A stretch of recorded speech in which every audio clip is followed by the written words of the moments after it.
Basically, it's going to cost us in the realm of 60,000 every 3 years. Is that right? Per town. Per town. I don't have that number in front of me, but I believe we're looking at. Well, this is the total for the 2 towns over. No. That's ours over how many years? 5.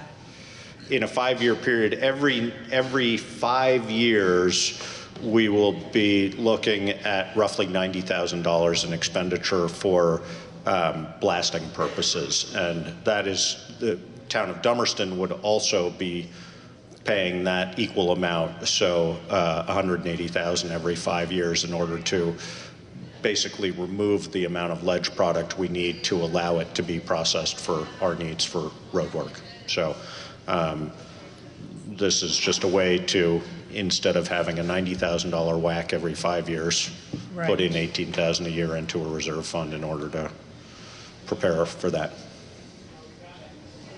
Do we have any questions? Does anybody wish? Any questions? Yes, in the back. Let's see.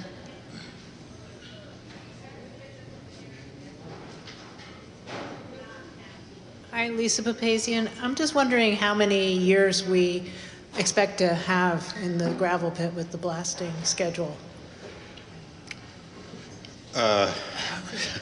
Yeah, a lot. 30 plus years.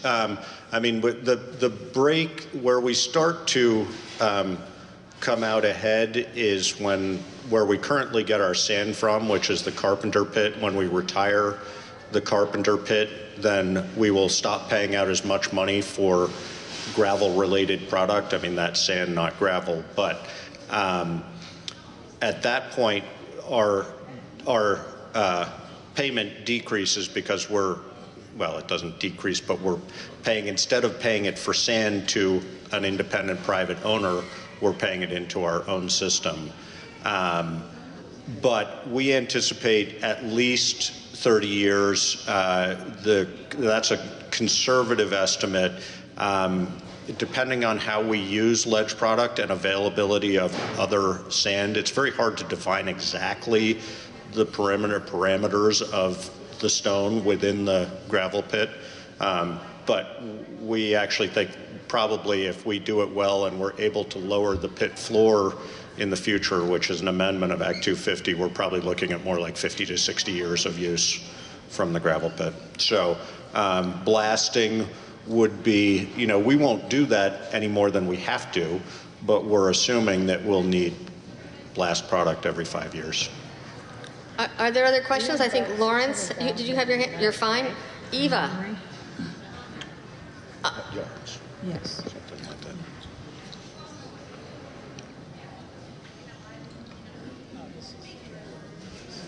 I'd like to thank the select board for bringing the idea of buying that gravel pit, which there was a lot of discussion about at town meeting, was brilliant. And all around the towns are suffering now. In Westminster, there was a major fight. They don't know what to do. So I want to thank you all for the good work you put and the way you educated us about getting that gravel pit from Renos with Dummerston. So thank you all. We hope that it will be a wise investment. It will be. Are there any other questions about Article 9 on the gravel pit? Is there anybody who wishes to speak against Article 9? It looks like we may be heading towards a vote. We are now voting. Oh, Elizabeth, did you have a question or no? All right, so we are going to vote on Article 9 to see if the town will vote to authorize the establishment of a gravel pit blasting reserve fund to be used for payment of blasting-related services and equipment at the jointly owned gravel extraction site in Dummerston, Vermont. All those in favor, please indicate by saying aye. Aye. All those opposed, please indicate by saying nay. It appears that the ayes have it. The ayes have it, and Article 9 passes. We are now moving on to Article 10. To see if the town will vote to transfer $18,000 from the highway capital budget to the Gravel Pit Blasting Reserve Fund, if established by Article 9. It appears that that language is true. Do I have a motion? Lawrence. Do we have a second? Melody. Article 10 has been moved and seconded. We are now discussing Article 10. Does somebody wish to speak in favor of it? I will just comment that, as is sort of implied, but just so it's completely clear, the establishment of a reserve fund means that that money can only be used for the purpose that it's designated for. So that was the reason we have two articles, is one, to establish that we are going to have that fund. Two is to put some money into it so it actually has money to be spent on that purpose. Okay, do we have any questions? Yes. Alan Blood, can you just explain why this is a good source of the money from the capital fund rather than raising new money or taking it from somewhere else, taking it from the highway capital budget? Does anybody have an answer for Alan? Very basically, we had somewhat of a highway surplus last year, so it's money that's available to us without taking it from elsewhere where it would add to taxes. So that's about it. Does that answer your question? Yeah. Do we have any other questions with respect to Article 10? Does anybody wish to speak against Article 10? It looks as if we're about to vote on Article 10. We are now voting on Article 10 to see if the town will vote to transfer $18,000 from the highway capital budget to the Gravel Pit Blasting Reserve Fund, if established by Article 9. All those in favor, please indicate by saying aye. Aye. All those opposed, please indicate by saying nay. It appears that the ayes have it. The ayes have it, and Article 10 passes. We are now moving to Article 11 to see if the town will vote to raise and appropriate the sum of $1,415,587 to defray its expenses and liabilities for the town general fund, ensuing fiscal year July 1st, 2020 through June 30th, 2021. You can find that information on pages 46 to 47 in your town report. Do we have a motion? Do we have a motion? Melody's motion. Do we have a second? Janice Baldwin, second. It has been moved and seconded on Article 11. Would somebody now speak on behalf of Article 11?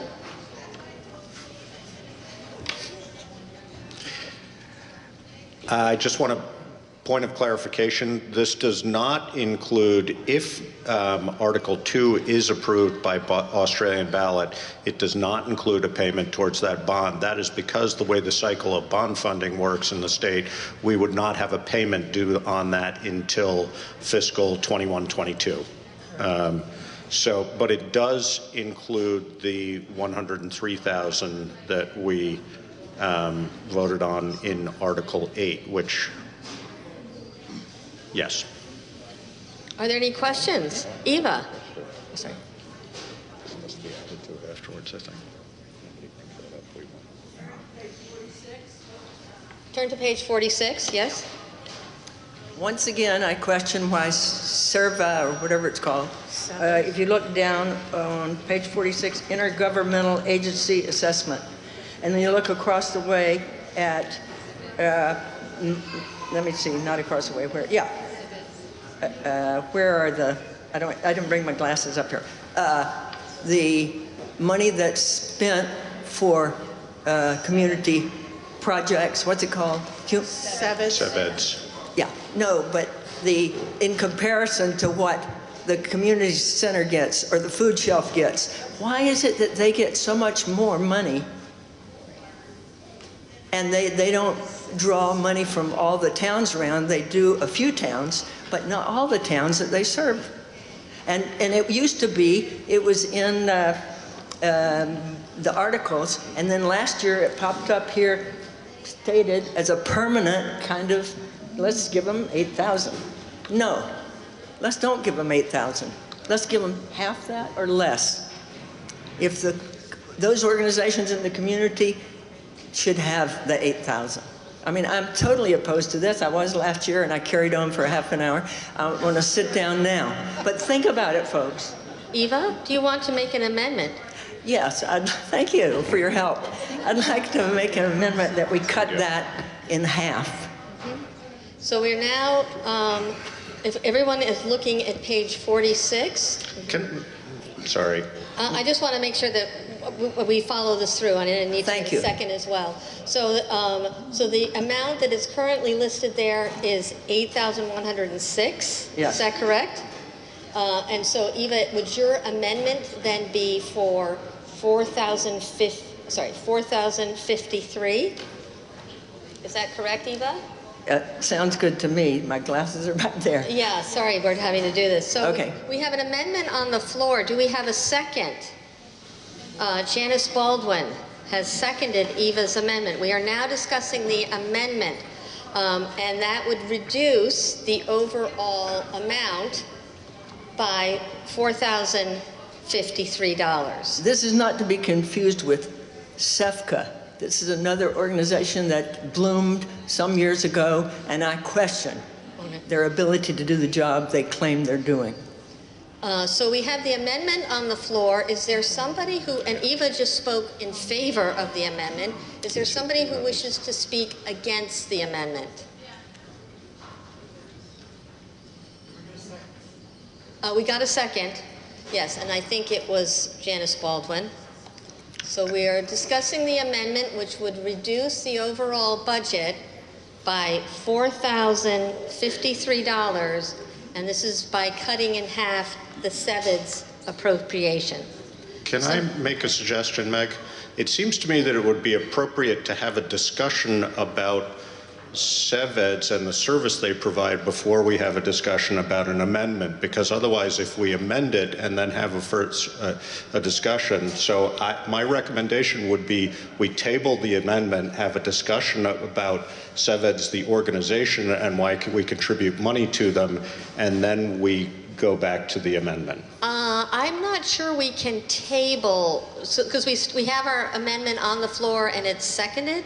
I want to refer to the parliamentarian Howard Fairman. Do you need to go to the mic, Howard? Probably not. Discussion is in order. The discussion we proposed is in order as part of the discussion of the amendment. Okay, that's the other way we can do it. I just think it would not do service to the greater discussion of the article if we amend it without there being discussion about the article itself. So as long as the moderator applies that. Yeah, so what I'm suggesting is we are now deliberating on the amendment. As part of the deliberation against the amendment, a person could argue in favor of the full amount for SEVID. So I think that the amending process will allow for the kind of conversation we want to have. I have a hand from the select board.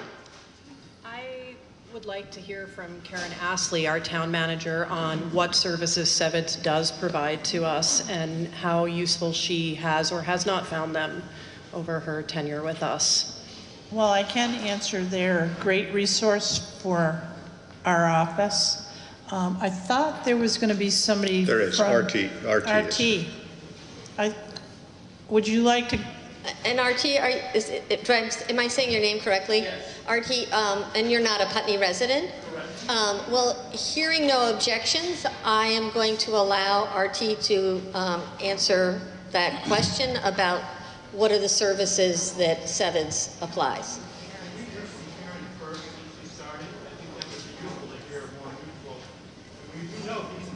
Yeah, but Alan Blood is asking to go back to Karen. If you could fill out the information and then... Sure. So again, I reach out to Sevitz along with BDCC, and they're very instrumental with economic development and also placing kids into work programs. Being up here for my second year, I've heard from folks in town where both organizations have helped them tremendously. So new businesses, small businesses, this is the type of resource that we can tap into. And any $100, it is, a lot of money, but the payback's gonna be even greater. So whenever I have a question or I need something, I pick up the phone and they're right there.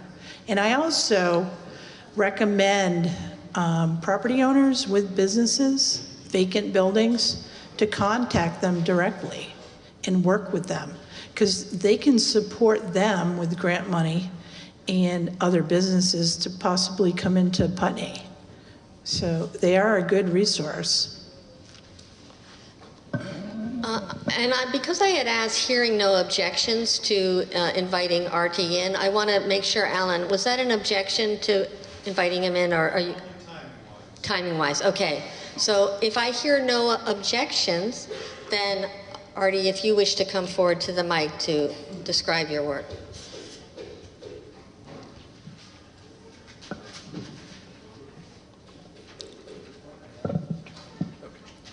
Thank you. Hi, folks. I see some familiar faces. It's good to see you. I want to start by thanking the Select Board for the good work they do throughout the year, for the moderator and the town manager. My name is R.T. Brown, and I'm here to talk about the organization Southeastern Vermont Economic Development Strategies, or SEVEDS. So SEVEDS leads with strategy and insights. It's an organization made up of volunteers who serve on a board, and it's charged with creating the region's economic development roadmap.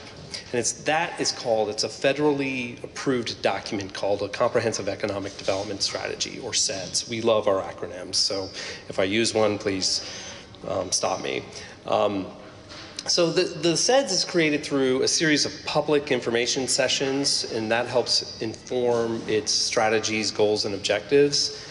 SEVEDS then contracts with the BDCC, or the Brattleboro Development Credit Corporation, to operationally fulfill those objectives and strategies by developing and building programs, and then going out and seeking funding for those programs. So that's why I'm here today. SEVEDS requests municipal dollars and uses them as leverage to gain more funding from state and federal sources to extend the impact. So why $3? So we request that $8,100 comes from a $3 per registered voter request.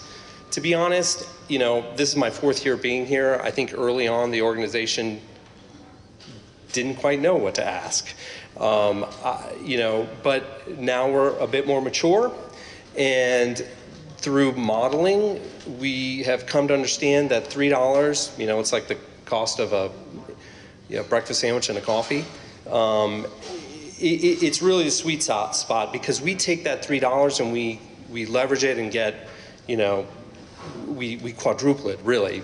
So anything less than $3, we're not as able to extend our impact. Anything more is probably just too much. The focus is regional. For example, around 700 people leave the town of Putney every day to go to work. People need employment opportunities so they can pay their bills. They need to be able to put food on the table. They need to pay taxes. They need to be able to go to the general store. They need to be able to patron anecdote books, and to support the other dearly regarded human service organizations that support the town. Meaningful work in the region is paramount. We have programs in the high schools that help kids understand what opportunities are here. We help them with resume writing, mock interviews, and help them understand the skills that are needed to work at some of the region's employers. Since September, there have been 10 field trips, dozens of classes, and work with 300 individual students. That program is a perfect example of how municipal funds are leveraged to build a program. Our internship helps connect college-enrolled students or recent graduates with paid internship programs. My area of focus happens to be entrepreneurship and small business development services. And we have a program that helps bring training and professional development to town leaders and nonprofits. On Saturday, I was in Westminster. They elected to reduce the funding. I'm a little bolder, I'm a little older. I'll tell you that the result of that, the reason why that happened is somebody stood up and I would say mischaracterized our work, our level of engagement.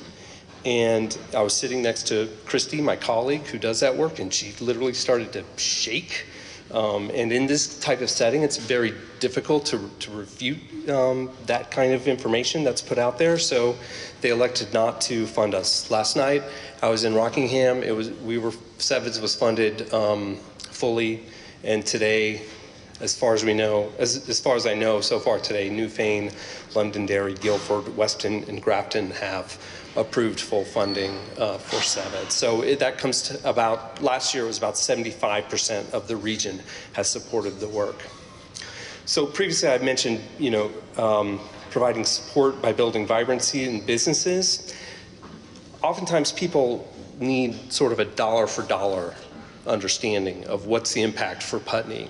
So this year alone, our projects have provided grants to businesses. It's associated with a revolving loan program. One of them is the Putney General Store. So Mike is here. Not to put him on the spot, but he'd be happy to talk about what we've done to support that transition. But total in grant technical assistance dollars was $6,500. So we're asking for $8,100. We put $6,500 back to area businesses. And then that doesn't even include my time with business advising or the tools that I provide to businesses. So if I look at that, we're probably easily at the ask that we're making today. Towns can't do this alone. The good people behind me have a bunch of things to do and to think about. Economic development may come up from time to time, but that's not their primary job, and that's the role of SEVEDS. It's similar to the Wyndham Regional Commission. It's been funded by municipalities for decades. So I want to wrap up by quoting somebody at the Westminster Town Meeting. And the quote is, there's only one county in the state, Chittenden County, where births exceed deaths. We are losing population. We must do work to at least maintain where we are now. We must attract millennials who are looking to move out of cities. We must attract new Americans. We must help businesses so that residents can pursue opportunities to positively impact their lives, to pay local taxes, and we must do the work in our schools so that young folk know opportunities for good-paying, truly interesting jobs do exist in the region. So thank you for your time. I'm happy to respond to any questions when and if appropriate, and Mike is also here to talk about his experience with us. Okay, thank you. So that was hearing against the amendment. Is there somebody who wishes to speak in favor of the amendment? No, that was against the amendment. The amendment is to reduce the amount paying to SEVEDS by $4,053. Is there somebody who wishes to speak in favor of the amendment? It looks like we may be ready to vote on the amendment. Mike Mrowicki, yes. Can you go to the mic, please? I can't hear what you're saying.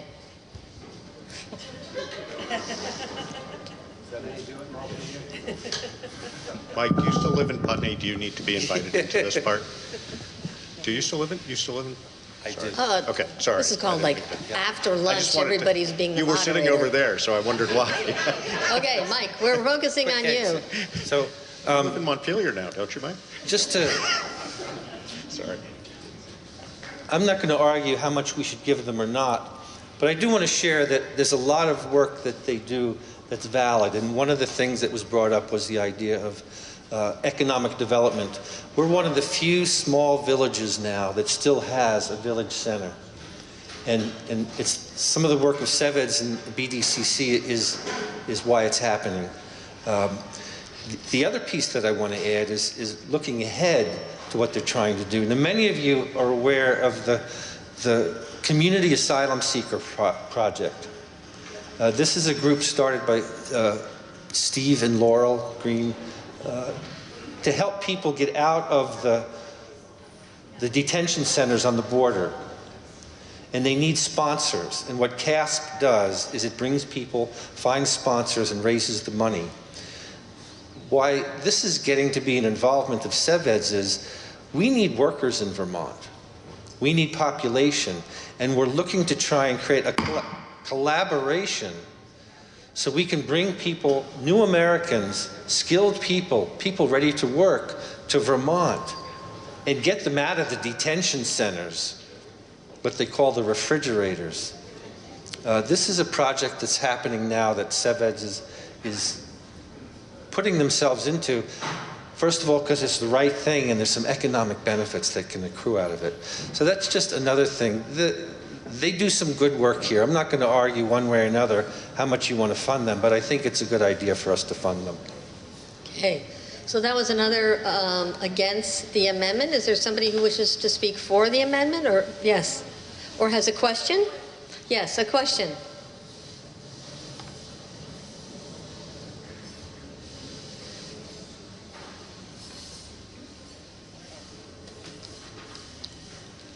So this is listed under BDC. Can you just say your name again? Oh, sorry. I'm sorry, Kate Dodge. Thank you.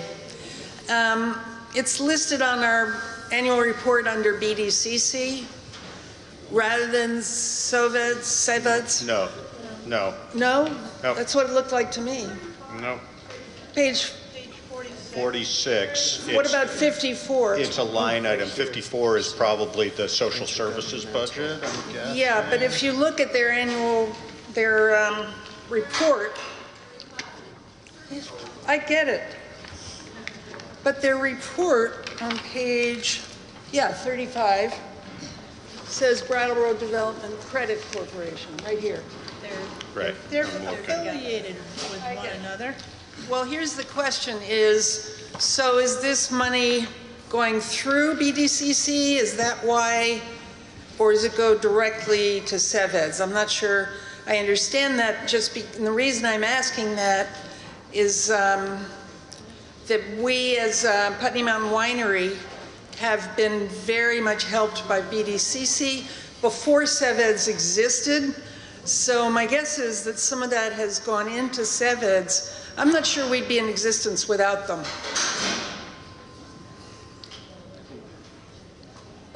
Is it all right if he comes forward to answer that question? Yes. Thank you for the question. The relationship is confusing. So CEVEDS has a board but no staff. It's a volunteer board and contracts with the BDCC, I think I said earlier, to operationally fulfill those goals and objectives. So CEVEDS sort of sets the roadmap. BDCC then says, okay, well, we need to develop this program and this program and this program. So all the activities pretty much at the BDCC are informed and steered by the work of CEVEDS. Okay, great. Is there anybody who wishes to speak in favor of the amendment? In favor of the amendment? No. Do you have a question? Sally.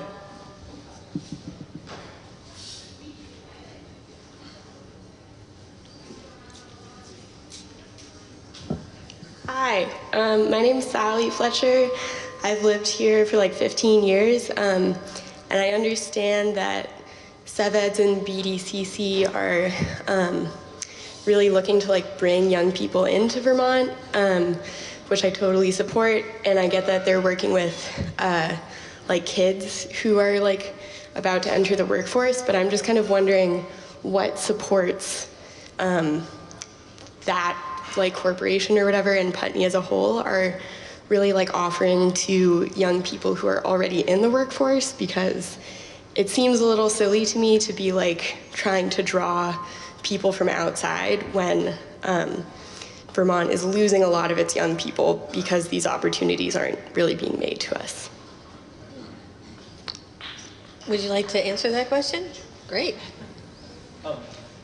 Yeah, I think I neglected to mention one of our programs. It's the Young Professionals Organization. So my colleague who runs that likes to say, you know, you may have a bunch of friends, but if you don't have a job, you're probably not going to stay. Or if you have a job, but you don't have any friends, it's probably not likely that you're going to stay. So the Young Professionals Organization sort of combines that professional aspect along with the social aspect. There's a gala that's coming up in early April. I recommend that you go. There's like 300 people that go every year, and I'm amazed when I go because I look around and say, where did all these young folks come from?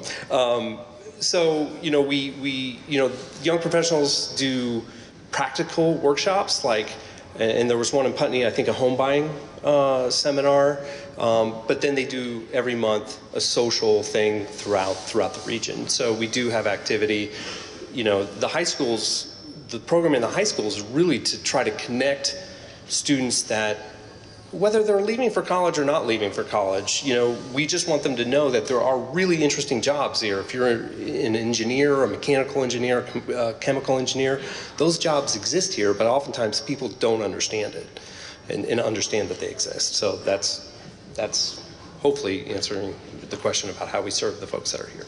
RT, can I ask you to just clarify, if somebody who was in Sally's position was looking for assistance from you, did she contact you directly? How would that work? She could contact me, and I would connect her with my colleague Sarah Lang, who runs the Young Professionals Organization. So young individuals are able to contact CEVEDS directly if they need individual help. Thank you. Okay, we're discussing the amendment. Is there anybody who wants to speak in favor of the amendment? Maybe we're ready to vote on the amendment.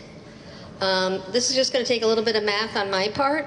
The amendment would reduce the amount to be raised and appropriated from what's stated right now, $1,415,587, and we would need to subtract 4,053.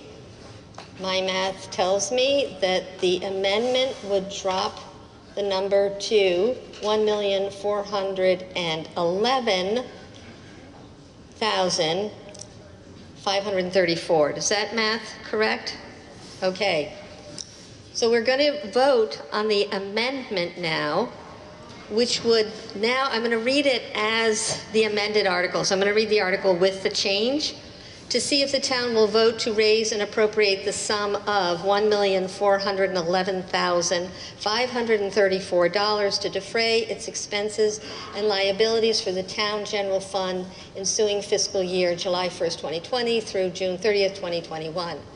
All those in favor of the amendment, please indicate by saying aye. All those opposed, please indicate by saying nay. Nay.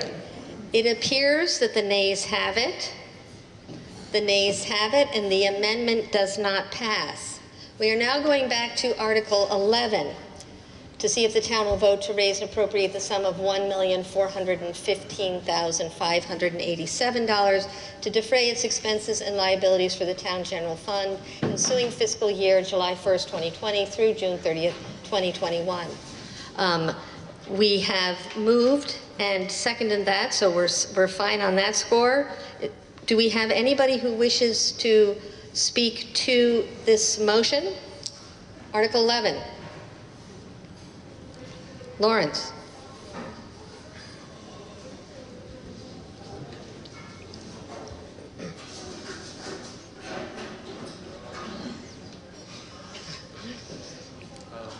Lawrence O'Neill, I have a question with regard to the general fund notes.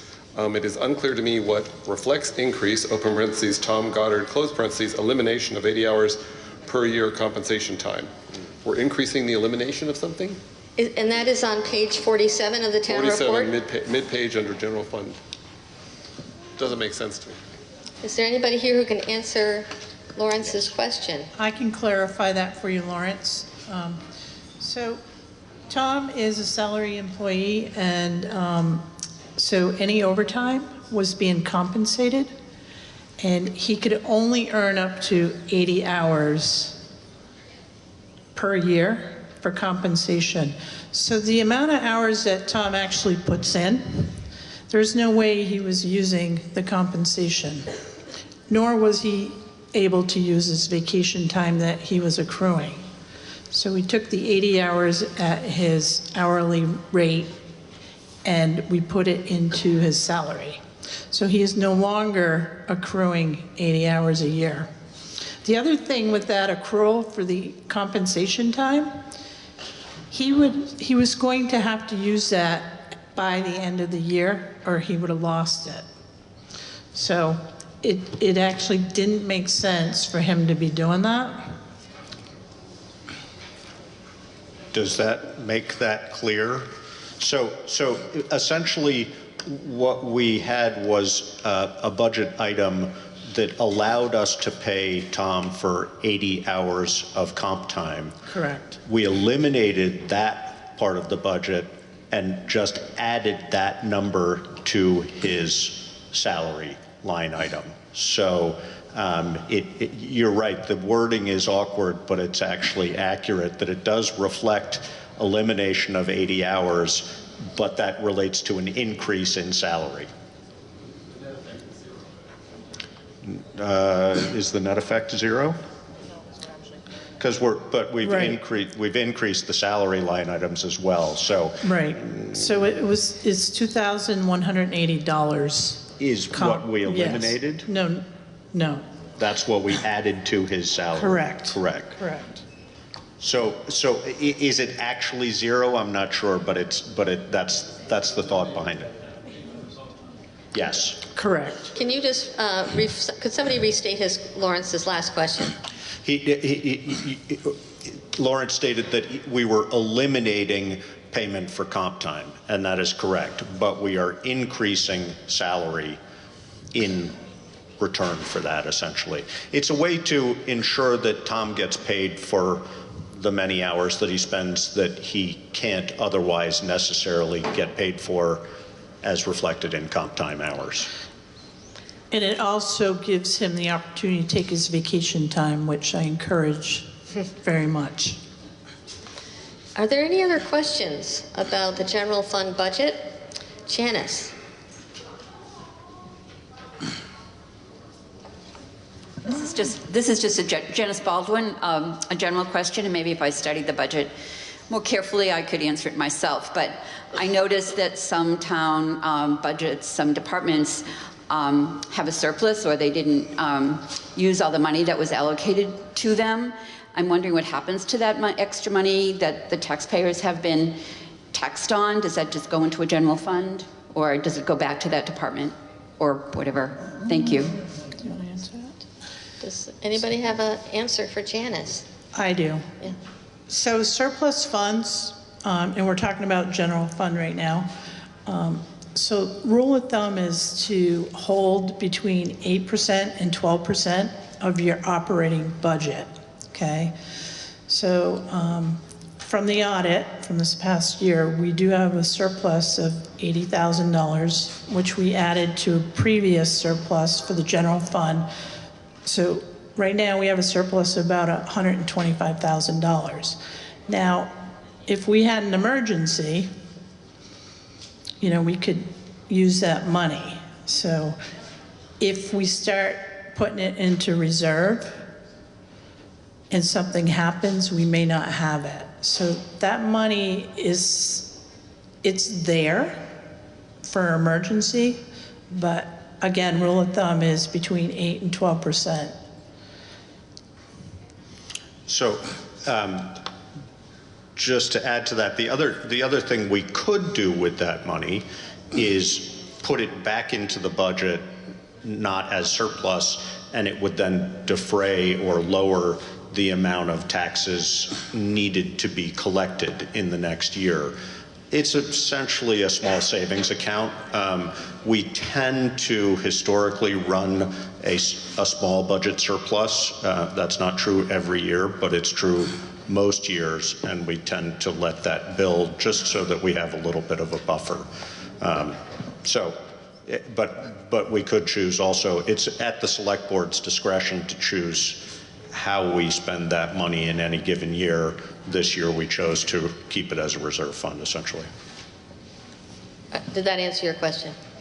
Yeah. Are there other questions about Article 11? Yes. Kate.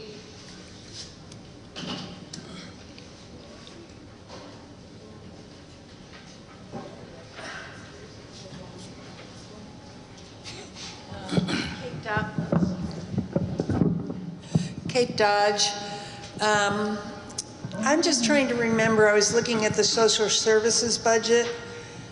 How do we determine B and C? Is that evidence-based, or is that just we think some are more important in Putney than others?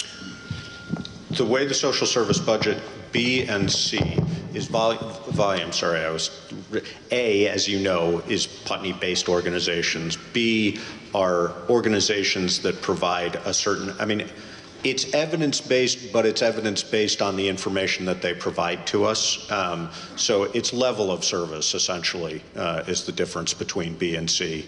And, you know, we certainly have access to information that would allow for accountability if we needed it. But basically, they provide us every year with a report on the volume of service, and that determines level B or level C. Can I add that? Yeah. Can I add that the select board? Can I add that the select board has been talking a lot about this formula this past year, and going into the future, we're going to continue revisiting it and possibly revamp it. And one of the things we've been talking about, as you all may recall from last year, was the fact that Putney Community Cares was formed, and they used to be two different entities that got two allocations, which is why they have two allocations in Section A this year, because the level of services that they provide. Our policy on social services distribution does not allow for that. So that's something we've been discussing, trying to figure out how to change that. So we will probably move to some form of volume of services provided allocation within Section A or something. We're not quite clear on that, but it's in discussion. Any other questions on Article 11? In the back, Ruby. And then Lawrence.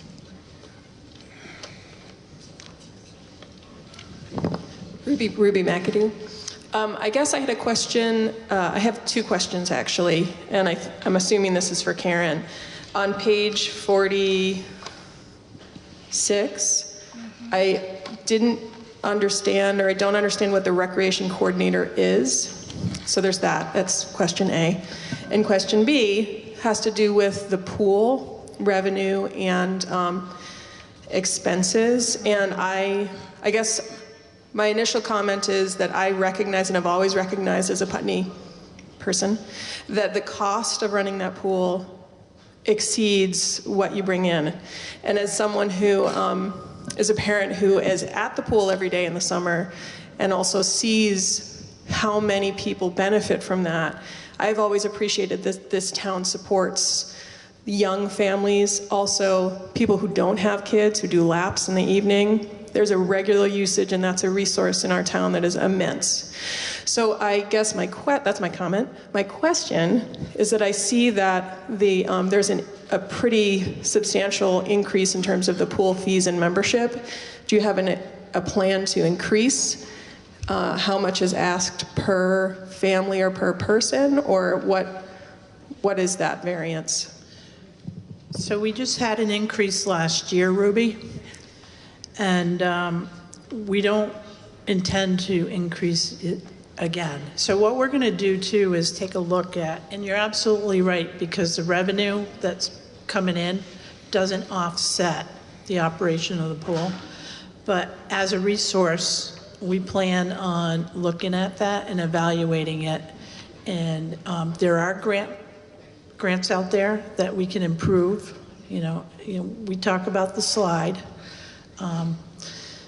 it's working so far, but, you know, that's a $12,000 ticket, you know? So we're going to go and reevaluate the pool this year. The thing with the pool, too, is that because of minimum wages keep going up, and we don't really know how many lifeguards we're going to have and how many hours they're going to put in. So that's always a bouncing ball, but I'm just happy that we can get lifeguards. And Beverly Wright does a wonderful job coordinating all of that. Plus the swim lessons too.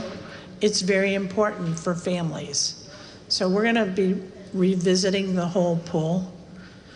And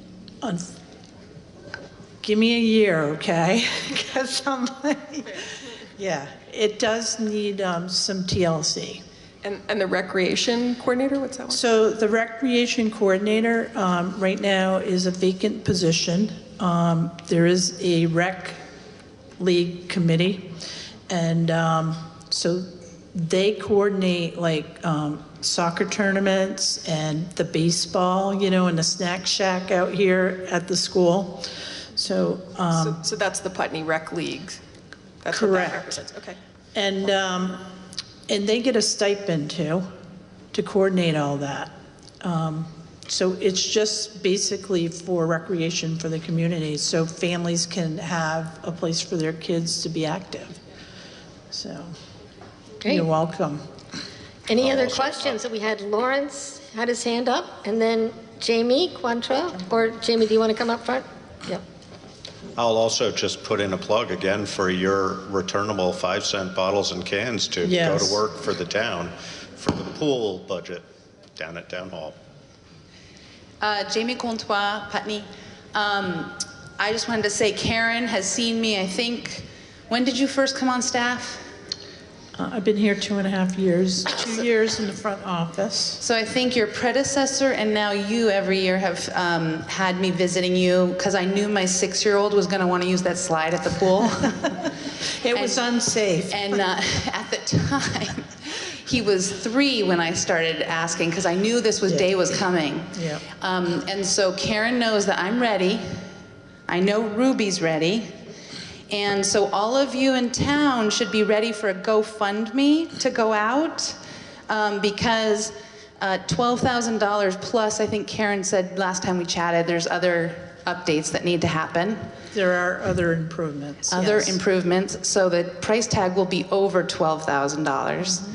So for those of you who don't want to wait till next town meeting, expect to get a GoFundMe request so that we can get our pool up to date, so the kids can go hog wild all summer, and you have happy local Vermont kids who want to stay in Vermont. And so anyways, we're ready. Thank you. Thank you. Lawrence, did you have your hand up? Just a reminder that we're discussing Article 11. Lawrence O'Neill again. Karen, I guess this question is for you. The surplus you talked about running between 8 and 12% is the thumb. It seems we're running at about 8.5%, somewhere between 8 and 9. And you made a differentiation of the difference between the surplus and a reserve fund.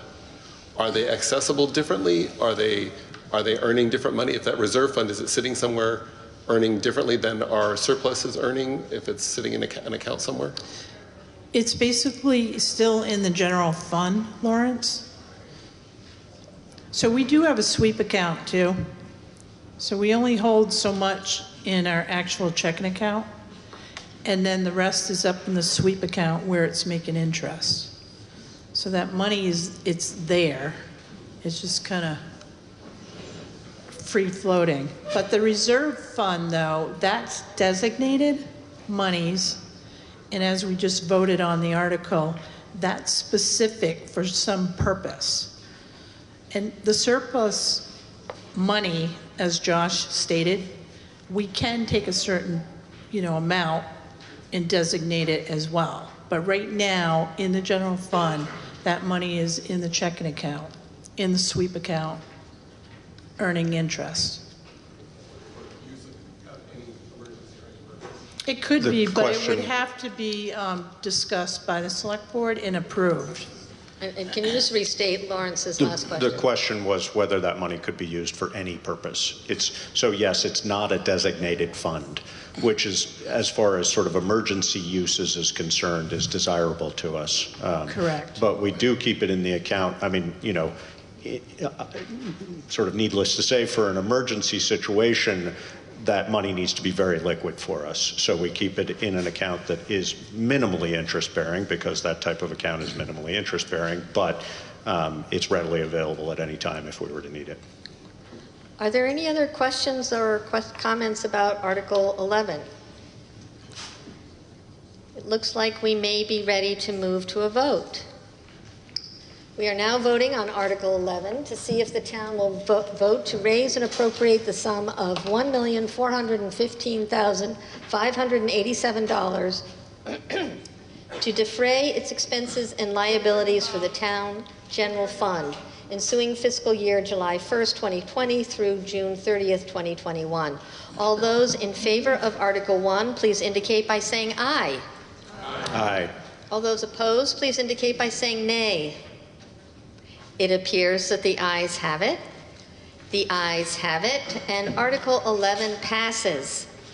We are now moving on to Article 12, to see if the town will vote to raise and appropriate the sum of $1,218,594 to defray its expenses and liabilities for the Highway Fund ensuing fiscal year July 1st, 2020 through June 30th, 2021. You can find out more information, pages 48 to 49 in your town report. Does anybody have any questions about Article 12, Highway Fund?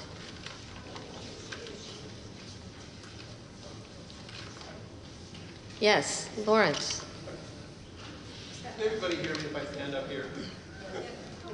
That it actually, if you could come forward, is because the television cameras. There's plenty of empty seats in the front. And I'm so sorry. I was just reminded. Do we have a motion for Article 12? So moved. Lawrence moves it. Do we have a second for Article 12? We have Alan Blood second. Thank you very much. Sorry about that. And Elizabeth, apologies for climbing over you again.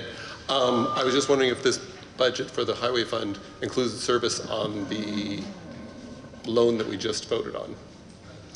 For the truck? Yes. Yes, it does. Okay. I couldn't find it. Any other questions concerning the Highway Fund? It looks like we may be ready for a vote. Having moved and seconded and discussed Article 12, we are now ready to vote to see if the town will vote to raise and appropriate the sum of $1,218,594 to defray its expenses and liabilities for the Highway Fund ensuing fiscal year July 1st, 2020 through June 30th, 2021. All those in favor, please indicate by saying aye. Aye.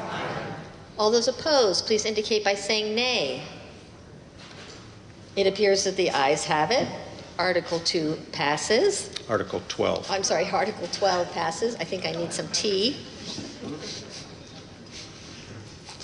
We are now moving on to Article 13, to transact any other town business that may legally come before the annual town meeting. These are non-binding resolutions that appear at this point, and I have a stack of resolutions that have arrived. So I was going to deal with these in the order that people have brought them to me. So the first resolution that I have is from the Select Board.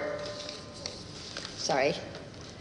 Do we have copies of the different resolutions available for people? Not this one, no. Not this one. And I know you gave it to me just a little bit ago. Do you want me to read it, Meg? Here we have it. So the first resolution, I have a hand up first. Yes. Those of us who organize around the school, I just wanted to make sure people could hear some information about the school before we lost more folks. And I didn't know how long resolutions were going to take. Is there any way to have the school piece, because there's just a couple pieces of the school piece. So this is a great question. Jamie is asking about what we're going to do about the school information session. My inclination was to go through town meeting because right now we are on a specific article, and an article that was warned. At the end of Article 13, we would then adjourn town meeting, and immediately I would describe how there's an Australian ballot today that has to do with the Wyndham Southeast School District, and as part of that, we were going to offer for information about what's happening in the school and that. So that is why, because I'm still needing to move with the articles that were warned, I was going to postpone until after I adjourned town meeting to talk about the school. Yes, Jamie.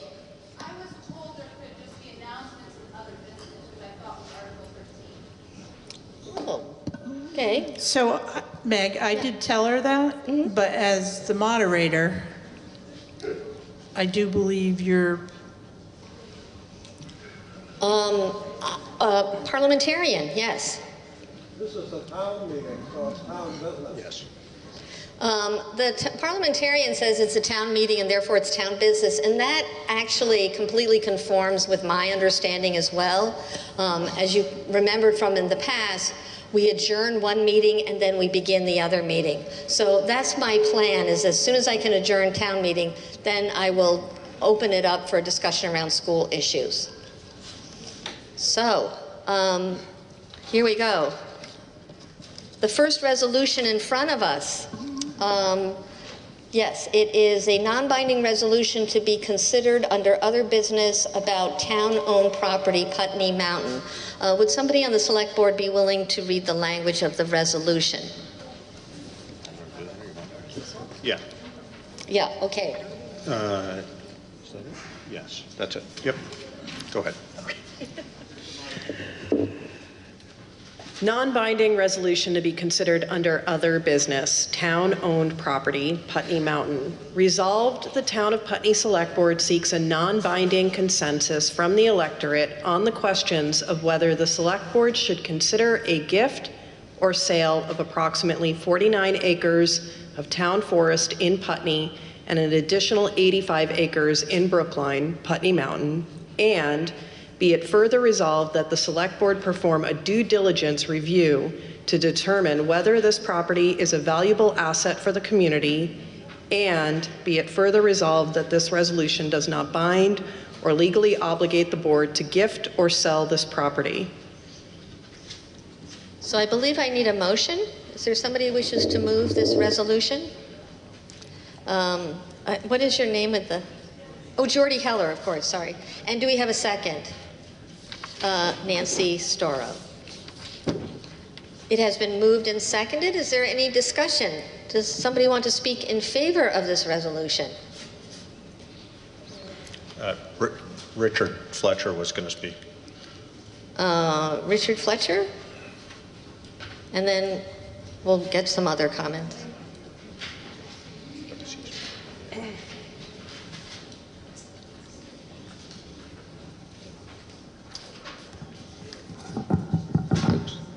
Richard Fletcher, and I'm a board member of the Putney Mountain Association.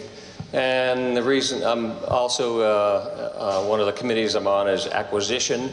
So we've been approached by the select board several months ago about the possibility of us acquiring this acreage up on top of Putney Mountain and down into the Brookline area. So that's what I'm going to speak, and hopefully that we are very interested in this. This article is to investigate the worth of this property, and hopefully they feel that our organization is worthy of receiving this property.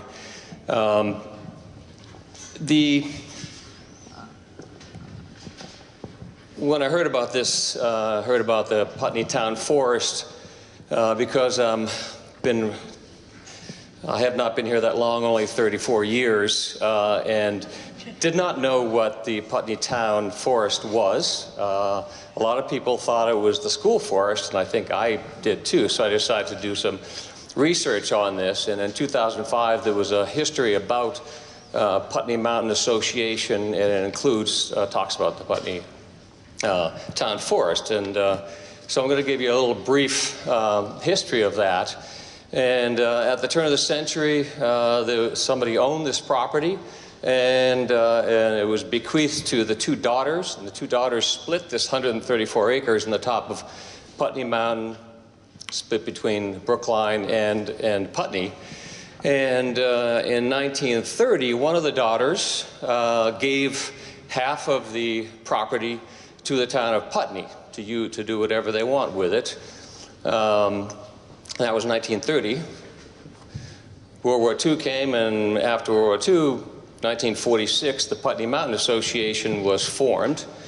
And in 1947, the Putney Mountain Association purchased Flagpole Pasture, which is now the summit of Putney Mountain, and we call it Putney Mountain Summit. But that was purchased. There used to be a flagpole up there many years ago. It was purchased by the Putney Mountain Association in 1947 for $500 with $22.50 in taxes. And there's 40 acres, and we own that property. In 1949, because of failure to pay Putney taxes, the second daughter relinquished her property to the town, most likely in lieu of those taxes. And so now the town of Putney has owned 134 acres on top of the mountain. Putney Mountain owned the top of the mountain, and to get to the top of the mountain, we had to travel through the town forest. Now, the town forest includes the whole parking area on top of the Putney Mountain parking area. Now, the area where the kiosk is, the beginning of the trail, and some part going up the trail is all owned by the town forest.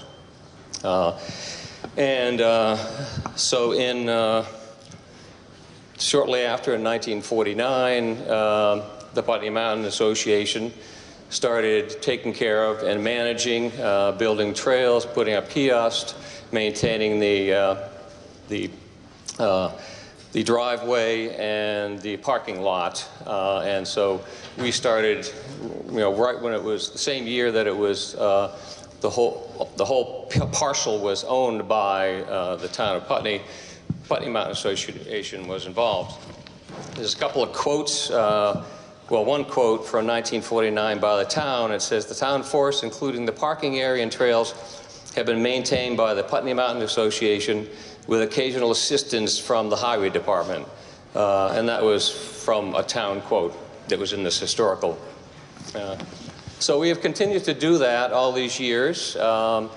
There's been fundraisers. There was some reports in this history that there were 200 people up on top of the mountain and having picnic. There were barbecue pits and all sorts of things up there, all for the enjoyment of the people of the town of Putney.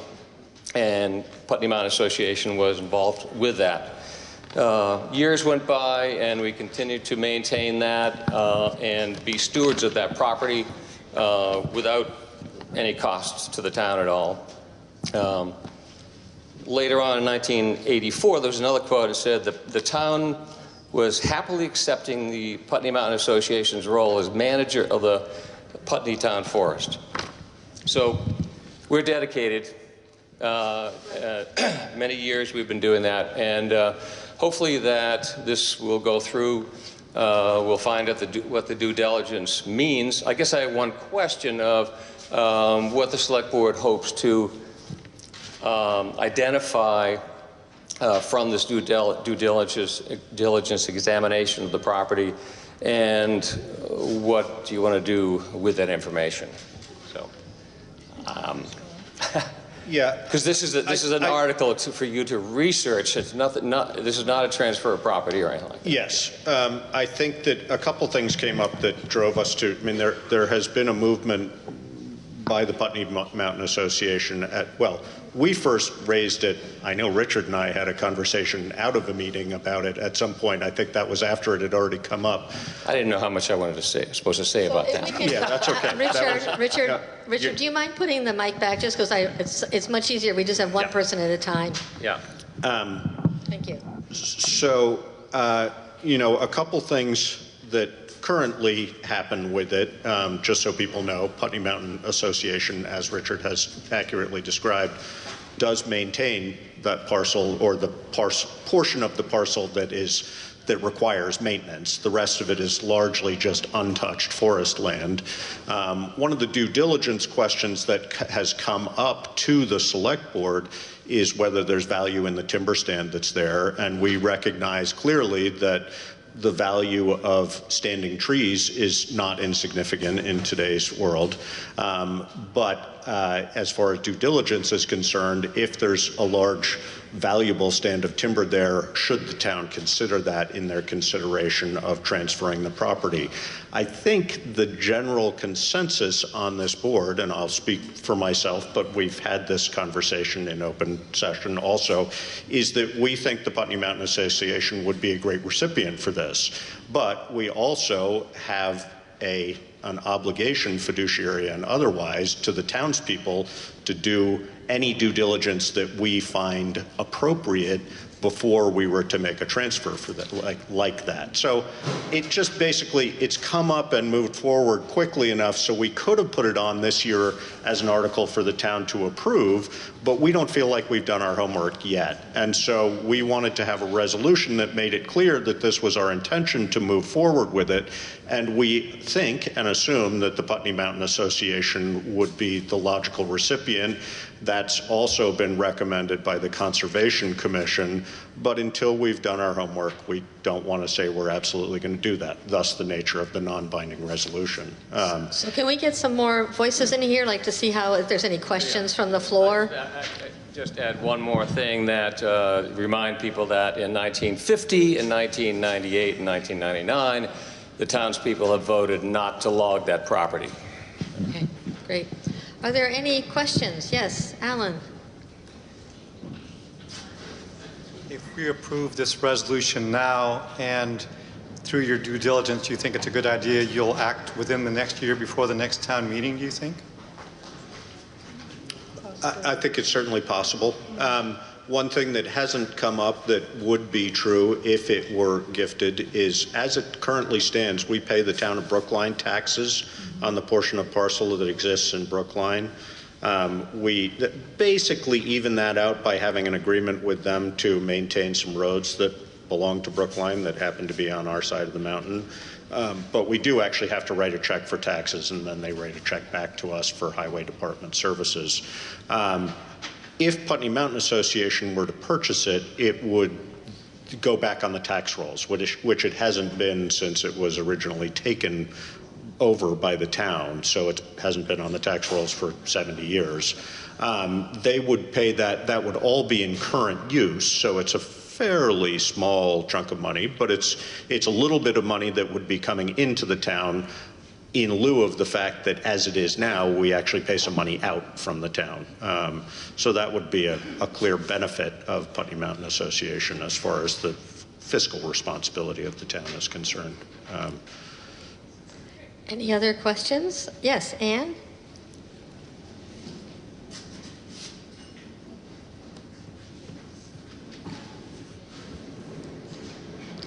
I'm Ann Carey with the Conservation Commission. I'd just like to confirm that for 20 years, the Conservation Commission has done no work on the town forest at all. All the trails, all the maintenance is done by the Putney Mountain Association. And no money, no nothing. You're a ballgame. My question is, will due diligence include an evaluation of what these trees are worth as carbon sinks and what the undisturbed forest floor is worth as a carbon sink? Do we have anyone who can answer Anne's question?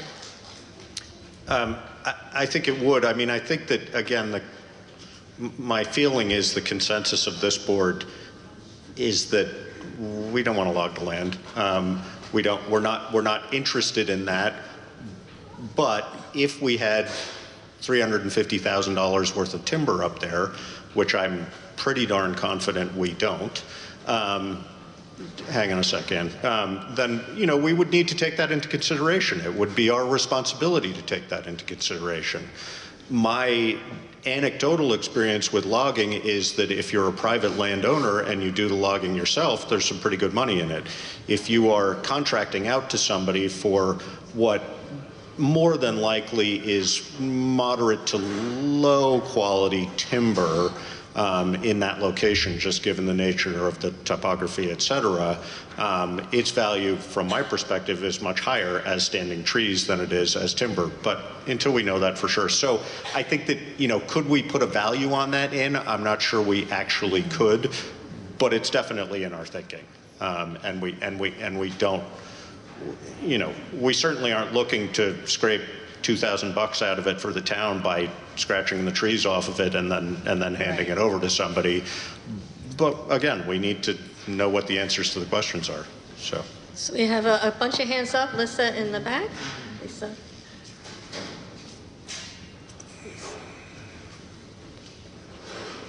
Lisa Papazian. I'm not exactly sure what I was going to say, but I feel like even if there's $350,000 worth of timber on it, if the town maintains it as a town forest, its highest and best use to the town is as a forest, not as a cleared piece of land. So it surprises me that that's a consideration, since it seems to me that the conservation, when I was on the Conservation Commission, and the town's ownership of these various pieces is to conserve them for the town. And this is an incredible opportunity to partner with an organization that is way more active than the town in managing and allowing people to access those in a meaningful way. So yeah, that's all. That's just my comment. And again, I think maybe Josh, for now, if you could hold off, because there's a bunch of other questions coming up, and then you could just answer all of them, if that's okay. Because I saw Janice Baldwin had her hand up, and I think Ann had her hand up again. So maybe we could just get the questions, and then we can have a... Janice Baldwin, just quickly, and who would conduct this due diligence for on this kind of piece of property?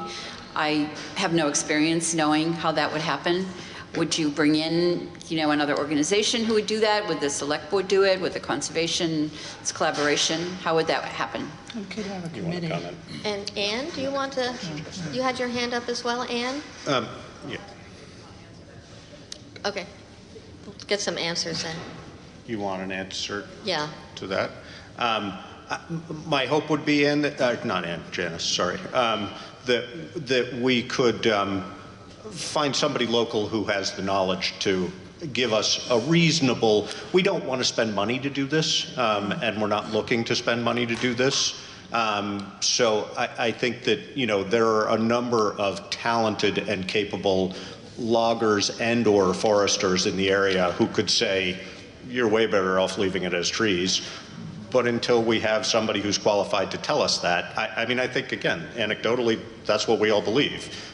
But I think if we were to come before you, say, a year from now, as Richard accurately pointed out, it's been voted 3 times not to log the property. Right. If we were to come before you a year from now and say we've decided to give it away, and somebody else stands up and says, wait, there's $500,000 in logging on there, you know, then that's a discussion we need to be informed about. So, may I add something? Sure, there's 2 hands up though, just if it's brief. Okay, so I have reached out to 3 different forestry companies, local, and I'm going to work with them. I'd like to have somebody walk the property. The other thing too is this property is a valuable asset, whether it's the timber stand or conserving, because we definitely don't want it developed, and for recreation. And it's also now considered a valuable wildlife corridor, okay? So this whole board, including myself, all agree that this property has value. Now, in Josh's comment about the timber, if we don't know what's there, we don't know how valuable that land is. And we may want to retain it as a town, because when we borrow money, they look at stuff like that. So that's part of that due diligence review that we need to be able to do. And we'll consult with legal counsel as well, and we can work with VLCT because they have a whole legal department. So they'll be able to work with us and direct us as well. But there are questions that are not answered yet, and we need professionals to do that. So I'm going to call on Lionel, who hasn't spoken on this issue first, and then Ann is also waiting. Lionel Chute, I have to respectfully disagree with the approach of the due diligence. The assumption that the value of the property rests in its timber is really very reductionist and is not accurate. There are a variety of values on any property. And somewhere like the Putney Mountain would include certainly wind resources. You have mining resources. You have minerals. You have biological diversity. There are definitely a variety of natural plant communities. There's the potential for rare plant species that may well be there, that a forester will not know about, will not have the training and the skills to identify. And to have a forester come in and evaluate the timber resource without having these skills, other resources that come up are water resources, hydrological resources, wetland impacts from harvesting, siltation and erosion. There are many considerations when you're looking at a forest, and simply to hire a forester to come in and do an old school timber cruise, spin the prism, tell you, oh yeah, this is how much you got. Well, that's not taking into account the deleterious effects of the management, which frankly a forester's not going to be as thoughtful about. And so I have concerns about the approach that's been described so far as how to do due diligence. If you want to do real due diligence, then you do have to take into account what Ann was talking about. There are carbon effects as well. We know that more carbon is emitted into the atmosphere from disturbing the soil than from taking the trees away. That there's a tremendous amount of carbon in the organic layer of the soil that once you drive tractive machinery over, it goes up into the atmosphere. And so I just want to share those thoughts.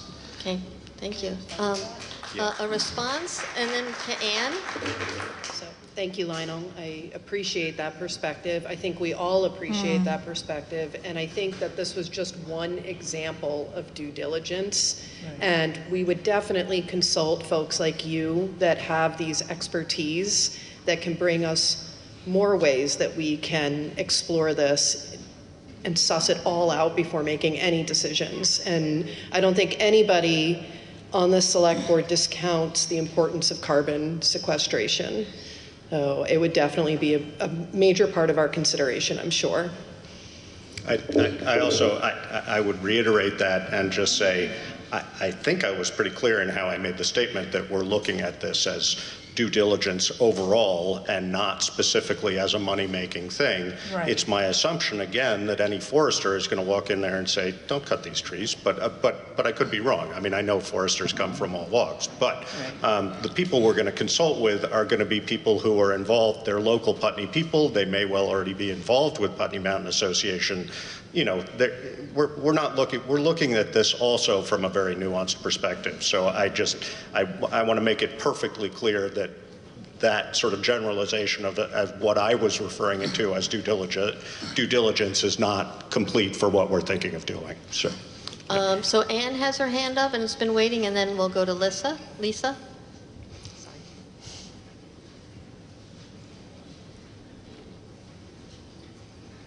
I think I'm already behind the times, but I did want to let you know that in 1992, Bill Gunther our then county forester, did visit the town forest. At that time, Bill Gunther noted that the forest had little potential for quality saw logs and other uses should be sought. And no forestry plan was devised.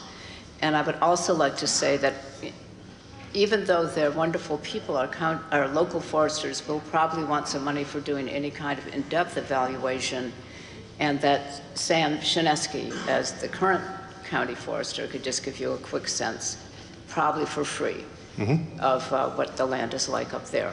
And he may be very sensitive to things other than just saw logs. Not as well as Lionel would do it, but I just wanted to give that piece of information. Great, thank you. Lisa. Lisa Papazian, I finally figured out what my question was. So this is a question for the Select Board and for the Putney Mountain Association. Could you, something Karen said about that it might be valuable to have it in the town's asset column for other purposes.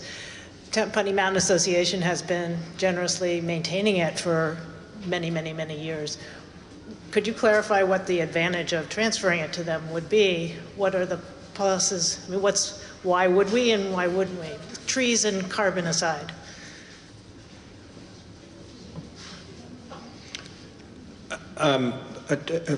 I guess I have two answers to that. One is the answer, which I think I said already, is the tax purposes, which are obviously very limited. But still, taxes coming in are better than taxes going out. The other thing I would say about it is that it would, not that I think Putney Mountain Association is going anywhere, but it's assurance of a good steward. And I think that that's on any land that's conserved. Stewardship is very, very important. And we as a town don't take that on, as you sort of implied. Putney Mountain Association does take that on. I guess from my perspective, I don't see any downside of Putney Mountain Association holding that land for all practical purposes as a town forest for the town of Putney, but in their name. I mean, I think that if anything, it gives us almost more security than the town itself holding it, because the townspeople could choose to do things differently in the future, and the Putney Mountain Association has a very clear mission, well laid out, and a very proven track record of stewardship. So that would be my feeling. So I don't see any hands up at this point. I'm wondering if we might be getting, oh, Jamie. Jamie Comtois Putney. I just wonder if there's a way to bring Lionel's point of a comprehensive analysis in addition to the timber mention into the resolution. Is there a way you could just add that in? Yeah, but I don't know. I'm not an expert in this. So just mentioning the need for a more comprehensive evaluation of how we analyze beyond the name timber. Because I think that's, you could actually... Well,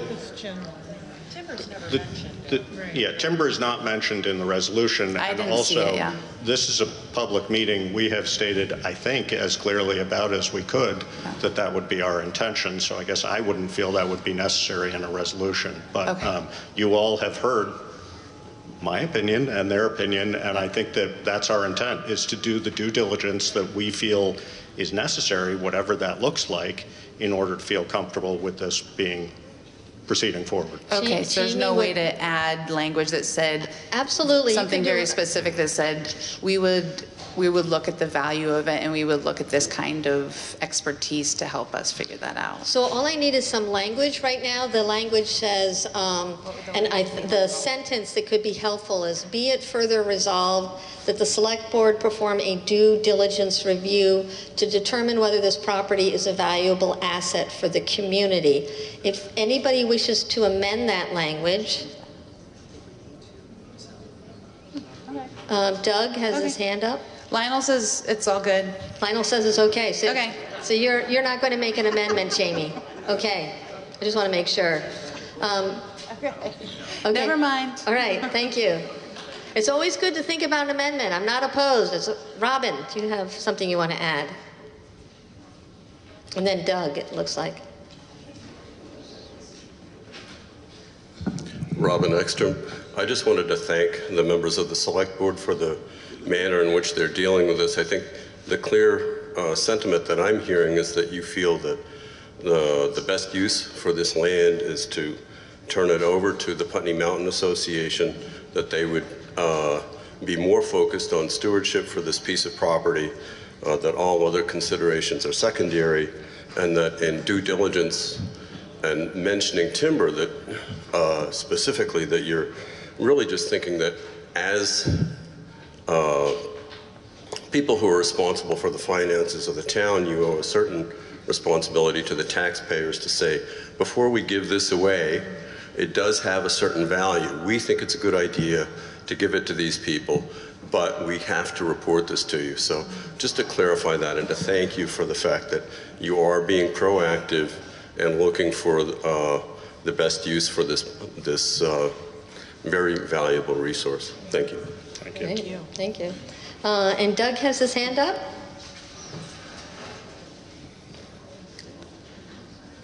Doug Grant. So this last summer I spent every Sunday hiking up there to tend the rams. And it was a great experience, but I had one incident that raises a question, and that is who carries the insurance and would cover an accident. I happened to catch my foot on a root, and in catching my balance, I started to stumble against a rock, and I could see myself coming down and cracking my skull open. So I had a near casualty experience. So my question is, who covers the insurance? And would that, is there insurance now to cover an accident like that? Yes, currently our general liability policy covers it. Okay, now, so in your consideration, you're doing your due diligence, maybe that would be a consideration on the positive side of transferring it to somebody else who would cover that liability?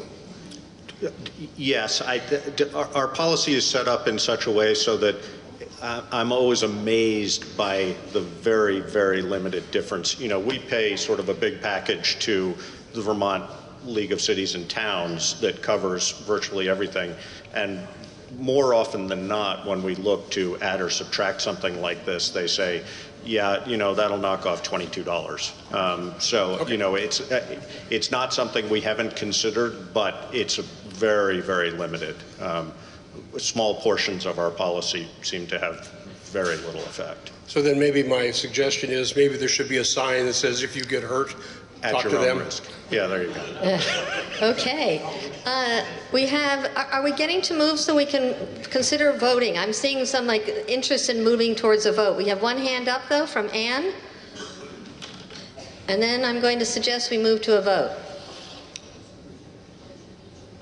My suggestion is, do we want to amend this to include perhaps not a big committee, but a small committee that would look into the due diligence issue and the items that we might want to cover in that? And maybe do you have some language? Oh, I was thinking Lionel on the Conservation Commission could help. Be on the committee. No. Okay, then Lionel doesn't volunteer for that role. Okay. But that's, you know, we would love it if you would stay in touch with the Conservation Commission going forward. Okay, great, thanks. So it looks like we're ready to move to a vote. I'm going to read the resolution so that people know what they're voting on. Resolve, the Town of Putney Select Board seeks a non-binding consensus from the electorate on the questions of whether the Select Board should consider a gift or sale of approximately 49 acres of town forest in Putney and an additional 85 acres in Brookline, Putney Mountain. And be it further resolved that the Select Board perform a due diligence review to determine whether this property is a valuable asset for the community, and be it further resolved that this resolution does not bind or legally obligate the board to gift or sell this property. All those in favor of this resolution, please indicate by saying aye. Aye. All those opposed, please indicate by saying nay. It appears that the ayes have it. The ayes have it, and the resolution passes.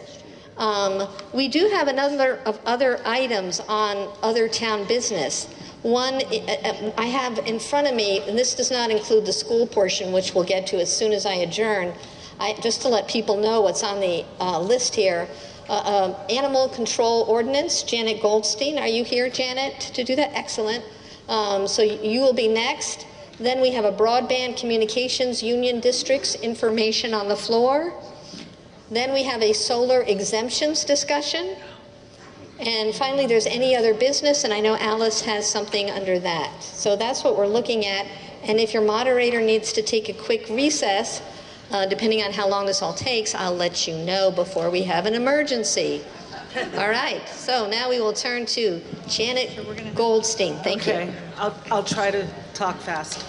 Hi, I am on the Animal Advisory Board with Abby Jacobson, Bill Grant, Kathy Rounds, and Janet Langdon.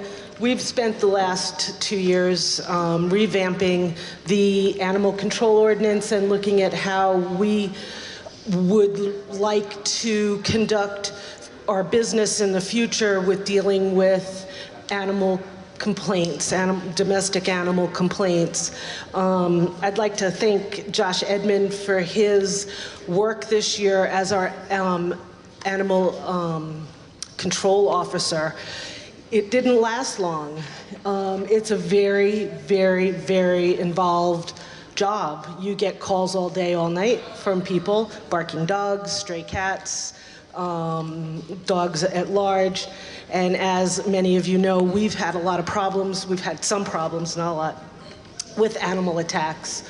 And we have to figure out a way to deal with this. And we decided that revamping the ordinance was our first thing that we were going to do.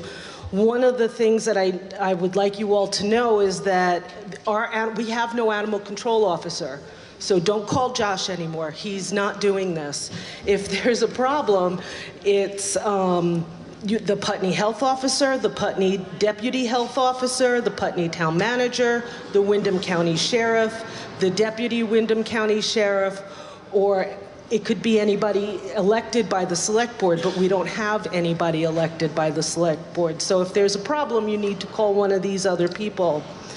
A couple of the biggest points that we changed in our ordinance is that we added, the way the ordinance used to read was that there was only liability if an animal hurt a person, and now we are having the ordinance say that if an animal while running at large causes reasonable fear of bodily injury by attacking or threatening to attack a person, a domestic pet, domestic animal, or wolf hybrid, or deemed dangerous by the ACO. So that's a big deal for us because, as we know, we've had 2 dogs die in other dogs attacking them in our community, and there was no recourse for these people really because the dogs didn't attack a person, they attacked an animal. And so that's a big change that we are making in our ordinance. We've defined our control area, animal control area. All dogs need to be on leash on all public roads with the exception of legal trails. So if you're walking your dog on a dirt road you've always walked your dog on, and the dog has been off leash all these years, and now somebody comes by and makes a complaint, you'll have to leash your dog. Having them under voice control isn't going to be good enough. It's leash law. In the past, there were only certain roads in the village that were required to have leashes. Now it's everywhere in the village and in the town, except on these trails. And there are only like a few trails that are pretty far out in the woods. but you will also be liable if your dog does any damage. Janet, can you stop for one quick second? Yeah. Do you think we could get the people in the back of the room to quiet down? It's a little hard to hear Janet describe our animal control situation.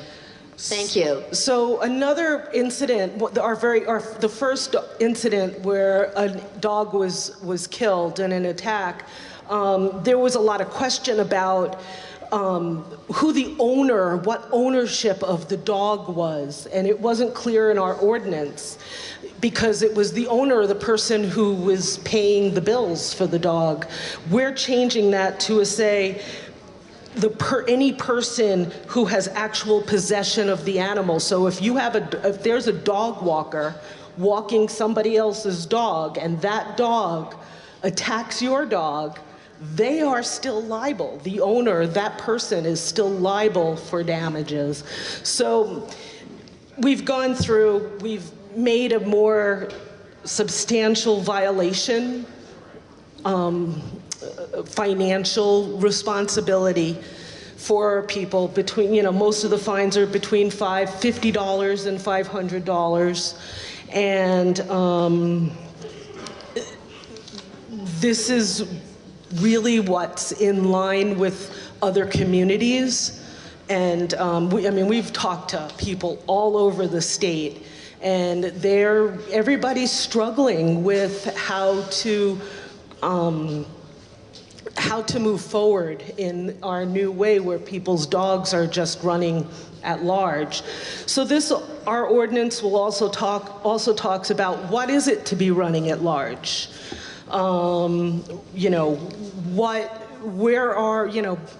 If your dog is running beyond the control of your own property lines, your dog is running at large, or your cat is running at large. It's gonna be very clearly defined. We've sent our ordinance to the lawyer, and he's gone through it and made changes, and this is just a draft. So we're gonna put the draft up online for everybody to look at, and we'll have a meeting where we'll go through everything line by line and answer questions before we adopt this into our law for our town. But I do need to tell you that there is a meeting coming up with the town of Westminster, and we are going to talk with them about joining forces in getting an ACO for both communities. If you look at our budget for this year, there's $300 allotted for stuff for dogs, like the license fees and the paperwork and the tags, and $1,000 allotted for to pay an ACO. And Janet, when is your meeting going to be? It's on April 2nd. Okay. And it's going to be with the town of Westminster representatives. Karen and I are going, and the Sheriff's Department will have a representative there. And what time did you say? I didn't say a time because I don't know. It's not a public meeting. But it's not a public meeting. I see. So, but just to say that it's going to happen, we're talking about it.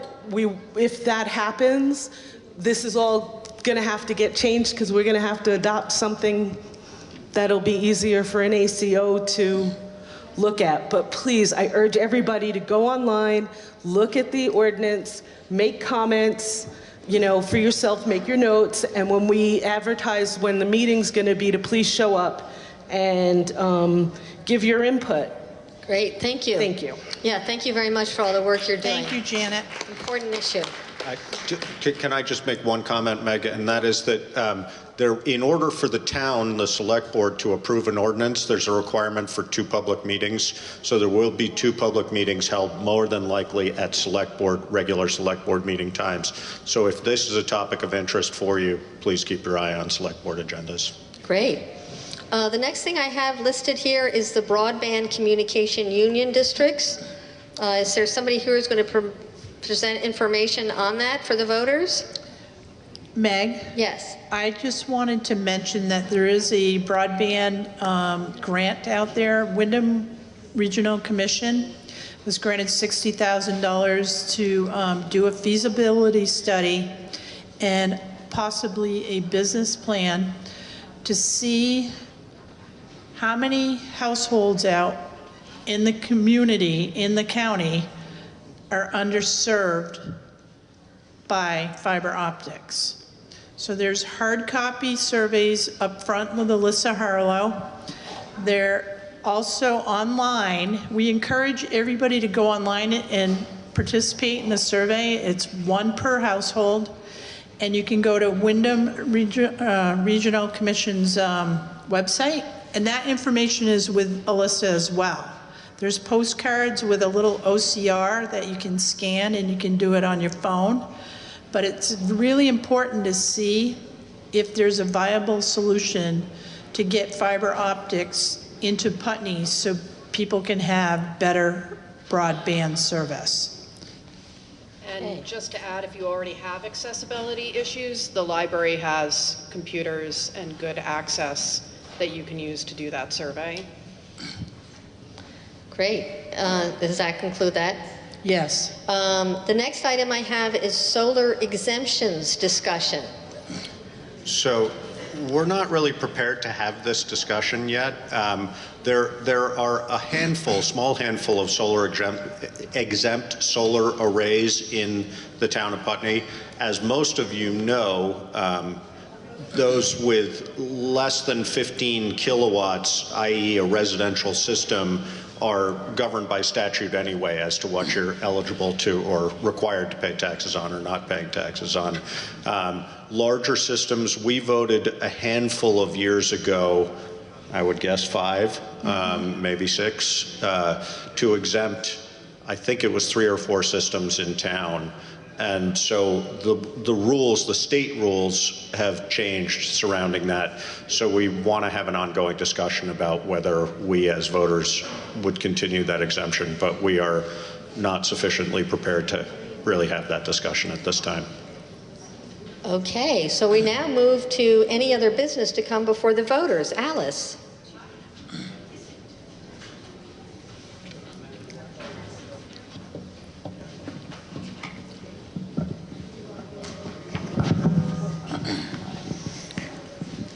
I'd like to have this resolution passed by the town of Putney. Be it resolved that the town of Putney requests of the state of Vermont that a state-owned bank be established following the model of the Bank of North Dakota. My reasons. When we had the recession of 2008, North Dakota was able to weather that recession better than any other state because it had its own state bank. And online, they say, Bank of North Dakota creates financial solutions for current and emerging economic needs. We may or may not be there may or may not be a recession soon. There always is one in the future. Today, we have talked a great deal about funding various items for the town of Putney.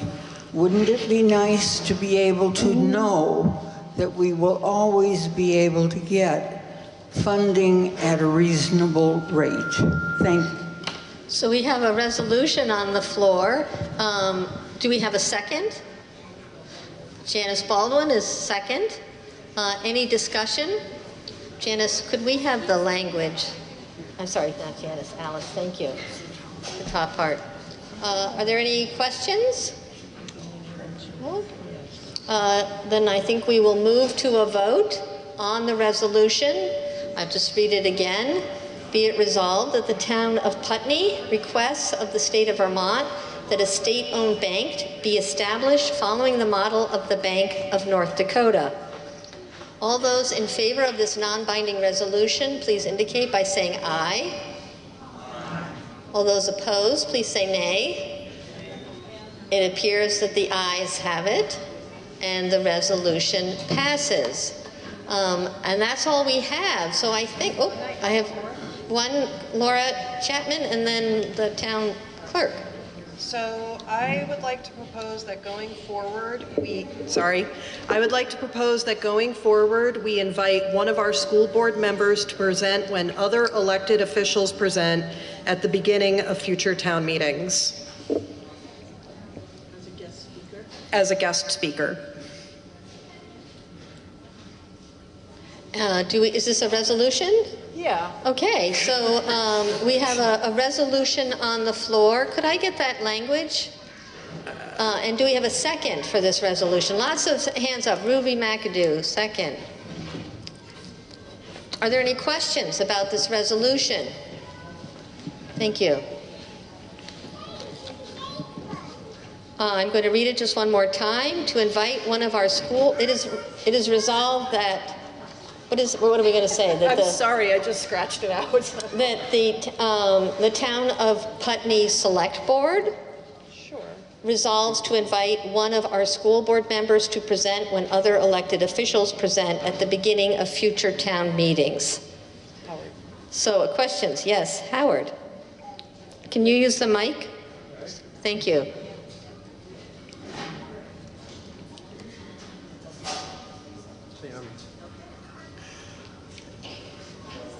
Ms. Moderator, it appears that the resolution on the floor is a binding resolution, but at this point, state law restricts us to non-binding resolutions.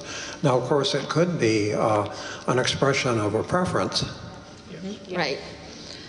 So are you suggesting that I should not be asking for what all the other resolutions were non-binding? So we could still pass a non-binding resolution. Yes, I'm just saying that at this time it can only be a non-binding resolution. Right. But my impression from the way Select Person Chapman phrased it was that she may have considered it to be a binding resolution, which it cannot be per state law. Correct. Yes, thank you for that reminder. This would be a non-binding resolution. Yes. Do you want to take the microphone? Liz.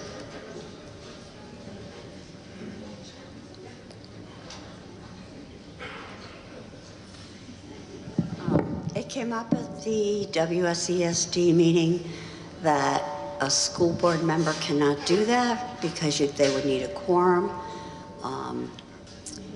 You might want to consider, I don't know if they're going to be able to straighten that issue out in the future, but that's why there's no school board here. And they handed it over to the leadership councils. Okay, so I'm willing to change the language to a representative from the leadership council. Okay, so we now have an amendment to the non-binding resolution, which is to change, to invite one of our, could you give me the language again? I don't know what the language is. One of the members of our leadership council. Thank you. To invite one of the members of our, is that? Putney's. Of Putney. Central Schools Leadership Council. Leadership Council. Do we have a second on that amendment? Gail. Did you get that? So we are now working on an amendment, which is now it's going to say that the select board resolves to invite one of the members of the Putney Central School leadership to present when other elected officials present at the beginning of future town meetings. Is there any questions about the amendment? We're just talking about the amendment now. It looks like we may be ready to vote on the amendment. So we're now voting on the amendment, which is to remove school board members and insert members of Putney Central School Leadership Council. Thank you. All those in favor of this amendment, please indicate by saying aye.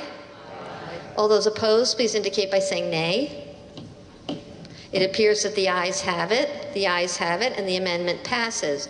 So now we're back to the resolution. Ruby? No? Does anybody have any questions about the resolution as amended? Looks like we're ready to vote.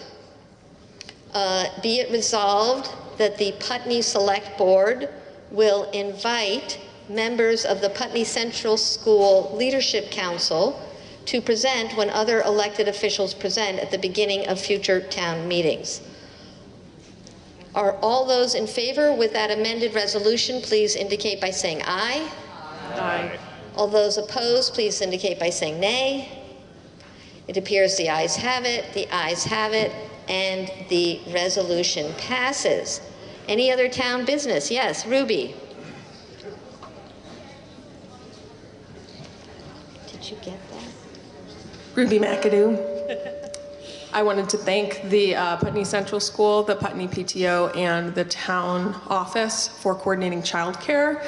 And I wanted to just report to everyone who doesn't have a child here that it was very well received. There were a lot of kids there coming in and out. And I think we can improve it every year, but if it really means a lot to families who are working and who need that support. And I wanted to thank all of those parties.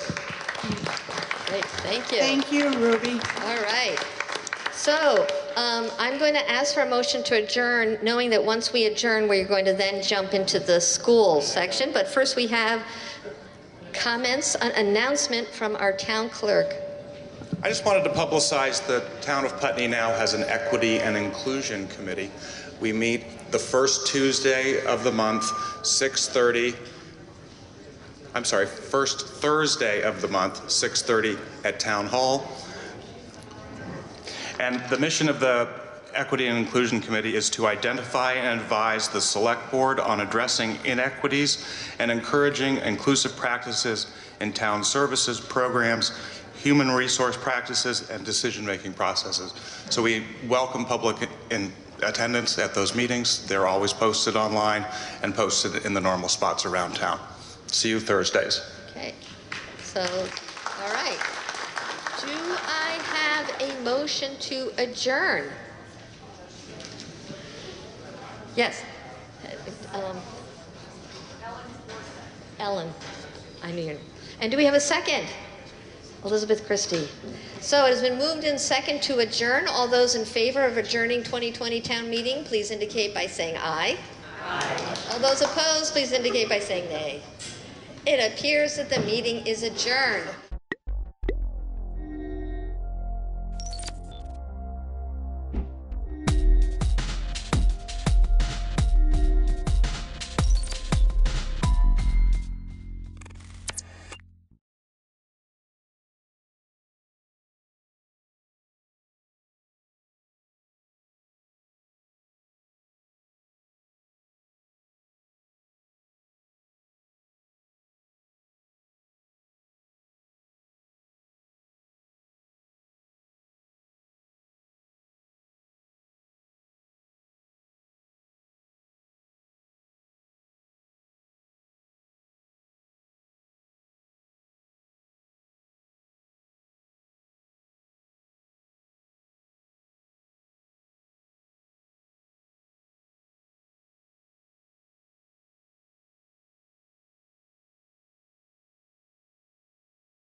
Good morning, and welcome to another edition of Montpelier Connection. Here we are at the State House. It's early on Wednesday morning, and this is Representative Mike Merwicki with today's guest, Representative Carolyn Partridge of Wyndham. Hello, Mike. Good so morning. Glad to be here. And welcome. Carolyn is the chair of the House Agricultural Committee, and this is an easy fit for her, since maybe you could tell people a little bit what you do when you're not here in the legislature. Well, Mike, one of the things I do to make a living is I raise sheep and create yarn at Green Mountain Spinnery in your district. Value-added products, yes, right? They spin it for me, and I dye it and take it to sheep and wool festivals. We also have a pretty good lamb market, so those are the things I do. And do you process the lamb yourself, or do you ship it? No, we send it to a wonderful place that's been humane certified approved down in Massachusetts. That Temple Grandin actually had something to do with when it was designed. So they get delivered to. It's never a nice day. I'm always sad on that day when they go to freezer camp, but it's part of the process. And I also take a certain amount of delight in feeding families with really good lamb. Yeah. So, yeah. Good local produce. Yes, exactly. Yeah. So that brings you to the State House and the Ag Committee. One of the big things that's getting a lot of headlines is how do we support dairy in a very changing landscape? Right, and as probably many of you know, and you know, Mike, the number of dairy farms has decreased significantly in the last 10, 20 years. We're down to under 700, 600 and some odd, 59 or something like that. It changes every day. And we've also found that going organic is not necessarily a path to success. My vice chair, Rodney Graham from Williamstown, just is in the process of selling his cows because the trucks wouldn't come to his farm to pick the milk up. And so there are a lot of challenges with dairy farms today. We do know, thanks to the Ag Strategic Plan that was put together, Vermont Agriculture and Food System Plan 2020, that there are opportunities in dairy, but not necessarily, well, there are opportunities in cow dairy. There are cheesemakers who need milk that has been produced without fermented hay. So there is an opportunity for that, but then you have to rely on square bales, as my husband Alan and I do, which relies on 3 sunny days in a row to get square bales dried. And but there is room there, and also we know, because of the strategic study, that we need probably 4,000 more goats producing goat's milk in the state. So 10 farms with 400 goats. Vermont Creamery needs goat's milk, and so there are opportunities. What we're seeing is that farms, while small, farms are closing, they're mostly smaller, and in many cases the land is being taken up by larger farms. But it's a sad thing to see happen, because it's our farmers who maintain the working landscape and the reason for people to come to the state of Vermont to visit. I have been heard to say that people do not come to Vermont to look at subdivisions in South Burlington and Williston. They come to look at the working landscape. And my committee, as you said, includes agriculture. It also includes forestry, which is huge. And both of these sectors have a real opportunity for being a part of a climate change solution. And that's what I'm really excited about. Yeah. So dairy is kind of a sad story. I think dairy will continue to happen. I'm afraid that there may be additional consolidation, and but there are opportunities going forward. Yeah. Now, you mentioned something that's on just about everybody's mind now, with the idea that climate change is real, it's here, and we all have to do our part. And ag and forestry are a huge part of that. Yes. Yes, and this, as I said earlier, really excites me because in recent times, agriculture in particular has been, well, the finger's been pointed at agriculture in terms of water quality issues in the Lake Champlain watershed, and that's accurate. They have been responsible for 41% of the problem, but they're also taking on 67% of the cleanup through the use of the required agricultural practices, and now with a focus on regenerative agriculture, which includes practices like cover cropping, low-till, no-till, grass bufferways. So what are low-till, no-till for somebody who's not a farmer? You don't till the land. You don't just plant over. You just plant, and there are techniques that can be used where machines that can be used to, instead of churning up everything, which releases carbon and also destroys the microbial structure of the soil, you can sort of drill plant crops, and that is so low till, no till. And that goes along with cover cropping, which means you leave roots in the soil. You leave living roots in the soil as long as possible. So there are several other principles involved with soil health. But what is exciting is that there is this recognition that these, Dr. Heather Darby from UVM Extension is one of the gurus, I would say, of soil health principles, and she has been, she allowed us how when she started working for UVM Extension in 2003, there were 50 acres in cover crop in the state of Vermont, and now there are between 35 and 45,000. So that is a real positive thing. I've also been participating in a group. It's just the beginning of a group, really, with the Council of State Governments Eastern Regional Conference. I got together in December with representatives from Connecticut, Maryland, Massachusetts, and New York, who are very interested in starting kind of a regional greenhouse gas initiative, but for ecosystem services, for payments to farmers who are employing these practices and improving the soil, sequestering carbon, and being part of the solution. Yeah, and that's just as true or more so for forestry, right? Yes. Our forests, it's estimated that our forests draw down or offset almost half of our emissions. Yeah. So that's a real positive thing. Yeah. And we're looking at ways for them to, for our forests to become part of the California carbon market. Mm-hmm.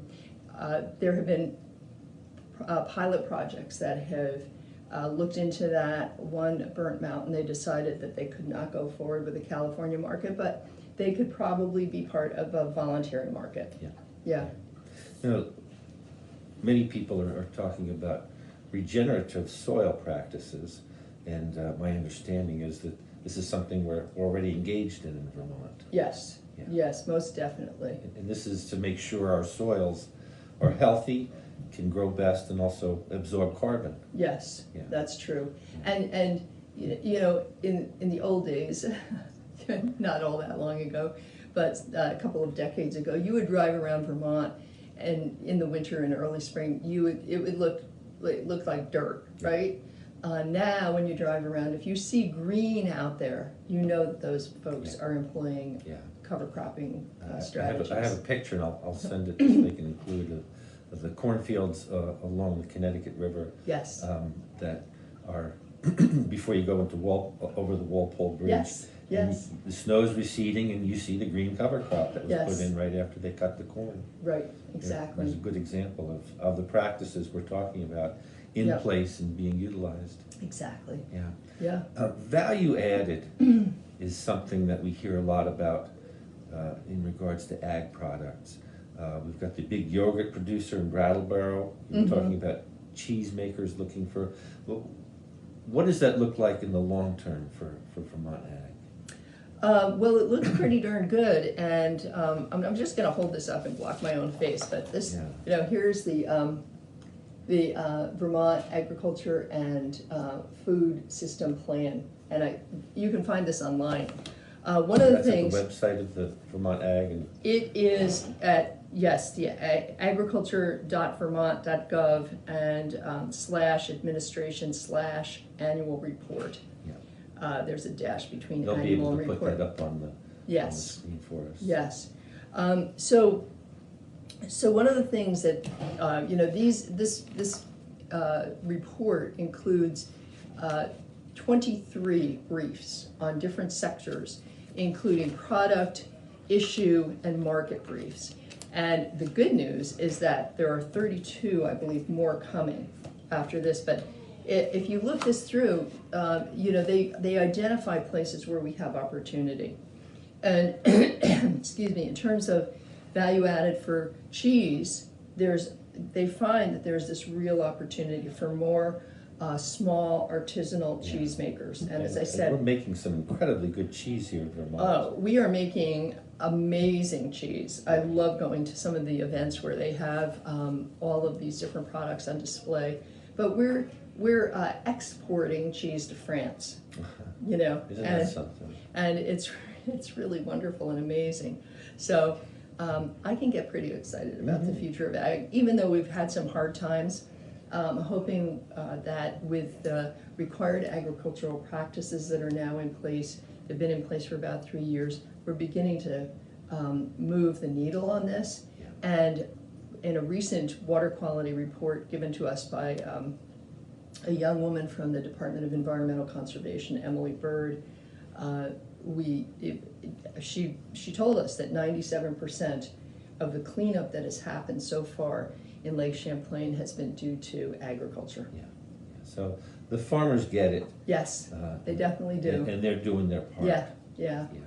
I think you pointed out before accurately that farmers have been in the crosshairs a lot when it comes to who's responsible for problems with water quality. But the reality is farmers are doing more than their share, and this is something we all need to be aware of. It's similar to the climate action. We all have to do our part. Yes, and farmers are doing more than their share because it's actually the cheapest way to remediate these problems. It costs a lot more to clean up development impacts than it is for farming. So that's why, and farmers get it. It's their environment too. Yeah. So, and I will say, giving a little history, back after World War II, we were the breadbasket of the world because Europe and Asia had serious destruction. We were the breadbasket, and farmers were encouraged to apply phosphorus. There are folks who still are here who can remember when boxcar loads of phosphorus would come to the state. And if a little is good, then a lot probably better. So this is, and this was the advice given to farmers. Yeah, I know farmers that were told, put it on your manure too. Yeah. So, it's not like they just went willy-nilly doing this on their own. They got advice which we now know is not good. So, and I also want to say that it's going to take decades to clean up Lake Champlain. I figured that this problem started probably right around the time of the Industrial Revolution, and so we're looking at hundreds of years almost, and it's going to take a long time to clean up. I'd like to think that someday my granddaughter, who lives in Fairfax, will be able to swim in the lake without worrying about blue-green algae. But we'll see. Yeah. Well, we know that Connecticut was in bad shape, and the old story was when you'd ask people what kind of septic system they had, the answer was, what system? Yeah, right. And just in the last 50 years, we've really turned that around. Yes, you are right. To where the Connecticut has a problem with nitrogen, but the overall water is much cleaner than it was. Yes, and I can remember when I lived in Saxon's River, actually in Westminster, but just over the line, and Saxon's River was my community. We would go we would go with my son, who is now 40, and we would go to Herrick's Cove. Yeah. And go swimming, and my brother-in-law had a boat, and we'd go water skiing and stuff like that. And I think it's done nothing but get better. Yeah. And the problem with nitrogen, actually, is that when it hits salt water, Yeah. it creates a toxic situation. So when the Connecticut River hits the Long Island Sound, it creates this toxic dead zone. Yeah. And that's why we have to be careful about nitrogen. We've got a few minutes left. I wonder if we could just touch a little bit on cannabis. Sure. We've been struggling to get to a point where House and Senate can agree on what's the way forward for to open up markets, a tax and regulate system. There was a lot of concern that this wasn't being looked at as purely an agricultural product. And the balance they came to was that it wasn't going to be under the auspices of the Agency of Ag. Is there anything you want to talk about in that conversation that you feel we can do going forward, or what's the situation now? Okay. Well, I think I did write a column about this that was in the Reformer a couple of weeks ago.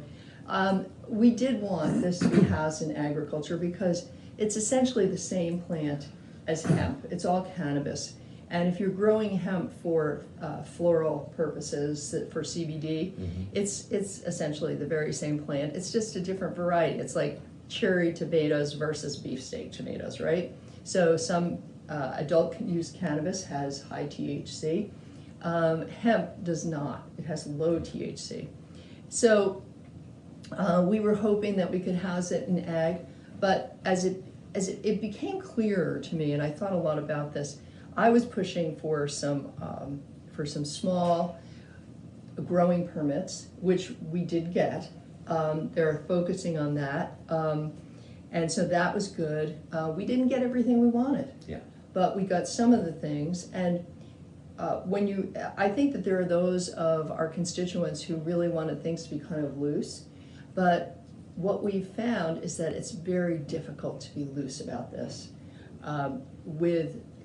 There were folks who said, oh, all this security, having to grow behind, fences with locks and stuff like that.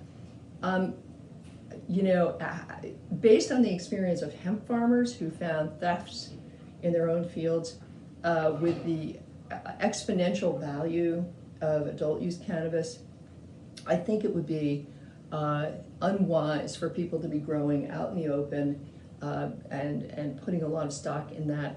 And not expect trouble. And not expect trouble. And also, the important thing to remember is that, this I basically put this out to farmers in particular, but everyone, if you're growing this, we'll have it legal in the state, but it's still illegal on a federal level. Yeah. And depending on who's in power in Washington, D.C., you might find yourself getting capriciously cracked down upon. And I don't want farmers to lose their land because you are subject to forfeiture. And if you are going to grow adult use cannabis, I really highly recommend that you create a firewall between your farm and your cannabis business. A legal firewall. A legal firewall. It's really important. And I hadn't really thought about this until I was talking with one of our legislative counselors who I think is just stellar in terms of thinking things through. And he brought this up with me, and it just made total sense. Yeah. We have a good group of lawyers who serve us on Ledge Council. We sure do. It's helpful for them to bring that perspective to us. Yeah. Especially those who are, most of us are not lawyers. Right, right. Yeah. So, I was sorry to disappoint some of our folks, but I think that this, given small grower permits and really a focus on farmers that is included in the bill, I think it was probably the best way forward. I think one of the things that came through was we wanted to make sure some big corporate entity did not come in and try and take over the whole system here in Vermont, and I think we've done that. Exactly. Yeah. We don't want that, and the bill makes sure that small Vermont growers are where it's going to stay. Yes, absolutely. Yeah. Anything else you want to share before we have to have to go? I think we've covered quite a bit, but I'm Yeah. always glad to come back whenever you like. You bet. Yeah. Well, it's certainly, agriculture is the heart of Vermont culture. I don't think anybody can argue that. We want to make sure that moving forward, we have a vibrant ag and forestry economy to take Vermont into this century. So thanks for all your work you're doing. Oh, thank you, Mike. All right. Yeah. And thank you to all the people back at BCTV for bringing our work here in Montpelier back to you in Windham County. So until next time, take care.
I would like to call to order the Select Board meeting of March the 9th, the first meeting after town meeting day.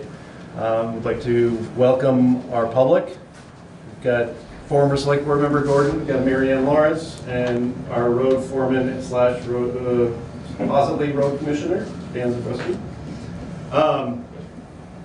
And for the time being, we're going to skip over the rules of procedure, as we'll get to that in a moment. Do we have any additions from anyone? Yes, Zahn? I'd like to. Yes. I'd like to consider an addition of to talk for just a second about the Conservation Commission's plan to do community values mapping, and how the Select Board might be engaged in that along with the Planning Commission. Okay. And I have an addition to schedule a meeting of the Select Board, Guilford Cares, the Emergency Management Director, to discuss Guilford's response to the coronavirus. Okay. Any changes to the agenda order from anyone? Okay. Hearing none, I'm going to move on. I want to just welcome Select Board members who were re-elected. Zahn Eastes and Veranda Porsche were both re-elected to their respective terms. And new Select Board member, Rusty Marine, welcome. And congratulations. Thank you very much. Welcome. Thank you. Looking forward to working with you. I'm looking forward to working with all of you also. Thank you. And the next, the first real step of new business is to elect a chair and vice chair. And does anyone wish to make a nomination for a chair? I'll nominate Richard Brzezinski. Okay. Anyone else? Need a second? Yeah, I need a second, sorry. Second? Okay. Any discussion? Any other nominations? Okay. All those in favor say aye. Aye. Aye. Anyone opposed? Okay. Motion carries. Sorry, I also have to take minutes at the same Thank you time. very much, colleagues. And Richard, you want to take over for electing a vice chair, or do you want me to finish it? No, I'll do that. Can I do, is there a nomination for vice chair? Do I hear a nomination for vice chair? I'll nominate Miranda. Do I have a second? Yes. Is there any discussion? Must be a sign. All those in favor say aye, please. Aye. Aye. The motion carries unanimous. Thank you very much. Congratulations, Veranda. Thank you, Richard. Conflict of interest statements, Peter. Yes, so this is something we have to do every year, is that all the Select Board members need to complete a conflict of interest to related party statement and questionnaire, and answer the questions and sign it. It generally takes 10 to 15 minutes, and so for the sake of time, and Richard, I have a copy printed for you. For the sake of time, at the moment, we won't do it during the meeting, particularly since we have a relatively lengthy meeting at this time.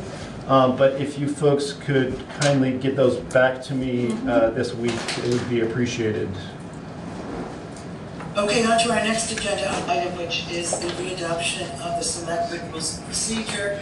The Rules of Procedure, which are on the table there at the end of the table. They actually aren't, because you need to readopt them. Are the rules which basically govern how the Select Board interacts with the public. They are rules which govern basically civility in terms of questioning and answering. And in order to reenact them, I guess we need a motion. That is correct, to readopt them. Do I have a motion to readopt the rules of procedure? I shall move that we readopt the rules of procedure. And do I have a second? I will second. Okay. Is there any discussion? Randy, you're being new, you're certainly at liberty to read the rules of procedure at your leisure. But as I said, they govern how the public and the Select Board interact during meetings. All those in favor? Aye. Say aye, please. Aye. Any opposition? The motion carries unanimously. Thank you. The Select Board annual goals. hope you've all had a chance to read them. Those are the 2019 annual goals that you have that were in your folder. Why don't I read them out just to be articulate? The first goal was implement the town capital plan. The second one is strive to be a place where young individuals and families can live and build a sustainable financial future in our town. 3, hear regular reports from the various town commissions. 4, be aware of the needs of elders to age in place based on our town plan. 5, facilitate collaboration amongst Guilford nonprofits and community organizations. 6, for the select board to continue to be active, open, and transparent. 7, to implement a social media program for town communication. And lastly, 8, traffic to oversee or to improve, I would say, traffic safety in Algiers Village and Guilford Center. So what we want to do, given those, I mean, you can see that some of them I see have been met or mostly met. We've been working on the capital plan, certainly. We have worked on traffic safety in Algiers Village and Guilford Center. We've heard regular reports from the various town commissions. We've invited them to address the select board. It's a question, I suppose. It's not for us to say, I guess. I think that we have tried our best to be a select board that is active, open, and transparent. And I know that in regard to a social media program for town communication, we have a renewed and revised website that is more active. Do I have any comments from the select board or the public in regard to these goals? I have something. I don't have the document right in front of me because my computer is having a hard time getting online. I think that the goal of making Guilford, what was it, attractive and affordable and, you know, for young people, individuals, and families. I think that the goal is sort of awkwardly stated, and I think it's also something that I'm really interested in working on collaboratively, you know, having the select board work on it, and each of us has probably something different to bring to the table, to this table, about our experiences of living here and how to make this a welcoming and affordable and etc., you know, for people. But I'd like to see that given equal priority to some of the other, you know, worthy goals. Miranda, could we request that you draft that goal more eloquently or more directly? If I can certainly do that, and I could work on it with anybody else who wants to, and also if anybody wants to work on some action steps that we can do that are maybe a little different from what we've already done. I for one would be happy to work on sort of brainstorming some action steps that we could bring forward to the select board and the community. Richard, Sheila has her hand up. I see Sheila, thank you. You're recognized. Thank you, sir. I think that the goal originally was to support the town plan's goal, and that the select board would be in support of the town plan's goal to make the town a more welcoming place where. And that's what's missing in the beginning of that sentence. Oh, what we don't have, what we haven't had, is action steps that are aligned with the 2015 town plan. And you might want to go first to the town plan and then see what they're doing for the 2020. Yes. Thank you so much, Sheila. I shall do that. No, I'd like to make a suggestion, and I'd like the select board to tell me if they think this is sensible, but in regard to the first goal, implement the town capital plan, I would like it to read implement and monitor the town capital plan. Does that, and by monitor, I mean that we would be much more involved in the capital plan and overseeing and watching how it is implemented. Implementation without kind of monitoring it doesn't make as much sense to me. If I think we should be monitoring it as well as implementing it. I would agree. Yeah, that was something on my mind as well. That we should remain vigilant in, ensuring that the capital plan is advanced forward as planned. So why don't we make it, Brenda, when you're redoing these, maybe you could add monitoring to it. Is monitoring the right word, select board, do you think? Without objection then, let's put in monitoring, and if we want to change it, we can. I don't have time to think. Implementing? Evaluate? Evaluate? I don't know, I'm just suggesting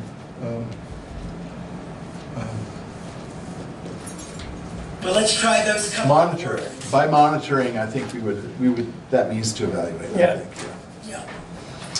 Okay. Any other comments about the goals? But I think that Sheila's advice to put these goals up against the town plan and see where we come out in terms of language and possible subcategories is a very good one.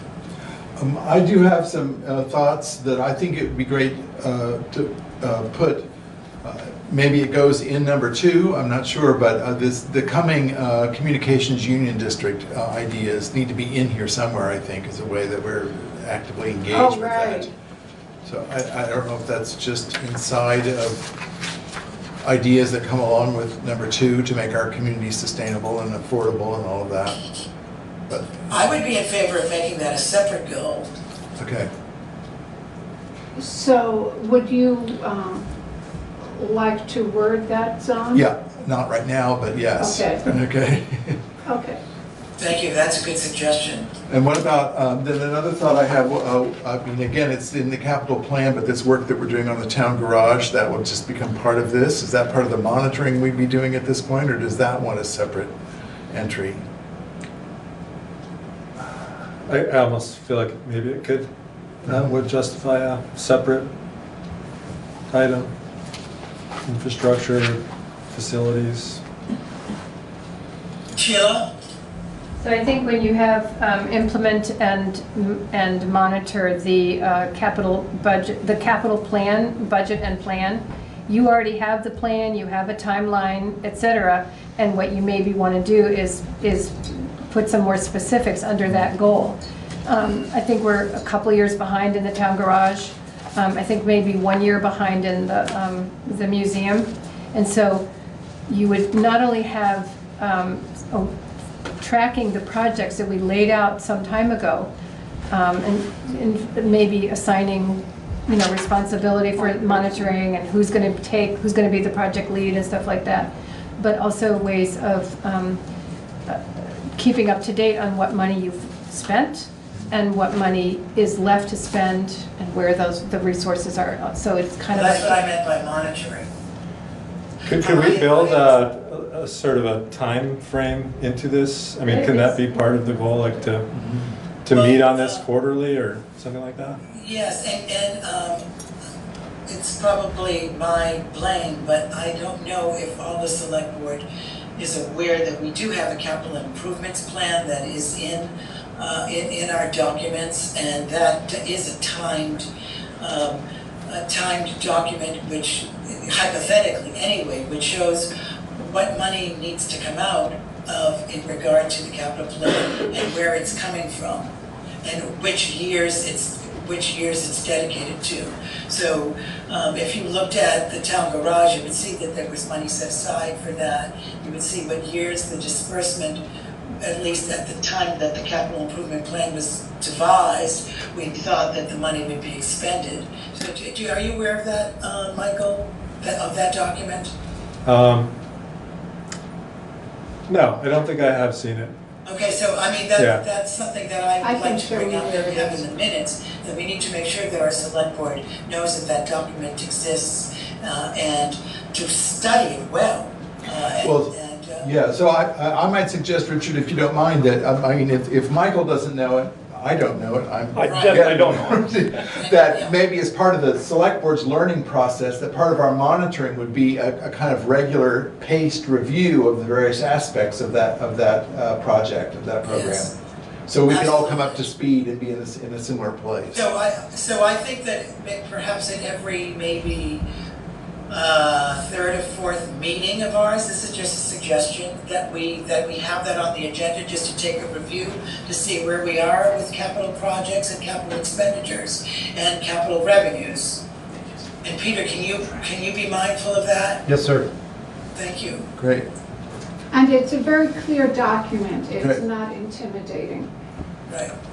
Now, one suggestion that I have, and I'm not sure about whether this falls under the purview of the select board or not, but certainly events of this year have led me to think that can a goal be that the select board assures that town meeting is organized and prepared for and that it runs smoothly? Could that be one of our goals? Or my question is that a responsibility of the select board? And I guess I have to turn to Peter for that in terms of the legal issues involved.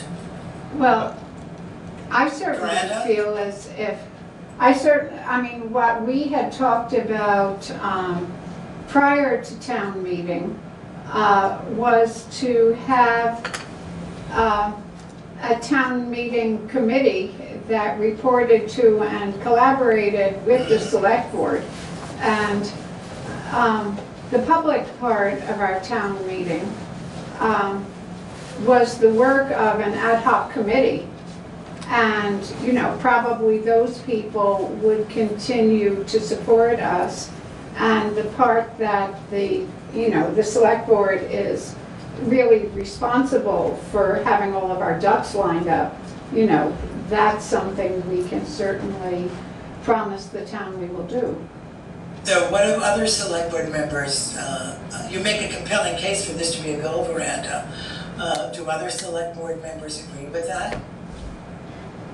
Yes, I do as well. There's room for improvement, I think, for Miranda, the way that I've just put it in my notes is assure that town meeting is organized and runs smoothly. I'm sure that you can come up with more articulate language in that, but that's what was in my mind.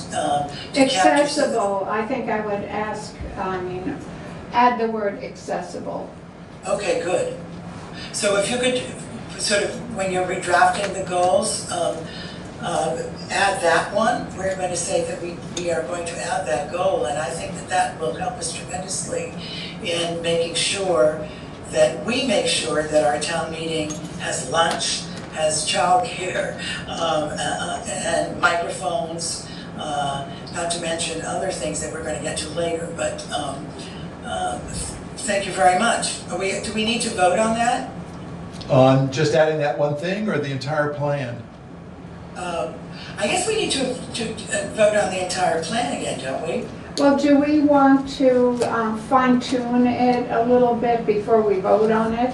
Yeah, that's I mean, I'm happy to work with Peter and anybody else who wants to have input, and you, Richard, on wording in the next, you know, between now and our next meeting, and then we can vote on it. And I guess, you know, we can have Peter circulate the draft of the best we can do, and I welcome input, even from okay, so that would be an the action public step as we well. want to have that we are aware of. And do we have any preliminary thoughts on how to go about organizing the town meeting committee? Like, would we appoint I think individuals that, or put a call out for volunteers? I'll handle it. You know, I was already working with people on each issue, and those people will probably be willing to participate, and we could put something in Front Porch Forum, and if anybody on the select board wants to be involved. That's great, but I wonder if it's one thing for you to handle it, which makes it appear and feel like it's a select board responsibility that you're handling, as opposed to a committee of people that have come together to handle these various things in collaboration with the select board. You see Well, the difference I'll be I'm happy suggesting? to convene a committee. All right, so Okay. essentially. Right, and so the person- committee, because the select board established this committee either last meeting or this meeting before that, this town meeting committee will, at the appropriate times, report on their progress in regard to the 2021 town meeting. Okay, sure. Thank you, Miranda. Is there time for one more Yes. question? I just would like to understand a little bit, I guess it's the one that facilitate collaboration among the various Guilford nonprofits and community organizations. I see that it's aspirational. Can someone speak to what the hope was, or what might have been happening, or what might happen? But one thing I know is that we were, I think that the inspiration for this was the Bratt Community Center, and how various nonprofits in town, that was just one moment of thinking about this, where the Broadbrook Community Center was going to be working with nonprofits in the town, and nonprofits were going to be using that space. Does anyone else? So that's one memory that I have of that goal. Gila?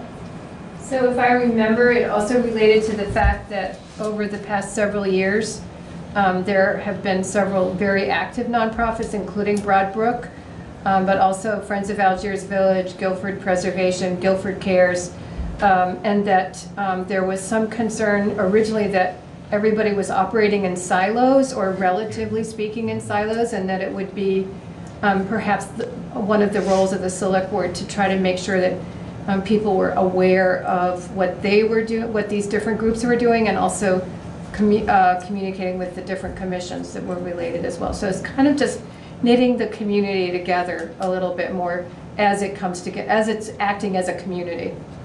Sandra, would you like to see that more specific? Is that what you're getting Well, at? this is very helpful to hear this, and I don't know if there are actions. I mean, it's the kind of thing that totally appeals to me. This is what I love to do, and so that's why I ask, because I don't know what's been done, or if more could be done, if the select board would like more to be done. So. Very good. Richard Ann has her hand up. Yes. Hi, Richard. One of the goals that I think I heard was about welcoming new members to the community, but I didn't hear anybody mention the concept of the handbook for new residents that has been under the auspices of the Planning Commission. And I know they haven't dropped it. I know they've been focused on the town plan, but I would think that would be important to mention as a subset of that goal, that was one of the mechanisms to get that to happen. Right. That's a really good suggestion, and I have a few ideas as well about welcoming people, and certainly the handbook will be an important part of that. Any other comments on the goals? Great, so where we are with this, just to summarize, is that Miranda's going to take the goals both as they exist and With the support of other select board members.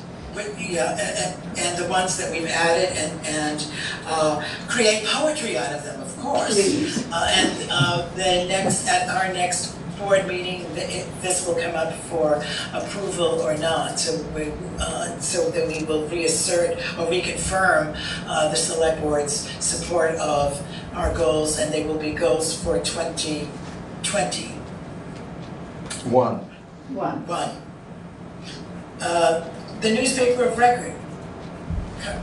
Currently, our newspaper of record, Peter, is the Brattleboro Reformer. That is correct, and it's been chosen because it has regular circulation 6 days a week. The town has attempted to use the Commons in the past, and it didn't work because it's only a once weekly, and so I would personally recommend the select board continue to use the Brattleboro Reformer. They have provided a great service to us. On occasion, when we have public notices to post in the newspaper, they will do that for free. Other items, we do get a quote-unquote government price for it. So they have always been really wonderful to work with and very responsive to our needs. So I would recommend them. Do I have other comments or a motion? You know, there's nothing wrong with the comments aside from the fact that it's only published weekly, and that doesn't meet the needs that the select board in the town has based off of state statute at various points in time, unfortunately. Does this require a motion? It absolutely does. Okay, so moved. Do I have a second? Thank you, Michael. Any discussion? I think Rusty seconded that. Oh, Rusty, thank you. You're Hop first. in. I know, well, I'm trying to get up to speed here. No, you're good. You're good. Any discussion? All those in favor? Aye. Any opposed? The motion carries unanimously, and thank you very much. Peter, would you like to speak to G, annual select board appointments? I would be very happy to. Thank you, Richard. Thank you. So every year at this time, at the first select board meeting after town meeting day, the select board makes their annual appointments. I have a list here that I would like to read out for specific offices and recommendations for people to fill those offices. First is road commissioner, and that would be Dan Zabreski. Delinquent tax collector is Penny Marine. Constable, we have a new Guilford resident who has volunteered to both be constable and dog officer. His name is Adam Raven. He was formerly a deputy sheriff in Maine. He and his wife recently moved to Guilford, and he is now training to be a deputy game warden in the state of Vermont, and that training overlaps with some of the training required for constable. And what doesn't overlap, he has already said that his schedule is free enough that he can arrange a time when the State Police Academy is offering the courses that are required to be taken in person, and he will attend in person. So he's very enthusiastic. He's a young man, and so Penny and I met him last week. I've had very extensive email communication with him. He's very quick to respond, and has a really great, positive, cheerful attitude. So I think he's going to be a great choice for this. He has a great name too. Yeah, boy. So he's for both of those positions. Fence viewers will be Dan Zabreski and Dan Ingold. For the Conservation Commission. May I jump in here? Sorry, yep. Peter. I just want to ask before we go through the commissions. Yes. I see these people being that their terms are up and they're to be reappointed. Is it just a foregone conclusion that the select board will reappoint the people that are in seats now? No. So I have contacted the people who are up for reappointment and first inquired. If they are willing to be reappointed, they get the first choice. And if they say no, then, for example, for the commissions, then I go to the commission chair and ask if they know of anyone else who has interest to be appointed, and then they make a recommendation to the select board that XYZ individual would like to be appointed. Now, the select board can choose whomever they want, but Guilford has a tradition of the commission's appointing. The commission's making a recommendation and going with their recommendation. Okay, I just need to understand that. Yep. So for the Conservation Commission, standing members Bill Jewell and Stephen Sosniski both need to be reappointed. For the Planning Commission, it is Lynn King, Thayer Tomlinson, and Nathaniel Mathiasen. For the Recreation Commission, it's Taj Keir and a new individual who, so the Select Board moved to increase the Recreation Commission by 2 commissioners to a total of 9 because of the amount of work that they've been doing. As we discussed at a previous select board meeting, they really needed the extra help to spread out the workload. And so Wendy said that a woman called Ashley Kane has been volunteering as a citizen volunteer with the with the Recreation Commission for just over 3 months now, and she's very interested in being appointed as a new Recreation Commissioner. So they're all, very enthusiastic. If I remember correctly, she has a child in the school as well, so it's a really good fit. And the Rec Commission is actively recruiting another That is member. correct. I was also told that the Conservation Commission is also actively recruiting to fill their vacant spot. Do you know, Michael? Have you heard about Conservation. That's what Linda told me. Linda Hecker told me that they hope to have it filled in April. Yeah, I'm not sure they have someone who's actually volunteered. Okay, that's fine. Step up. I think they had somebody in mind though. Yeah, that's what she said. Yeah. Okay. For the other roles, we have the Wyndham Regional Commissioners. Gabby Ciafreda and Steve Lemke have both enthusiastically volunteered to continue in their roles. For the town pound, Marianne Lawrence, who is here today, has also enthusiastically said yes, which we greatly appreciate. Thank you.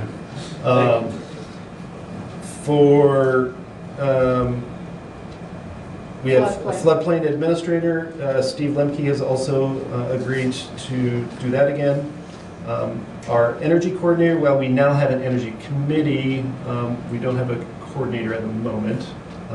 They're trying to see who has free time to take that role on. For Green Update Coordinator for this year, Ellie Myonin has agreed to be reappointed. Tree Warden again, Dan Zambreski.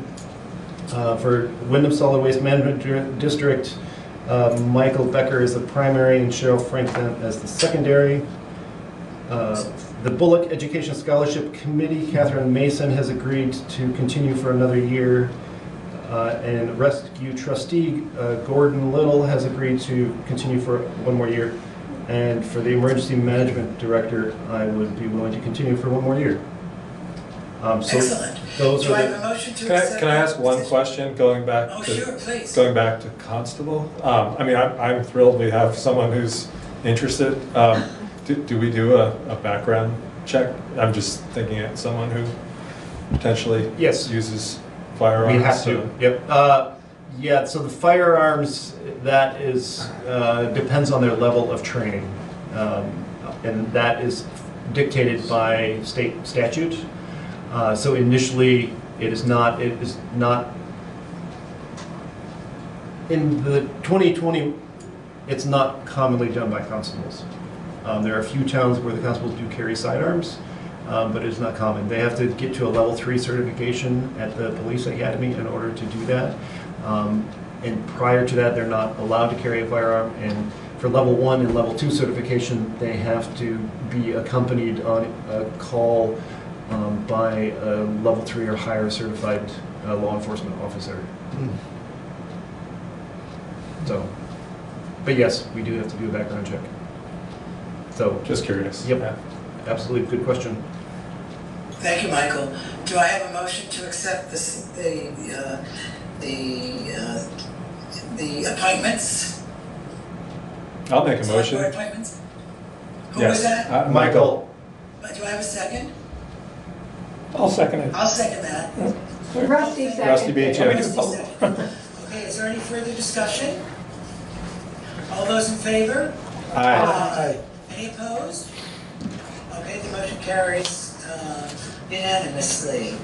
On to something that I put on the agenda, which is now called the Budget Review Committee. And let me just give a little explanation of what my idea of this is.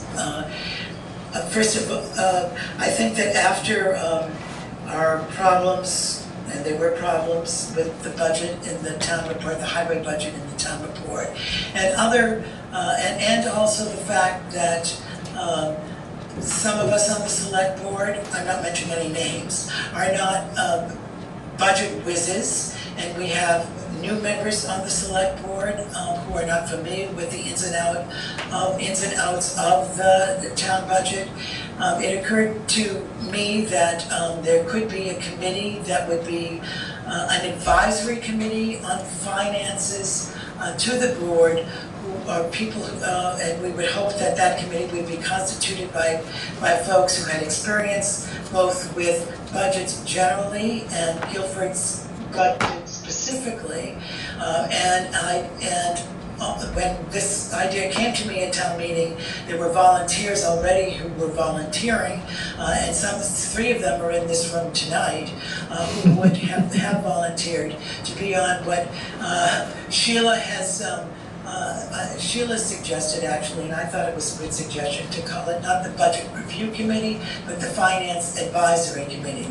And certainly when I was on boards of directors in the past, that was a fairly common name for an advisory committee. Usually it constituted board members, but this would be an outside Finance Advisory Committee. And we don't have a mission yet, but generally what I would think the mission is, and I'm going to say something else, which is that I would hope that if the select board agreed to have a finance advisory committee, the finance advisory committee would meet and suggest what its role could be. But generally speaking, what I had in mind when I thought of this was a committee that would really give a very scrubbing look at the numbers that we present, both in the capital improvement plan, in our general budget, and our highway budget, and help us to make sure that we have precise numbers, and particularly at the time of town meeting, to act as a vigilant committee, very vigilant, to make sure that what is published, the numbers that are published, are the correct numbers. So that's what I had in my mind, very vaguely. Any comments? So, may I comment? Peter, please, yes. So a couple of points. So per VLCT, one of the sole responsibilities of the select board is the creation and approval and maintenance of the town budget. And the purposes of so Rusty, being new, you're not aware of this yet. So in the fall through the early winter, the select board has regularly scheduled public budget meetings. And so that is frankly, that is the time for the public who are non-select board members to come and give input. So while a budget review committee per se, as stated, is not quote unquote illegal, the budget is the sole responsibility of the select board. Right, and that's why, just to speak to that particular point, that's why this would be an advisory committee. They would not be creating the budget, and the word that I used originally was review, so that the budget would basically have been created, and that it would then be reviewed by a financial advisory committee. I just think it's another layer of protection for the select board and the town, of course. Well, we did have members of the public come to our budget meetings. I mean, I like this idea, and I'm glad that there are veterans of the select board and perhaps others who are interested in supporting our process. And in talking with Katie Buckley, she was mentioning that other towns did have, a support group for the budget process, and I would support a support group for us, especially as we have people who are willing. It's a big job. Yeah, there wouldn't be much difference. I mean, the public is invited to come to the budget workshops. This would be a specific number of the public who would come, who would join us, possibly at that time, as a committee to talk about the budget, and most importantly, though, we want review, I think, of the budget.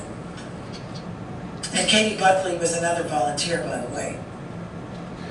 Yes, so if I understand you, Richard, what I hear you saying is that the law requires that the select board put together the budget, and that the public be engaged or invited to be engaged in that process. So in putting together the budget, it would come together, and then perhaps this committee would have some kind of overlap maybe toward the end of that process to help us get it to a point, the next stages in the process. Is that Yeah, right? that's what I was thinking of. Yeah.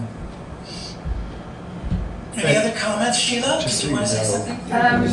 Yeah. Yeah, this is, Peter's right, this is, the town finances are the select board responsibility. I think one of the things that we need to recognize is that life gets ever more complicated in terms of regulations and expectations and what the community can bear and what the community understands. And so, so I think having Katie involved and somebody like me, and I think Gordon has already also volunteered, and is something that can help with the bigger picture, and also making sure that funds are in line with where they should be and being applied or used where they should be, just to provide another set of eyes and some guidance and recommendations to the select board. Certainly not to do the select board's job. Right. And not to make the budget. I mean, Another set of eyes. Well, and it's also history and continuity, which is important to me. I mean, when I think about just the people in this room, that Anne, represents, among us, we have, more than a decade of, and how long ago was it? It was 2001 when I started. 2001. 2000, So yeah, 2001. we've got ballpark 20 years of select board responsibility, fiscal responsibility. And I would personally welcome that, both in casting the numbers accurately and responsibly, and also in communication, how to communicate succinctly with a view toward what people have understood and what's different about what we're doing now. Is there any further discussion? I'd like to just say, Yes, sorry, go ahead, Peter. I'd like to just say one thing quickly, that still is a totally new member of this, and even though it's great to begin to understand this, I totally am heartened by the idea that there are these community members who are willing to help us through this process, and so it feels very good to me. And Richard, if you don't mind, I took a moment this afternoon prior to the select board meeting just to review the state statute regarding one of your last comments when you first gave your overall review of your idea for this topic. And that is that the town report, specifically the financial portion of the town report, is the sole responsibility of the Board of Auditors. So the Board of Auditors are technically an entirely separate board. We now have 3, thankfully. And it's their responsibility. And VLCT has a very good write-up about this, if anyone would like to see it later on, about who can really interact. And it's very limited, so that they basically are elected individuals who compile the report, and by state statute, they're only technically required to compile the financial side of it. That being said, most towns throughout the entire state have a very long, wonderful history of including many other things in the town report. So we just need to be careful that 2 of the few positions that are in conflict per state statute are the select board and the Board of Auditors. So you cannot tell them what to include, unfortunately. Right, but we would be talking about, I'll get to you in a moment, Gordon, but just to be clear, what we're talking about is a finance advisory committee for the select board. The select board then turns those members over to the auditors to correct. So we're not getting, this committee would not get in the way of the auditors. Okay, I apologize. Maybe I misunderstood your statement earlier. I apologize. Yeah. Are we talking about something that's spread out like throughout the year, or something that just happens during that budgeting period of time? It would be spread out toward the year, but I think what we need to do, in my idea, is that We have the general outline of this advisory, Finance Advisory Committee. I would like the Finance Advisory Committee to meet, and the volunteers who came forward to me personally to say I would like to be on this committee, for them to call a meeting of themselves and to outline in draft form what they believe their mission is and their time frame, and then bring that forward to the select board, which could approve it or not. How does that sound? Good. It feels like a lot to ask, but it's good. Okay. So Gordon wanted your attention. Actually, Dan, my question seems to have been answered by that last exchange, that you answering Peter's. Okay, thank you, Gordon. So thank you. Do I have a motion and the motion would be for the select board to establish a finance advisory committee? Yes, I so move. Do I have a second? Yes. Okay, is there any discussion? All those in Wait, favor? Anne has... Quick question from what you were saying earlier. Is this a self-selected committee? You talked about people willing to come forward. Is this a committee appointed by the board? I wasn't clear about the process of... I think that it would be a committee appointed by the board. Yes, it should be. But I was just, I was sort of overjoyed that we had such skilled folks who had come forward already to volunteer to be on that committee, which the select board is grateful for, at least from my perspective. Sheila? Would there be a member of the select board who participates on this committee? I think there should be. Yes. So do we need to add that into the motion? No. I don't think think you need to. But- You can but just that have a we- select board member who volunteers to be the liaison to that committee. Yeah, as in other committees in town. So is there any further discussion? Yes, Ann? No, that was me trying to kill a bug. I guess I would just offer that the gentleman who caught the error in the town report offered his services. Oh, Tim Harris. Yeah. What's his and name? Tim Harris? Tim Harris. I don't know him very well, but I met him at a gathering And this he has weekend. already stated that he would like to be on that committee. So we don't want to forget him. Excellent. All those in favor? Aye. Aye. Any opposed? The motion carries, and I think it's going to be a very important benefit for the town of Guilford, and thank you very much for unanimously agreeing to that.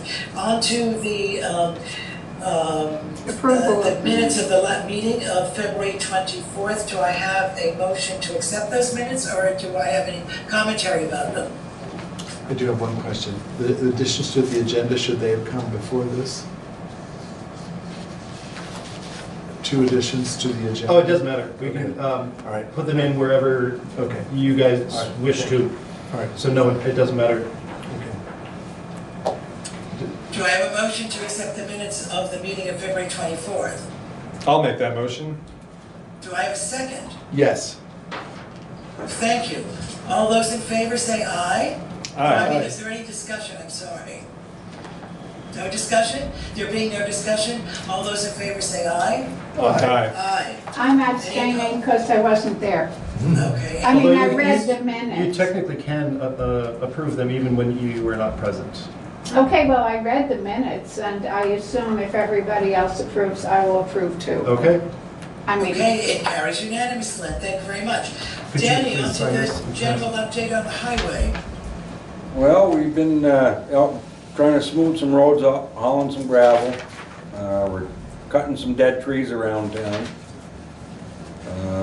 Just the way things are going right now, I think we're not gonna have a bad mud season. A lot of towns around have posted their roads, and I'm not gonna post them right yet until if they fall apart, the next meeting, then I'll come to the meeting and say, it's time to post our roads. And right now, some of them are getting dry and dusty already, so. Wow. But I think, keep our fingers crossed, this weather tomorrow and a little rain tomorrow night will dry them out even more. I know I was on the backside of Green River Hill today, and I couldn't believe on how it's holding up right now, so. Fantastic. Good news. Thank you. That's the highway update.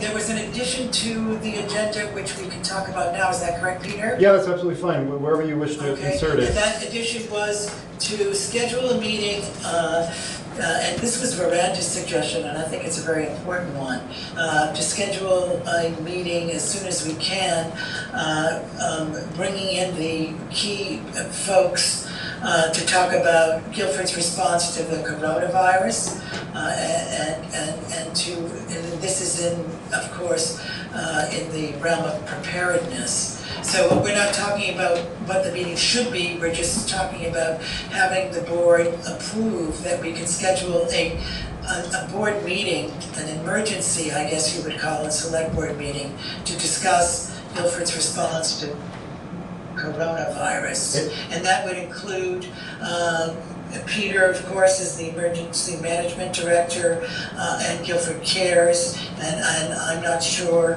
what other organizations or persons should be involved in that. But I think we do need to schedule a meeting. Sheila?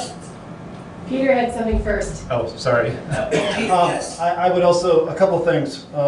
As far as individuals to include with that, I would also recommend Jared Bristol to be included in that.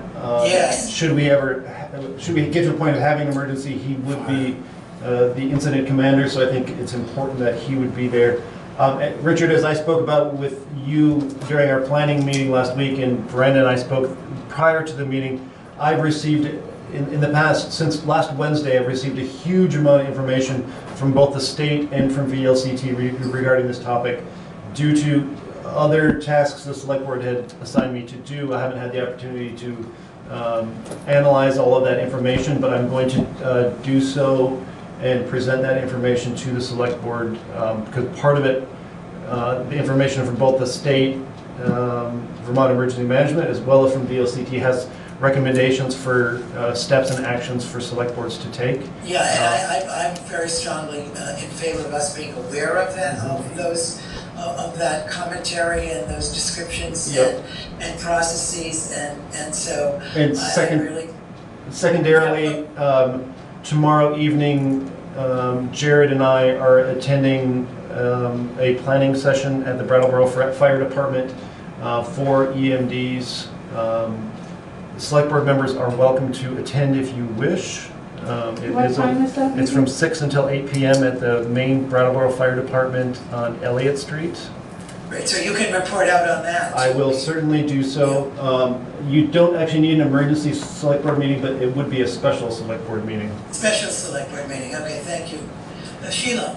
I just wanted to point out that Guilford Cares has, as of late last week, a video on how to deal with coronavirus at home. It might be worse. It's a YouTube video, and it's prepared by a Guilford resident, Richard Griffiths, who's done a lot of studying on viruses and pandemics and epidemics, and he's been working. We should invite Richard. Also, Richard is he's a member of Guilford Cares, so he's put this up on their website. But it's worth looking for that on the website. Yeah. Oh, Richard, can I just ask Sheila something? Go ahead, Miranda. Could Guilford Cares post that video, let's say, on Front Porch Forum, so that, is it like that? No, I think it's possible. I think you just need to ask, or somebody needs to ask. There's no reason not to post the link on the town website and on the Front Porch Forum. I don't know if there's any legal repercussions at the state level with this, but... In this instance, no. I mean, if it's on YouTube and the select board feels that it's appropriate content and that it's reliable content, I can post it without any problem. Oh, great. Okay. And obviously, coming from the individual it's coming from, I would venture to say it is reliable. We don't need a motion to do that. Absolutely not. That I can just do that if that's something the select board desires. So Peter, two things then. Would you post those videos, and would you also then convene query people on when this meeting, this special meeting can be convened? Absolutely. I just recommend you check with Richard. Absolutely. Okay. I was going to do that. I was going to get his permission. Yeah. Don, did you have something? Just out of courtesy. Yes. So the Planning Commission has, they're moving forward with a plan, and one of the Conservation Commission at the last Planning Commission meeting went to the Planning Commission meeting and proposed that as part of the planning process that the Planning Commission is currently involved in, there's an offer to do a community values mapping workshops.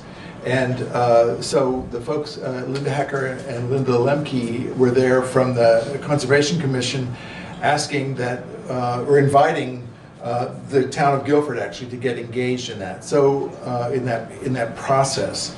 So there was a lot of enthusiasm for it. As Linda Lemke presented it, the Planning Commission thought it was a great idea. It essentially it's an offer from where's it coming from? I don't know. But the Wyndham Regional Commission, I guess, is one of the partners here in a grant process they've gotten. And it's about the fact that Guilford is in this connector from the Berkshires up to the Green Mountains, the Southeast Corridor connector, it's called, to for the Northern Appalachian region. So these asset mapping evenings, there would be 2 of them to complete this process. The Planning Commission felt it was a very good thing for them as part of their process to do.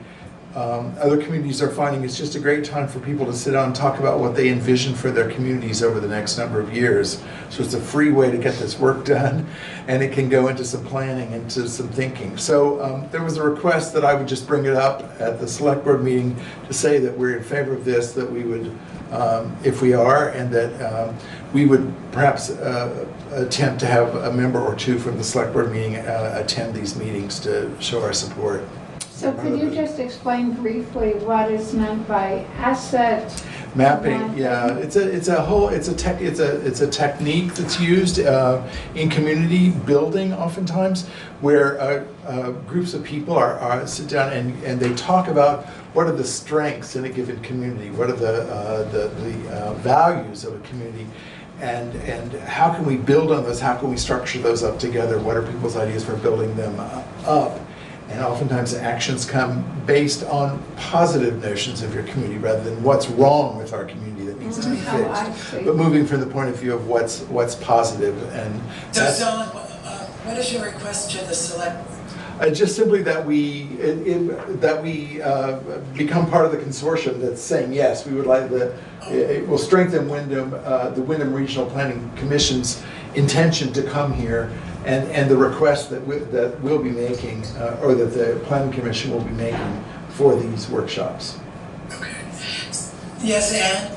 But just apropos of that, the town visit that the Vermont Council of Rural Development did would be a huge piece of information that would be of value to that, because that whole process started by saying what are the positive things about our community, and how will we use those to make a plan. So it sounds like a real logical piece of that. Building on that, yeah. Right. So can we have an enthusiastic sort of assent to getting the select board involved in the asset? Was it asset planning? Was that what asset mapping? Values. You said community values mapping is what you said. Community values mapping. I'd be willing to participate if we're looking for a volunteer. Yeah, and they have a Can we date. say that we strongly support that? Yes. Select board? Yeah. Yes. Good. All right, moving along.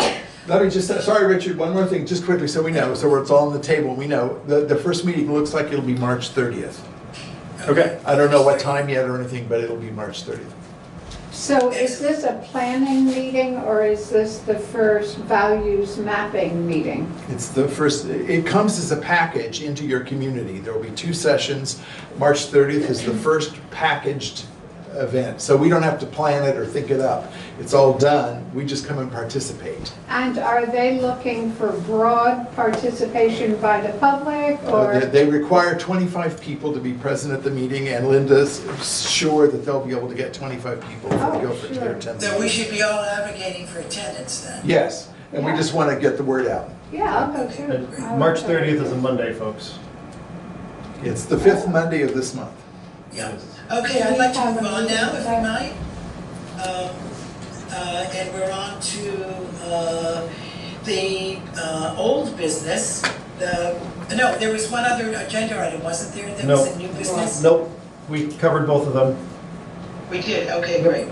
The broadband survey, Peter, I was just looking for sort of a report out on where we are in regard to getting Guilford residents to fill out that survey. Yes, so as Richard and I spoke about at our planning meeting on Thursday, due to things from last week and tasks the select board gave to me, getting the surveys mailed out to every single household in Guilford was put on hold. That being said, I spent quite a bit of time working on it today. Got some help from our assessor Lisa in putting together that mailing. If anyone else would like to volunteer and come in and assist with stuffing envelopes, a total of 938 of them, it would be much appreciated. The intent is to hopefully get them mailed out. It would be great tomorrow if I could get some help. If I don't get help, it'll probably be Wednesday because I need to, I think a priority should be evaluating the data on the coronavirus, unless the select board feels otherwise. I'll come tomorrow afternoon. Any time of day would be immensely helpful, and any amount of time. I mean, Lisa only helped me for half an hour, and she got a huge amount done, so. No, I'll do that. I'm not sure I can, but. I'm sorry, I can't be there because that's Yeah, how I work. I may try. I'll try. And eggplants. Okay. Yeah.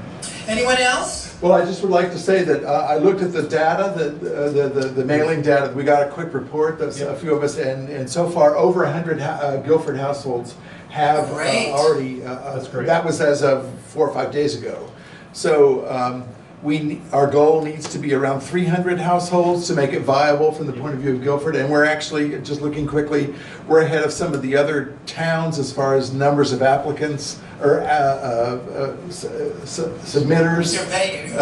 Yeah, compared to, and some of those other towns are actually already actively engaged in developing a CUD. So we're doing well without knowing quite what we're doing. So I hope everyone in this room is filled because that would help.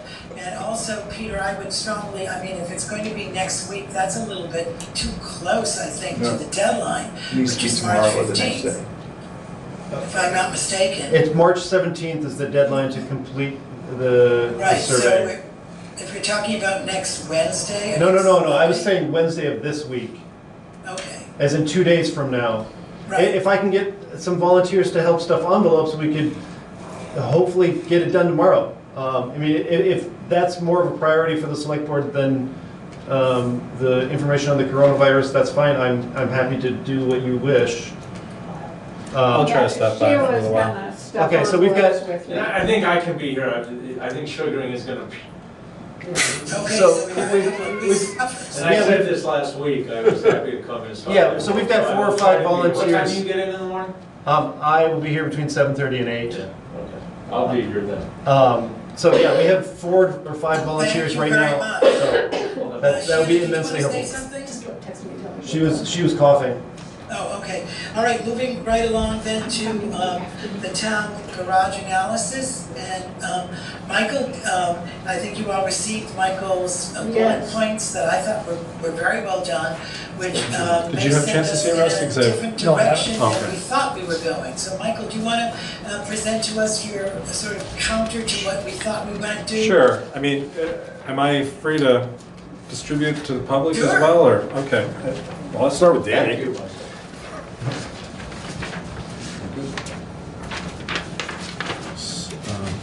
you want us to share? Pass them around. Sure. I'll keep 1 or 2. There we go. So, I mean, in my past life, I've worked for several firms that have worked on town garages, and I just got to thinking, as this question of should we commission a structural inspection came up. I think that's sort of what is before us here. I'm going to ask that we take a step back and consider kind of looking at the big picture a little more, before we kind of hyper focus on, you know, a few trim boards here and a cracked concrete slab there. And really, what I'm getting at is, I think we might want to consider a planning study. And for the people who have been here before me, let me know what has been done, and sometimes it might be considered a feasibility study.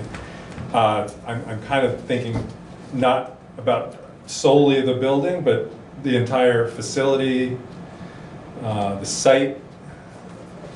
The fact that we're up against a wetland. So all these bullet points are just sort of questions in my mind that are things we might want to kind of look at. And I say at the end, I mean, I think we probably would have a structural inspection further down the road, but my thought is to bring in professionals, and it might be a team of an architect and an engineer who would bring that knowledge of how to work with the site as well as the building together, and kind of take a big picture approach to what we have and whether it suits us adequately now. We know there are some concerns about the vehicles not fitting and some fire safety concerns. I mean, that was one of the big ones for me is, you know, we should probably fix that. So I'd love to hear Danny's thoughts on this. I'm very open-minded about it. I'm not insisting we should do this, but it just was something. So Michael basically is proposing that instead of doing the study that we were going to carry out, which is the same as we did for the capital improvements plan, the CNA. But slightly more in depth, Richard. Yeah. That we do a planning study which gives us which studies different aspects of the garage and consequences of the garage. And I would certainly want, you know, the people that work in that building to be first and foremost, you know, at the front lines of the, you know, the process. I mean, But for one, I will say I'm happy to defer to Michael's expertise and professional experience. If he has studied this question and thinks that a planning study is much more in the interest of our town than the other study. I don't know what the select board members think. Well, why don't we hear from Danny? I mean, what you got here on this paper is we're pretty much like we have an alarm system over there. We do have a fire system that detects smoke, and we have set it off before. You know, there's some other stuff here that could be addressed. You know, like an expansion for putting on maybe another couple bays or whatever. But we're pretty limited to some of the space we have over there. And like now we have the sand shed, all our sand's inside. We have a salt shed, which is all inside. Before it was all down near the brook. You know, and if Irene come through, it jumped the culvert down below, and if my sand pile was still there, we wouldn't have had a sand pile because it would all been down the brook. So I mean, there's some stuff here that can be, it wouldn't be a bad idea to restructure it and go through it again. And part of what I'm thinking about is if we do come to the conclusion that a small expansion is needed, I'd hate for a brand new roof to go on, and then we come to the conclusion that we might, you know, take off a quarter or a third of, you know, the end of the building to reconfigure it and to take a step backwards to peel the roof off. On the building, on where you can go with it. I mean, yeah. As far as a new roof on it, I wouldn't hesitate putting a new roof on it or fixing it, because the way the building sets and the way the room that we have, you'd have to go, well, as you're driving in, you'd have to go straight to the right-hand side of the building, in between the building and the salt shed. So Because when we So put the this, question before us is really, that Michael is posing, is that at our previous meeting, we had agreed to investigate the engineering study from the same group that had done the capital needs assessment on all of the town's properties.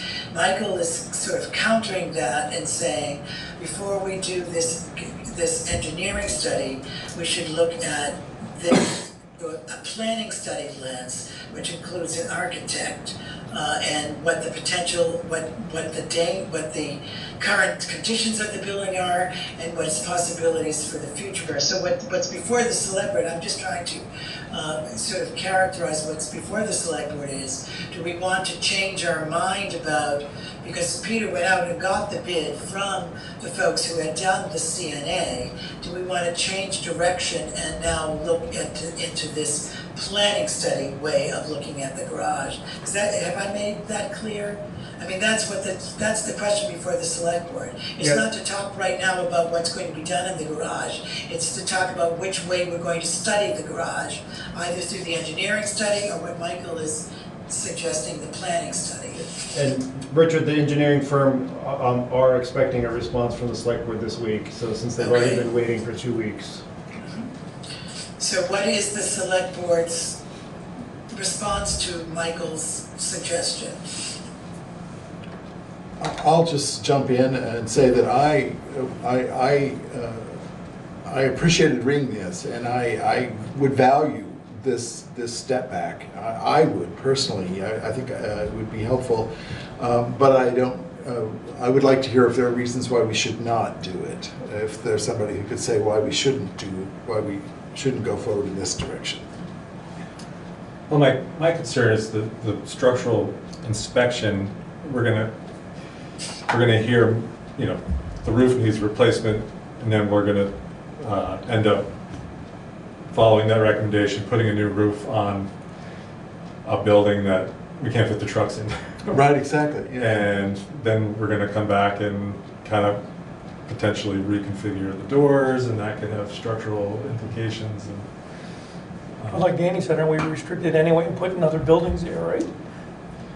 Yeah, I mean, I guess I'm advocating for a sort of hard look at, not just what we need next year, but on down the road. Yeah. This is an opportunity to look out 10 years.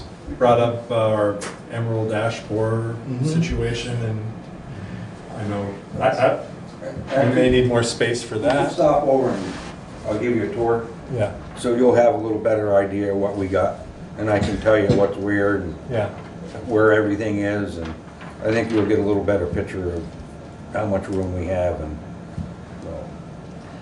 Okay, so back to the question that's for the select board. Do I have any consent that this is a more pragmatic and practical way to go to assess the condition of the garage's current use and its future use for the highway department in Guilford? Do I have consent that we should go through at least get a bid, Michael? And Michael has said that he knows several places who would respond to a request for a bid. Is that correct? Yeah, I'm sort of curious to hear, how the rest of the board feels. Well, I just feel as if I don't really understand enough. I wasn't here for the first presentation, and so what I'm understanding is that with this project, with the road crew, we're looking, the highway department, you're proposing that we look at the whole site, think about what our highway department may need in terms of like 5 years, 10 years down the road, and whether we can meet those needs by doing something on that site. Is that what we're talking about? Yeah, I think so. Yeah, well, I'm in favor of that. Okay, do I have any other favorable comments or non-favorable comments? Should I just poll you each? Don, what do you think? I agree. I mean, I said at the beginning, I'm in favor of doing this, Okay, unless someone Rusty? can compel me otherwise. I agree also. Okay, Michael? We know what you think. Yeah, I think you And should. I've already stated at the beginning of this conversation that I think that, that this is a good way to go. So, Peter, can we ask you to work with Michael to Absolutely.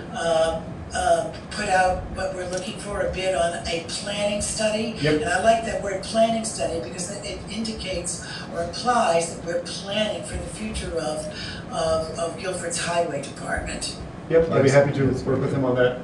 Okay, And then just for the, Richard, just for the purpose of the minutes, how would you like me to note down just that the select board is declining the proposal from CLE? Do we have to decline it, or can we put it in abeyance? Can we just tell them that we're not ready to make a decision? They were expecting some form of decision this week. I mean, Well, I would say that we've made. and you can decide whatever you wish. I mean, I'm just saying that I need to give them some kind of response out of courtesy. Well, we've not decided yet, and they will hear from us anon. Okay, I don't know how long that bid is good, or that cost is. Yes, thank you, Verena. How long the offer is valid for? Well, maybe you can find out and report back to us. I just wanted to make sure it's recorded appropriately. Yes, thank you, Peter. Okay, on to the next subject, which is under old business. I'm sorry, the discussions and updates, town meeting to brief and request to auditors.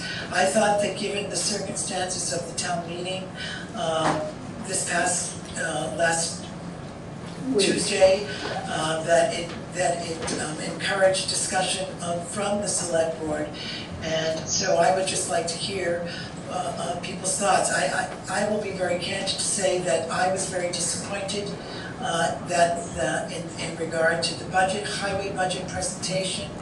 I come from a school where that I was taught by the president of the organization that I worked for that you never put anything in writing, particularly numbers that were incorrect and didn't match with what other materials that people were looking at. So I felt really badly, and I think that it's our responsibility as the select board to talk about that and to work it through. We've given 10 minutes, and I don't really think that this discussion should go on for ever and ever, because it could, but I would like to at least initiate the discussion tonight. So I've said what I have to say. Ann? I think you put in place some good steps for not coming to this kind of situation again at another town meeting, because you're right. I think not only was it, I'm sure, hard for it to be sitting in the select board's chair, but I think it was confusing and upsetting for town members. That it's a big vote of no confidence when the numbers don't make sense. So I think that what needs to happen for this year's budget that was misprinted and was still passed, there was a huge vote actually of confidence when people passed the budget with the numbers not making sense. But I think in some form a corrected budget should be put before the public with an apology, and that would go a long way towards helping people have that confidence that this will not happen again. And I think with what you put in place, it's doubtful that it will. But you talked about clarity and transparency. I think I still can't figure out the budget because I didn't write down the numbers, Peter, as you were saying them, and I'm sure that's the case for a lot of people. I failed to mention that there is a plan in place of how to handle this, which is exactly what you're saying, which is to send to the town the corrected highway budget with a memorandum that doesn't go into a great deal of detail, but which says due to technical difficulties, the budget was an error, or we haven't worked out the wording quite yet, and that here is the corrected budget. Good. Yeah, that's the highway budget. I would just second Ann's, but I think what I heard you say is good, Richard, but I think there needs to be an apology. It shouldn't go out without an apology. Right. Yeah. So the memorandum would say the select board apologizes and due to the technical errors, and here are the right figures. So Thank you for bringing that up, Zon. Please remember. I just need to interject here. Please remember that this is a request that the select board needs to make to the auditors. This is not something that I think that Anne's suggestions are great, and I fully support them, and will do whatever the select board needs me to do to assist in this matter. But we need to remember, we need to request the board of auditors to make this action. And I can report that the auditors have already agreed to this plan. Okay. So Richard, I would just like to reiterate what Ann said. One, I'm here tonight as an ex-select board member who was a part of this budget and who was as deeply mortified as everyone else at that table that this happened. So one, that's the most important. Two is the corrective action of why it happened. Explain very succinctly, and yes, we can explain it to the auditors, but my conversation with the auditors have been very clear. They appreciate, I think, the select board's diligence in figuring this out. So explain what happened. It is a technical error, but it happened. Human error is part of the process. But the numbers that were decided at town meeting and approved are all correct. Thanks to Peter went through that. But I think it's really important to explain just that simple fact that when everything was transposed, FY21 got shifted, to the left and didn't show up. And the only reason we had such few corrections is this budget is not, massaged and looked at every bucket doesn't change annually. There are, certain things that tend to change a little bit. And that's why Peter was able to isolate those changes so that the town needs to understand what they voted on was correct. Those, those totals were correct, but everything in the middle was totally cloudy. And people have come up to me over the last, 3 or 4 or 5 days, and I had questions. And once I understood what the error was, it's very simple to communicate what happened. And that's why some of these buckets look so, distinctly different as we go from year to year. So I think that will go a long way in a very simple form explaining, we're sorry it happened, this is what happened, and we will move forward with the correct numbers. Thank you, Gordon, and I think that we agree with that. Brandy, you have your hand up? Well, we have no authority over the auditors, but I wonder if the auditors need somehow more support in getting it right. And I know that there were a number of people in the audience who were adding up their numbers, and one Guilford friend of mine said her husband was, adding up the numbers, and he's retired now, and he would be willing to, serve as an auditor. And I just wonder whether they need, just different and more support. And yes, we have no authority over them, and yes, I appreciate that. Are they doing like a volunteer job? Yes. Right, and so... Similar to the select board.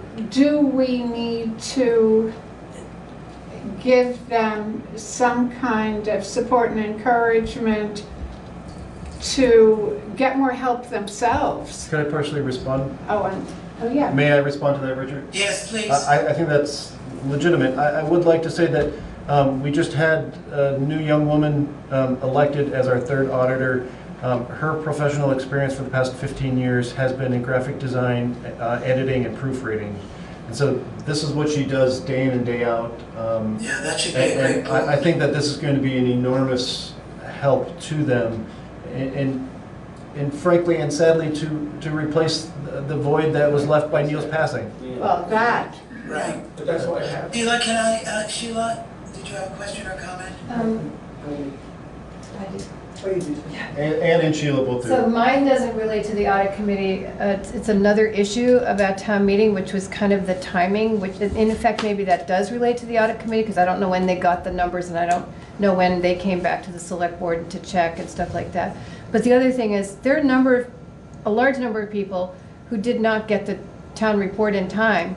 and there was a discussion about this, not getting it on Front Porch Forum.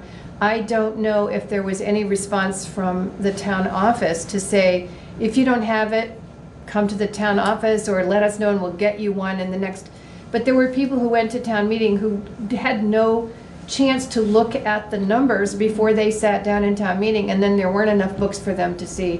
Wow. So somehow timing of production needs to change. This is not the first year, and I think maybe it's the third year that we've had people who didn't get books delivered for whatever reason. It's second or third, I can't remember. I forgot to speak, please. Sheila, I forgot to mention that in the plan that we have been discussing, that the town report as a whole would be sent out to Stage Road residents, and what was the other road? River Road. Oh, you mean this year's? River Road, because we know for sure that the Numwood got the town report on those roads. Yeah. May I respond to Sheila's statement? Yes, please. So just informationally, so unfortunately, this has been a long-standing problem for many, many years, long before I had been employed by the town. And I would like to give credit to the auditors and the work that they did, in that in my 3.5 years with the town, this is the earliest that it has been mailed to residents. It was delivered to the post office on February 7th. This is a week earlier than I have seen in my other 3 years. Yeah. So I think that's really excellent. I think they worked very hard to get to that point. Thanks for that kind of information. We remember, folks, that we established this evening a town meeting committee, and the town meeting committee is going to be concerned with the town report and the schedule of producing the town report. I mean, Neil Quinn is in so many ways, I'm almost crying just thinking of Neil, but you know, a loss for our town. But this is one of the ways that we feel his goneness. Ann, did you want to say something? Well, you kind of touched on it. It was really about the timing of getting the material to the auditors to get back to the select board, so that there's this reiterative process of people looking at it. It goes to the auditors, it goes back to the select board and Peter to be checked before it goes to print. That all of that, you would do that as next year, as you do your committee, make a timeline so that it is allows enough time for that to happen. And from your experience in your mind, what is the last sign-off on the budget numbers in the town report, as far as you understand? Well, the last sign-off was really, I think, of the select board. When the auditors got it, and when Neil got it, he would get it back to Katie, who would run it by us for the last time. At which point we would sign it, and then it would go kind of back to the auditors to go to print. So that process has to be really scrubbed in and analyzed very carefully, so that we make sure that we have a process like that next year. Any other comments? Oh, I do have one other comment.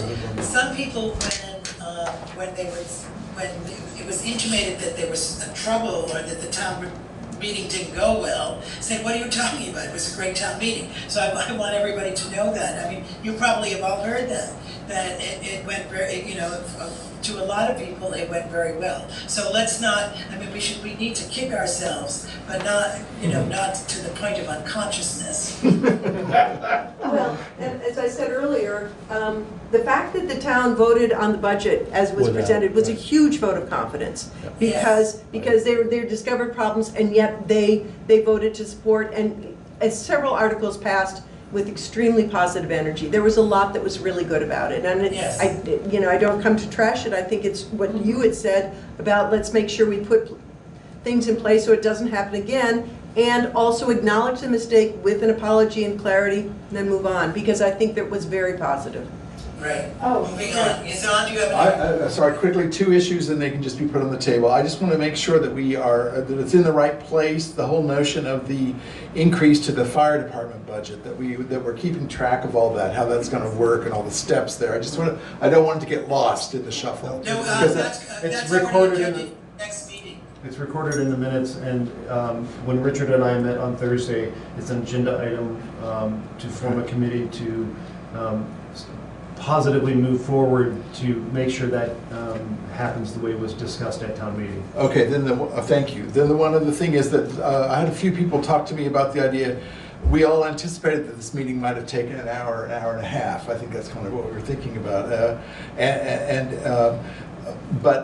So a few mothers came to me after the meeting and said, this didn't work for us. The families, why not, if we're just going to have a report from the school, why not put that first in the day? And just let that happen. That's a timed thing. We know how long it's going to be. It's not up for this questioning thing, that the meeting, the timing and the scheduling. So we might want to consider that for next year to start off with. Okay, if there's so an that would be educational something report. that the town meeting committee should take up. Very good point. Yeah.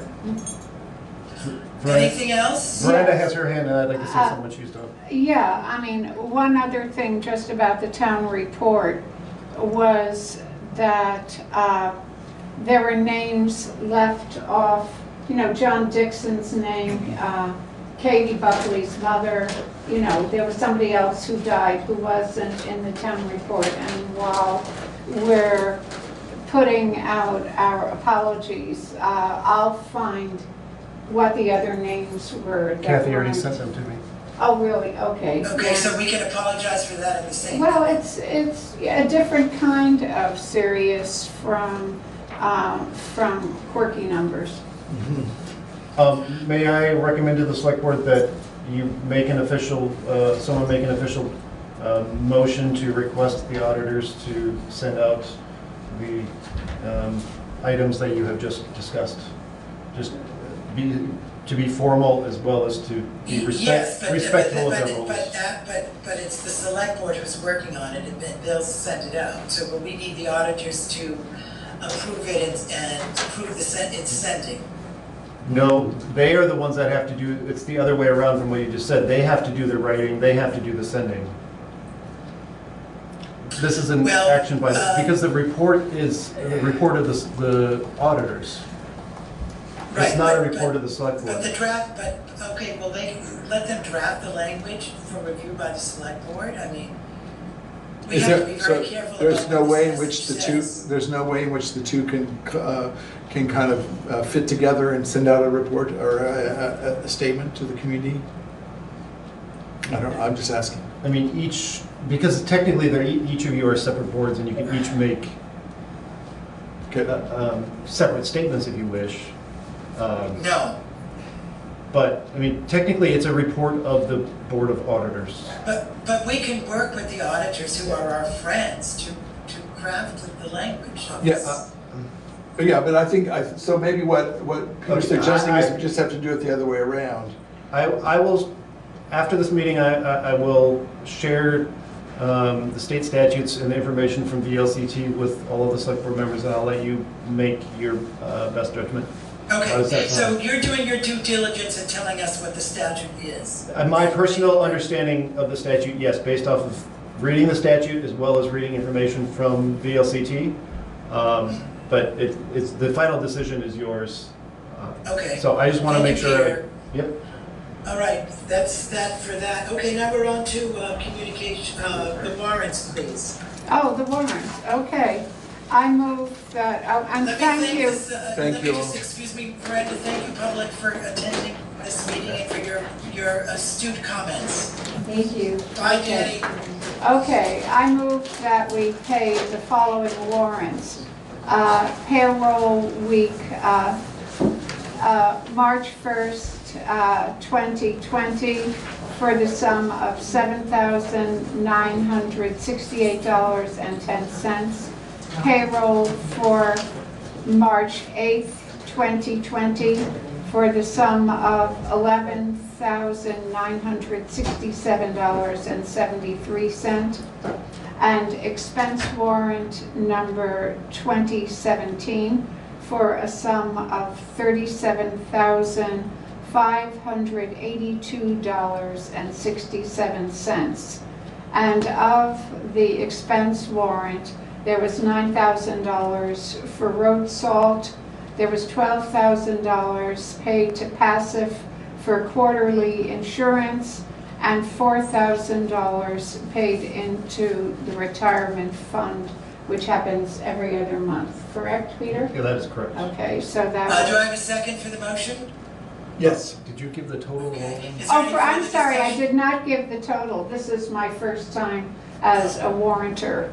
Okay, so for a total of $57,518.50. Second. Miranda. Seconded by Zahn. Any further discussion? All those in favor? Say Aye. Aye. Any opposed? The motion carries unanimously. Are there any communications, Peter, that you want to present to us? I do have 3 brief communications, yes. So we received a letter in response from the Department of Taxes, from the Division of Property Valuation and Review, from their director, that they have filed the agreement that the select board made with them from 2 select board meetings ago for the adjustment that they recommended. So anyhow, so they have now, they just wanted to inform the select board that that adjustment has now been submitted to the Department of Education for readjustment of school taxes. The other 2 are slightly briefer. Communications 1 is from Vermont League of Cities and Towns announcing their Spring Select Board Institute. I would strongly encourage any select board member who has not attended yet to consider attending. That is on Saturday, March 21st from 8:30 a.m. until 3 p.m. Rusty, if you can make that, that would be very... I have to work that day. Penny told me there's one on April 1st. Isn't there other options?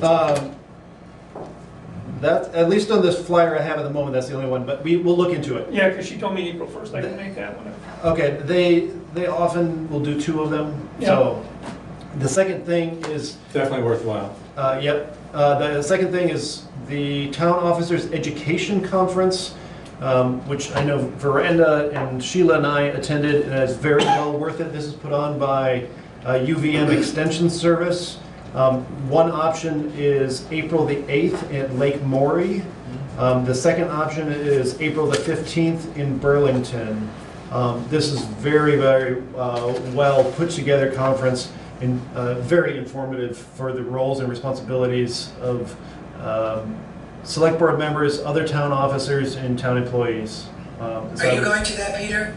Yeah, it's been 3 years, so I was going to speak with you next time we met to consider attending again, because they've changed the format and the options available slightly this year. So You said but it's for town officers? Yes, you are a town officer. I'm a town officer, so I could consider going? You absolutely. Oh, yes. Don, you're a town officer. Truly?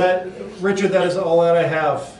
Okay, thank you. So can we move, can I move so that we want to go into executive session about a personnel matter? Yep. But can we summarize the actions from this meeting and review the actions from the previous meeting so that we can end with our executive session? Well, you still need to adjourn after the executive session. Right. Mr. Chair, just for BCTV, however you choose to do it, I'll shut off the camera when you enter executive session, but I will need to capture you coming out of it, even if it's just to adjourn, to get the last bit of open meeting. And we'll have to sign the warrants, remember? Yes. Oh, okay, so then let's move into executive session now, is that what you're saying? So, as usual, we need to have 2 motions. Veranda, would you like to read the first motion? I'm not trying to tell you to, but... No, I'm happy to. Okay. Premature knowledge. Okay, so the select board... Well, remember this is written as minutes, so you would move that... Okay, so I move that we move into, just exactly... No, that premature knowledge... Okay, I move that premature knowledge of discussions could potentially put the town at significant disadvantage. Full stop. So that's the first motion. So I have a second for that? I will second. Okay, any discussion? All those in favor? Aye. Say aye. Aye. No idea what it means. That motion carries unanimously. And the second motion, Miranda? Okay, move to enter executive session to discuss personnel matters as per VSA 313A1. Do I have a second for that? Second. I seconded. Rusty seconded it. Okay, thank you, Rusty. Any discussion? All those in favor? Aye. Aye. Thank you. So let's stay in this room, and if And Peter it's- and Yep, Ian could leave, that would be fine, and we'll come and get you. and it's 8:10 PM that you're entering. Okay.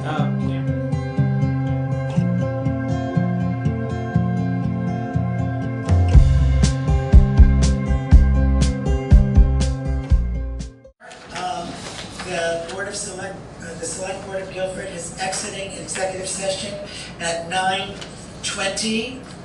It's I'm sorry, 9:40. It's 8:38. 8:38.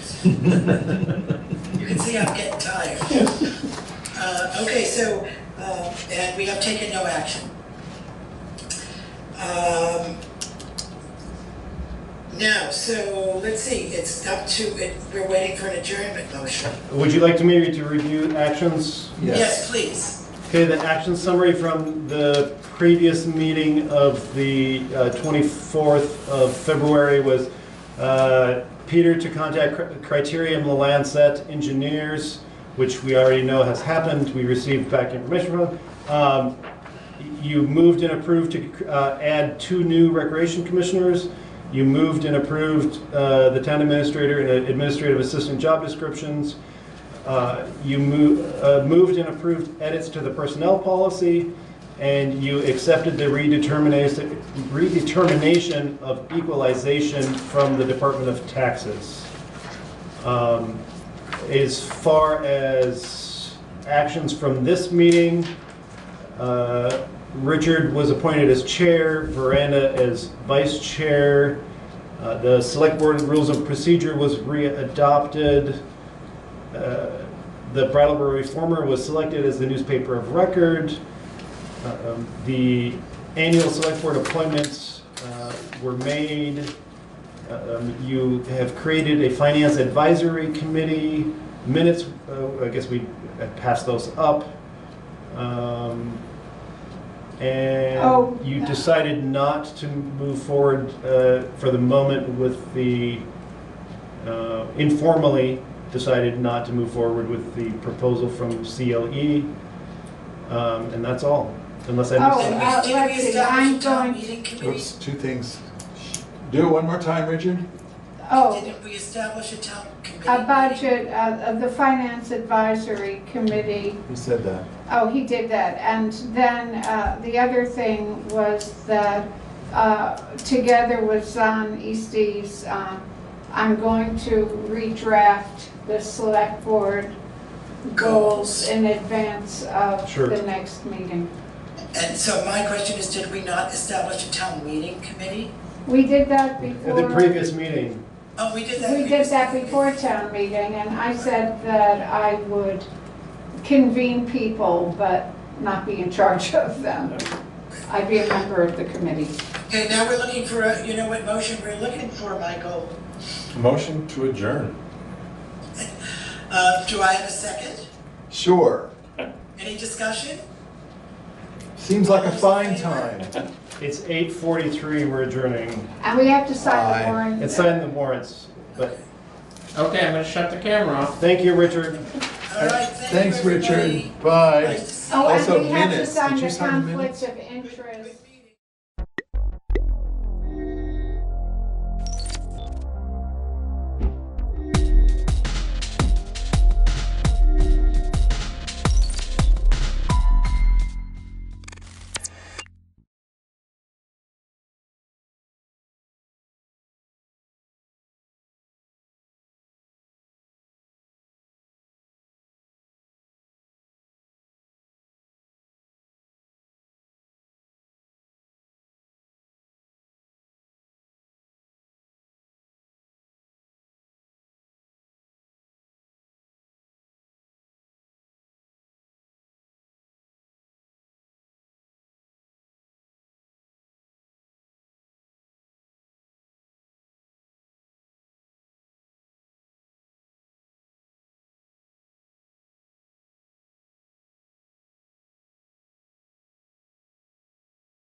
wanted to get the walkthrough, and so we have the copy with the changes. I wasn't sure the clean copy, is that still at the proofers? Yes. Okay, all right.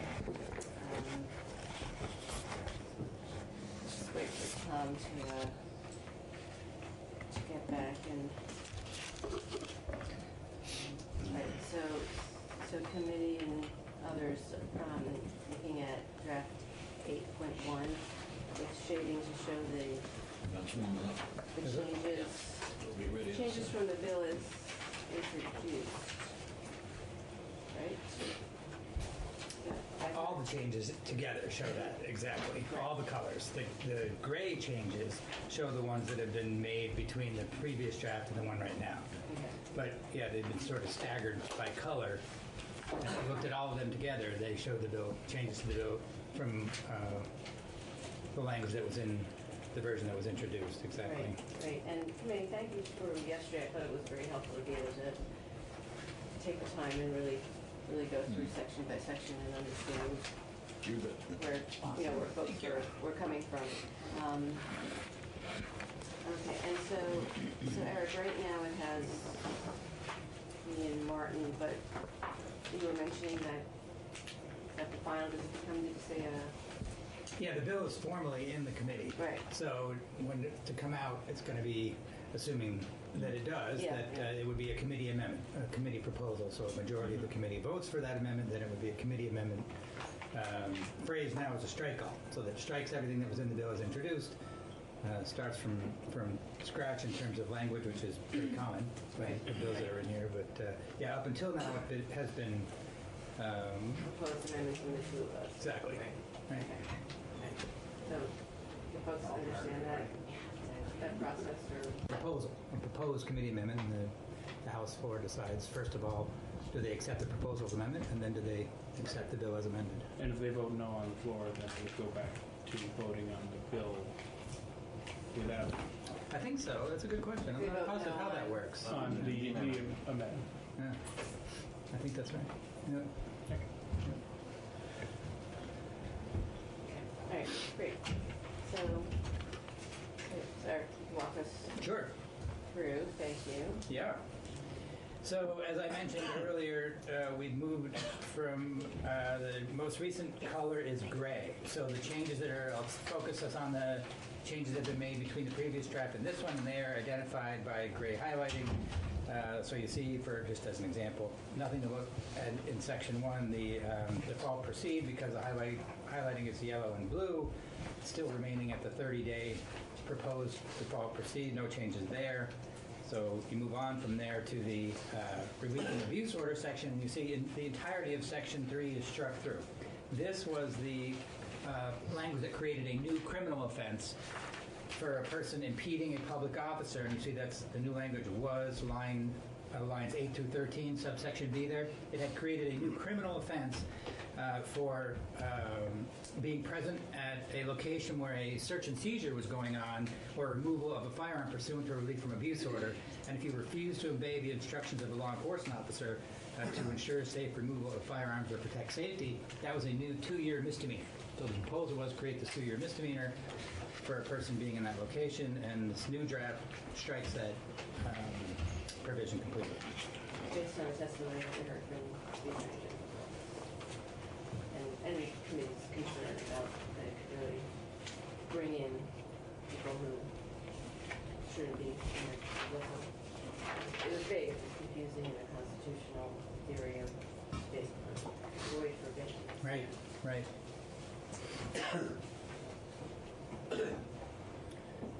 Everyone okay to move on from there? So that section is gone. Then you move on to, this is section 1103, which is the final relief from abuse order stage, final RFAs. The contents of the order itself are very similar, but you'll see that there's some changes when it gets down to relinquishment. And this is the issue that's been discussed. Is the relief from abuse order going to order relinquishment of firearms? And there have been the committee's gone through several iterations of under what circumstances relinquishment would be ordered. So, if you look at subdivision 4 there, this is if the order does require relinquishment, because remember, it won't always. It's depending on what sort of evidence has been presented. But if it does, then these provisions have to be included in the order. So sort of Roman numeral 1 there, you'll see that it's sort of a different phrasing of that sentence that we discussed last time I was in here, just to make it more clear that the information available to the court is what's got to be in this initial order for relinquishment. And because there's been some confusion about, well, does available information, does that really give the court enough direction to be clear that you're not asking the court to go outside whatever information it has, it's just whatever information is available to the court at that time. So that's the change made on line 18. Now, you see some new language, partially new language here in Roman numeral 2. I'm just going to skip down real quick so you can see that part of it is just moved. The second, actually, it was originally in the emergency order only. I'm just going to really quick skip down. If you can look up back on the wall if you want to. But if you look down on page 10, lines 9 through 11, in the previous version you looked at, the emergency order had to include some information letting the defendant know that third-party storage of firearms is not permitted unless the court has made these findings that are in Title 20. That's this existing law that governs how firearms are stored when they're seized pursuant to an RFA. And there's certain findings the court has to make, because ordinarily the firearm could be stored at a law enforcement agency, cooperating law enforcement agency, but a person can get a third person who they know who can safely store the firearms. That is an option, but the court has to make these findings about safety. So this is just articulating that, providing notice to the defendant that you can do third-party storage, but the court has to make these findings first.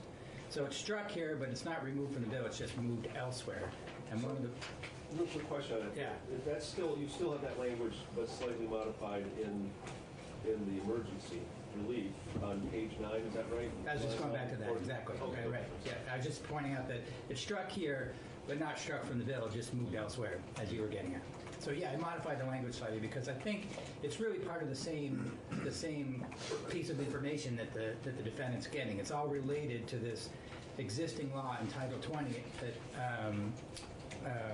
sets forth how it is that the firearms are stored once they get seized, and that's already existing, and both these issues were related to that. So you see lines 20 through 21 on page 6 and lines 1 through 2 on page 7 covers both of these things. So if the order requires relinquishment, again, this is about information that has to be provided to the defendant. First thing that has to let the defendant know is that what are the provisions of Title 20, Section 2307 regarding where the defendant is permitted to relinquish firearms. In other words, let the defendant know that you have these options. Law enforcement agency, cooperating law enforcement agency can store them.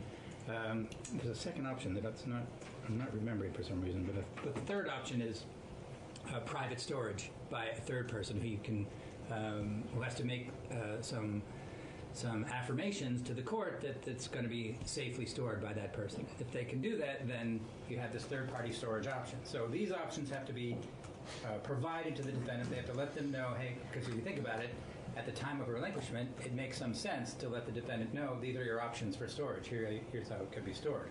But, and this is a slight tweak to the language I just pointed out that was struck in one place, moved to here. But to include notice, this is lines 1 and 2, page 7, include notice that third-party storage is not permitted unless the court has made the findings required by Title 20. I think the point there is, you want to let the defendant know you have these options, but make sure the defendant also knows that third-party storage requires some court findings before it can go forward. Eric, I have a question. I'm sorry if you've already covered it. Yeah. So at the top of page 6, line 2, where it says the court order shall, if there is evidence that the defendant possesses, owns, or controls firearms, require the immediate relinquishment. But then there's also the other situation down on line 17 where it says if the order requires relinquishment of firearms. So right. Will all orders require the relinquishment of firearms? Because it seems implied in line 17 that there are situations in which the orders wouldn't require relinquishment. That's right. If they didn't own firearms. If they didn't own. Right. If there is no evidence, in that line 3 you were just pointing out, if there isn't evidence that the defendant possesses those or controls, then I think the idea is there's no reason to order relinquishment. Right. Okay. Right. Thank you. Yeah, sure. So this is another provision of information providing to the defendant during the order if relinquishment is required. Similar, no changes to the language from the previous draft that requires defendant to relinquish firearms. So there's a specific, if the order requires relinquishment, to actually let the defendant know that you have to turn them over, and as well provide law enforcement with some information about the firearms. This is lines 5 through 11. Remember, this is talking about the location, production of keys, combination of locks, etc. And there's some new language there saying that so you provide this information unless firearms are turned over without requiring law enforcement access to such locations. I think the idea there is if they turn them over voluntarily, essentially, there's no reason for the defendant to also have to produce location information, combination of locks, that sort of thing. So just really quickly, because that language we didn't have a chance to look at yesterday when we were discussing this, but I worked on that later to try to address, unfortunately Matt not with us any longer, but to address the concerns that Matt was raising, and this sought to address the concerns that this addresses the concerns that Matt had. Just not here. Representative Krieber, ex-representative, former Representative Krieber. That's it. Right. The way it was phrased, it sounds. It's still alive. It's like the start of a murder mystery. Yeah. Sorry. Poor Barbara. It was the dog. Really? You see another conforming change here. We'd already talked about this issue yesterday, actually. This is just a couple of places where the word owns hadn't been struck. We've missed it on this time around. Remember, the idea there is that when you're talking about requiring relinquishment of firearms or information about firearms that the defendant has, in some situations it would also be information that somebody else has on behalf of the defendant, but they wouldn't own the firearm on behalf of the defendant. So that's why that word is struck there, as well as in a couple of other places, which you had already seen yesterday. So that's it for the final order. Now moving on to the emergency order. Remember, this is the ex parte order, not done in the presence of the defendant, typically. And I think the changes you'll see here are just the same as what we looked at now. We looked at just now with respect to the emergency order. Again, this here that you see on lines 9 to 10, again, moving the language around with respect to available information, just for clarity, to make sure the court's clear that this doesn't mean they have to reach out to try and find other information. This is only about information that is available to the court at that time. And to make clear here that the information includes type, number, and location of firearms. That was in the final order already, but I think it was just an oversight that it wasn't repeated here, the word number, I mean. So, Eric, can you say more about, I know we had heard from people about their concern about ex parte. There are times that a judge won't do an ex parte hearing, right? And there are times that they will. Is that only when the law specifies, or is it related to safety? I think, generally speaking, people have a right to be heard.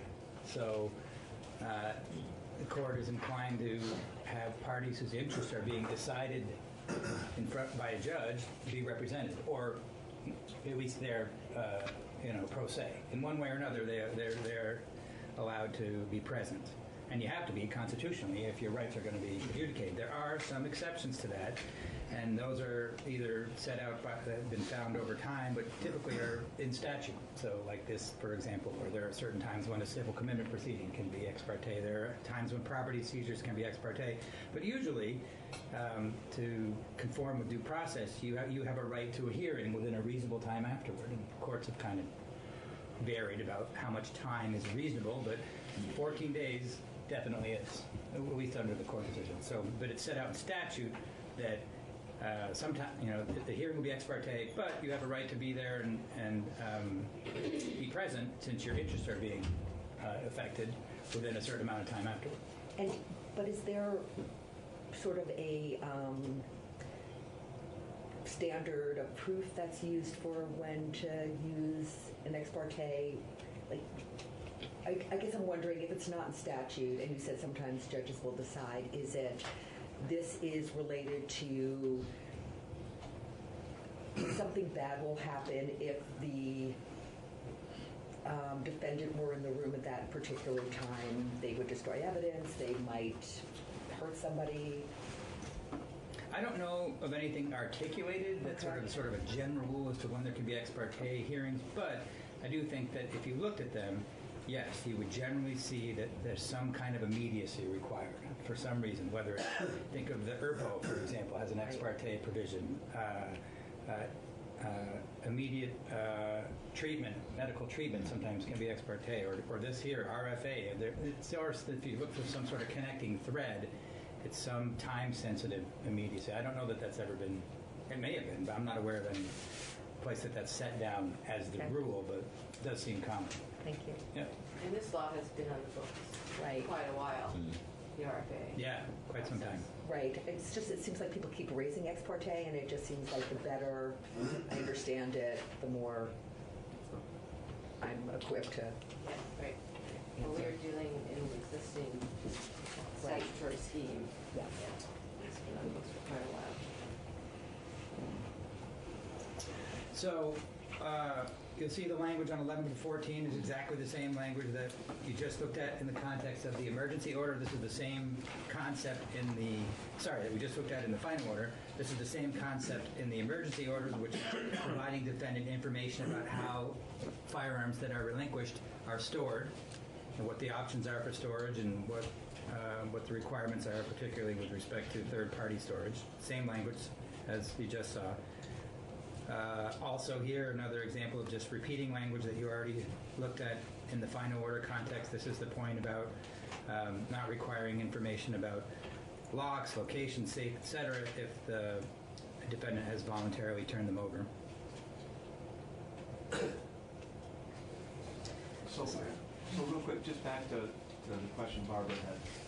In section 1104, subsection A1, which we don't have in the bill, it says, upon a finding that there is an immediate danger to further abuse.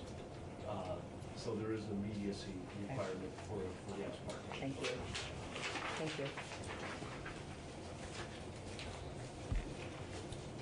We already saw this as well. This is as I pointed out, the language about informing the defendant about their storage options was struck here but moved up above. Another example of striking the word owns from language about someone else holding firearms on behalf of the defendant.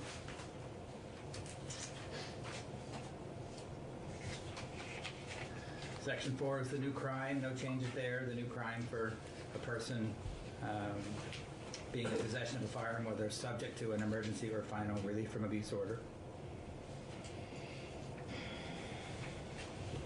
Now we're getting into the service section, which is next, and warrants. Again, no changes in here between what we looked at previously. This is talking about the return of service form, what the contents have to be in the return of service form that's brought back to the court after the order is served. You see there's a spelling correction, line 20, filed used to be field.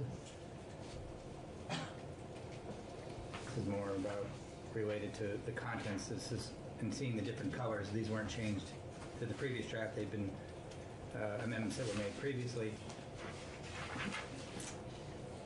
And nothing there. So again, there's a reference. This is in connection with the service of the orders and the return of the service, the return of service to the court. There's some language about law enforcement officer and agency immunity. It means they can't be sued or prosecuted criminally for acts they take or omissions that are made in good faith reliance on what the law requires in this subchapter. And you see that clarification is made on line 1, page 16. So it's not just actions that they take under that section of law, it's any sections in the subchapter which all deals with the relief from abuse orders and the related issues. So when the officer relies on those provisions in good faith, then they can't be sued for something they might have done or not done. there's some minor language tweaks in these immunity provisions, or this is an enumeration of some of the things that they can't be sued for. It uses the word including. You see on line 2, including does not mean limited to. It's just these are some illustrative examples of what constitutes conduct that they can't be subject to lawsuit for. So some clarifying language there. They can't generally be sued for returning a seized or relinquished weapon if the person is not prohibited from owning or possessing under state or federal law. Also clarifying that they're immune from any damage caused while accessing or removing the firearm. So it's not just finding it, it's also removing it, taking it away. Now, you see subdivision B there is struck entirely. That's because that actually is repetitive. It just repeats language that already exists in the same firearm storage section that I was mentioning earlier, the one in Title 20. That language is already there. The reason it was there is because it was in the bill as originally introduced before all this new immunity language was added. So once all this new immunity language is added, this is no longer necessary. Previously, you'd struck some of these reporting requirements. They're gone. These definition requirements are not new, but they actually are moved in placement. They're moved to the end of this section on relief from abuse orders. Just seems to make more sense to have the terms defined afterward when you're presenting them. So I was wondering, actually, if it made more sense for it to be earlier in the process, or earlier in the bill. And I guess the question we can ponder where it was before, you mean? Yeah, if we were to do that, does this have to become draft 9.1, or is that the kind of change since it's not really substantive? I'm just curious. Yeah. If we were going to move it back to the start of the ordinarily section. You would, because it's going to require renumbering a bunch of the other sections. Right. But it doesn't matter where it is. I thought you wanted to move it here. Yeah, I think there. I put that together with the impeding when we were still talking about the impeding. Thought that all that moved. Right. There, can you explain your thinking in terms of drafting anything in here? Just tell us more about why you think it flows better here, or.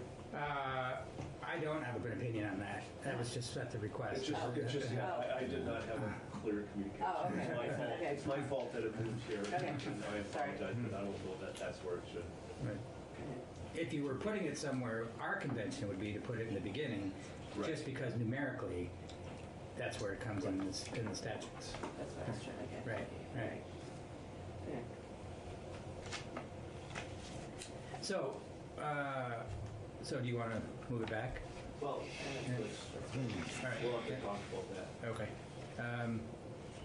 So Section 7 you'll see is new, and this is the language that I think was discussed in committee yesterday. It hadn't actually been in the bill yet, but Representative Hashim and I had worked on some language to, and this sort of is related to the removal of the criminal offense. Remember, there was the criminal offense of hindering. It's related to the hindering statute that made it a new crime for someone to not obey a law enforcement officer's order at the scene of the service of a domestic violence and RFA order. So, since that's gone, the proposal to add here is that just to clarify that the subchapter is not going to in any way limit or affect the existing law enforcement officer authority that they have under existing law and procedure, including any lawful authority to control the movement of individuals at a scene in the interest of protecting safety. So whatever authority an officer has now to manage a scene, in fact, that's just one example. As you see the way it's phrased, nothing in this subchapter shall be construed to in any way limit or affect the authority of an officer under existing law and procedure. So any authority is not limited by this subchapter, anything to do with the RFAs or the service or the return of service, any of that. So existing law stays as it is the clarification there. So, thank you. So if that's already existing law, why do we have to add it back in here? I think it's one of those situations where it's probably not legally necessary, but sometimes it helps to highlight something. So I think I agree with you if your point is it legally necessary? No. This would be interpreted that way by a court anyway, but sometimes you choose, and again it's your policy choice, sometimes you choose to put something in law to highlight a point or to make something clear to a reader in a given place, because without it being expressly written there, a citizen who reads the law might or might not know that. Thank you. Mhm.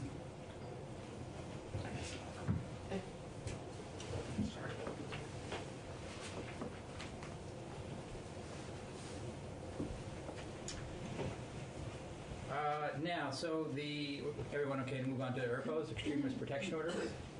So, this is an easy one to explain. So this section was struck entirely. You'll see that for a while, the two proposals that had been involved here, there were two things going on. I shouldn't say it's not struck entirely. There's one piece at the end we'll get to. But the two pieces related to adding family and household members to the list of folks who could petition for an extreme risk protection order. That piece is gone, as is the language that the committee had discussed about if you were going to have family or household members permitted to file for an ERPO, then in the case of an emergency ERPO, they could only file it based on risk of harm to another person. Since you're striking ERPOs entirely, obviously you don't need that little subset of... And there's also the no after hours. I mean, it was becoming more complicated. Okay.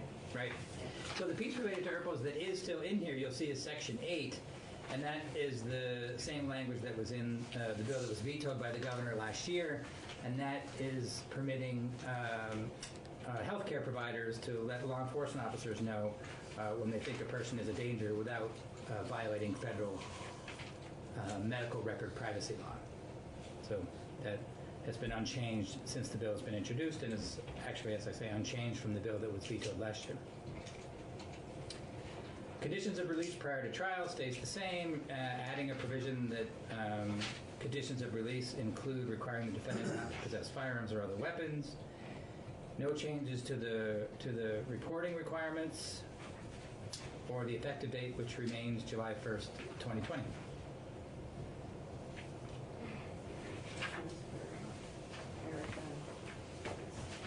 So, yeah. Eric, yeah, I couldn't find it myself. Can you just point me to the section where it highlights that the defendant can get their hearing within 14 days? Or Yeah, this probably may not be. I think it's in the underline, probably not in the bill in front of you. 1103? 1104, I think. 1104. Okay. Yes. I was looking at Yeah. 1104. So actually, Eric, I was going to ask you to do a walkthrough of the entire bill again. Okay, good. Yeah. I was gonna ask for a section, so that might cover it. Yeah, because we've been focusing on the changes from draft to draft, and I think it would be helpful to just walk through the entire bill, and so some of the the answers that folks are thinking, I think would come up in the walkthrough. So we're gonna walk through the clean copy? Yeah, I was gonna say, we should probably walk, when we get the clean copy. Which we don't, we don't have it, right? It's still the Cooper's clean copy? Right. This might be a little less confusing with eyes darting to stuff that's crossed out. Yeah, I think that, Could bring up more questions of, I don't remember why that was removed. Okay, all right. Do we know when that was? I think they were 11-ish. Okay. Okay, so we have the joint assembly, which should be quick, because there's no contest, right? It's at 10:30, or probably calls for like 10:15, but I think it should be quick. So if we can come back here, I don't know, 11:15, 11:30. I mean, if we don't get off the floor until 11:45, then why don't we come back and regroup? But let's try to come back here to do a walkthrough. Yeah. I mean, there's two candidates and two positions, so there Right, shouldn't be too much debate. But don't we still have to have people be the vote counters and everything? Probably, but hopefully they can do one.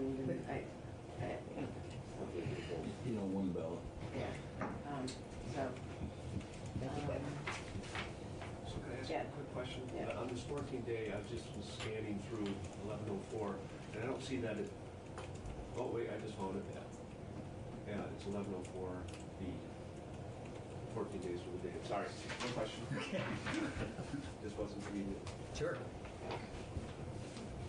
Okay, so we're gonna take a pause at 6:10. Shift gears in terms of, Yeah. we could just- criminal code and, yeah.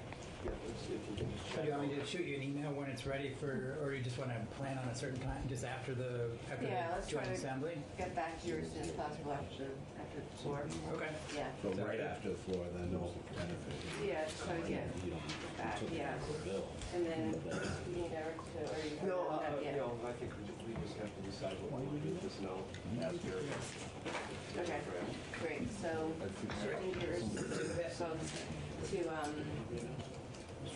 589, right? 579, 580. Right. Yeah, well, that was one of the, there was a few things I just wanted to see where the committee was.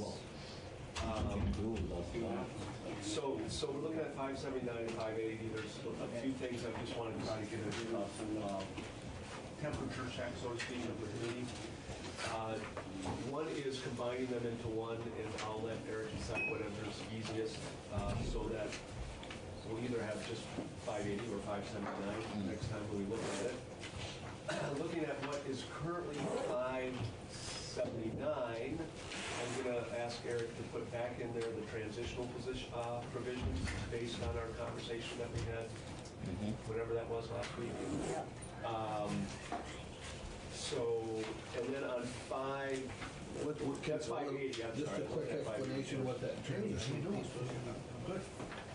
The point of the transitional piece is to say that if, for those crimes that haven't been categorized in law by, it would be July 1st of 2021, that this is how they'll be treated within the context of the whole scheme. The idea is right now the Sentencing Commission is getting through the rest of the crimes and recommending where we categorize them. And presumably, we'll take that up at the beginning of next biennium, or whoever's in this room will take it up in the next biennium. And it essentially gives a deadline that you need to get this done by next session, or this transitional period will, or transition scheme or schematic will go into place. So that's the concept. So going to 579, I think there's really mainly one issue, and what I'm going to propose, and I think I have Tom on board with this, is the felony threshold, and this would be 2,000? Go back under. Oh, I thought that was 3,000. What was the answer? It was 3,000. double. Do I hear 2,500? No. I just had to give Mary one last little. Don't encourage them. We could pay them when they commit a crime. Yeah, well, there you go. So $3,000 will be the threshold that will take you into a Class E felony, which is 3 years, and I still would just have the $100,000 value would stay the same for the level for a Class D felony. So that's the suggestion I'm going to make there. And I think that's it. It's the combination, putting back the transition and changing that felony threshold. So moved. So I mean, are there there's not enough people. any big issues with that? I mean, we're not voting or anything now, but I just, before I instruct Eric, if there's any more talked about input. it. Are you going to combine them? Yeah. Can you just remind me again about the rationale that we had for making it 3,000? Was it to match up with the other states? It was to not get too far ahead of the other states. Right. Because the highest the other state is 2,500. Okay. So 3,000, because other states are considering raising. But we're always the their thresholds. trailblazers. Yeah, okay. It's not much of a trailblazer. 10,000 would have been really. Yeah, I know. Yeah. Martin, That can wasn't gonna happen. you remind me how many, is draft 1.1 the last Yes. revision we've seen in this? Yeah. Okay. Yeah. So can you say I'm sorry, could you say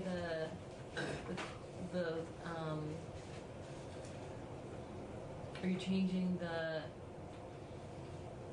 so the version I'm looking at has the felony structure class A 500,000, B 2,500,000, C, so I'm just trying to square that with what you said about. Where are you, which bill?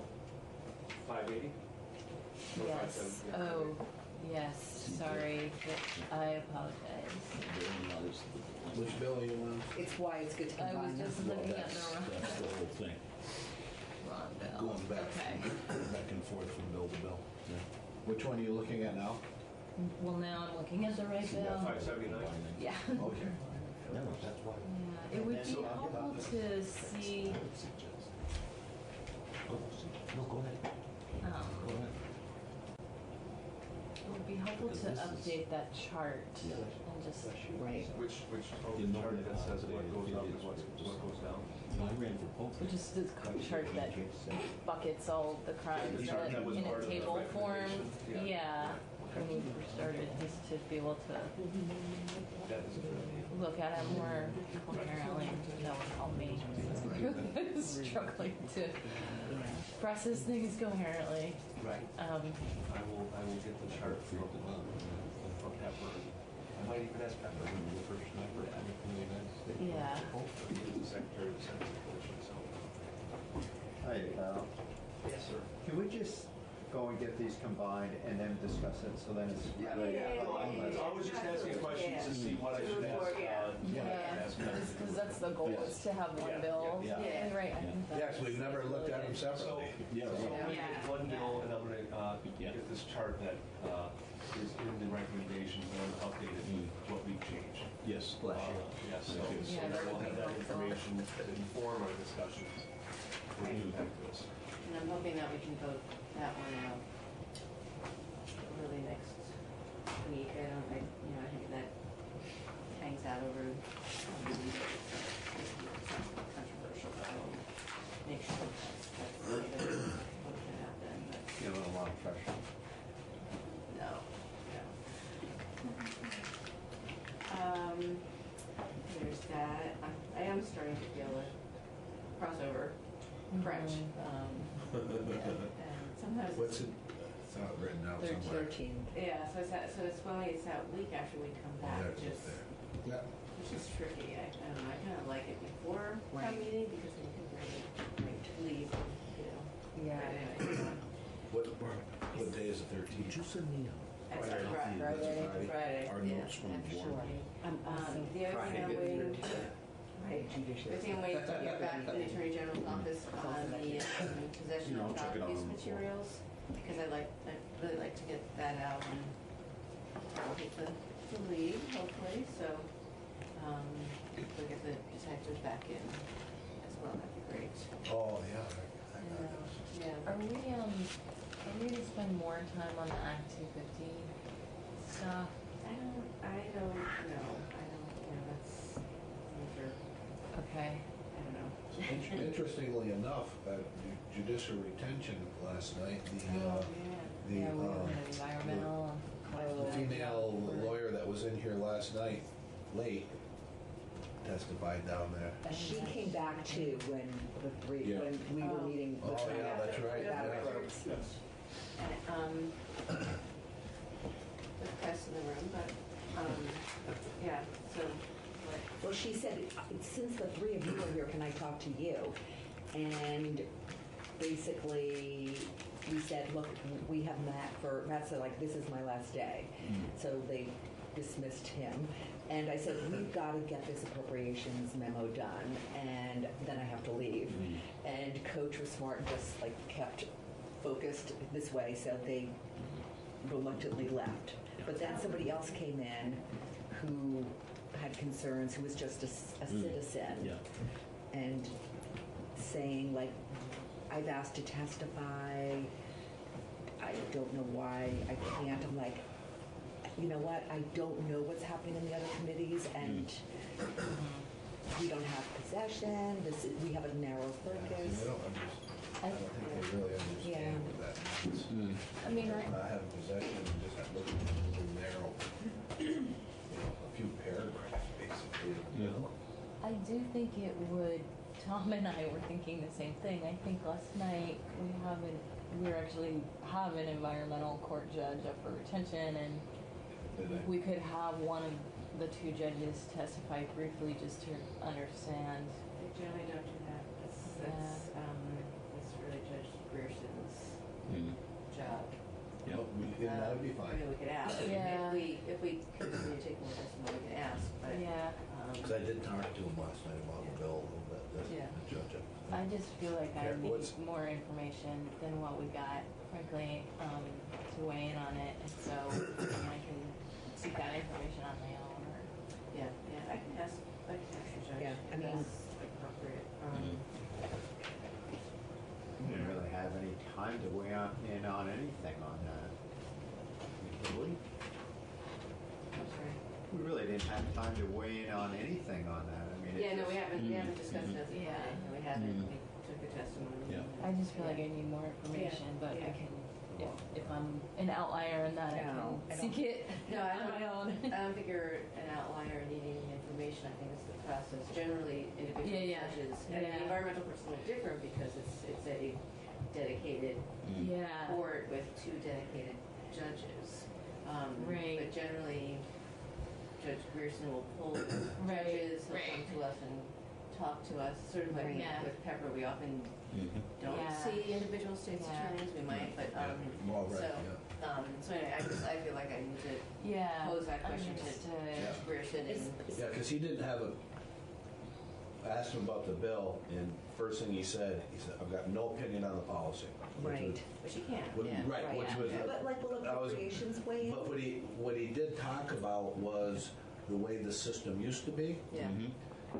And some issues with the way that the system used to be, that there was some cases that ended up in two courts. And then in the end, both courts came up with different decisions. So then they had to start all the way over again. And I'm not saying this isn't exactly what he said, but the way I took what he said is that there's some similarities going to with this new policy that goes back to the way it used to be.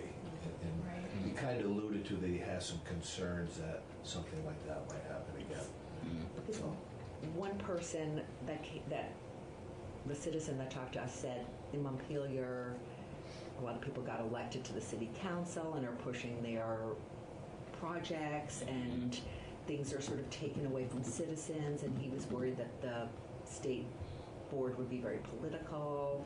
It was like, Yeah, it can okay. be, yeah. And I was like, okay, this is out of my... But the town appeals will still, I mean, there's certain, if you look at the chart that they shared, there's a lot more detail there about the Natural Resources Board.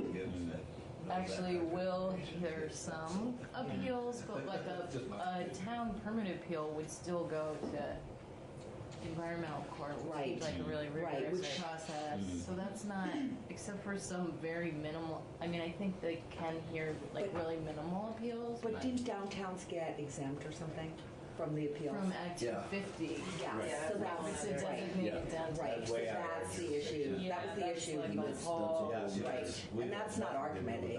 No, no.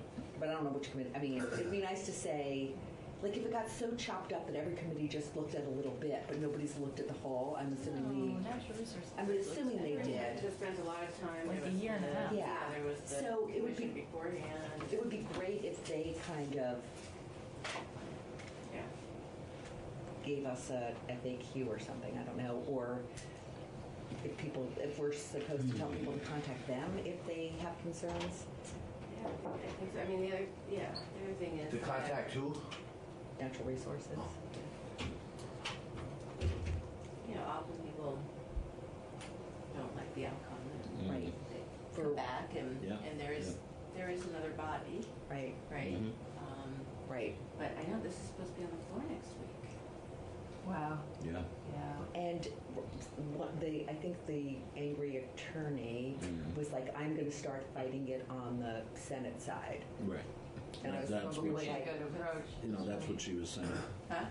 This is probably a good approach. Mm. Yeah, I mean, that's right. right. Yeah. I mean, Yeah, at it's this like, point, okay, you're not. We're just about done with it over here.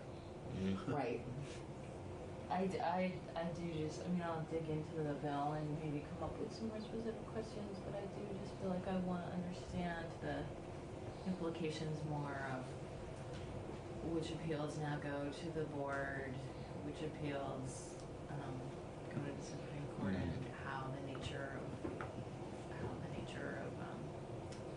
those reviews might change. Right. Like, it seems significant. Right. Right. Because we went through that at exit 1, and you know, it was I think Marjorie lengthy, was, yeah. you know, and it really it's good to have clarity about the process, and I think that the chart that she put together helped to do that, but that's not necessarily within our purview. But a better understanding of the process, you know, is always good. And I mean, I felt like the overall theme that we were hearing from the few voices yesterday was somehow that the people's voice is taken out of the process, and so I don't feel like I could. Yeah, I mean, it's interesting because I think anytime you talk to some people will say that their voices are taken out of the process right now, and that the environmental court is really lawyered up. Yeah. Other people, Right. Do you think the lawyers would like it then? Because it's like more. Some people say the lawyers do like the current system. Right. Yeah. I don't know. So, right. Yeah. Because we will definitely have, if that's the buzz, like constituents will definitely ask that, and it'd be nice to, as Linda said, like know what we're talking about. Yeah. Anyway, okay. But yeah, that was pretty intense. I guess many of you were in. Yeah. And she, it just didn't stop. And it didn't stop. I know, and when she came back, it turned sort my of back on somebody. I mean, I really, I didn't know how to, I didn't know how to, I was trying to end the conversation literally to talk to you guys. It's my meeting. We had a hard time with her when she, I mean, she was definitely not as in our face, but it was, she was in here probably She was 4 an minutes. interesting witness too. She was aggressive. Yeah. She was a little Put it aggressive. mildly. Yeah. Probably a reasonable defense attorney. Yeah, they all are. All attorneys. Oh, she's the best. So, all right, so I guess we're adjourned for now.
that the sun shines down its power to all the world and makes the wind blow strong as it will.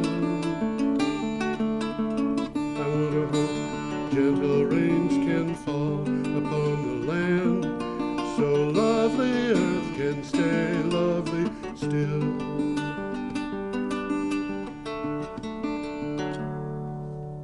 Hello, ladies and gentlemen. Welcome to the, what is this, the 362? The 362th, 362nd edition of Energy Week, which comes from my blog, geoharvey.com, which you can go to, or you can click on we're listing the entire show online now, so at BCTV and other places, people can click on the basically the script of what we are talking about and just follow it. How about that? They can get the script now? Yeah, the thing that we get from or they can go to the blog that you and I share. Yeah. You know, I mean, there are a bunch of different ways of doing this. Well, some of them are worth doing. Yeah. Having said that, and by the way, that's geoharvey.com. Today is the 13th, it's 12th. I'm losing my numbers here. Today's the 12th. So we're starting. Let's see what my watch says. A week ago. Yeah, it says it's the 12th. On the 5th. We're starting on the 5th. By golly, I was right there. We're starting on the 5th. I'm confused here because I'm going to be talking about something that's not part of the script, and that is what's been happening with energy stocks, and particularly energy stocks in the fossil fuels industry. I'm looking right now at the Dow Jones Coal Index. Now, the coal index hit an all-time high in June of 2008. Okay, yeah, I think we're going to talk about that. And that was about 750. That was with George W. Bush in the White House. Interestingly, by the time he left office, it had fallen from 750 to 160. Okay. Which set the stage for Obama's war on coal. Okay. Coal recovered a lot of that, going above 500 in Obama's first term, but in the second term it fell down to 45. That's quite a drop. That's quite a drop, but it's not as big a drop as the 750 to 160. And Donald Trump, when he took office, it was 45. Today, it is right now at 4.74. So it's lost 4.74. It has lost over 90% of its value under Donald Trump.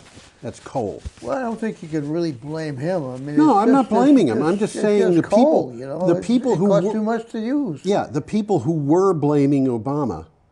Obama has, if you're going to take the numbers and just throw them at the president, Obama's numbers are the best of the three. So that's coal. Now, oil and gas, and this is important for other reasons too. The Dow Jones Oil and Gas Index right now is at 249.67. And when Donald Trump took office, it was 625.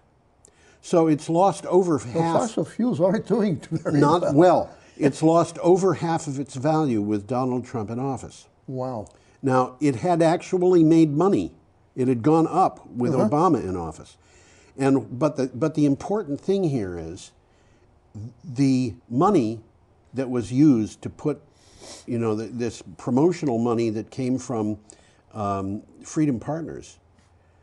They announced in 2015 that they were going to put almost $900 million into a campaign to get the Republicans to control the House, the Senate, and the White House. That money was very largely, the people who came up with it were people who had a lot of money in fossil fuels. I guess, yeah. With Donald Trump in office, they've lost over half of what they had in fossil fuels. That's interesting. Now, do you think they're going to invest in Donald Trump? Again? Well, Again. they're not going to invest in Bernie, I don't think. I don't think they're going to invest in Bernie, but I think they'd do better under Bernie than they would under Donald Trump. I think they would too. But if you were to face the question of Donald Trump versus Joe Biden, Well, we'll find out after they... having been burned by Donald Trump. Yeah. And again, I'm not saying that Donald Trump did this. I'm just saying that It happened on his it watch. happened on his watch, and so it's kind of natural for people to say, yeah, it's all his fault. So I'm projecting that onto other people. Another thing that we should consider here is stuff that's happened in the last couple days. The coronavirus caused a downtrend in the use of oil. That's happening. It started that's a little part bit of ago. Today's news. Yep. And then what happened was Saudi Arabia and Russia had a falling out. And they're playing games. And they're playing games, and they're going to pump as much oil as they possibly can. And my understanding is that Saudi Arabia can deliver oil that it pumps for $3 a barrel. So they have I would say 10, but for 3? That's what I read. And it cost them $3 a barrel to get the oil. To pull it out of the ground. And they've already got the wells in place. Well, in Saudi, the oil bubbles to the surface. Yeah. Now, here's the thing. Vladimir Putin also apparently can go a long ways delivering oil cheap. Can he really? And he is very mad, apparently, at Donald Trump and the Americans because Russia was the biggest exporter of oil. Yeah. And all of a sudden, under Donald Trump's watch, It's the United USA. States. And why? Because of shale oil and fracking. Yeah. Well, I got news for you. Shale oil and fracking both depend upon a high price for oil. I'm talking about upwards of $50 a barrel. Yeah, I was just going to say $60, but Yeah. And so if they're delivering oil at $30 a barrel, those fracking companies go out of business. they're going to go out of it. Well, we will be talking about that That's this right. show. So that's where I wanted to start the show. And I should close all this stuff down and go to, here we are, Energy Week, number 362. Today is the 12th of March, 2020. And you can go to the places that I've already indicated, geoharvey.com, and also the link that is on the show posted. We're starting on the 5th of March, which is a Thursday. And also, because of the coronavirus, Italy is in lockdown. Yeah. Whole country. And Donald Trump is not permitting travel from Europe to the United States for the next 30 days, except by Americans and residents of the United States. That's going to have some economic effect. It's going to have an economic effect, but the coronavirus is already here. It's already in Vermont. Yeah. So, although not badly. I mean, there's... As far as I know, this morning there's two cases. Two cases. One in Bennington and one in Chittenden County. Oh, okay. And no doubt somebody who is an illegal alien who will be transported to Mexico, even though he came from China, you know.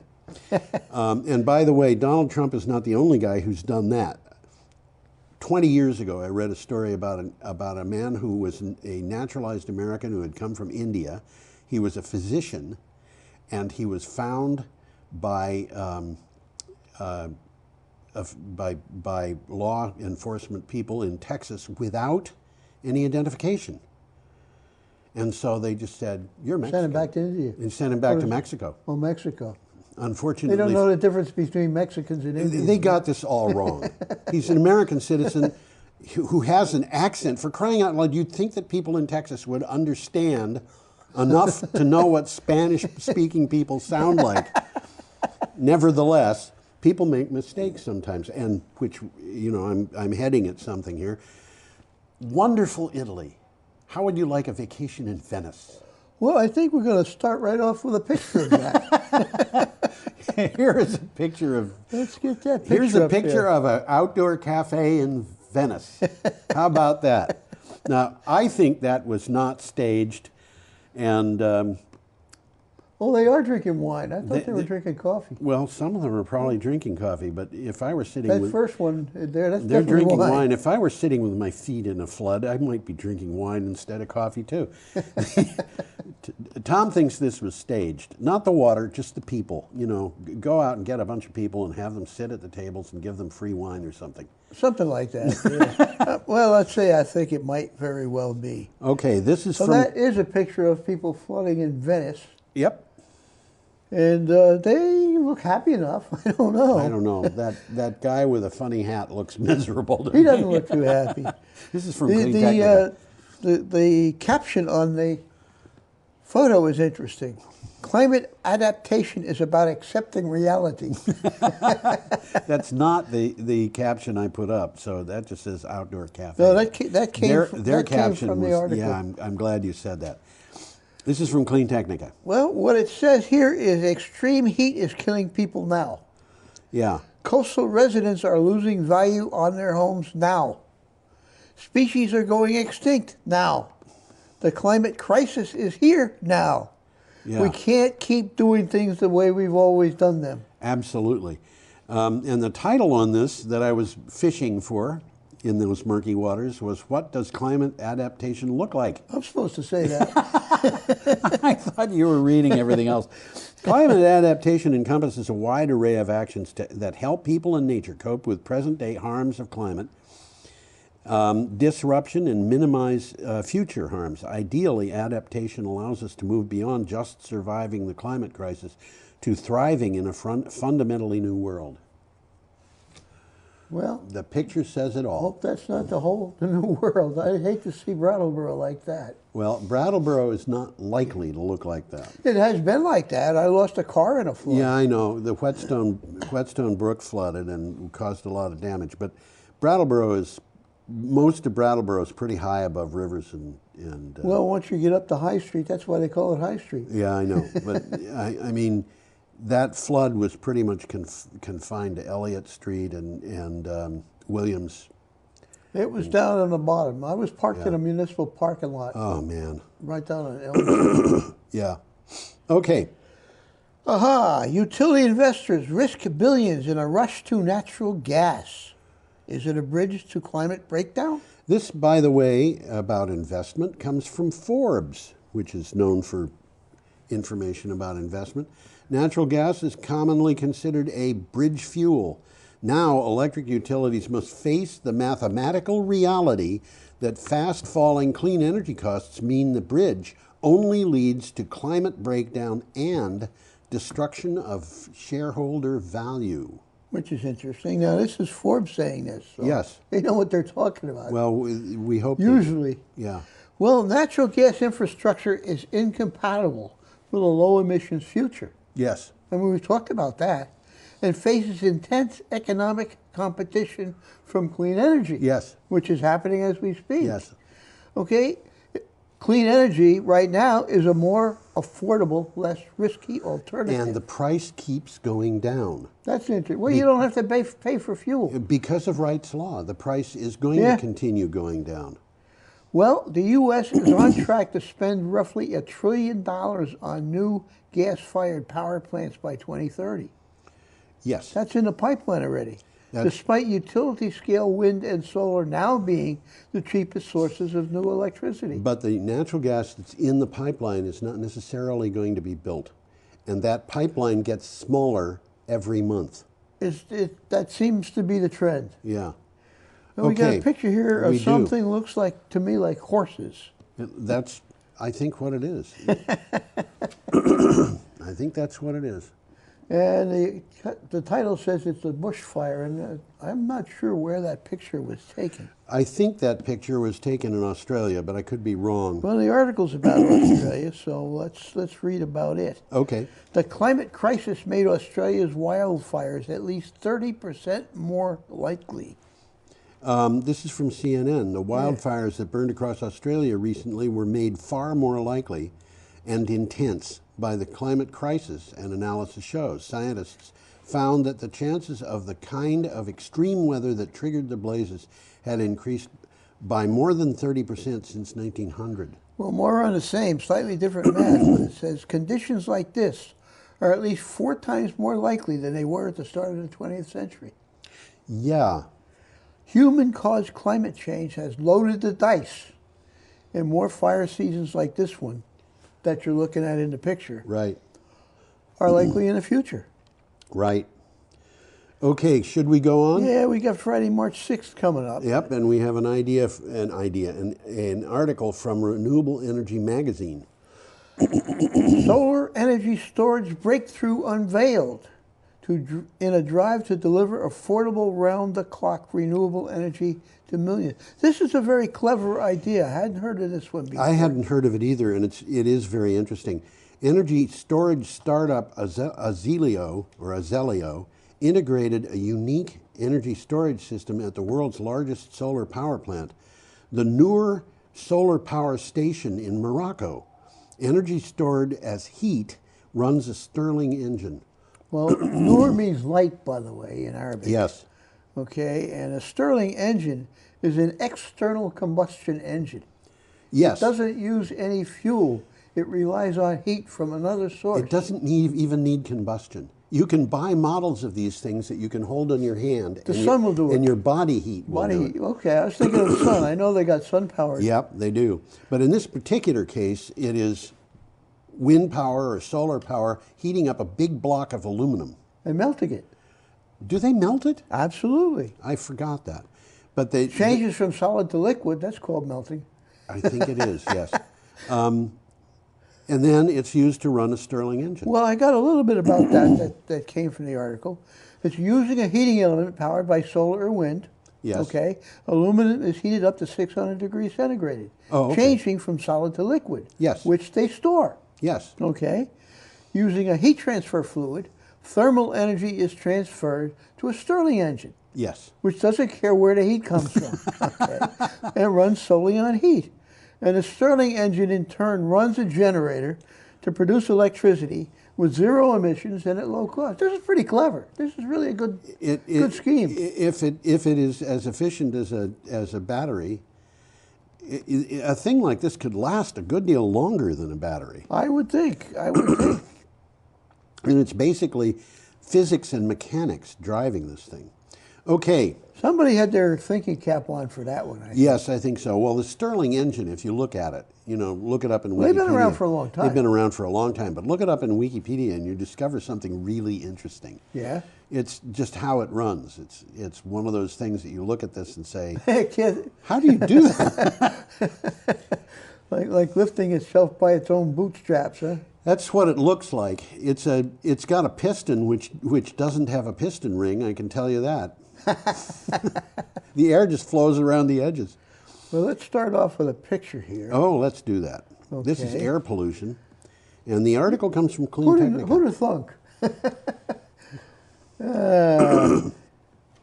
The article says there that air pollution pandemic, and they use that word, is worse than wars, parasitic diseases, HIV, AIDS, and smoking. Yeah. Air pollution is taking 3 years from your life on average worldwide. Now that includes. What does it sneeze about? No, this includes people in Vermont. Your life expectancy is shorter. Yeah. Now it may not be 3 years, but that's the average worldwide. That's an average. And Vermont's air, by the way, is not all that clean. Well, it's not Vermont air; it's Ohio air. That's right. It's used air that came from Ohio and Pennsylvania, and Illinois and Wisconsin and Michigan and New York and okay. Air pollution is taking 3 years from your life on average worldwide. No one is exempt. A study found that about 2/3 of premature deaths worldwide are attributable to human-made air pollution, mainly from the use of fossil fuels. 2/3 of premature deaths. Now that would include deaths in automobile accidents, deaths in... They're not isolating the deaths by cause. No. They're just saying the total amount of...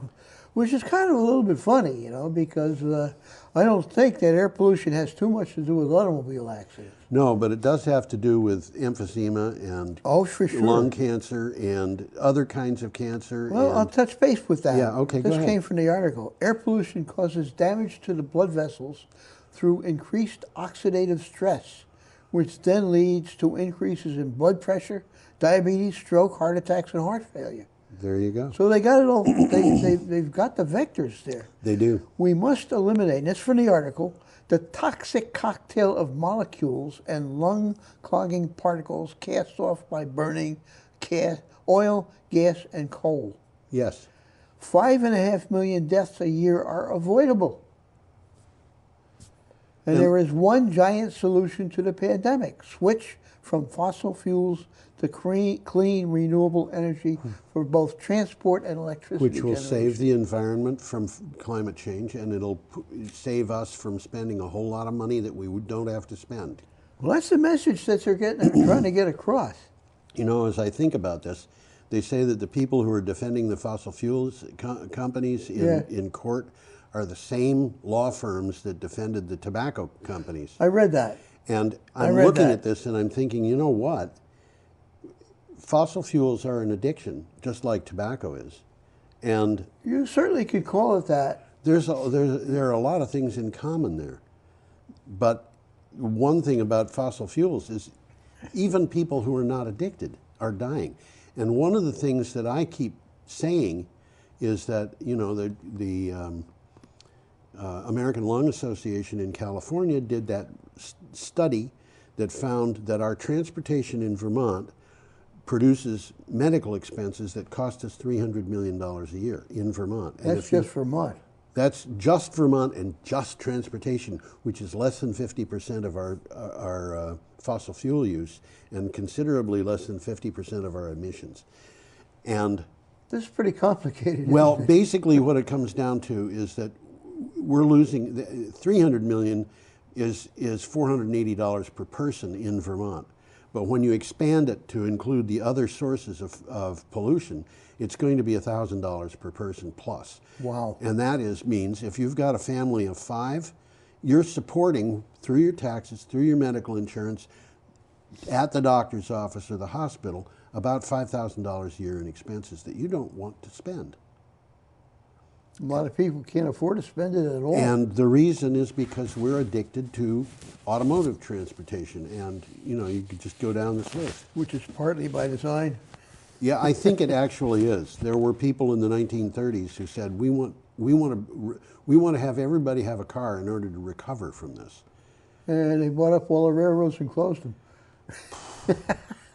Yeah. Well, we'll move along here. Okay. Europe has the warmest winter by far on record. This is from EchoWatch.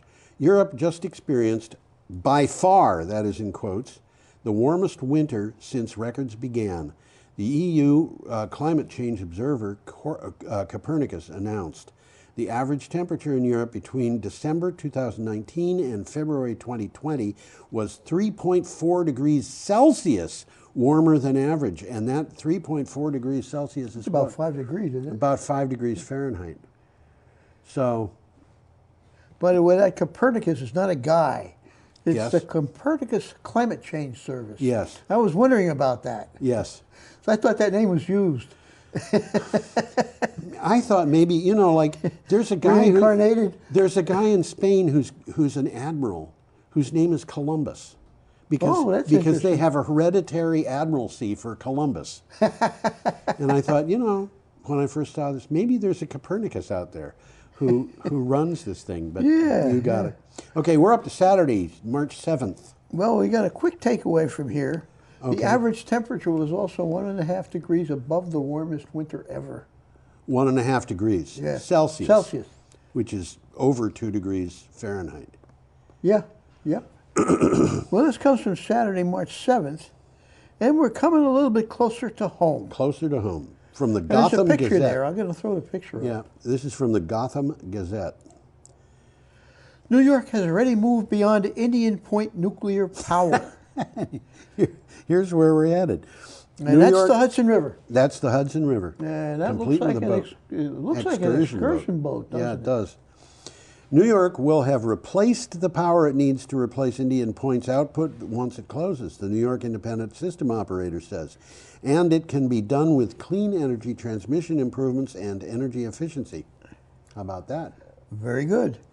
I was reading this article. I was reminiscing. When I was a kid, Indian Point was a park.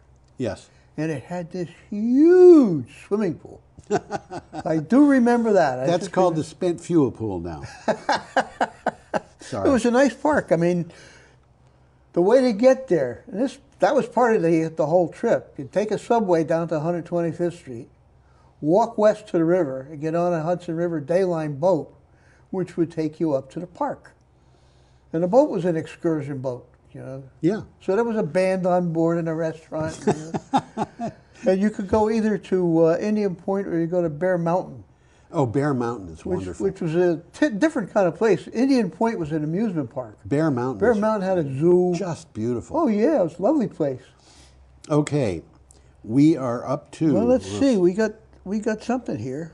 Got something? New York has already moved beyond Indian Point nuclear power. Did I say that? I think one of us did.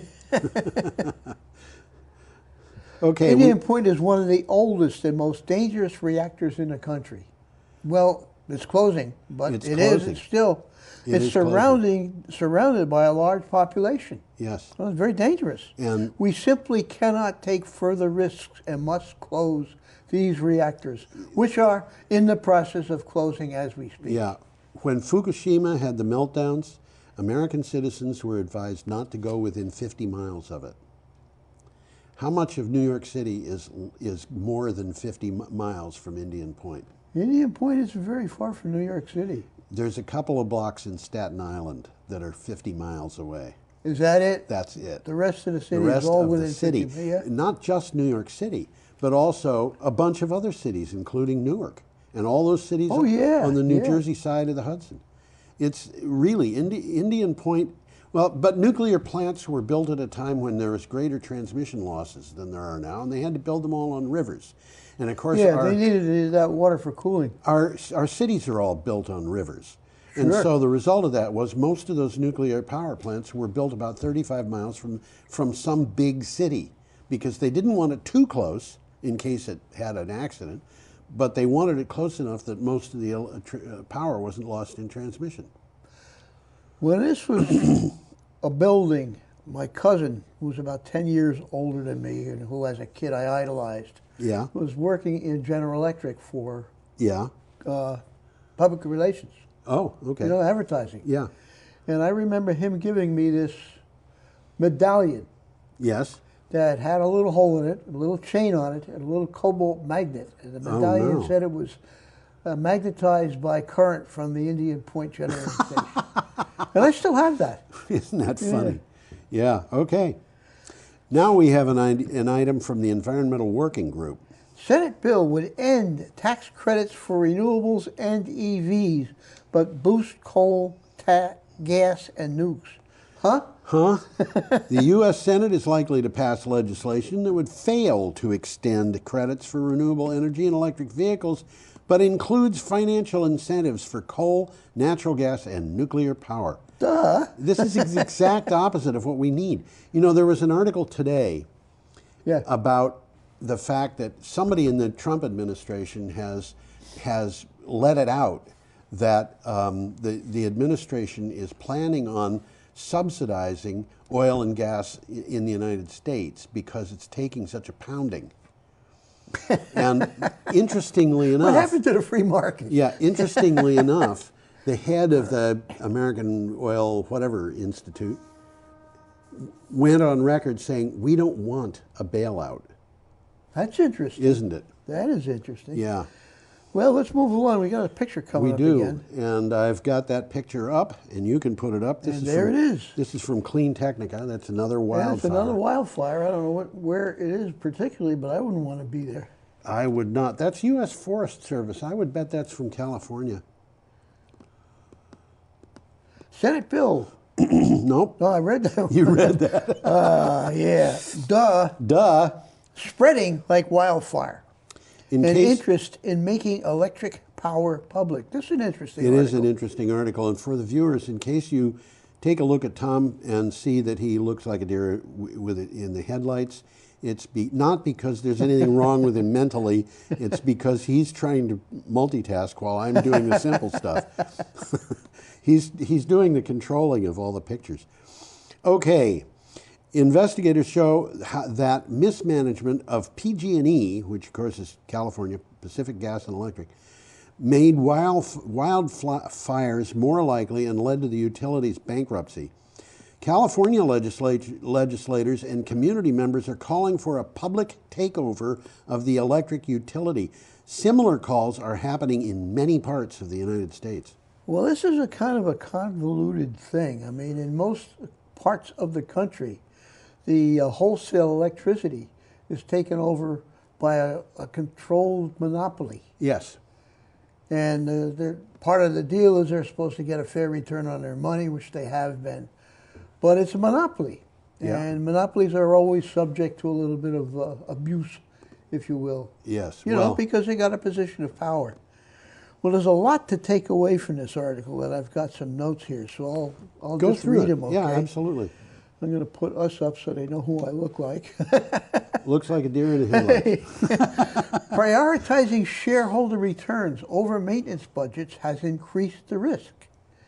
The bankruptcy, when we're talking about PG&E now, That's right. presents a unique opportunity to buy grid infrastructure and redirect investment into public goods like resilient solar and battery storage rather than private profits. So what they're talking about is creating a public utility that will handle the wholesale end of the business. More than 2,000 public utilities already provide power to about 45 million people. So this is nothing new. I mean, there are public utilities. They've been There's around. even public utilities right here in Vermont, like in Reedsboro. Oh, there's a bunch of them. Yeah. Yeah. Up north there's more, but Reedsboro's just down this way. Yeah. Despite the time and money required for a public takeover, communities across the U.S. are taking this step toward local energy self-reliance. And in the article there's a list, the future of public power in U.S. communities. That's interesting. Yes. You might want to take a look at that one. Okay, we're up to Sunday, March 8th. And we got a picture coming We up have an again. item from Already there's a PG picture. Magazine USA. There we go, by Joe. That's Looks like a house. rooftop solar panels. There's a lot of panels in that picture. I would say. You know, One roof that's pointing the wrong direction. Well, they've had something up there on that roof. You can tell by the different color tiles. Yeah, but I have no idea I don't what know it what's is. going on. Germany's electric generation was 60% renewable in February, with wind power replacing lignite usage. Actually, it was a little over 61%, I think. I think the so. article says. These were the set of new records. 61.2. 61.2. There were a set of new records set in Germany for monthly electric generation during February. Wind power generated 45.8% of German electricity, almost half. Solar power contributed 4.2%. So without other renewable sources like hydro and biomass, you've got 50% of the power right there. Well, lignite is like very, very, very soft coal. Yeah. And it's very polluting. It's really nasty stuff. And the amount of electricity it generated fell to 11%, which is a new low. Well, what it's saying here, 11 is exactly right. Biomass reached 8.3%, and hydropower was 3%. Yes. Okay, electricity from lignite was just not profitable. And it's, you know. And overall, renewables had a 61.2% share. Yeah. The times they are changing, folks. Lignite is so inefficient as a source of heat that the power plants that use it are all built right next to lignite mines. Right next to the mines, exactly. Because they can't afford to ship this stuff. It drives the price up. As those power plants get old and retire, those lignite mines close. They got no choice. They got no choice. And that is, you know, just part of the reality of lignite in Germany. And Germany has been dependent on lignite for a long time. Okay. Well, they got a lot of it. Yes, they do. And, you know, let's burn it all let's burn it all off while we can. And we can't anymore. We reported on a couple of years ago a story about a German lignite mine that was opening up not far from the Polish border. And the mine was opening up, there was going to be a plant there, and that mine was twice the size of Manhattan Island. It was big mine. I remember that. mine. Vaguely remember. And there were that. whole medieval communities, you know, Yeah. little The whole thing towns. is the mine. These old medieval buildings were being torn down for a lignite mine. Okay, we have an item from the Guardian. Expensive and underperforming. Energy audit finds gas power running well below capacity. Now, this is, I think, one of the really interesting articles of the week. Energy analyst Hugh Sadler from the Australian National University's Crawford School of Public Policy found that combined cycle gas plants in the national grid, the ones described as baseload, ran at just 30% capacity over the last 18 months. That is awful. I mean, these things are just not doing anything. Well, I had to look up what combined cycle meant. Yes. Okay? Because, you know, it's one of those words you read and you go, you don't even think about what it means. Right. But it's actually two generators in a row. Right. And the first one is running on the heat from combustion, and the second one is running on the hot exhaust. Right. And it's a good idea, really. It's a great idea. It's a very efficient way of using gas, and these combined cycle natural gas plants produce electricity that is far cheaper than the natural gas peaking plants. These are the bigger plants. They're too. big all pretty plants. big plants. They're base load, and they're running at 30% capacity. That doesn't make sense. It does not make sense. In the United States, a baseload natural gas power plant is probably going to run at 65% capacity. Or higher. Or higher. And that means these guys are running at about half the time that they would like to, very probably. And the reason for this, the baseload natural gas plants, combined cycle plants, are the cheapest fossil fuel source of electricity. Peaking plants are very expensive. And these things are just not running. And why? It's They're not making money. They're not making money. Duh. What can you say? Oh, we got another picture coming up here. We Let's do look at it. indeed. Let's look at that This is a picture of Looks pollution. like a smokestack to me. You know what it reminds me is a picture that we had a couple of years ago that was a smokestack with a cloud like that, except the cloud had a funny shape to it. And when I asked Google There's a face in that cloud. to do I asked Google to do a search on the image for the cloud, it came back with Donald Trump. Oh boy, that's not Donald Trump. But No, I it see a face didn't look there. like this, but the shape of the cloud was like the shape of Donald Trump's hair. It took Google a couple of days to figure out that that was not a picture of Donald Trump. Well, the article's interesting. The Yes. headline says, Pro-Trump climate denial group lays off staff amid financial woes. This is from the Huffington Post. The Heartland Institute, an influential climate denial think tank bankrolled by President Donald Trump's far-right billionaire donors, has laid off nearly a dozen staffers amid financial troubles, according to 3 former employees.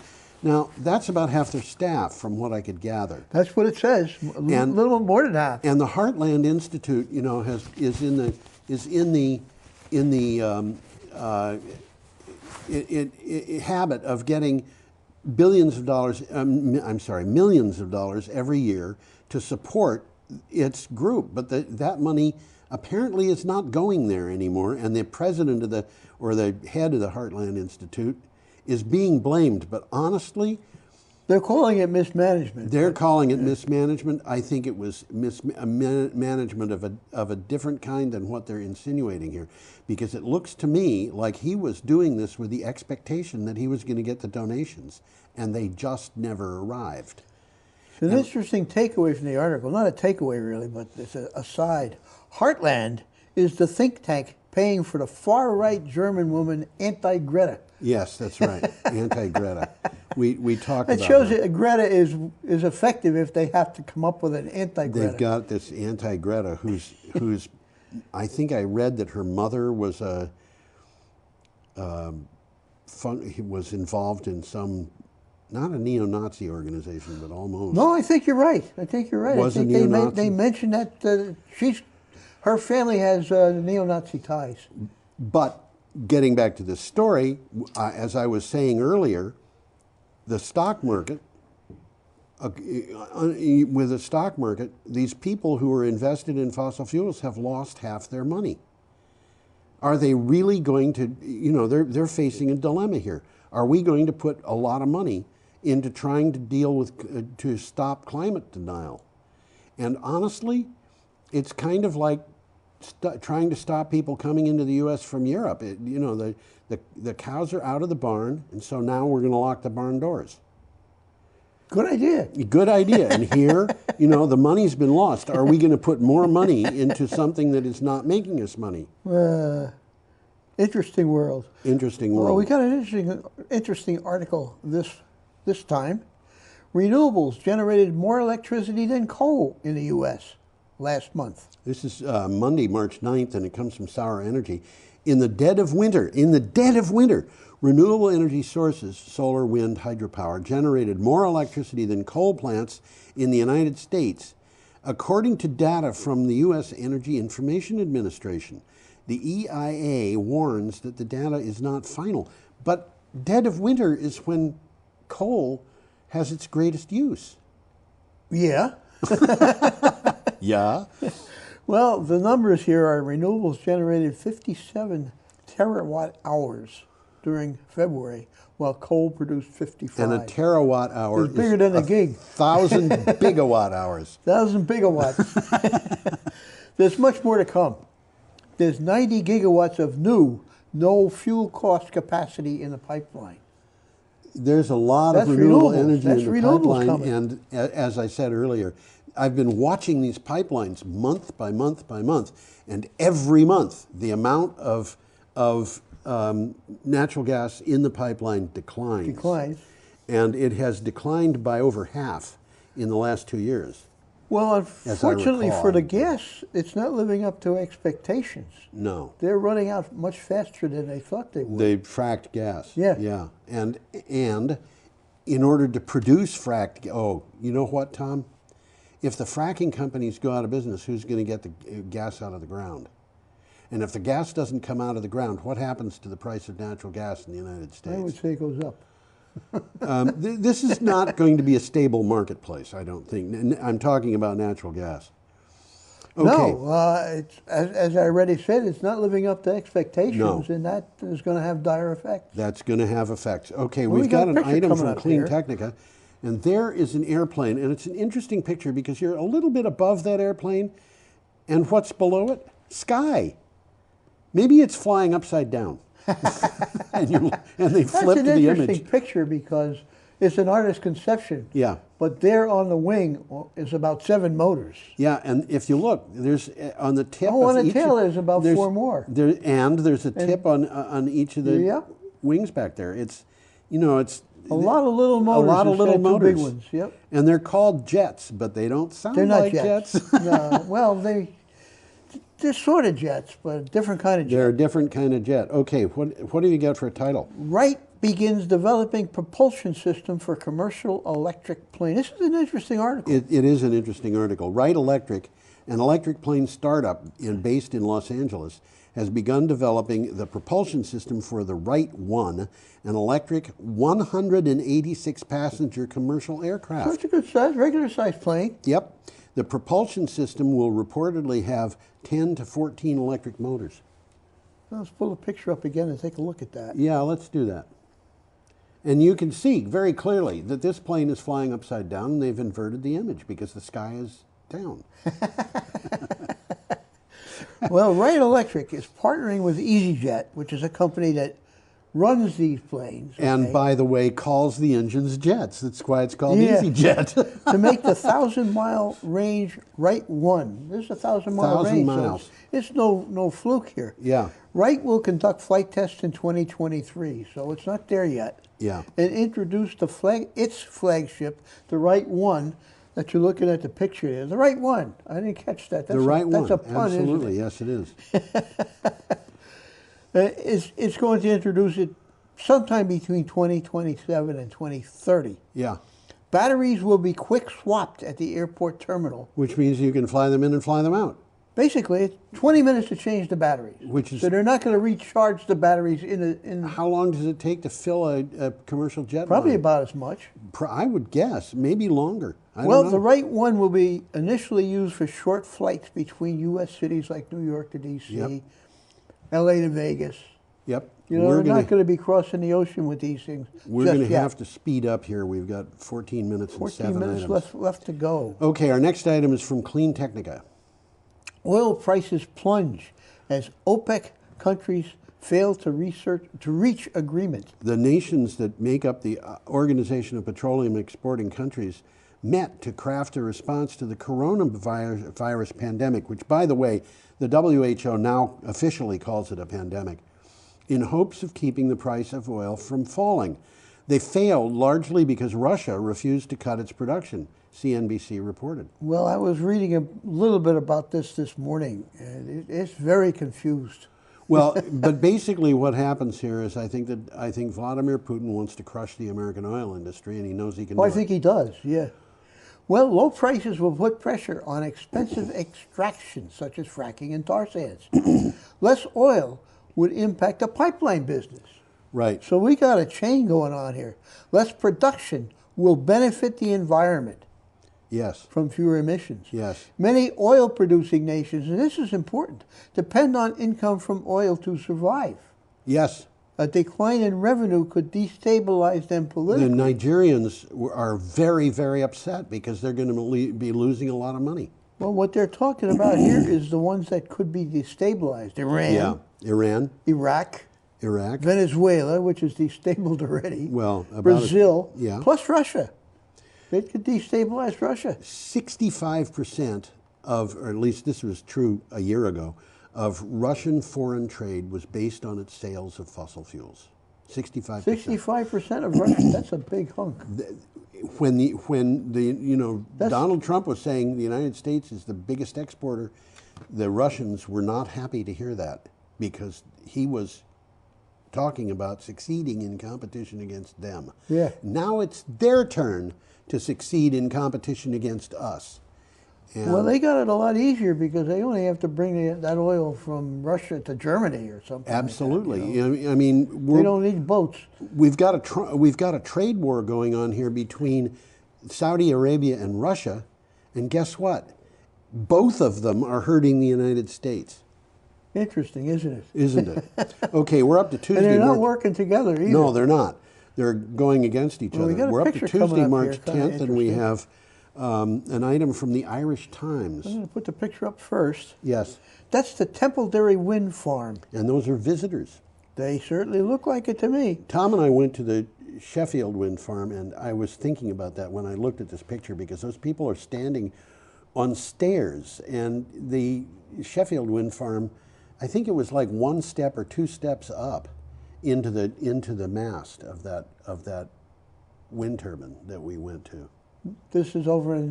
This is in Ireland. You can get the whole crew. No, I'm talking about the one we went to. Was Yeah. near Bennington. Yes, that's right. Applications are open for community wind and solar farms, and we're talking about Ireland now. Yeah. Communities across Ireland can now get into renewable energy business by submitting bids to build their own wind and solar developments. That's interesting. Yeah, it is. Successful applicants will be awarded state contracts to generate green power for the national grid.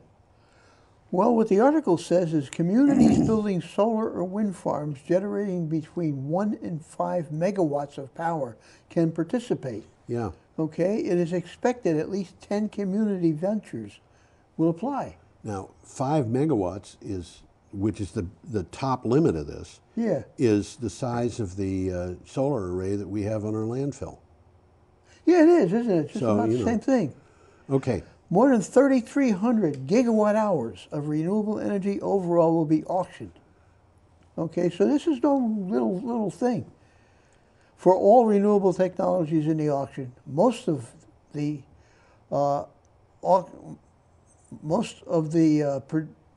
opportunity to buy auction, that's what they're selling, opportunity to buy, will be granted to big providers.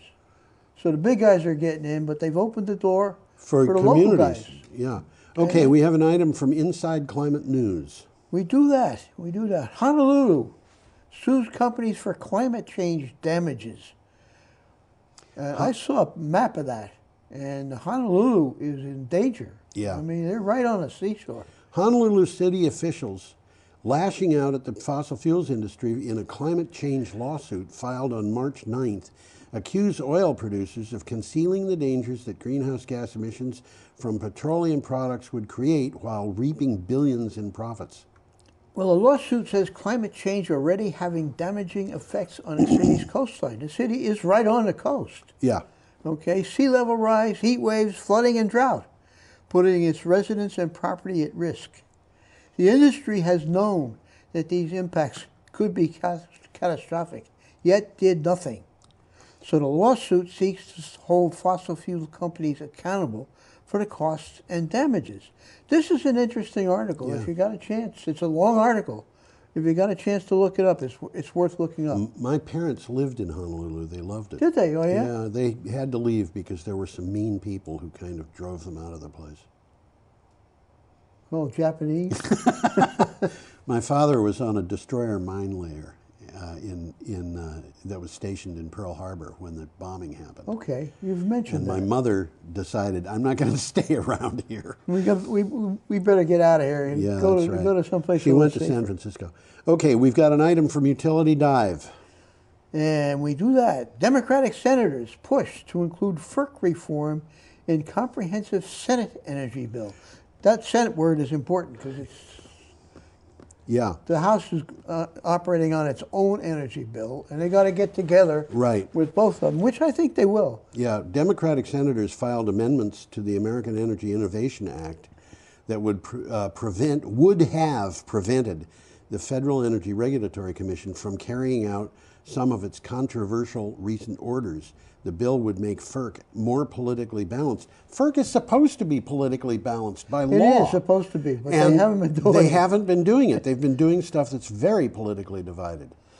Well, the orders that they're talking about favored baseload resources such as coal and natural gas, while limiting the ability of clean energy to compete. Basically, what the order says is, if you have a state that has incentives for wind or solar or whatever, we're going to limit it. We're going to force you to spend money on that fossil fuel that is equal to what is spent on the cost. The cost of electricity from renewables will have to equal the cost from fossil fuels in order to render them uncompetitive. That doesn't seem to make sense. They're doing this on purpose. They're trying, they are. Yeah. Yeah, they okay. We're up to Wednesday, March 11th. This is the last. Last day of the week. Yeah, that's a Norwich solar technician putting in a picture of it. Putting in solar energy. If I can find my. Here we go. There it is. There we go. You know, the cursor gets lost every once in a while. Yeah. We have a cursor that moves across 3 monitors. Okay. So we got a picture coming up there. We have a picture up there already. Okay. And this is from 7 Days, which is a Vermont publication. Yeah, it is. It's about the article's about Vermont. Yes. So. A call to double Vermont's renewable energy capacity ignites debate. A bill requiring utilities to get 100% of their electricity from green sources by 2030, up from the existing 75% by 2032, is viewed by many lawmakers as one of the session's most consequential pieces of environmental legislation. But the bill has opposition from some important groups. Well, as you just said, regulations have reduced profits for solar power, okay? And the issues around boosting in-state renewables are complex. Yes. The costs to ratepayers are uncertain. Storage might be needed. Well, storage would be needed. Storage is going to be needed, but Okay. storage is also a lot cheaper than natural gas peaking plants, which is the Yeah, way. it is, right. I mean, we talk about wind and solar needing backup. Baseload power needs backup. It cannot function without backup. And the backup tends to be expensive. It's expensive. Storage is probably one of the cheapest forms of backup. That's right. Okay, we've got an item here from CNN. Well, I had an article here. You had things to say. I just did a quick one here. Oh, okay. There's an opinion here. Yeah. The industry's estimates of huge costs to boost in-state renewables seem like the latest in a long line of efforts to convince people they can't afford to address climate change. It's politics, Billy. Yeah, guy. that's what it is, and we can't afford not to address climate change. Okay, But and it's a hoax. Yeah, right. And so was the coronavirus until Donald Trump told people they couldn't come here from Europe.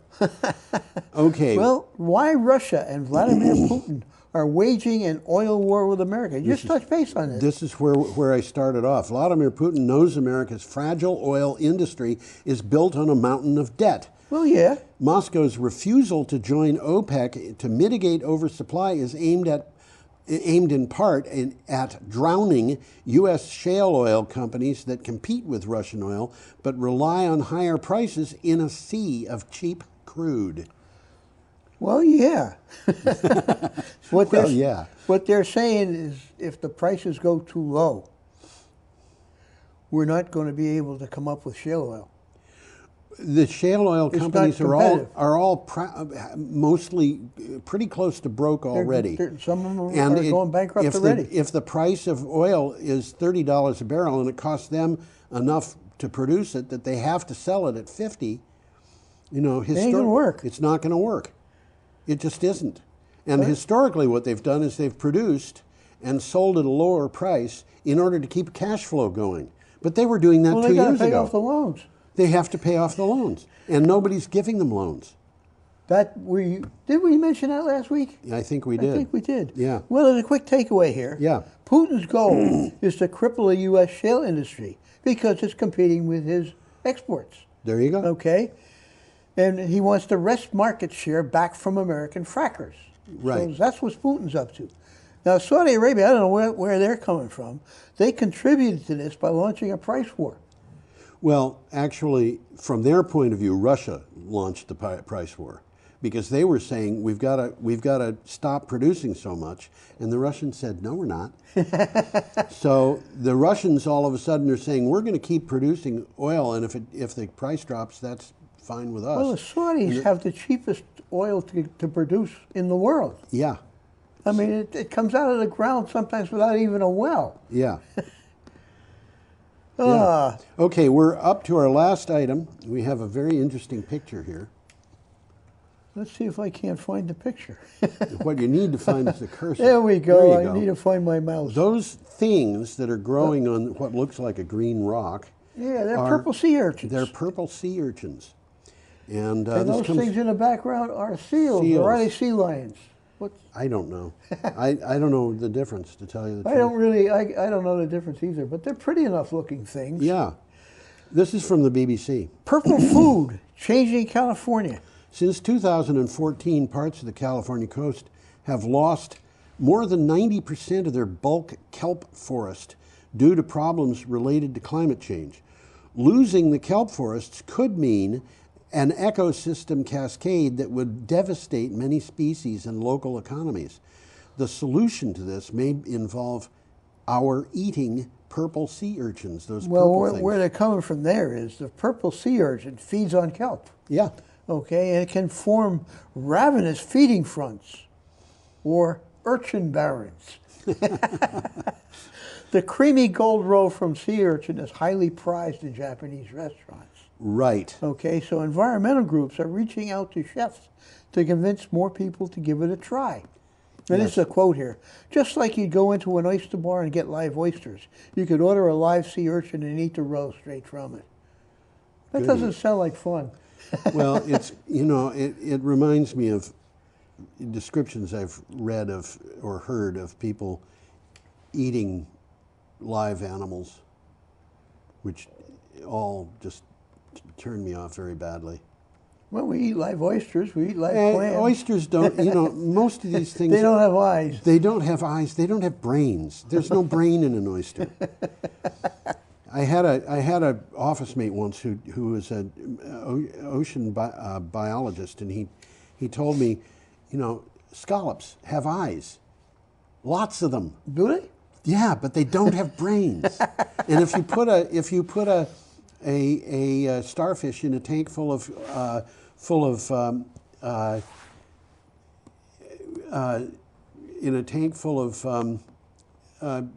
scallops, the scallops get very excited and start swimming around. Is that so? Yeah, they go like that, and it propels them. But They don't have brains. Okay, time to go, Tom. Yeah, I guess, And it, our I guess advice it is. Interesting stuff this week, though. Our advice to the viewer is have a magnificently idyllic week. Why don't you put us both up and we can wave? Well, I guess I can do that. You can do that. There you go. And we'll So wave goodbye. come back next time and have a good week. A magnificently idyllic week. I think that's an oxymoron.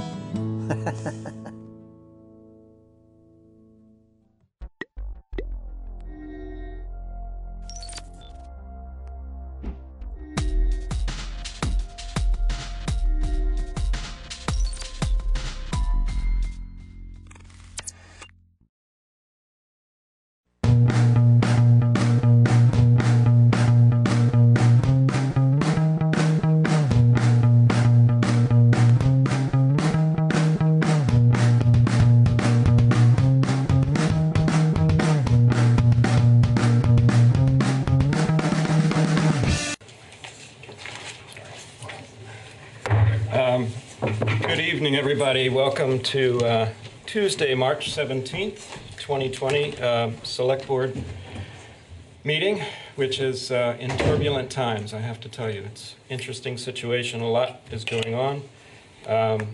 I'm Tim. I'm your captain tonight.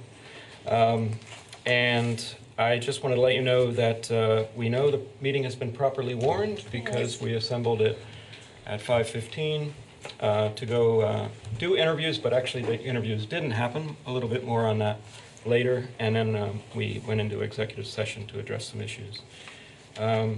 So at this point, I just want to see if anyone could make a motion to approve the minutes of February 18th. So moved. Thank you. We have a motion to approve the minutes from February 18th. All those in favor? Aye. Aye, and that's 3-0.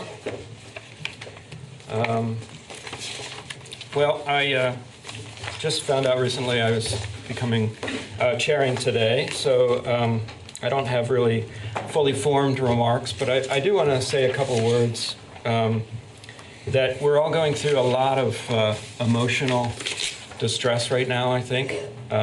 Speaking for my family and a lot of the people I know, there is a lot to think about and a lot coming at us as far as information. The way I kind of see this, and I'm sure everybody's heard this phrase, is that this is sort of a long rolling snowstorm that we can't see. It's like an invisible storm that we are all weathering. I think it's a great time to live that edict that we are Vermont strong. We want to check in on our neighbors. We want to take care of each other in a lot of the same ways we would take care of each other for a natural disaster. But we also want to stay calm because we need to really be there for people and to be there for our families and each other and our neighbors. We need to be informed, but we don't need to panic. I have learned a lot, as I'm sure a lot of us have learned a lot about COVID-19, which we're all dealing with. And I want to remind people that it's not an airborne pathogen like measles is. For all we know about it, which is still, there's a lot to be discovered, it's not like measles, where you could be in the same room with someone and contract the virus just by being near them. The distancing is because there can be surfaces that get droplets, and you touch surfaces and you share and you touch your face. And I think that's something really important to remember, because I see a lot on social media and just being out in the public a little bit, talking to people, of people kind of being afraid of each other and afraid of the normal interactions. And I really think we should resist that. There's other ways to safely interact. You see that we're spaced a little bit further apart here, and everybody's doing, different kinds of elbow bumps or live long and prospers and things like that. But there's a lot of vulnerable people in our community that still need our help, and we're figuring out ways to do that. And we're here tonight, and you're here, thank you, the public who is here tonight, because we are weighing risks, and risks, you can't eliminate risk anywhere in your life. That's just a misnomer that some people have. So what we're trying to do is reduce risk. and still get the essential functions of the town going. And let's keep our first responders in our thoughts and our medical professionals, because their risk is way up here. And we're all here moving the town forward and taking a little bit of a risk to be together. And that's a good thing, I think. So let's just keep our heads together, and I think we're going to come out stronger on the other end. And that's all I have to say. I'm kind of rambling now, but that's the chair's remarks today. And I was also buying time because Peter had to grab Thank you very something. much for buying time and for inspirational remarks. Yeah, I apologize. I had an important couple of papers that were back in the office, so I needed to run and grab them. I have done that. And I don't have town manager's comments about general topics this evening. I'll have plenty to say about COVID-19 under the agenda item. Great. Do we have any other fellow select board members' comments or committee reports? Nope. Only three of us. That's weird to get used to once in a while. How about in our public here at our meeting room? Anyone would like to say anything that doesn't have to do with an agenda item that's already coming later in the meeting? Anybody at all? No? Oh, right to the mic. Yes, if you don't mind. Again, it won't amplify your voice, but it will allow everyone viewing remotely, which may be a few people tonight. Just remind us your name and where you live. Good evening. I'm Elizabeth Howes. I'm a resident of Brattleboro. I reside in the South Main Street neighborhood. And I've been thinking that it would be good to liberate the neighborhood of the drop-in center activities and to relocate those needs to another address in town, perhaps the CF Church building for offices and case management, or to project further south, further north, to an area opposite the Hannafords, or to allow for an expanded housing unit, which I think is what is declared for the 54 address in South Main Street, that it would be large enough and would not be a large enough area, land area, would not be imposing upon the neighborhood. I've been on South Main Street for 23, 24 years, and I think it's time to liberate the neighborhood to believe in it as a residential area.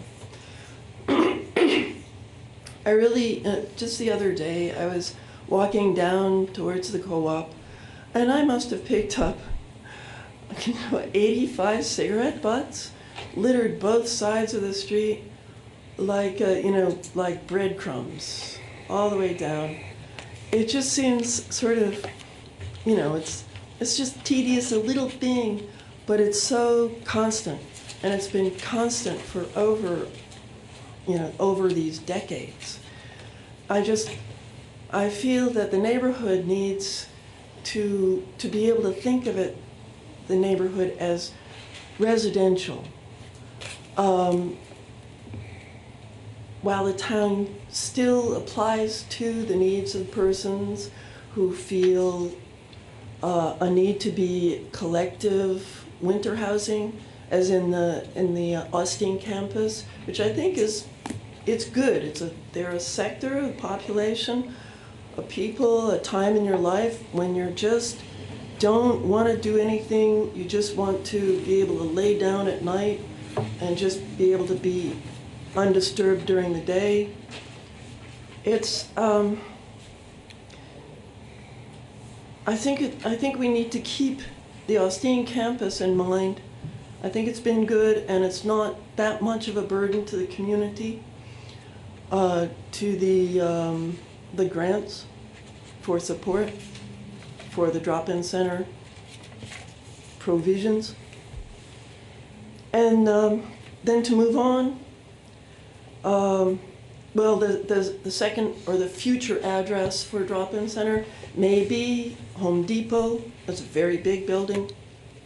And maybe across the street, a brand new spot right next to China Garden. There hasn't been anything there for decades, and it hasn't even been a parking lot. And it's just flat and wide open, and it could take a housing square very nicely. My second issue is during these rinsing of the public virus, that we consider the needs of the pets, perhaps through like a town ordinance, that our pets are treated for any wandering viruses that they may be carrying, that we consider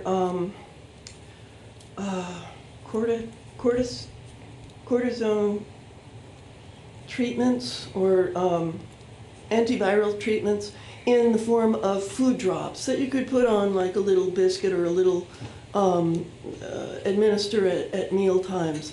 That the pets, that we raise our awareness about pet health and consider that our pets need as much attention as our total strangers who are not really sure where to begin with treatment. Thank you. Okay. Thank you, Elizabeth. Anyone else like to say anything about anything else that's not on the agenda? No? I think we're hoping to do a slight change in the agenda if no one has any objections. I think everyone wants to hear our COVID-19 update, if that's all right with my fellow members. And then we'll move into the liquor commissioner, I'm sorry, water and sewer commissioners. Great. So, Peter? Thank you. So first and foremost, what I want to strongly encourage everyone to do in terms of access to accurate, reliable, current information about this, and particularly about how it is affecting us in town, because there's so much information in so many different places about literally worldwide impacts and certainly national impacts. I want to urge everyone to rely on the town's website, and I want to acknowledge that that we have a website that is in many ways out of date and kind of clunky, and we've talked about it here, and it's a priority for us in town government moving forward that we need to do a total overhaul of the website to make it more user-friendly. There's a lot of really valuable information there. But it can be sometimes hard to find that information. And so what I want to do is make sure that the community is aware that we have fixed that as it relates to COVID-19. It's going to be a longer haul to fix it in total. But for this moment, when it's so important, there's so much flying around and so much of that information is not current or accurate or reliable. We feel like it's really critically important that people know that there's a source here locally where you can go and check in daily and learn about what is happening, what is changing, what's moving on. And so we've built it in a way where on the town's homepage, smack in the center of it, there's a set of boxes related to COVID-19 and some summary information there, but mostly what it is access.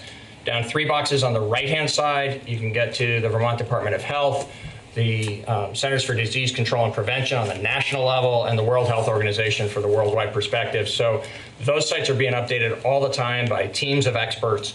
So on the health side of this, what we know, what we don't know, how it's spreading, what people can do about it to protect themselves. There's 3 direct links there, depending on whether you want to go into the state level, the national level, or the world level. On the left-hand side, there's a town updates box. And there is information, 2 other boxes where there's information specific to businesses and resources that businesses can access because of the significant concerns we'll speak about in more detail in a few moments about the impact that this will have on our economy.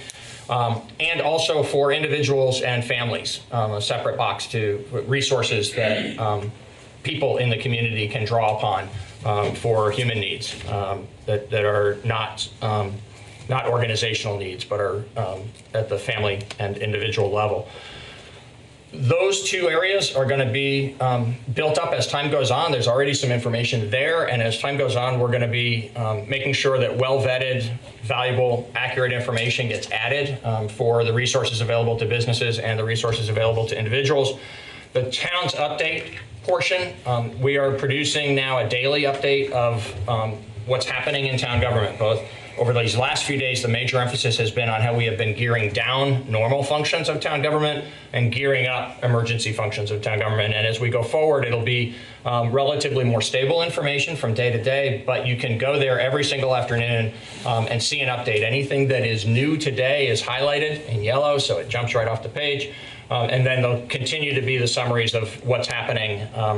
And we've divided it into emergency services and non-emergency and administrative support services. So welcome to any input that we might receive from the community about ways in which this could be enhanced, things that might make it even better. But our purpose in establishing it over the last couple of days has been to make sure that there is one site here in town provided by town government that's available for people to go to and know they can rely on that as being accurate information. From today's update, posted a couple of hours ago, back at 2:45 today, the main information I want to share, there's a couple of new developments today. We made a decision earlier today to suspend parking enforcement for the foreseeable future. So until further notice is a term we're going to be really familiar with here, because there's just no way of knowing, whether this is a weeks-long or months-long situation we're going to be dealing with. We know it's going to be a marathon and not a sprint. And so so we're using just, the things that we're suspending from normal operations, we're just saying until further notice. We'll be really transparent and use our community megaphone to make sure that we push out loudly into the community when things are gearing back up to something more normal. But parking enforcement is something we decided today to discontinue until further notice. By tomorrow, the equipment out there will actually be showing people that parking is free.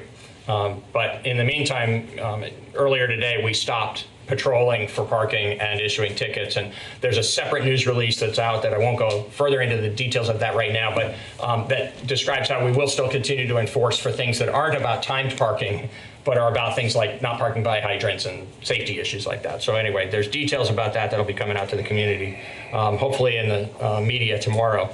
And then we also have effective tomorrow morning, so basically effective immediately since the offices are closed for today, we won't be selling pay-as-you-throw bags individually anymore at the Gibson Aiken Center and here at the Treasurer's office in the Municipal Center. And the reason we won't be doing that is because all of our town facilities will be closed to the public beginning tomorrow morning.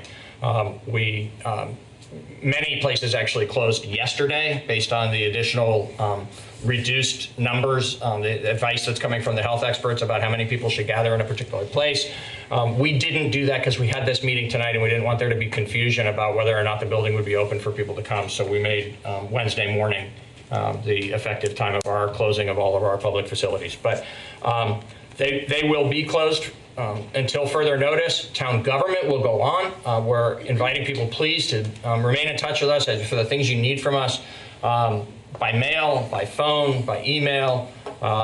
There are ways in which we will still be providing services from town facilities, but the public won't be able to come into town facilities in order to, again, just reduce the risk and hopefully help to flatten the curve of the spread of the virus. Because of that, the town has always maintained these two locations where we sell individual bags so people don't have to go to a retail establishment and buy them 5 at a time. For the time being, we just won't be able to offer that service. That's going to be something where people will need to go to the retail establishments. The retail establishments will still be selling the bags, and they can be purchased in packets of 5. Beyond that, reminders from today. So those are the two things that were new today. Tomorrow, as I said, is when the closures go into full effect. Just a couple of reminders that have been in this report for the last couple of days, but for people who may not have been reading it, we want you to know that dispatch is now screening every call that comes in for potential COVID-19 implications so that word can be transferred out to the first responders about how to put the special procedures into place when necessary to protect themselves and the broader public when dealing with a case that might be COVID-19. And as the first responders arrive at any of these calls where there is potential hazard, they're going to go into a home and they don't know for sure exactly what they're encountering. They're doing what they call doorway assessments. Upon arrival, they're making sure that they have a better understanding of who needs what kind of help and what the experience of that household has been related to this virus. On non-emergency and administrative support functions, a couple of highlights. There's quite a lot more information in this daily update that we're putting out, so I'd urge people to go and take a look at that. But a couple of highlights that we thought people should be aware of are that the water treatment plant and the wastewater treatment facilities are both operating under special procedures that have been established in close communication with health authorities and the regulatory authorities at the state. It takes very specialized skills and training to operate these facilities, and obviously they are critically important to community health, to have the water plant continue to function effectively, providing the clean and potable water for us, and then wastewater treatment on the outflow side. And so we're making sure that the relatively small teams in a small community like ours are healthy, but based on how we're rotating shifts and how we're also communicating with other providers and with the state to make sure that backup resources are available should that become necessary. There'll be ways in which communities are collaborating throughout this, actually, in all different kinds of functions, in ways that we see often in mutual aid for public safety, less often in municipal collaboration around non-emergency services. We'll see more of it as we deal with COVID-19. So we wanted to reassure everybody that special actions have been taken to protect the functioning of the water treatment operation and the wastewater treatment operation. And then on the enrichment side, as opposed to the basic services side, both the library and the recreation and parks programming are closed, unfortunately. It's just not safe for us to be inviting people to come together for the purposes that those important institutions provide. The Recreation and Parks Department is still taking registration online and by mail. And the library is providing services, takeout services. So if you communicate with the library and you reserve a book or some other resource they have available, someone will come out and meet you at the door to hand it to you so that people can still at least borrow from the library. Everything's being really thoroughly cleaned, obviously, in between uses. But the institutions themselves, the buildings and the activities that go on that are so vital to our community life are closed until further notice. We are communicating, town officials are, in a variety of ways, select board members, staff members, with various people and organizations in the community around how they're coping with this, and different levels of support that are being provided in all different kinds of ways in our community. Some people have just organically created new networks of folks that are helping to support one another through this. And then there's also sort of reliable institutions in our community that have been set up to provide a safety net and support for various types of individuals and organizations, and those are obviously in place in a very active way, and the town government is interacting and supporting those efforts, and trying to make sure that needs that go far beyond our normal sort of community needs are being met. We also have canceled until further notice any meeting of a town board, committee, or commission other than this select board and the action that this select board will be taking later this evening regarding representative town meeting. So representative town meeting hasn't been officially canceled, but it will need to be because of the prohibition of having a gathering of anything more than 50 people. The board will be taking that official action this evening. And then for the time being, until further notice, the select board meetings will be the only meetings of public meetings of town boards that will be ongoing. These are necessary, obviously, in order to keep the business of government operational through these extraordinary times. As we come up with ways to provide electronic access to the public and potentially for electronic functioning of the members of boards and commissions, then there will be a ramping back up of the operations of those groups as well. But at this time, for the foreseeable future, for this moment, it's just the select board. I'd like to ask Mike Bacassi to come up and speak to the emergency service delivery and to the supplemental community services that are being activated through the fire department and other town services. And Before Mike speaks, I just want to make something really clear to the community that is clear and very appreciated to all of us on the town team. While you know him as the fire chief, we know him that way too, but also as the town's emergency management director, and that's usually a really quiet role that has to do with a lot of planning and sometimes some training.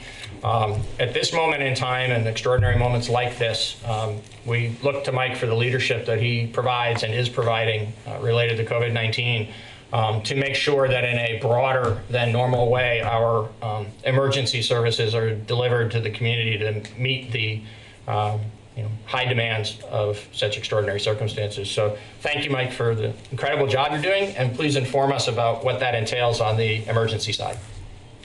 Thank you. Though I've got to say this hasn't come without a lot of help from outside agencies and within my own department. Assistant Chief Howard's been a huge help. BMH and Rescue Inc. both have had a lot of input into what's happening in the town. I hope to give you that broad perspective of what is going on in town. I really don't want to get down into the weeds. Things are changing very, very rapidly.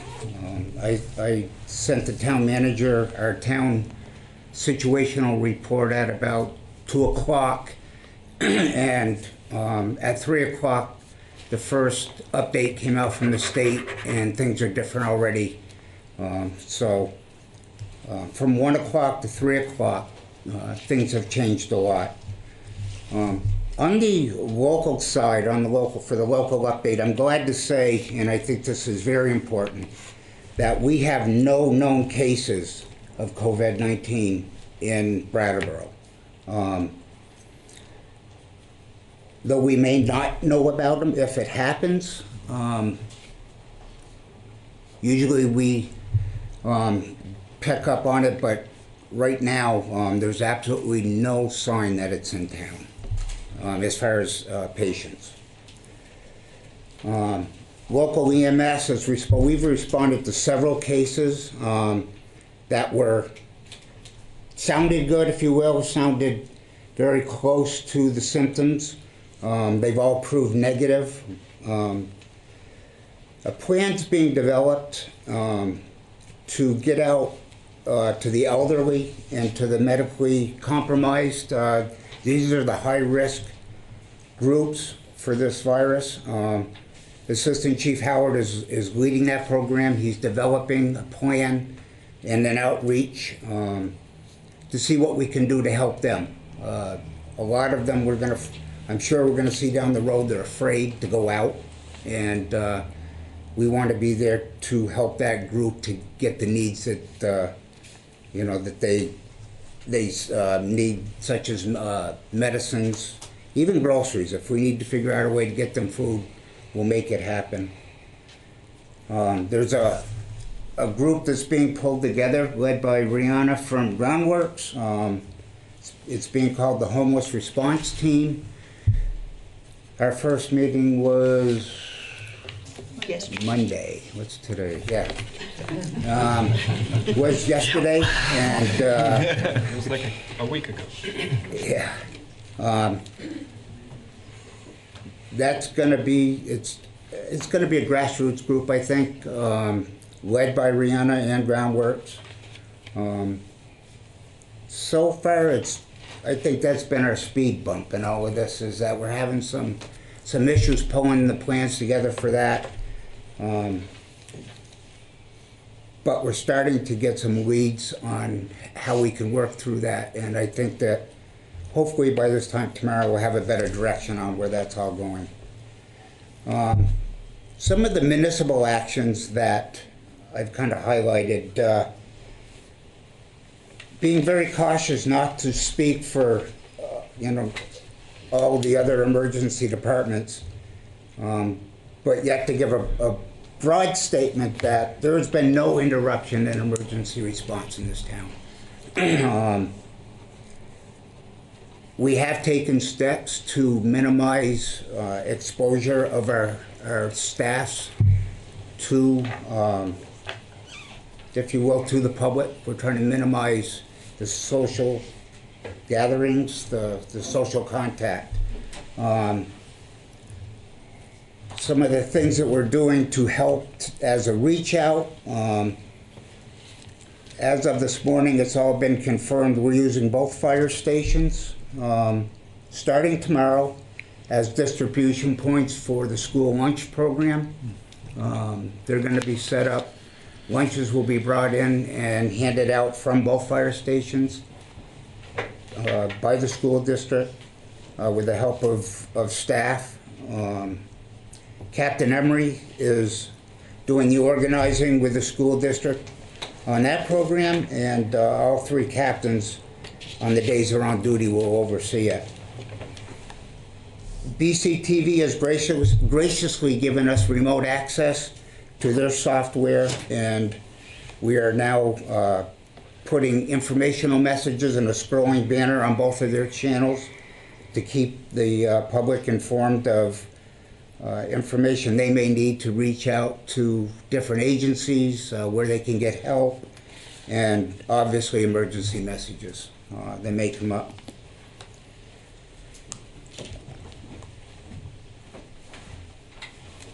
So like I said, the emergency services, there's no interruptions. We're operating normally. There's been some adjustments. Some of the support service functions, if you will, inspections on the police side, car unlocks, VIN checks, all of that stuff has been suspended for now. And dispatch, as the town manager said, they're screening every single call now that comes into dispatch. They're screening for COVID. And the reason for that is because a couple of times now we've kind of had a scare where a call's come in a different way. EMS has got there, and in talking to the patient, they actually screened very close to COVID symptoms. So we've decided every single call will get screened, and that's why we're doing the doorway assessments when it's not life-threatening.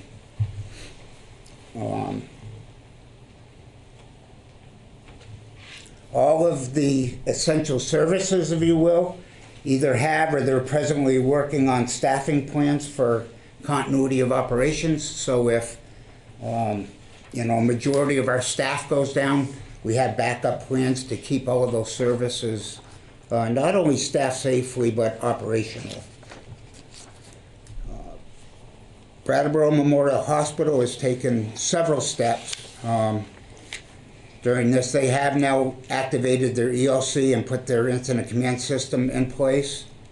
They are doing drive-up testing, and that's being done as an outpatient service, and only when it's ordered by a patient's primary care physician. So you can't drive up and just request a test. It needs to be ordered by the doctor. And as of about 3 o'clock this afternoon, they've administered approximately 75 tests. Access to the hospital has been limited to the main entrance of the hospital and the ER. Everything else has been locked up.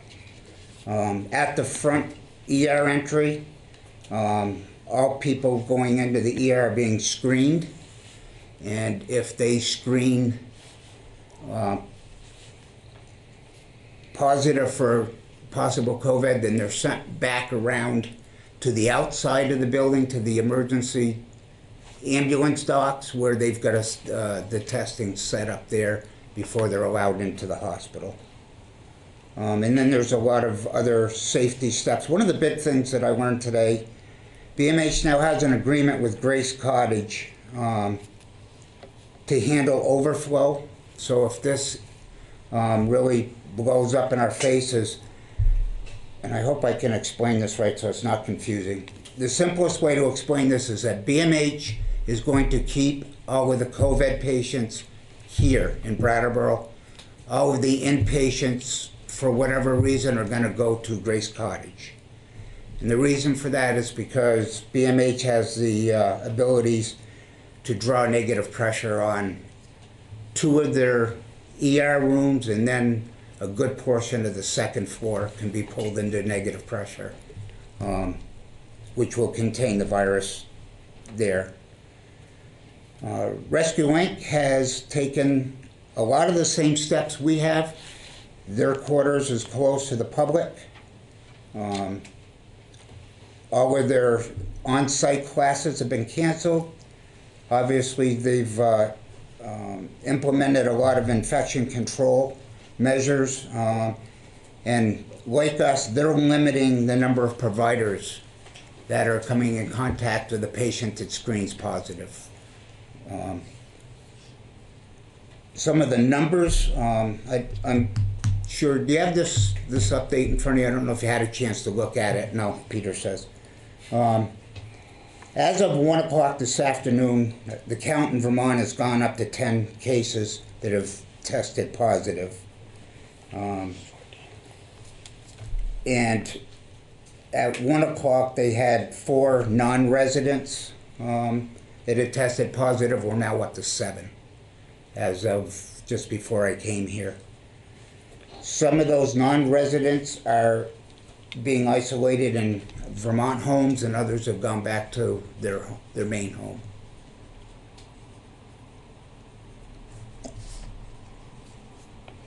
In the United States, very quickly, total death count, if you will, is now 75 people, which is up from 68 from the last.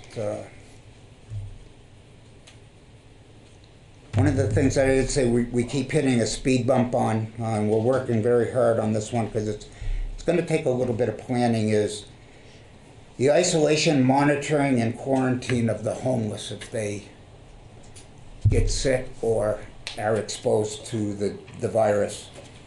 We're working on sites and how to staff those sites. We've been in contact with the state. Rihanna's reached out to a lot of private entities, and we still have a couple to contact, and hopefully we'll get some of that solved tomorrow. I don't know if you want to say any more on that, Rihanna, or? I'm happy to, and I know we're speaking a little later, so. I think it would be fine. Yeah. If you'd like to say a couple words on that subject. I have a feeling maybe there might be a couple other questions, and it's all related to. Okay. Yeah. So speak now versus later. Sure, if you don't mind. Thank you. I'm Rihanna from Groundworks. So to kind of sum up all of our programs as a whole, we moved last week to start restricting external visitors into our programs and started making lots of changes rapidly. Over the weekend, we were one of the homeless shelters identified. There's 4 areas across the state based on the capacity and the number of folks that we serve that were identified as high risk. And so we started moving folks from our spaces who are identified as hyper vulnerable, so over the age of 60 or experiencing underlying medical conditions, to motel rooms where they could isolate if need be. I do want to emphasize that no one in our programs are sick or showing any signs of symptoms at the moment. So we moved folks out of our programs to reduce the number of people so we could align with state guidance that we're receiving about how many folks we should be serving in our programs and precautions that we can take. Things like making sure in our year-round shelter that folks can have individual bedrooms as much as possible should people get sick, and that we're protecting those who are most at risk. Changes as of today, we closed the drop-in center and moved to the seasonal overflow shelter, where we're now running that shelter 24/7 in order to reduce the number of sites that we have, to make sure that we are staying fully staffed as things continue to change, and to cut down on the transportation back and forth. So our shelters, folks are moving in and out of, but in kind of greatly reduced amounts, so that we're trying to have folks have less contact with the community at large and lower the risk that way. One of the pieces to Chief Bukassi's point is that we convened a homeless response team. There's also a statewide homeless response task force that we are connected to, and I am the liaison to that group and then to the community at large.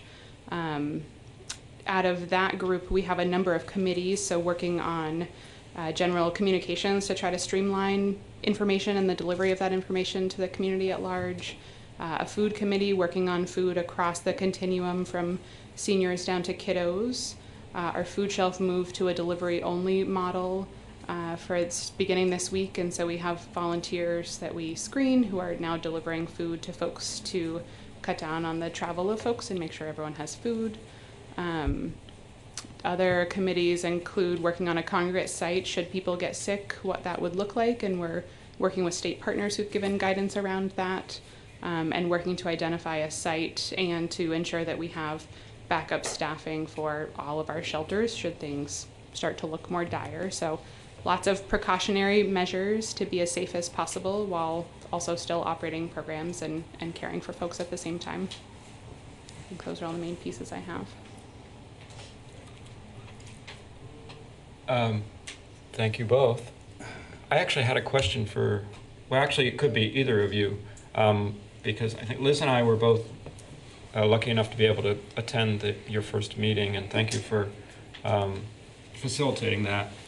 I meant to bring a note, and in the rush to come here, I forgot to bring it, but there was some information passed along that I think is really important for anybody who doesn't have a primary care provider, which is a shockingly large number. I don't know the number, but a lot of people out there fall through the cracks of having a PCP, and without the PCP, it's sometimes questionable whether you can get the test approved. Do you happen to have that? There's a number that people can call?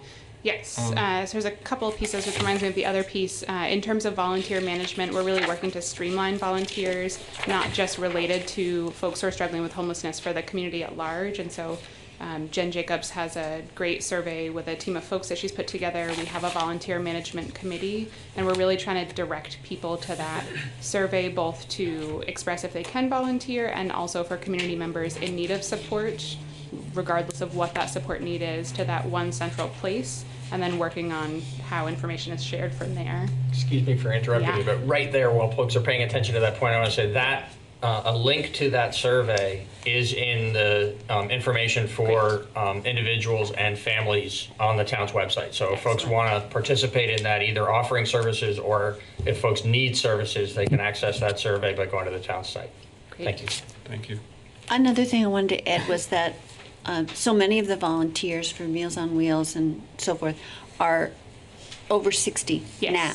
And so you're looking for people who are under 60. Yep, so we're screening volunteers out, much as we love and appreciate them. Our volunteer population at large in our community is largely in the at-risk population, so over 60 are struggling with underlying medical needs, and so we're asking those folks to please stay at home and let us help care for them, and asking younger folks who may have more time and capacity to step into those roles. And so that's part of the screening process that we're using, and additional processes to make sure we're not kind of furthering potential spread of how volunteers are dropping off and those sorts of things.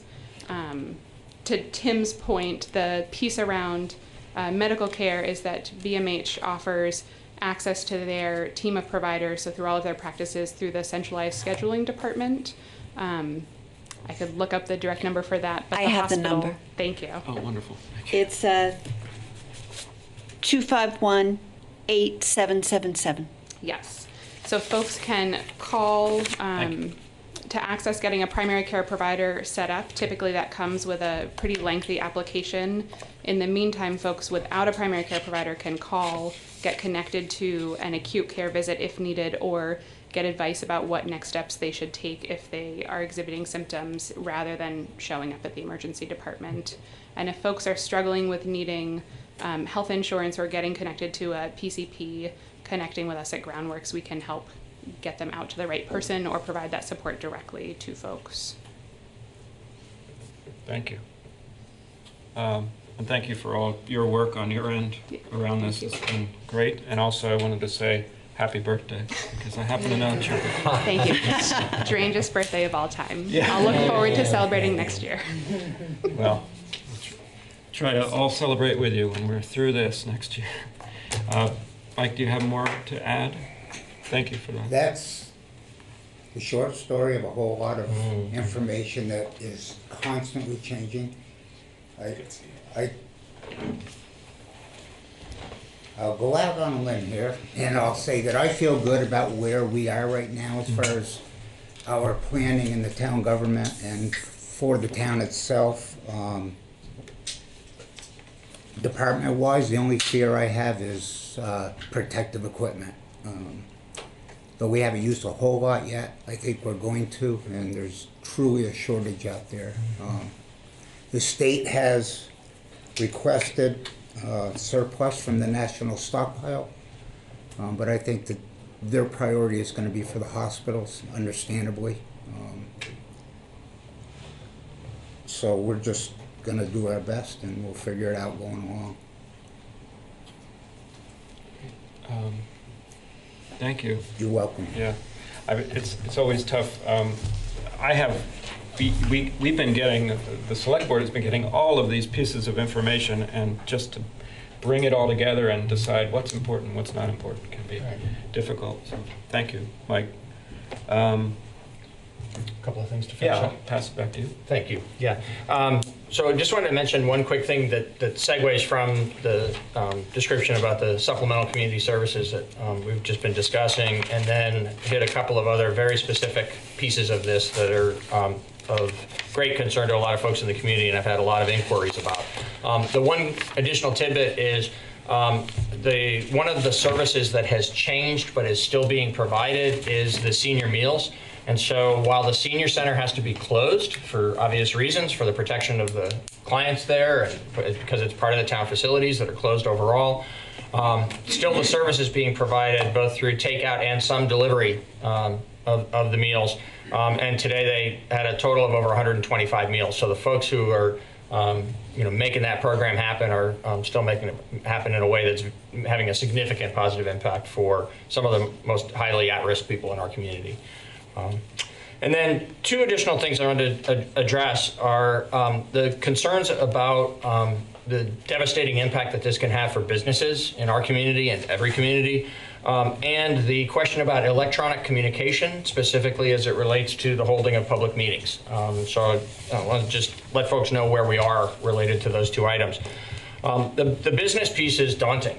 There are businesses in this community whose very existence is threatened by the magnitude of this crisis, and that's going to be true in every community across the country, which means then, the federal resources that are brought to bear and the state resources that are brought to bear around Vermont, all are going to have to factor in the fact that there is some degree to which the magnitude of the threat that this poses to our economy, and saying it's the economy is a really sort of big amorphous thing, but when we drill down to street level in small communities and small businesses operating on a particularly small margin, the threat to real people and the fabric of our community is there. So that's a real threat, and it's not a threat that we can just mitigate in the way that we can some other aspects of this by just being smart and taking some unusual actions. But there are efforts that are underway already, recognizing that situation and knowing that there's going to be great need. Under the federal and state emergency declarations and emergency legislation that is being developed, some of it has already been acted upon. A good bit more is just in the works. At both the federal and the state level, it appears that there is some help on the way, but it will at least initially be loans, not grants. And so businesses that apply for and receive that help will be taking on some additional burden as they operate into the future. But it's early in this crisis, and there's a lot of uncertainty about exactly what the details of that help from higher levels of government is going to be. In order to make sure that we at least have local businesses well informed and able to plug into the resources that will become available, the Brattleboro Development Credit Corporation, BDCC, which is the economic development agency for our region, is leading a regional effort to plug into those services. It involves the town, it involves the Chamber of Commerce, the DBA, and a variety of other organizations and local, state, and federal officials who together are trying to make sure that we have up-to-date, accurate information and are pushing that out in an effective manner to the businesses so that folks can connect to the local and state, or rather the state and federal resources that are becoming available. The big question that we're being asked is, what about local resources? Can't the town jump in to provide direct assistance to businesses here in town? And the challenge there for us is that we're so very early in a very long process, most of which we can't predict how it's going to unfold, either for individual businesses, the business community collectively, or the community more broadly. And so with the town's limited resources, making decisions, literally in the first week of the full-on emergency that we're experiencing in Brattleboro. Some other places are farther along, but it's really, when you think about a week ago, Wednesday night, 6 nights ago, we were at Academy School holding the information meeting for town meeting. We knew that it was only a matter of time. We knew this thing was coming, but it's really in those last 6 days and more in the last 4 days or so that it is just suddenly, the world upside down for us. And so being this early in this process makes it difficult for the town to make concrete decisions of applying the limited resources that we have to do this or to do that. And so we have taken some limited action. There's another proposal that we have before the select board this evening related to some direct things that we can do because of ongoing relationships we have with certain businesses where the town has provided funding to assist those businesses in either starting up or expanding. But in the broader perspective, what we're trying to do is be a constructive part of the communication right now to help businesses access the help that is going to become available through the federal government and the state government. And then over time, see, in the broader context of everything that's going to need to be done for the health, safety, and welfare of the whole community, what resources the town may be able to provide in specific ways further down the road in this emergency to local businesses. So those will be things that will definitely be still interacting with the business community around, and the select board certainly will be considering as we go forward. On the electronic communications piece, we've had a lot of communication from folks. I know there's a level of frustration for some people in the community tonight, so if you're one of those people and you're listening on BCTV right now, I say to you, I understand that there are tools available where people can plug into a meeting like this remotely, and I want to make really clear why the town has moved cautiously in implementing those tools. So while there's a variety of different ways, some of them really powerful to connect people individually and in private meetings and organizations, those don't involve, those connections don't involve the open meetings law. We've got an obligation to make sure that we hold public meetings where we're doing the public's business in a manner that complies with Vermont's open meetings law, not just because that's the right thing to do, and government should set the right example by following all of the rules that are applicable to us, just as we expect people in the community to follow the rules that we make, but also specifically because the intent of that rule is to make sure that our public decision-making processes are open and fair, and that people in the community have an opportunity, an equal opportunity to participate.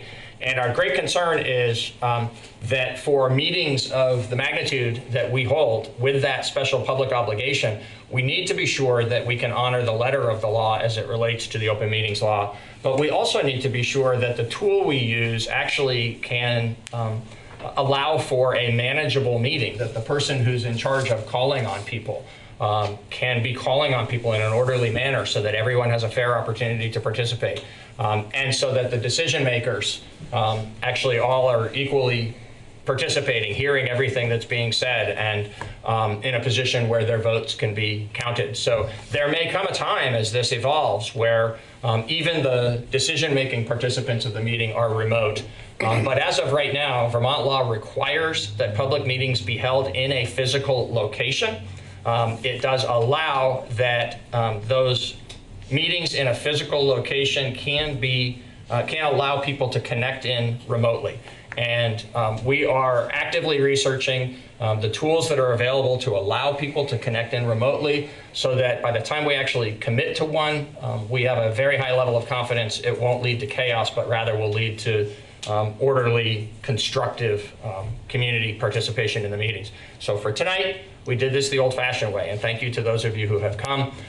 To those of you who felt you had to stay home, we totally understand that. We hope that as soon as 3 weeks from tonight, when the next regularly scheduled select board meeting is on the calendar for April 7th, that by that time and maybe sooner, we'll be in a position where we know what tool we will use to allow for remote communication into these meetings, so that we can make sure that it is easier and safer for people to participate.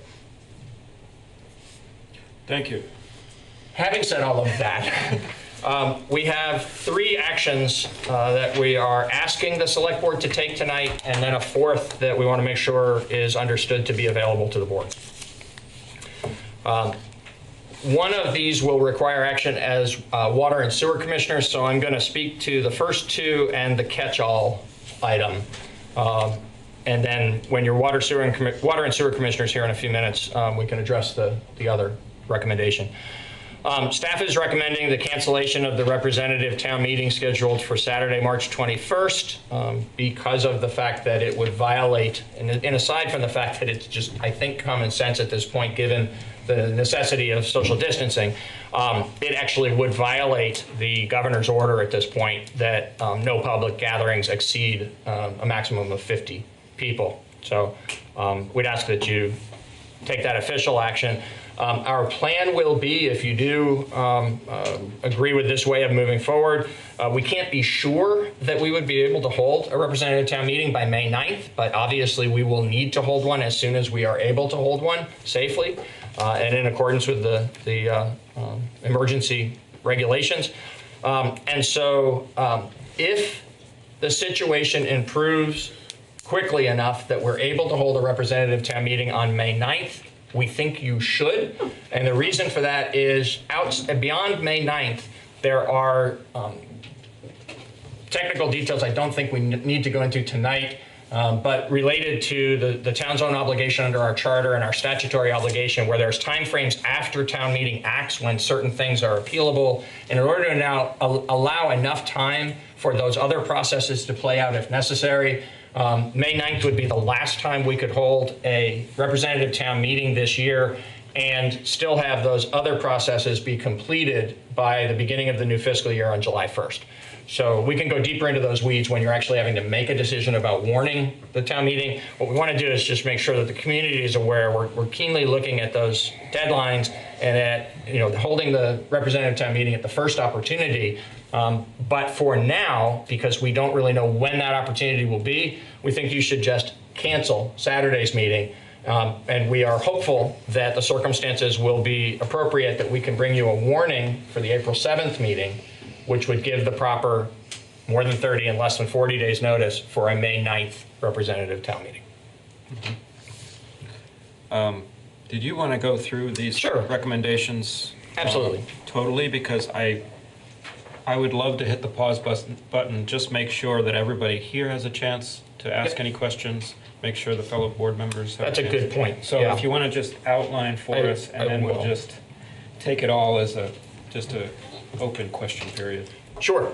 So the second action we're asking for is that you authorize that recipients of small business assistant program loans from the town's program income be allowed to defer their loan payments until further notice. So this is one of those actions I mentioned in my comments earlier where because we are the maker of the loan, it's a action that is readily available to us, that doesn't involve creating some kind of new program of the town or a commitment to one segment of the community at the expense of another segment of the community. We have these loans out, we're going to be repaid.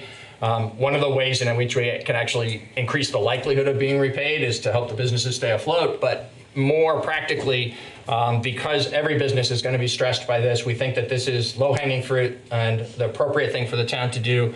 And we're just asking that it be until further notice for the same reason as everything else is until further notice. We can't reasonably predict a time when it will be appropriate to bring the monthly payments of these loans back into action. We will work through this with those businesses and with you and bring that action back to you at an appropriate time. For tonight, we're asking that you just act to allow the recipients to cease paying on those loans until further notice. When you are water and sewer commissioners in a few minutes, we're going to ask that you suspend until further notice the shutoff of water service as a consequence of non-payment of utility fees. As a matter of fairness, it's one of the harder things we do in town government. It doesn't give anyone any pleasure to ever shut off water to a household or a business. But as a matter of fairness to all the ratepayers, we have to have requirements to pay or else the service ceases. There are ways in which folks can go on to payment plans and extend the time to get back in good standing. But when those fail, we have procedures for warning folks that there's going to be a shut-off and then actually shutting off the water. We believe that in these extraordinary times, especially where hygiene is central to the community's well-being, but more generally just when there's going to be folks struggling economically in lots of different ways for lots of different reasons throughout the community, we believe the appropriate thing to do is to suspend any shutting off of water service until further notice. And the last action that we are not proposing, but sort of making sure is known, the select board members certainly know their role within the community. We just wanted to make sure that in these times when things are moving and changing so fast and there's a lot of action, a lot of decisions being made, under the declaration of emergency by Governor Scott, the town as a subdivision of the state is exercising some power to make decisions and take actions that are outside of the normal boundaries of our day-to-day operations. And so it's important in the oversight role that the select board has over town government that we make sure that it's clear that if you choose to provide any other direction as a select board to me and the town staff regarding modifying or adding to any of the emergency actions staff has taken, that we appreciate receiving that from you this evening. Thank you so much. Thank you. So that was a lot, but this is in the spirit of how everything's moving these days. A lot happens all at once. So I just to first open it up, I guess, to select board comment on any of the points of our COVID-19 update. We just heard from Peter and Mike and Rihanna. You go. No, I got a list. Yeah, so as has already been said, you know, a lot has happened in the last several days, and it feels like a long time since we sat here, and it's kind of a different world right now. I'm really, really appreciative of all of the town staff for all the work that they're doing right now, in particular to our emergency management team. So I really appreciate the work that's happening. In the community, there are mutual aid efforts going on. Jennifer Jacobs' kind of one was referred to earlier, and just to reiterate what Peter was saying, there's a link on the town website for folks to sign up. So that's like volunteering to provide services to folks in the community. And also, you know, there's a way to communicate needs as well. And I would imagine that the fire department, through the work that they've been doing already, is kind of collecting kind of needs from folks through their non-emergency phone number. Is that right, Lenny? Yeah. And so, you know, it's uncomfortable maybe to say, I have a need. I delivered some food for some people yesterday and they were really grateful. And it was also, you know, it was a kind of an intense moment. And I think it's important that people feel okay to let folks know what their needs are, and there's many, many people in this community that are ready to step up and help out in whatever way they can. So I just want to kind of shine a light on that. The library, you know, is a really important resource in our community, and closing the library is not just about people losing access to reading material as easily as they would have had before. You know, it's also a place where people gather for meetings, but also gather for shelter. And so I'm pretty concerned about how that will impact folks' ability to stay warm, to stay safe. And I think that Rihanna already kind of spoke a little bit to some of the work that's happening there, so I'm really grateful for that. I guess one thing I wanted to kind of flag about the library is, you know, they're doing this takeout book service, and they also have online resources that you can access from your home if you have the internet using your library card. So if you don't have a New York Times subscription, that's fine. You can access it through the library website. They also have a subscription to the Reformer. There are websites where folks can do, you know, homeschooling and whatnot. So I just wanted to make sure people know about that. And then The other things I wanted to say are kind of questions, and some of them might not be answered in this room. I am really concerned about the economic impact of people being laid off from work or having their hours reduced by their work. Those people who are paid employees have recourse, in the most part, I believe, to unemployment insurance. The state has been making some pretty swift changes about unemployment insurance right now.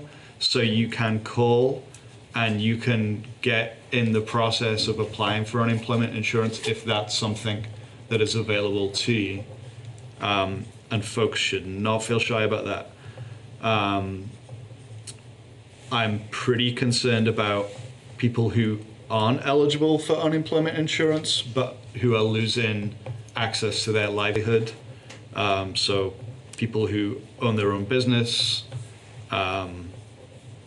We've already kind of talked a little bit about like what will the town's role be, and I know that we don't want to make any hard decisions right now, but I'm wondering what our community will look like in a few months' time after all this hopefully passes as easily as possible. And I hope that we can stay open to being flexible and nimble about our use of town funds to support people in those situations that don't have access to unemployment insurance.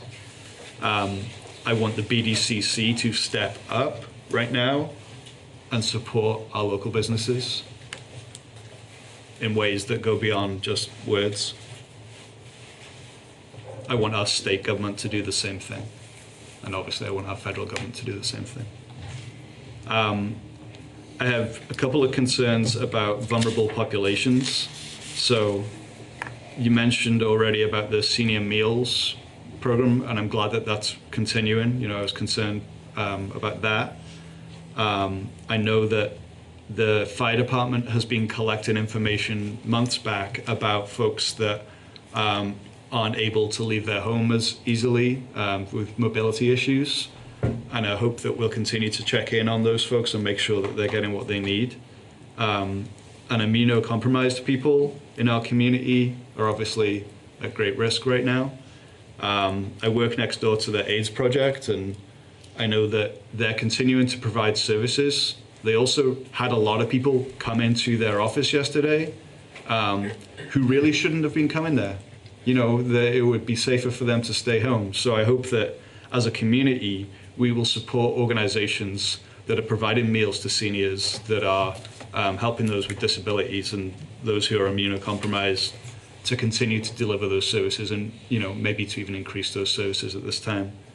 And then the other population that I'm concerned about, those people that need to be accessing a medically assisted treatment program like those offered by Habit OPCO. Those folks are required to go to that site on a daily basis, and you can correct me if I get this wrong, please. And I hope that Habit OPCO will step up and make services available for people to take home rather than putting themselves in harm's way. And then the FoodWorks delivery service that you all are doing right now, I participated a little bit in that yesterday, and that's another thing that people should plug into if they can. Final thing I want to say that's about our town business. We talked about not proceeding with any water shutoffs for non-payment, and we talked about deferring small business assistance program loans. I wonder if there are other ways in which we can make it as easy for people right now. So if there are fines for like a late payment of a water and sewer bill, or a fine for late payment of taxes, if we could consider waiving those at this time. If there are other fees or anything that we are charging because of some kind of delinquency, that this might be a good moment to waive that. I'm glad that we're doing the shut off moratorium, I guess, and the free parking. And I want to encourage people to be reasonable about the free parking, right? Folks need to have access, and this isn't the time to just stick your car there and forget about it, and so be nice to each other.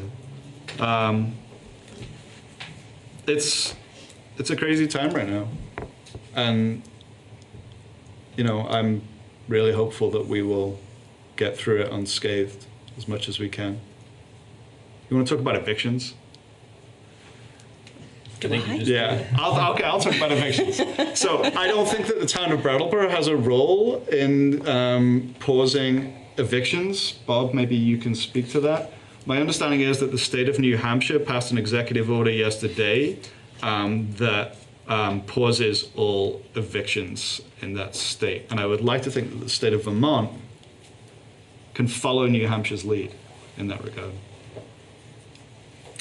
That would have to come from the legislature on that, as the town does not control the law with respect to evictions. But certainly the legislature could take such an action when they reconvene.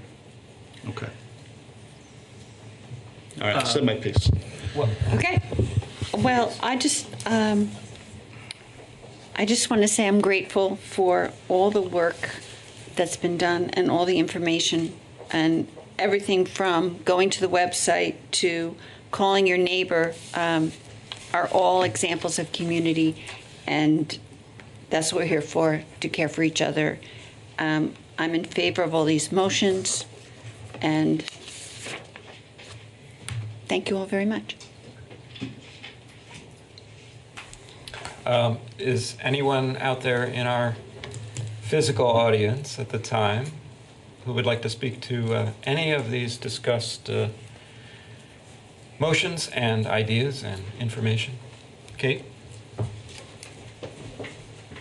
Please let us know who you are. I know the drill. I'm Kate O'Connor. I'm from Brattleboro, and tonight I'm here on behalf of the Brattleboro Area Chamber of Commerce. And first, I do want to say thanks to the town for giving out concise, real, true information. Your website is great, and if there's anything that the chamber can do to help push out any information, we will do it. We're trying to send out a regular newsletter. We tweet and Facebook and everything. So if there's something that we can do for you, let us know. Thank you. And I do appreciate Peter's comments and Daniel's comments about the business community. And that's why I wanted to, come here tonight and just stress and make sure you folks are aware of the anxiety that a lot of the businesses are feeling.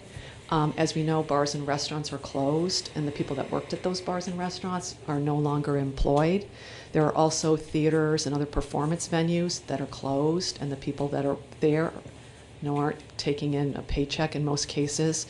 The majority of the businesses in our town are small businesses, which means it's not just sometimes the employee is the owner, which puts an added strain. We've heard from multitude, or whatever the right adjective is, of businesses that they're not closed right now, but if they sell a product that people aren't buying because they either can't come out of their house or they don't have the money to purchase the product anymore, they're about to face laying people off and possible either temporary closure or permanent closure. So what I think we would like, and I was on the call today with the Brattleboro Development Credit Corp, and Peter and Patrick were on it too, and I can tell you, Daniel, I think that BDCC is stepping up. They've not only got Brattleboro involved, because they're a regional economic development organization, and they put all of us. The Downtown Alliance was on the call, the town of Brattleboro was on the call, the Brattleboro Chamber was on the call, as were representatives from Wilmington and Bellows Falls and Wyndham Regional Commission. And the problem that I think we're all having right now is there's so much information that's coming from so many places, and you turn on the TV and now there's going to $1 trillion from Congress. Hopefully that will pass and get somewhere. But I think what would be helpful from the Chamber's perspective, and I suspect from the Downtown Brattleboro Alliance's perspective, is if we could start the conversation with the town now about what the needs of the business community are. Because as I think Peter referenced, this is something, and both of you referenced in different ways, Daniel was saying this is a need that's now, and it's also going to be a need that's 3 months from now, 6 months from now, and how many months down the way. So I'll just tell Peter maybe I could give him a call tomorrow and possibly, we could sit down and really start thinking it through now. Because if we don't plan now, it's just going to, this whole thing is going to get worse for everybody. But if we can know what the end game or what our midpoint game is, working with the business community, it may alleviate a lot of the stress that people are feeling at this particular moment. So I appreciate your comments, and we'd love to work together and start working now. And I'll reiterate, if there's anything that the chamber can do to help the town, I tweeted out about free parking, anything like that is just helpful, we will do it. And I say that to Groundworks and anybody that's listening. If there's something that they need people to know and the chamber can help amplify that message, we will be there to do it. Thank you. So I'll call you tomorrow. Good. Mic drop. I should have been the one that knows not to do that. Anyone else would like to say anything about that big package of information and ideas just then? No? I think I just wanted to say that it feels like at the moment nothing that we have control over, which is a lot of people need to understand we have limited control in some areas and limited abilities in some areas. But I don't think anything that we have control over is off the table. We want to be talking about this stuff to the business community and our vulnerable populations and everybody who just is trying to survive this. That's the thing. I've talked to several business owners of restaurants today, actually, and they let me know that they're all sending out info via social media, whatever, personal appeals to support. If you can still afford to support your local restaurants through takeout, if they're still offering it, please do, because it's going to be a lifeline to get them through this time, hopefully. But even with that support, it's probably, some of them won't be able to hold out too long. So we hear this. That's all I wanted to say. So with this big list that we have, I think one of the easy decisions at the moment is maybe considering RTM. So I would entertain a motion for that portion of our recent discussion. Anybody want to? Okay, Tim. Thank you. I move to cancel the representative town meeting scheduled for March 21st, 2020 at 8:30 a.m. All right. Liz, this feels like a big thing. It really is. It is a big thing. But it's something we have to do. If there's no other commentary on that, we have a motion to cancel representative town meetings, which is scheduled for March 21st. This is this coming Saturday at 8:30 a.m., which now seems completely impossible. All those in favor? Aye. Aye. And that's 3-0. Jan? We also, I would entertain a motion concerning our small business assistance loan program. I guess I'll do that one. I move to allow recipients of Small Business Assistance Program loans to defer loan payments until further notice. All right, Daniel has made a motion to allow Small Business Assistance Loan Program participants to defer their loan payments until further notice. All those in favor? Aye. Aye. And that's 3-0 as well. Does anyone feel the move that we should go ahead and make any other further motions amongst the board at this time, recognizing that it is very early in the landscape? So I think that's one of the things that I really am feeling right now. Things are moving so fast as far as the federal and the state support.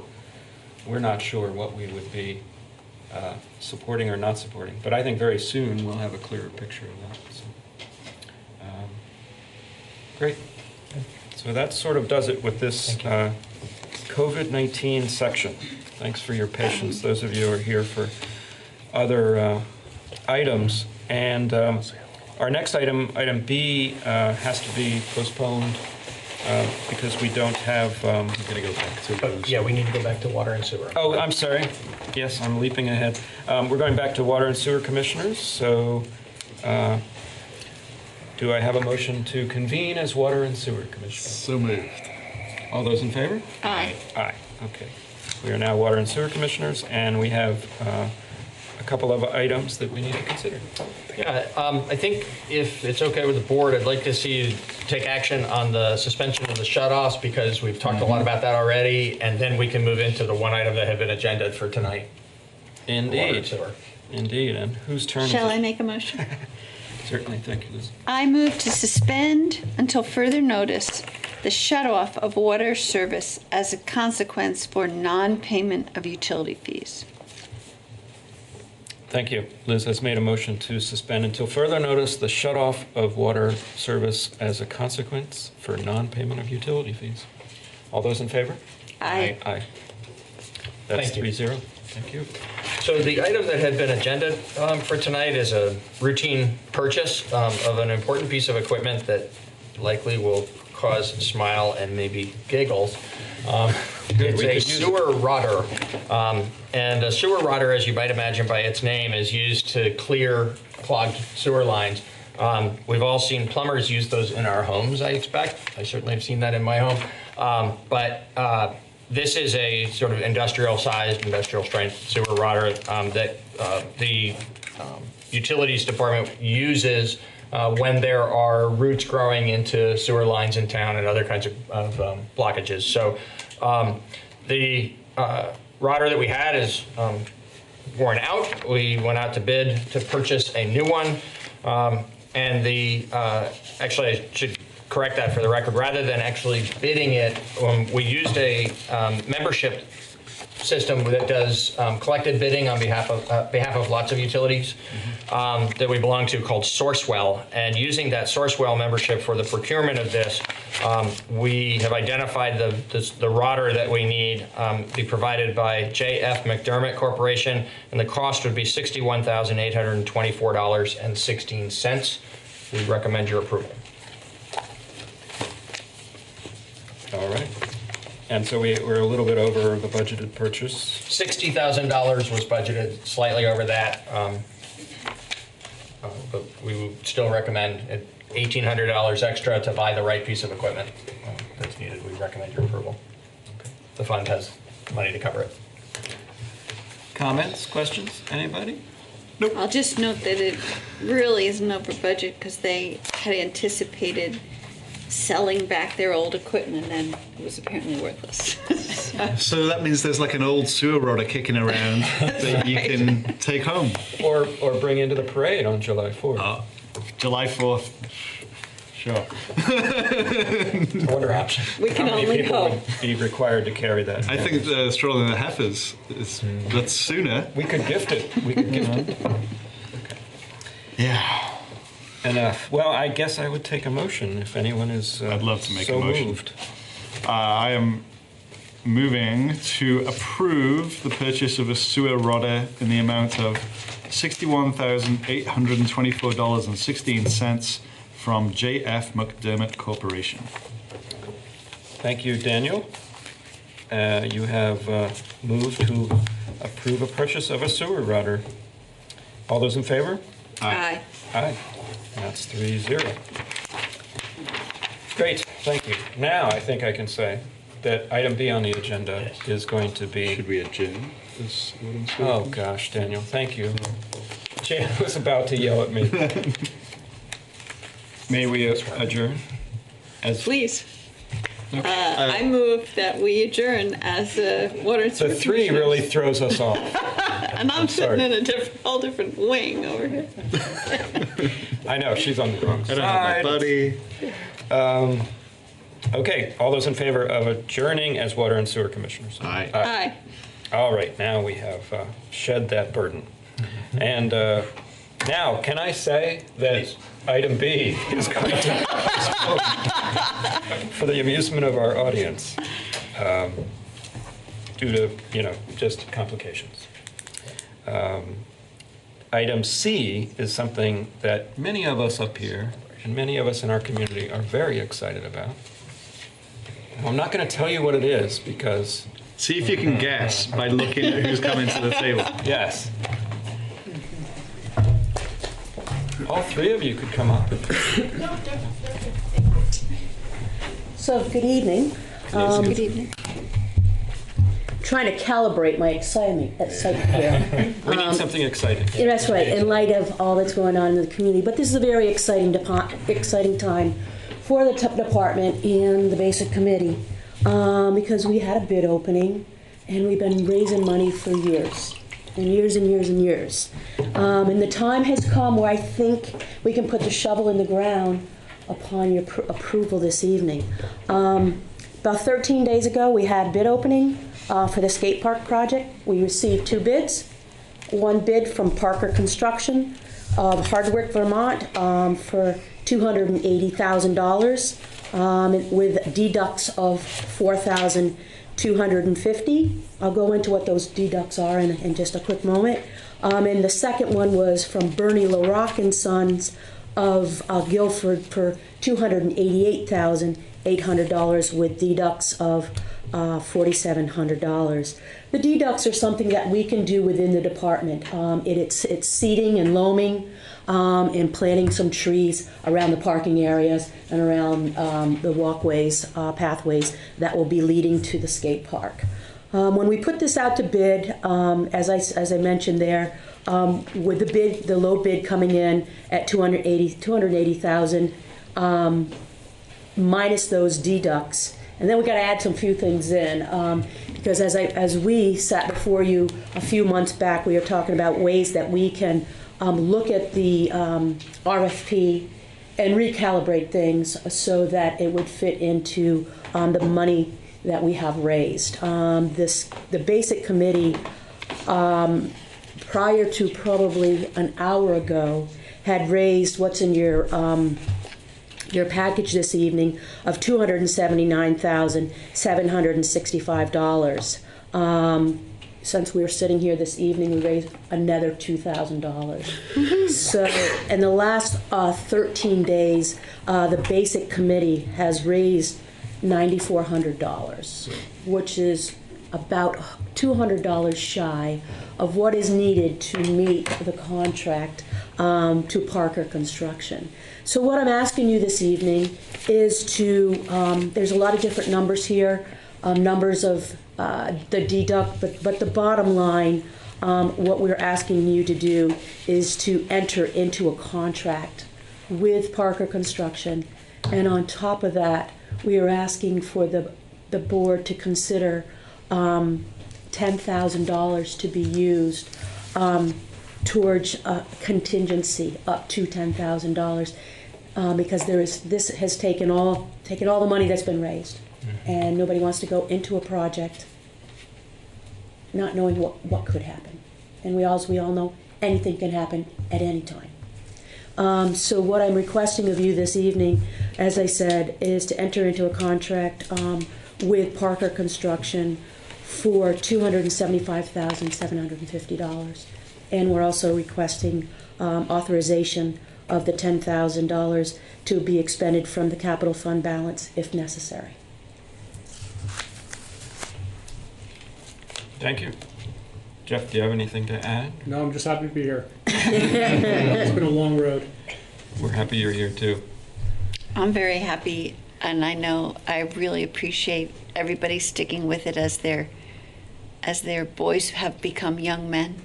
They're still in the committee, so that's wonderful. And I'm glad we're all at this point.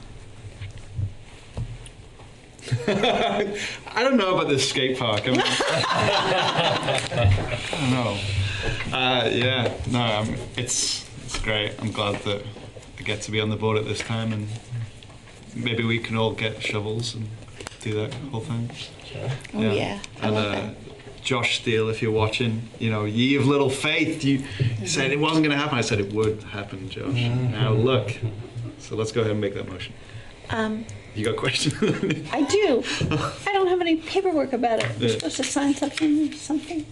No, you're authorizing us to proceed. I'll execute the contract and we'll get started as soon as the circumstances allow.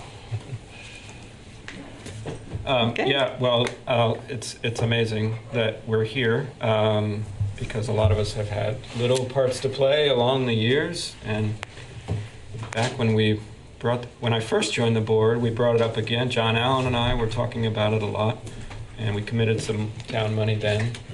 And it pushed us along, and then we stepped back, 2 steps forward, 1 step back type thing. But you guys have been with it from the beginning, literally, and we so appreciate that. And my 2-year-old son, who when I started getting involved didn't exist, or I had no idea he'd exist, he's excited about it. He's not able to say skateboard yet. But, so I think I speak for a lot of people in saying that thank you. And it's a nice moment we're having right now to focus on something positive and something we can see, hopefully in the warmer months, start to come to fruition. So thank you. I'm ready to make a motion. You should do it. I move to award the bid for construction of the skate park at Living Memorial Park in the amount of $275,750 to Parker Construction, and to authorize an amount not to exceed $10,000 to be expended from the capital fund balance if necessary. Thank you, Liz. Liz has made a motion to award the bid for the skate park at Living Memorial Park in the amount of $275,750. I almost want to say, and 15 cents, because that used to drive John Allen crazy, to Parker Construction, and to authorize an amount not to exceed $10,000 to be expended from the capital fund balance, if necessary. All those in favor? Aye. Aye. 3-0. Aye. Thank you very much. Guess it doesn't mean we go woohoo, right? Thank you very much. Thank you. But you could keep raising money, right? I mean, oh, yeah. Oh, yeah, no You never problem. know. Don't let up on that, gas. Let's see. Oh, we have a cemetery there. Exactly. I'm sorry. I expected Carol to be with us, but yeah. Carol, we're gonna use Thank you. all that excitement. All of that excitement, I need to stick around. I'm just happy that wasn't my fault for once. That's Thank not you, like Carol. me. Sorry about that. I'm off my game tonight. Sorry about that. Not at all. Okay, so we'll go to a different type of subject. And that's cemeteries. You go from a high... Great circle of life. A big circle of life is right. We're dying for both of them. Right. Again, I apologize for my early exit. With that, we had a bid opening on March 5th for cemetery maintenance. That is for both Morningside Cemetery and Prospect Hill Cemetery. This year we received 3 bids ranging from $17,000 up to $19,985. As I've mentioned in years past, the cemetery bids are kind of unique because they fall in 2 different fiscal years. So there is enough money in the current year to get us through April, May, June, and then going forward to the second part of the contract. I'd recommend this evening that we move forward with awarding the contract to Independent Landscape and Property Management of Newfane, Vermont. They are a new company. I checked their references and had a lot of conversation with them about the type of work, what the expectation is, and I do feel comfortable this evening recommending to you that we go forward. Great. Any questions? I actually do have questions. Excellent. Yeah, I didn't think I was going to, but it turns out that I do. So you said, the type of work and the expectations. Can you say a little bit more about the type of work and expectations? Yeah, what we do, we put this out to bid for, I believe there's 19 mowings over the course of the year. Includes spring cleanup, includes fall cleanup, it includes trimming of hedges at the cemeteries. And so we wanted to, we probably have over close to 40 acres of cemeteries that that you're maintaining. So when a lot of these people, some of their big projects are 6 and 7 acre projects. So going from a 6 or 7, your biggest projects are 6 or 7 acres to 40 acres. Part of my doing my due diligence was, do you have the equipment that you can go forward and maintain that type of work? But this is mostly just mowing and trimming.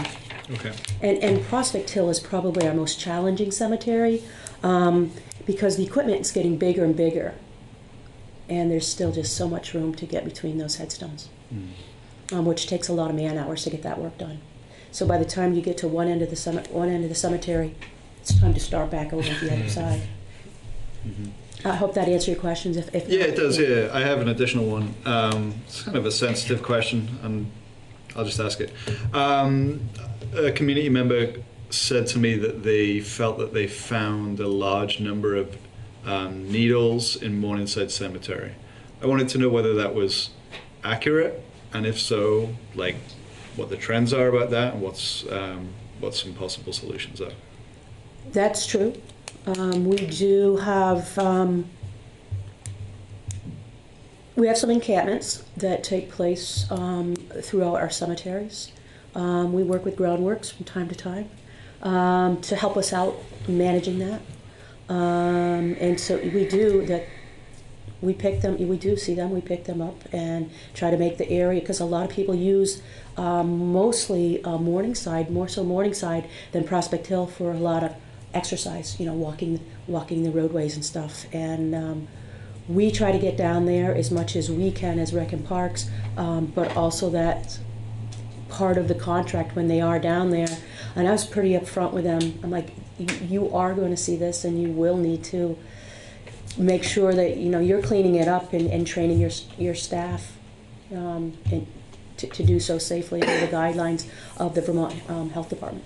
Okay, thanks.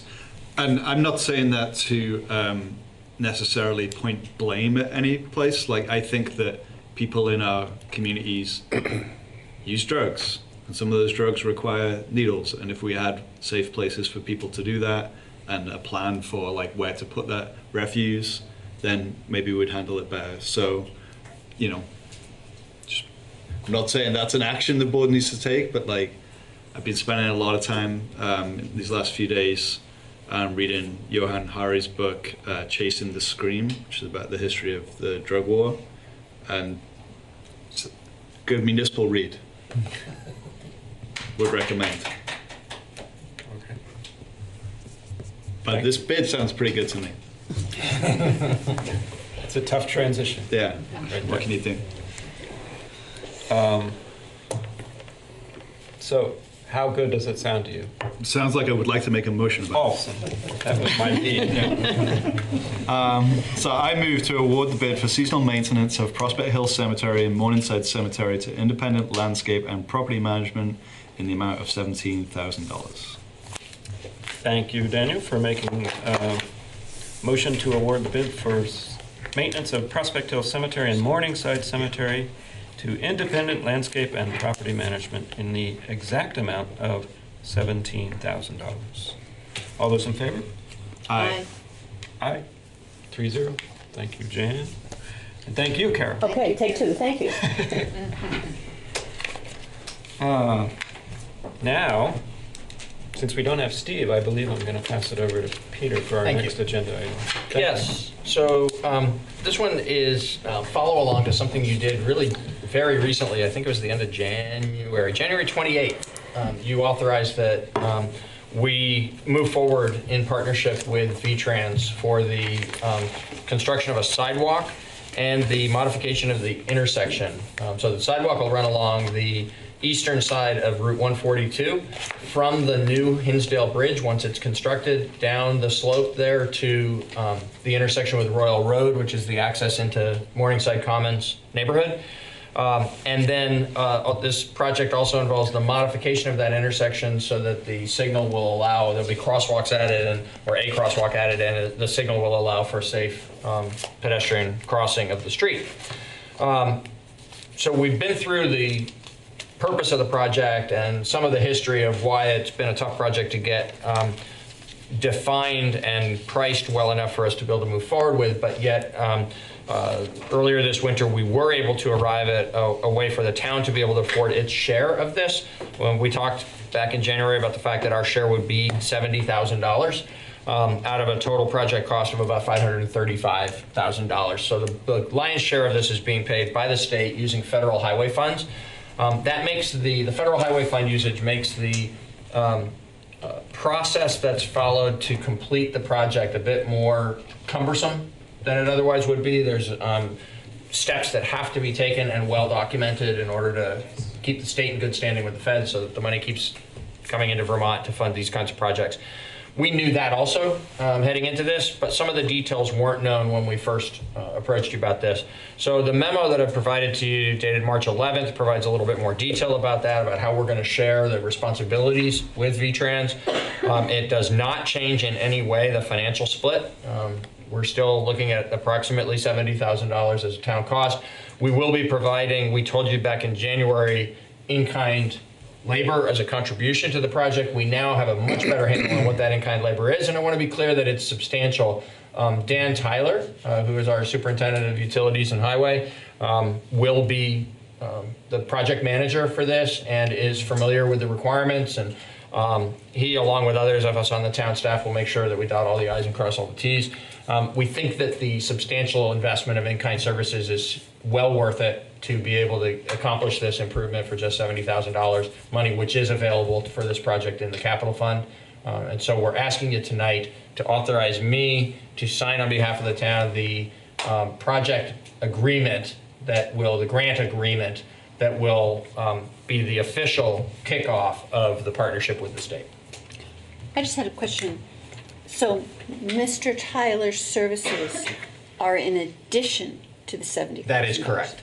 Yes, the $70,000 is cash out of our capital account, our capital fund, into the project, and then Dan's time will be substantial. Others of us will be giving less substantial, but still, you know, time to the project because of the fact that it is the procedural requirements are more rigorous than if we were just deciding to do this ourselves. And I would see his time and input as a benefit to the community because that means that it's built the way we want it. Absolutely. Okay. Yes. Daniel, any questions? No, it's a good thing. I had a quick question. It's already been authorized through town meeting. You made a note of, correct? Because of it's going to be coming from sidewalk. Yes. budget? So to be clear, there is funding for sidewalk construction in the capital fund. Yep. Has been for the last 4 years at least. That is authorized by town meeting without it being specific to exactly where those sidewalks will be constructed. We will be using those funds to build a sidewalk in this location. From last year's town meeting? Actually from accumulated funds. So it's because of how the capital fund works, there are times when there's more than just this year's allocation in there because of whatever circumstances led us not to spend all of it last year. But we carefully account for sidewalk money to be spent for sidewalks and bridge money to be spent for bridges and so on. Just that you don't need the meeting we just canceled. Correct. We don't need any additional authorization of funds. We have what we need for us to honor our commitment through this agreement to pay $70,000 for this sidewalk. Great. Thank you. And if anybody out there is wondering if this would impact our ability to repair and replace existing sidewalks, what would the answer be? Thank you so much for asking, Tim. The answer to that would be someone's out there thinking. In our operating budget, we also have been increasing in recent years the commitment to of funding to repair and replace small sections of sidewalks. So the capital funds the creation or replacement of significant sections like this one, and the operating fund sidewalk money does like a couple of squares at a time here or there where there's need for safing up a sidewalk. Thank you. Well, it sounds like a great idea because it's going to take that Royal Road neighborhood and incorporate more into the community. Exactly. And, you know, anticipate the new bridge work and incorporate that into the community as well. Exactly. And yeah, just, you know, speaking to that, it's not just good infrastructure for the safety that it provides. It actually is going to encourage folks to walk. It'll be a connecting section now so that folks from the neighborhood at Morningside Commons can walk all the way into Main Street, which I'm sure they have done, but they've done it at their own peril up until now because of the lack of sidewalk through this section. Yeah, absolutely. Yeah. Or indeed to be able to walk up the bridge, correct? And up onto the Because, bridge to there are a catch couple the of beautiful views. planned viewing areas. It's true. And there's a lot of truck traffic on that road. But no fishing, probably, from that bridge. Don't know. Okay, let's not go there. But another exciting thing for the future of Brattleboro, that's a little bit of a break from our current issues that we're dealing with. Anyone want to make a motion? I'd be happy to. Thank you. I move to authorize the town manager, Peter Elwell, to execute a grant agreement with the Vermont Agency of Transportation for the transportation project known as Brattleboro STP BP 1917 to provide pedestrian improvements between the Morningside Commons neighborhood and the new Hinsdale Bridge. Thank you, Liz. Liz has made a motion to authorize Peter Elwell to execute a grant agreement, and that is for providing of pedestrian improvements between Morningside Commons neighborhood and the new Hinsdale Bridge. All those in favor? Aye. Aye. That's 3-0. Thank you. We are now listening to Peter once again. Sorry. As we are wont to do. We like that. For a procurement of engineering services. Yes, indeed. So we talked at length during the budget process about the increased burden to municipalities that stormwater management represents based on the adoption of the state's Act 64 to improve water quality throughout Vermont. And this is one of the ramifications of that, implementing additional, very detailed, very complex planning about the work that's going to need to be done in various locations in order to comply with the regulations. So we're asking tonight that you authorize us to spend an amount not to exceed $30,900 to engage Stevens and Associates to provide several different pieces of engineering in different locations for different purposes. So there's actually 5 separate aspects to this engagement, each of them small in their own right, but together they exceeded my $10,000 authority, which is why the matter is before you tonight. I should note, because of one of the other things we talked about related to this broader topic throughout the budget process, is the importance of us preparing to and then moving forward with the creation of a stormwater utility as the funding mechanism for meeting these much more significant requirements for stormwater management. That this is not related to that. This is, more minor investment in specific improvements that need to be done here on the near term that will not be part of the creation of that better mechanism for getting this work done. We do expect to be back in the months ahead. Exactly when is hard to predict right now because of COVID-19. We were preparing to probably bring you something in April on this topic. It's likely to be a little later on now. But we do plan to come to you by, say, summertime with more details about how we would move forward to create that stormwater utility. And at that time, we will need to authorize additional engineering funds to move that process forward. But for tonight, this is specific location, specific work, and we're asking for $30,900, not to exceed $30,900 for this engineering. Thank you. Would Daniel or Liz like to? Liz, would you like to comment on? Well, you have considerable expertise with this area. So. I've read all 5 of the applications, and they all looked kosher to me, and I'm all for it. Yeah. Good. As you were mentioning the budget, I was like, oh yeah, the budget. Remember the budget? Yeah. The trauma we sometimes forget very soon. Yeah, that's true. Yeah, all good. Well, who would like to make a motion?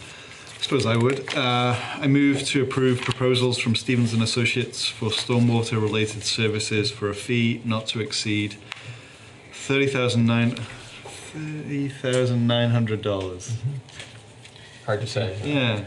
Thank you. Daniel has made a motion to approve proposals from Stevens and Associates for stormwater-related services for a fee not to exceed $30,900. All those in favor? Aye. Aye. 3-0. Thank you.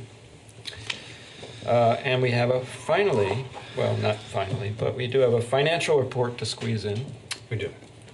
Would you like to give Sure. us a... So the financial report is good. I'm going to give a couple of highlights from it as usual, but then I want to speak more broadly to town finances and the circumstances we find ourselves in with COVID-19 again, topic of import in terms of lots of different impacts, one of which will be financial for the town. So through the first, how many months of the year? 8 months of the fiscal year, we are in solid shape where our expenditures are below the threshold for 2/3 of the year. We've spent 64. When you prorate the large annual expenses and create a monthly flow, we're at 64.1% expended. That's about normal for this time of year. We usually end up somewhere north of 96% expended, but not fully expended. That's obviously the way we want to manage the budget. So we're on track for that in the general fund, and likewise in the utility funds and the parking utility fund and the parking fund, where we are at 63%, 64% in the utility fund, and the parking fund is right at 67.8. It doesn't involve those prorations, but revenues in the parking fund up until this 8th month report have been running well, and so that also was, everything here is a nothing to be alarmed about report. It has also, for folks who may want to look at it on the town's website, it has the normal monthly information about the status of our loans and stuff, but rather than spending time on that, what I'd like to do is put in perspective the fact that, this was chugging along until this past week as a relatively normal year, some unexpected expenses, but also some ways in which we could save on certain things. And the spending was in line with reasonable expectations for being 2/3 of the way through a fiscal year. Our revenues all are in good shape. So in all of the three funds, we were just solid, steady as we go. That has completely changed in this past several days. In parking, because of the decision we made tonight, the revenues are going to be significantly below target. Our expenses will probably be lower than the target, but they won't go down by as much. The largest single expense in the parking operation, just as it is for all of town government as a labor-intensive service delivery organization, are salaries that we're going to be continuing to pay during the time when our revenues are not coming in. And so that's not going to put us in any kind of a precarious long-term position related to the parking fund, but it means we're going to end fiscal year 20 not in the position that we shoot for. We will spend more money than we collect in the parking fund this year. The utility fund may end up the same way. It's got a much more complex set of circumstances there. The action you took tonight related to the utility fund was to suspend shutoffs. We expect that when the May payment comes, actually one thing I'd like to just digress on for a minute. I almost spoke to it when you brought up delinquencies, Daniel, and I thought, no, I can wait for another night. But there's not much to say that we're fortunate about, but in the context of all that is misfortune all over this COVID-19 thing, there are glimmers of bright sides here or there about details of it. And one is the timing of how this happened is coming right after a payment due date. So we just had February 15th as the last time that taxes and utility fees were owed to the town. We had normal collections at that time, no surprises. The next time they're going to be due is May 15th. We don't expect May 15th to be normal. We expect that there's going to be quite a few more people and organizations that are strained and may not be able to make their payment at that time, but we'll see how that turns out. Maybe this will be shorter lived. Maybe it'll be weeks and not months, and folks will get back on their feet and we won't have such an impact. But I think we should expect that there will be more non-payment at the May 15th time frame than normal. And so we may end up upside down also in the utility fund at the end of the year. But again, in a situation where we've got substantial enough reserves and a solid enough overall financial condition to not be a long-term concern. But in the short term, we may end this fiscal year in a deficit position.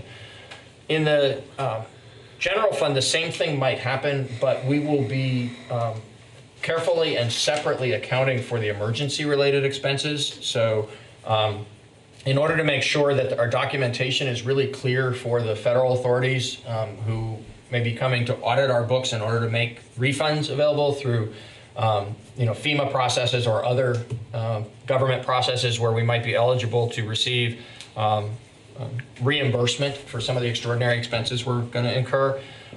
We will document that well as we go along so as to be able to be well positioned for that recovery after the emergency is over.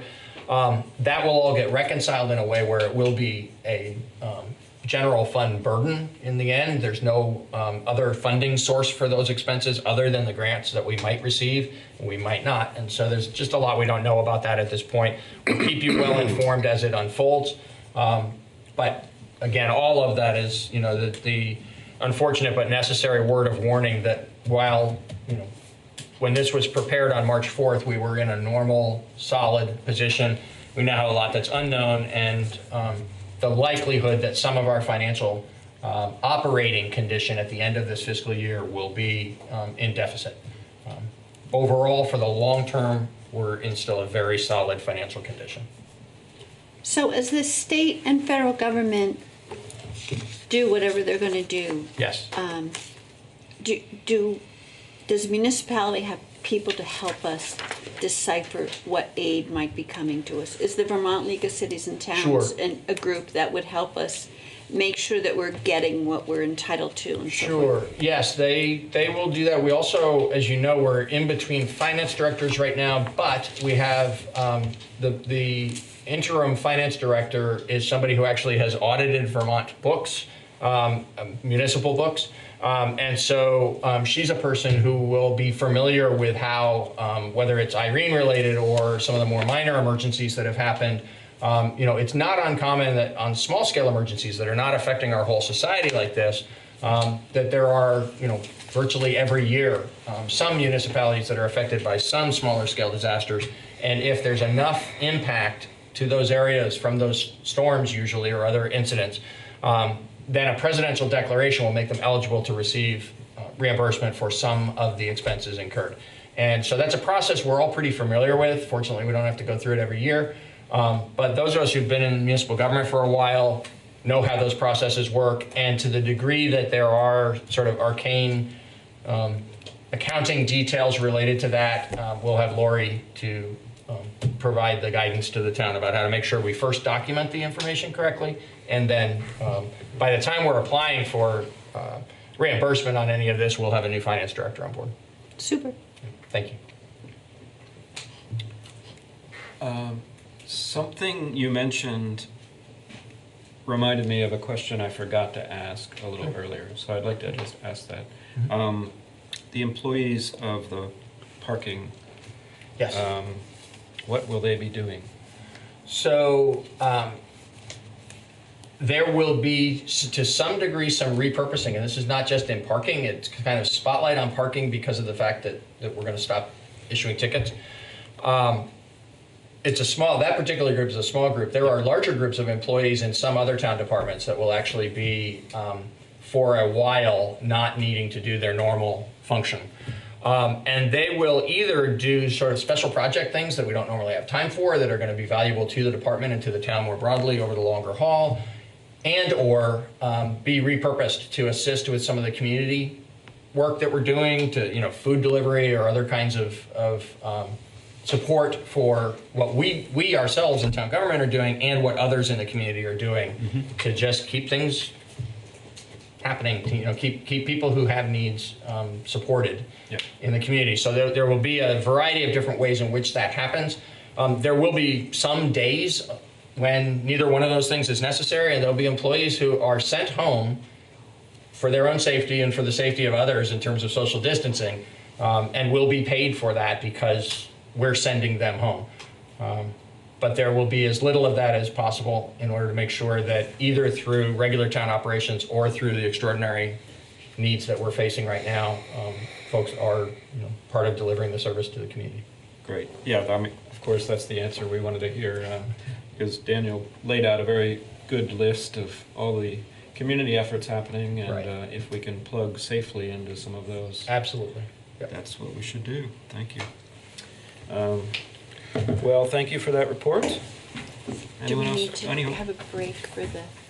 Oh, gosh, I didn't even think of it. Do you folks need a break? You guys? Yeah, okay. Sorry, I know there's a couple of people here that have been waiting for the next item, but if we could just take a strict 5-minute break, I think we'll do that, and we'll reconvene at 8:25. Thank you. I wonder whether I should do that for reopening, but you've joined us back after a quick 5-minute break, and we are at letter H, as Daniel loves to say, because he's from a strange part of the world. Australia. So, down under. we have a couple guests. Would you like to join us up at our table of inquisition? Came up with Presentation? table of honor, I'm going to call it that. That sounds kinder. Would you mind introducing yourselves? Sure. I'm Rihanna Kendrick from Groundworks Collaborative. Thank you. Josh Davis from Groundworks Collaborative. Why are you giving me that look? Not everybody who's watching knows exactly who everyone is. I'm happy to introduce myself. I also live in Brattleboro proudly, and so. Ditto. Excellent. Thank you for being here. Peter, would you like to? Actually, I'd like Patrick Oh, that's to right. give us an overview of the situation. I think while the action item tonight is really clean and clear, it comes with a good bit of history attached to it. So we'd like Patrick to kind of lay that out and certainly hear from the Groundworks leadership about it as well. And Patrick wrote an excellent memo, so please. Well, thank you, Tim. Thank you. And thank you, Peter. I'll just take a couple of minutes before we turn it over to Rihanna and Josh, and just talk a little bit about the project, the role that the town has played in this project, actions that the board have already taken in support of the project, and of course, why we're here tonight and the reason for staff's recommendation. So the project is called 54-60 South Main Street. And while the project will do a number of things for the organization in terms of enhancing its efficiency of its operations, its principal function is to develop a permanent home for the seasonal overflow shelter. As many folks will recall, the seasonal overflow shelter for years was situated on Main Street at the Baptist Church. That building was sold. That use could no longer continue at that location. That put Groundworks in a bit of a pinch. The town of Brattleboro worked closely with Groundworks, looking at any number of different locations around town where we might be able to, situate that type of service. They found a temporary solution, temporary in a couple of years, up at the Winston Prouty on the Austin campus. But of course, that too has come to a conclusion, and so almost by process of elimination, their existing location at 60 South Main Street became the focus of the permanent home for the seasonal overflow shelter. So it was at the beginning of 2019 that the board authorized submission of a grant application to the Vermont Community Development Program. The grant application was in the amount of $500,000, at which point in time the town contributed from a revolving loan from program income, $50,000. That was received well by the state, but funded to the tune of $400,000. And because of the challenges around fundraising for this effort, at a subsequent action, the select board authorized an additional supplementary commitment of $100,000, raising the town's contribution on this project from $50,000 up to $150,000. So that's where we were the last time the board took this matter up. The project continued to move forward. Consultants and engineers working for the project secured all the necessary permits, and the only remaining item that needed to be completed in order for the final phase of the project to begin is the remainder of the fundraising. And while their fundraising efforts have been successful and are ongoing, we have reached a point in time where the organization needs to pull the trigger on this project. In order to be ready for next winter, which I believe starts sometime in November, there's a 6 months construction project that needs to occur. And in order for that to happen, Groundworks needs to execute a contract for construction by early April. So we're at a time crunch. We're at a point in time where it's time to decide, are we doing this project? And I believe the answer to that is a wholehearted yes. There is currently, as of the date of the memo in the board's packet, excuse me, about $506,000 of funds remaining to be raised.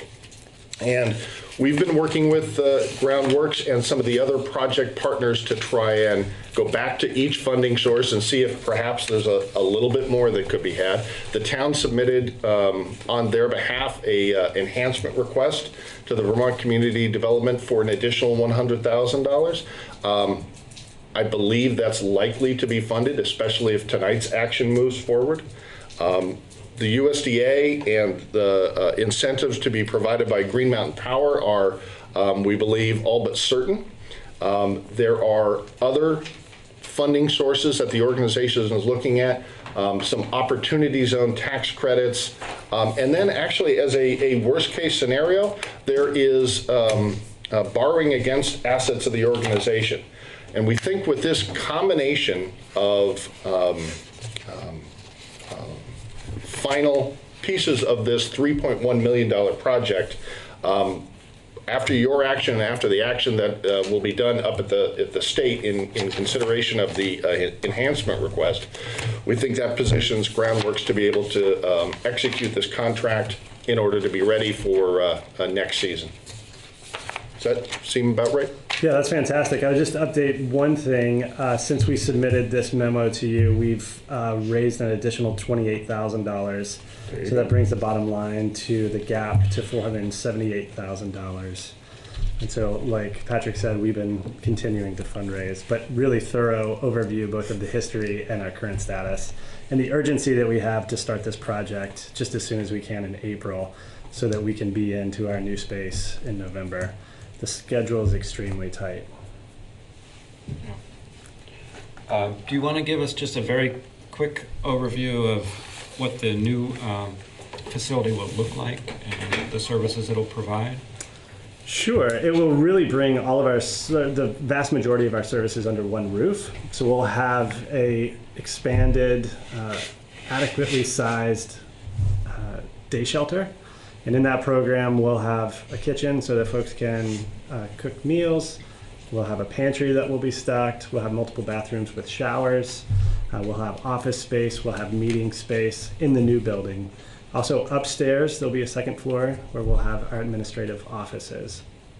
Now that space will convert at night into the shelter space. And so we'll have storage at both ends that will allow beds to come out and unfold, and really we're using every nook and cranny for shelter space as well.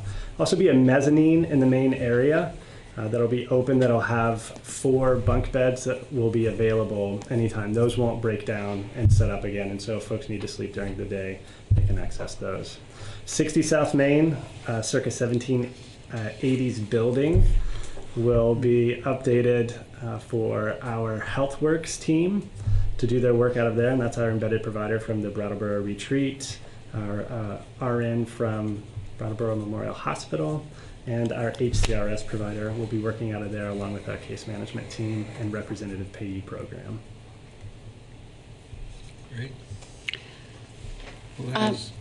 Well, I just wanted to mention you're continuing to fundraise, and you have a matching grant? We have a matching grant.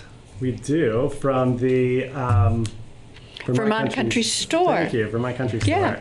Yeah, and I think with this fundraising that we've done, we've almost captured all of that match, but we're continuing to set up matching grants and work with folks to close this gap. We've been really successful. I just thought that the people in the community want to know in case they want to contribute. Absolutely. And I would say a deep sense of gratitude both to be back here because the town has already been very generous in the support of this project. The state has already been generous in the support. And so I really appreciate the fact that you're entertaining an additional ask for this project because we think it's really worthy. But I'd also underscore that individuals and businesses in this town primarily have given $1.5 million or pledged $1.5 million to this project, which I think is a testament to the importance of this project, the support of this organization, and the support of the people that we serve. So I don't want that to go unnoticed. That's almost 50% of the project is coming from local support. So thanks for pointing that out, Liz. Thank you. Well, I feel it's someone's duty, I think it'll be mine at the moment, to just point out to people watching that this, if approved, comes from our community program income, which originated originally, and Patrick, tell me if I'm wrong, originally as federal, state pass-through grants. It also is a fund that gets loaned out to businesses, for instance, and gets replenished periodically as they pay off. It's been very successful for multi-purposes in our town. Yes. And it is restricted to housing and community economic development. Correct.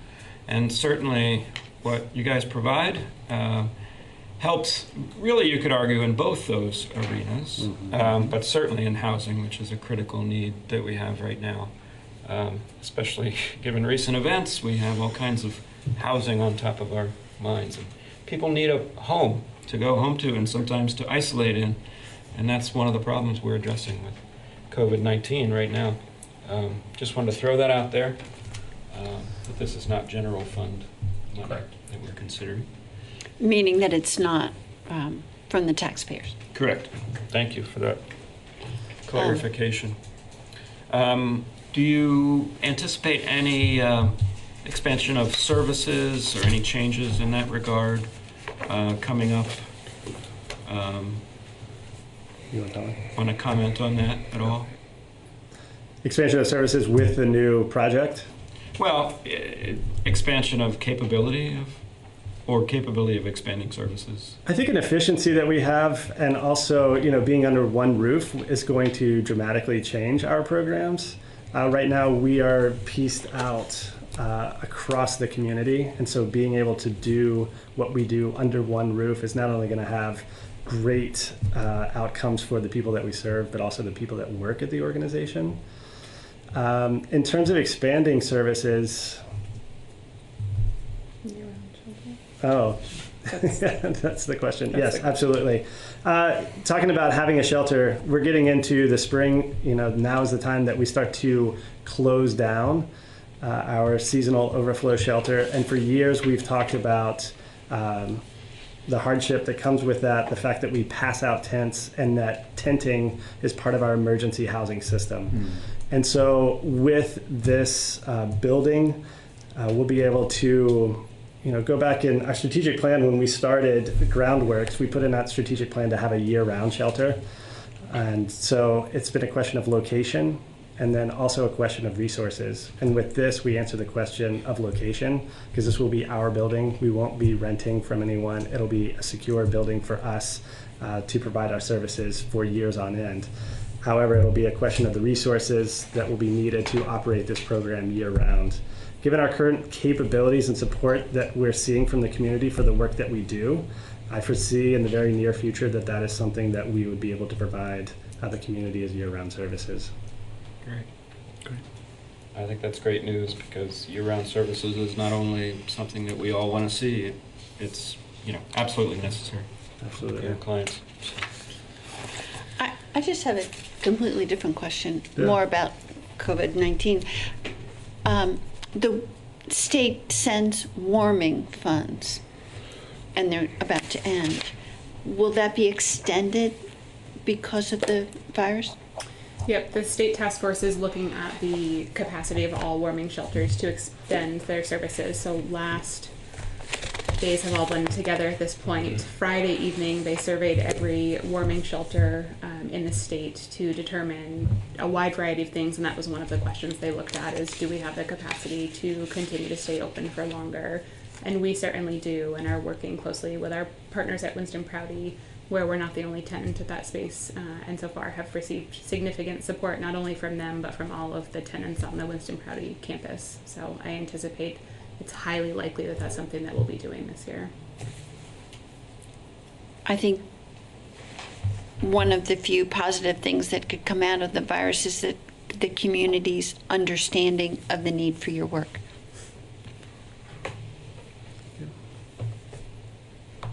Good point. Well, Well, how do we feel? well, indeed.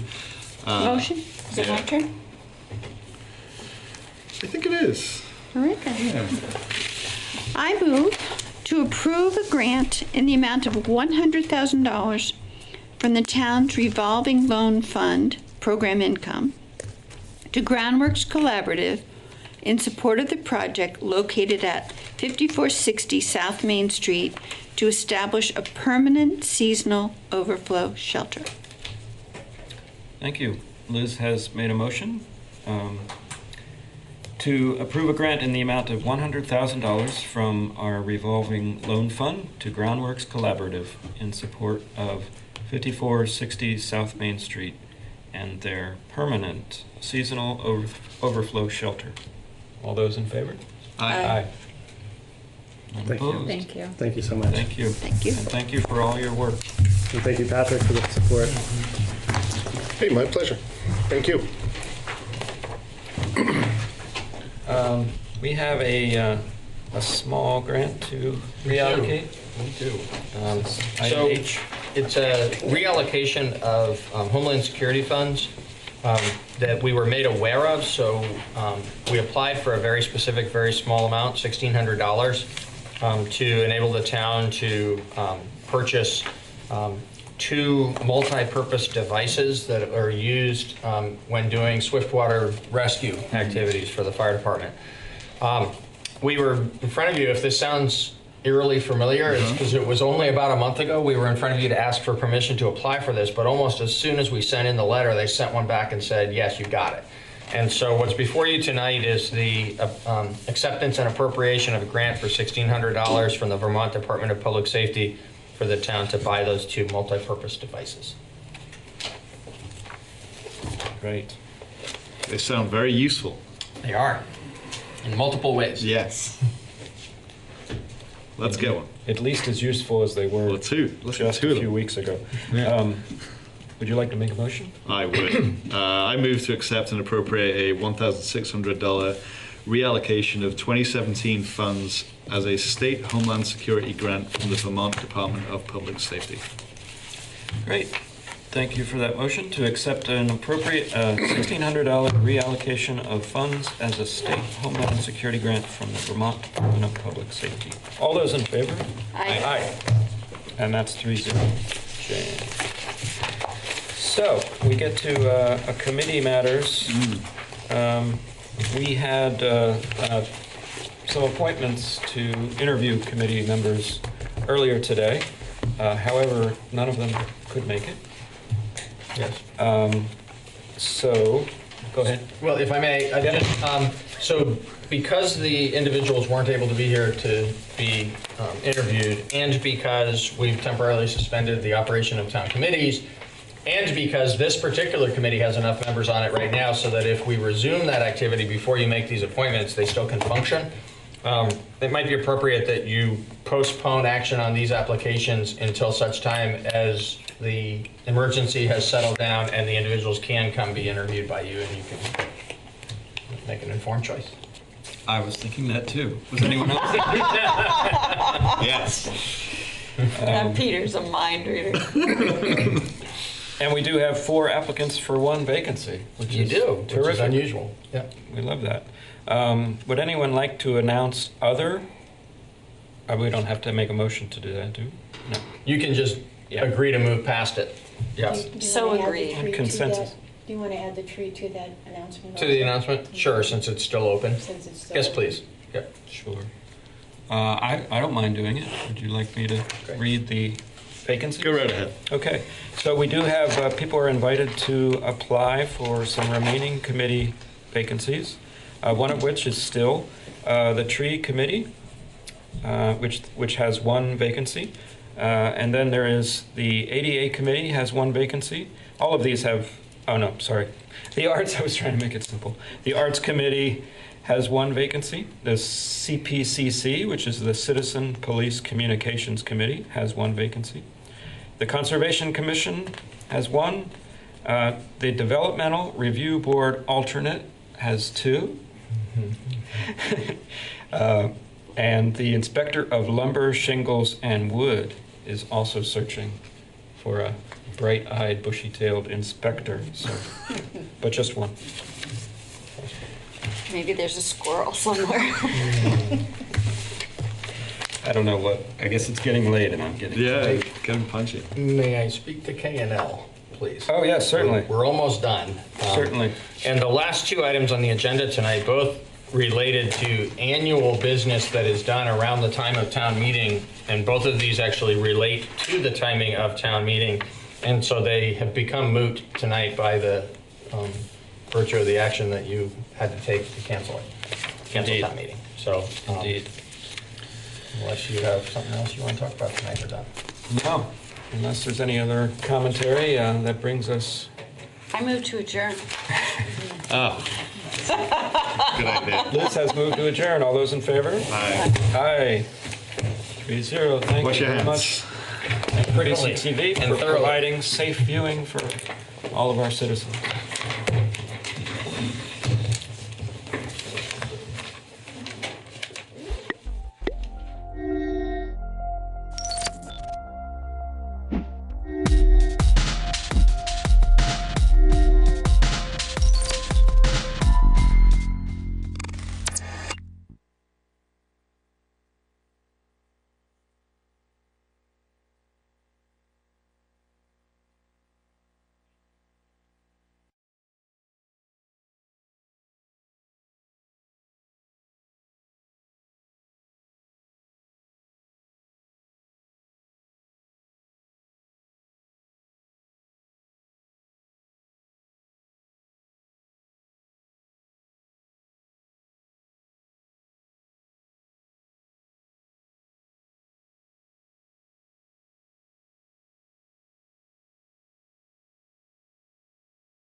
Okay, so Michelle is here, and we are scheduled from 12 to 1 o'clock to finish up the loose ends on S54.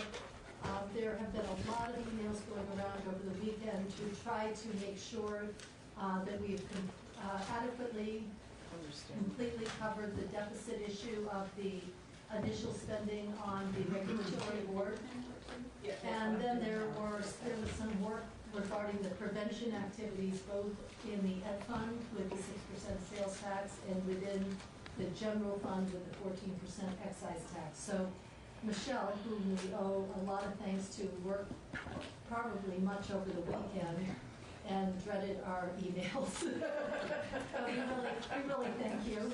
And maybe you can have Friday off. I don't know. I got it. Probably not. I'll go ask Luke. But thank you, Michelle. And sure. So we're going to go over the committee amendment, and then I have one other little section that if the committee accepts it, we would put it into one amendment that we would bring to the floor. Is that all right with everybody if we bring one instead of doing them in sections? That's fine. One has to do with prevention, and the other has more to do with the addressing the formation of the board and addressing the debt. No? Yes, Okay. Well, we need to wait and see what we need to see. I was going to say, okay, all right, well, so for the record, Michelle Childs, Office of Legislative Counsel, and I have up on the web page, there's two things. You have your amendment, but I also did kind of just a guidance document which shows like if you were doing almost like a strike all of sections so you can see language, because sometimes I think I know you guys are pros at this and looking at and trying to fit it in, but because the underlying amendment is 95 pages, I thought it might be easier just to look at that too. But was it guidance document? Sorry, was that? Guidance document looks like this, and so what I did is I excerpted the sections, and I don't know which you prefer to go through. I can go through this one maybe first, and it gives you a general overview, and then we'll look at the actual amendment. So the first change, if we're looking at the guidance document, and you'll see that when there's highlights, I just highlighted when there's changes.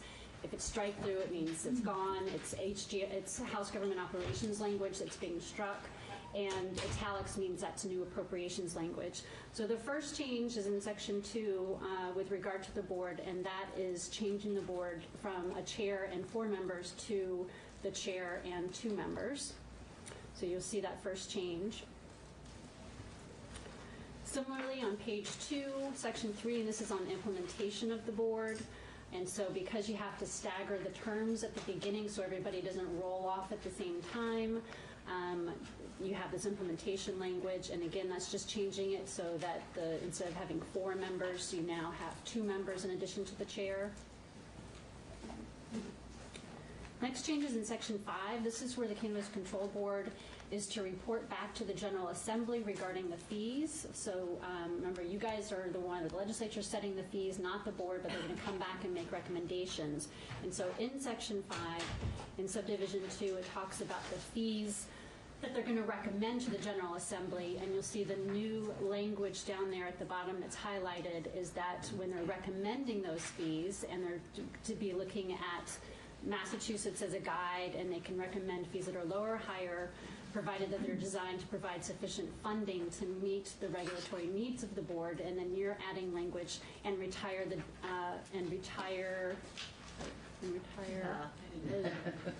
deficit. Sorry, I just went through editing, but it'll go through again, I guess. And retire the deficit in the fund by the close of fiscal year 2025.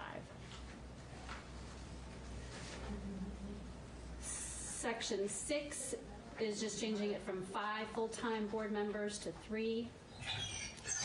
Section 6B, the appropriation, that $810,000 appropriation came over from the Senate with a 3-member board. When House Government Operations increased the board back to 5, they didn't change the appropriation, knowing that it was going to come here anyway, and so they just left that. So the 810 was originally, so last year when the Senate passed it with 3 members, they put in 810, and Stephanie's done a recalculation and says it should now be 860.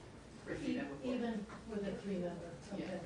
You would have had to put, if you stayed at 5, you would have had to put in $1,050,000. So the Senate number for the 3-minute board was too low. Well, I've updated it. It's a year ago. You know, it's. Oh, okay. Not so recalculated based on new information. And to be clear, so 860 versus 1.5, so Was- about 190,000. Well, about 110,000 or 140, 190. Yes, 190. You're right. You're right. I've gone wrong. To add 2 members. About $100,000. Yeah, it's a little bit less than a full year, and it takes a little. So that 860 does not represent a full year cost. It's I think it's like a 10-month cost. So it's a 10-month cost. I assume it gets ramped up relatively quickly, but it's not a full. Because it's going to take a little bit of time at the beginning of the fiscal year to get it all. And the cost of the 5-member board was 1.2, you said? It was 1050 the first year and 1.2 after that. So 1050? Okay. 1050, $1,050,000, just under $200,000 more than this 3-member board. Thank you. Next change is top of page 4, and this is on the contingent offset. And so this is kind of paired with the idea that you're directing the board to recommend fees that are going to retire the deficit after 4 years. And so you want to tweak this, section C, so that you're bumping that out. So that if at the close of FY 2025 there is still any deficit, then you would use some of the monies from the excise tax to backfill. Any questions on that section? Okay. Next is a new section 6E, and this is a repeal of the Cannabis Control Board. And so this would be July 1st, 2024, and this is so if you would have the first licenses being issued in the first half of calendar year 2022. And so you would have a little bit of operation of the board. You have, just to refresh your memory, you would have the auditor's report coming in November of 23 to the General Assembly. So you would have that information with the idea that starting in January 2024, the legislature could take the auditor's report, consider the report and what you want to do, whether you want to continue the board in its existing capacity or whether you want to make tweaks based on the auditor's report or whatever it is that you want to do. And so this is just kind of a mechanism. It's technically, if it just went into effect without you doing anything, it's going to cause a hot mess. But I think you guys are aware of that. So I think that's also, it's the point, which is to ensure that the legislature is going to be taking a look at this at that time. So this would be repealing those particular sections. Okay. And then section 22 is just tweaking the effective dates, and this is to just reflect the changes that you made by bumping things out a little bit earlier on, and so I've just tweaked those. And so if you look at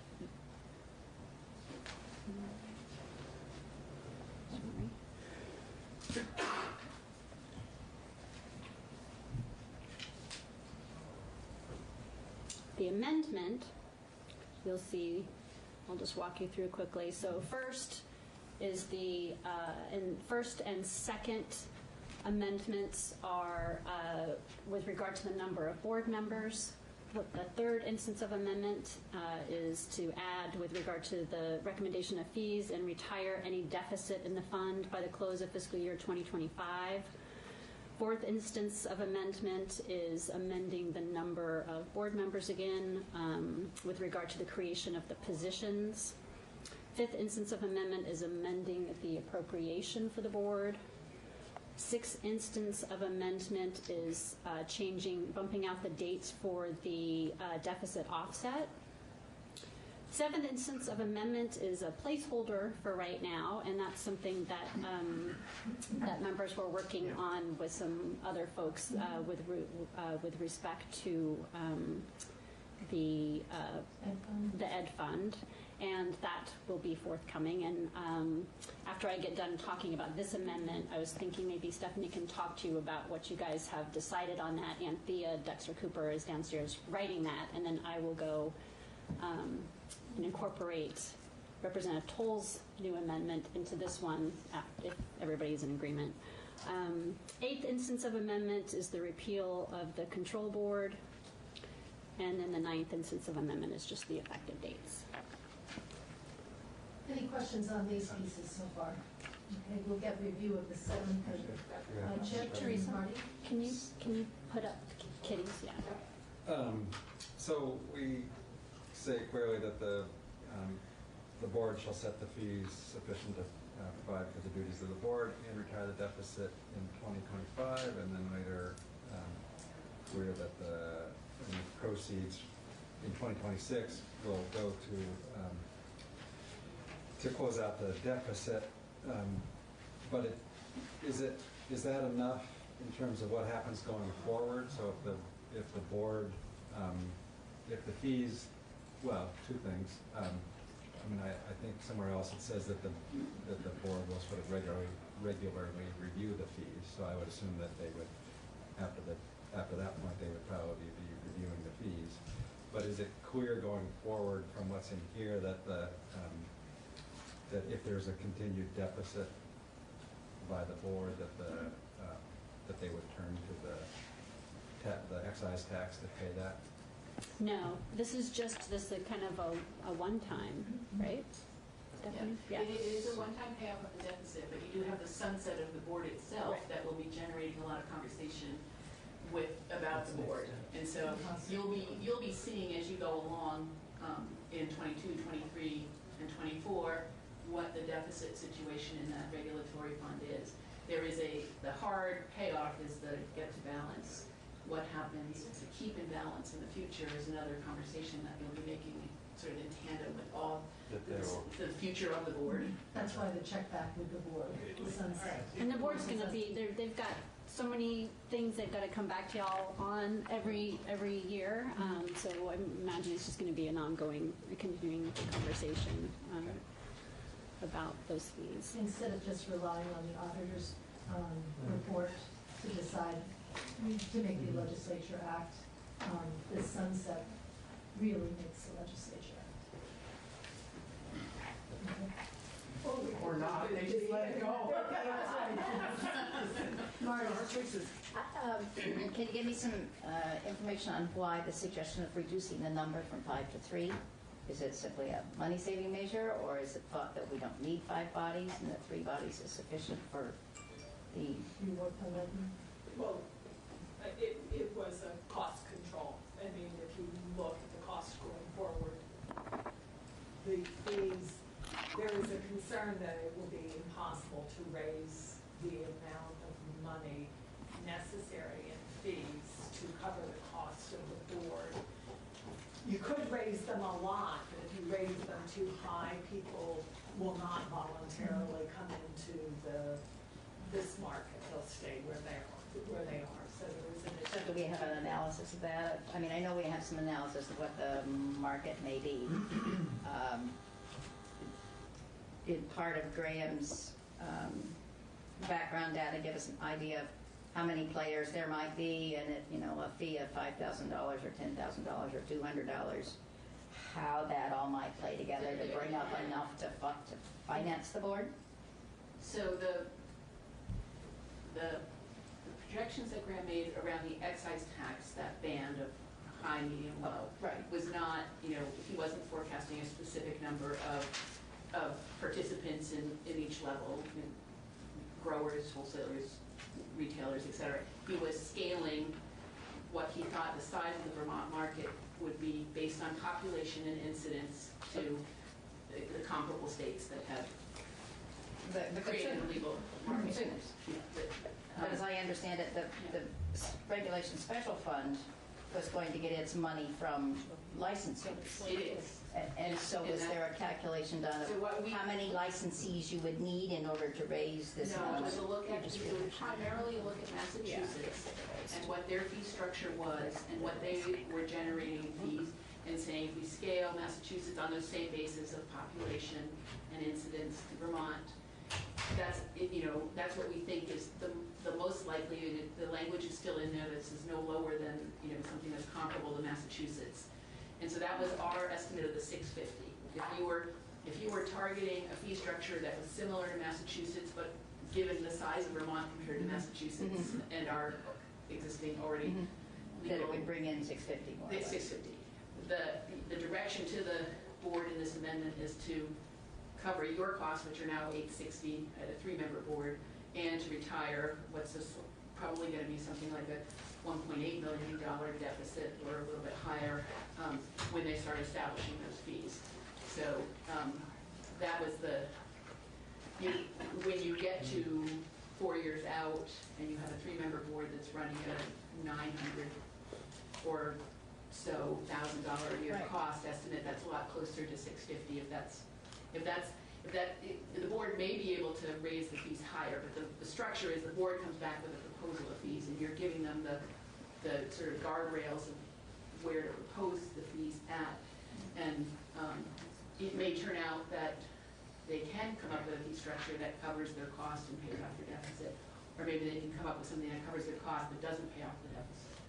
Because that's those are all to be determined. It's our best estimate of what's likely. That 650 is a likely fee structure given our neighbor to the south. But again, that's not even enough to cover the 860, much less the 125. So elsewhere, where we are not touching it, it says the receipts from the excise tax go to the deficit first, and then it's divided out. In 2026. In 2026. Right, but it sounds to me on an ongoing basis, if the ongoing costs are or if the ongoing income is projected, license fees projected are at 650 and the cost to the board is 800, you're still not. But you also have that hard sunset on the board with the auditor's report coming back saying, should the board remain 3 full-time state employees? Should it change? So you will have a impetus with that hard sunset to review both the structure and the cost of the board in that time frame that you've set up. I would just worry that we're still setting it up to not make enough money to cover. Unless we charge really, really high fees, and there are people that are concerned about that you still won't have enough to cover the board. And that's a possibility if you eliminate the sunset and change nothing. There's a lot of probabilities of things along the way, but you've set it up so that you're actually forcing yourselves and the agencies to actually continue to look at these questions along the way. So, Stephanie, you said something that has me concerned. I had understood that the first dollar in on the excise goes to paying the debt. That's right, in 2026. No, every dollar in, it goes to paying the deficit. Yes, but with the receipts that start in FY26. The excise tax will start coming in 23 and 24 and 25, but in 26 is when the first dollar of the excise tax, you will know what the deficit is at the close of 25, and the first dollar of the 26 excise tax is what goes to pay the deficit. And that's, the fully mature. So that means we will start spending. You will start spending the excise tax ramps up, and so you will, depending on how big that deficit is, if there is one, you could be, having a slightly higher spend in prevention and other things in 25 and having a slightly lower spend in 26, depending on what the projection is for excise tax in 26 over 25. The only reason I wanted to pull the date out was to give us a chance to raise more in fees.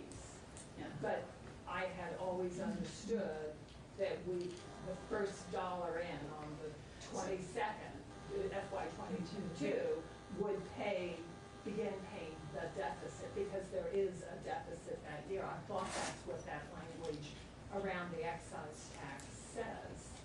So in that, I'm confused. So I've got I just want to clarify the question. So in FY '22, we're expecting the excise tax to bring in 180,000. What, 180,000?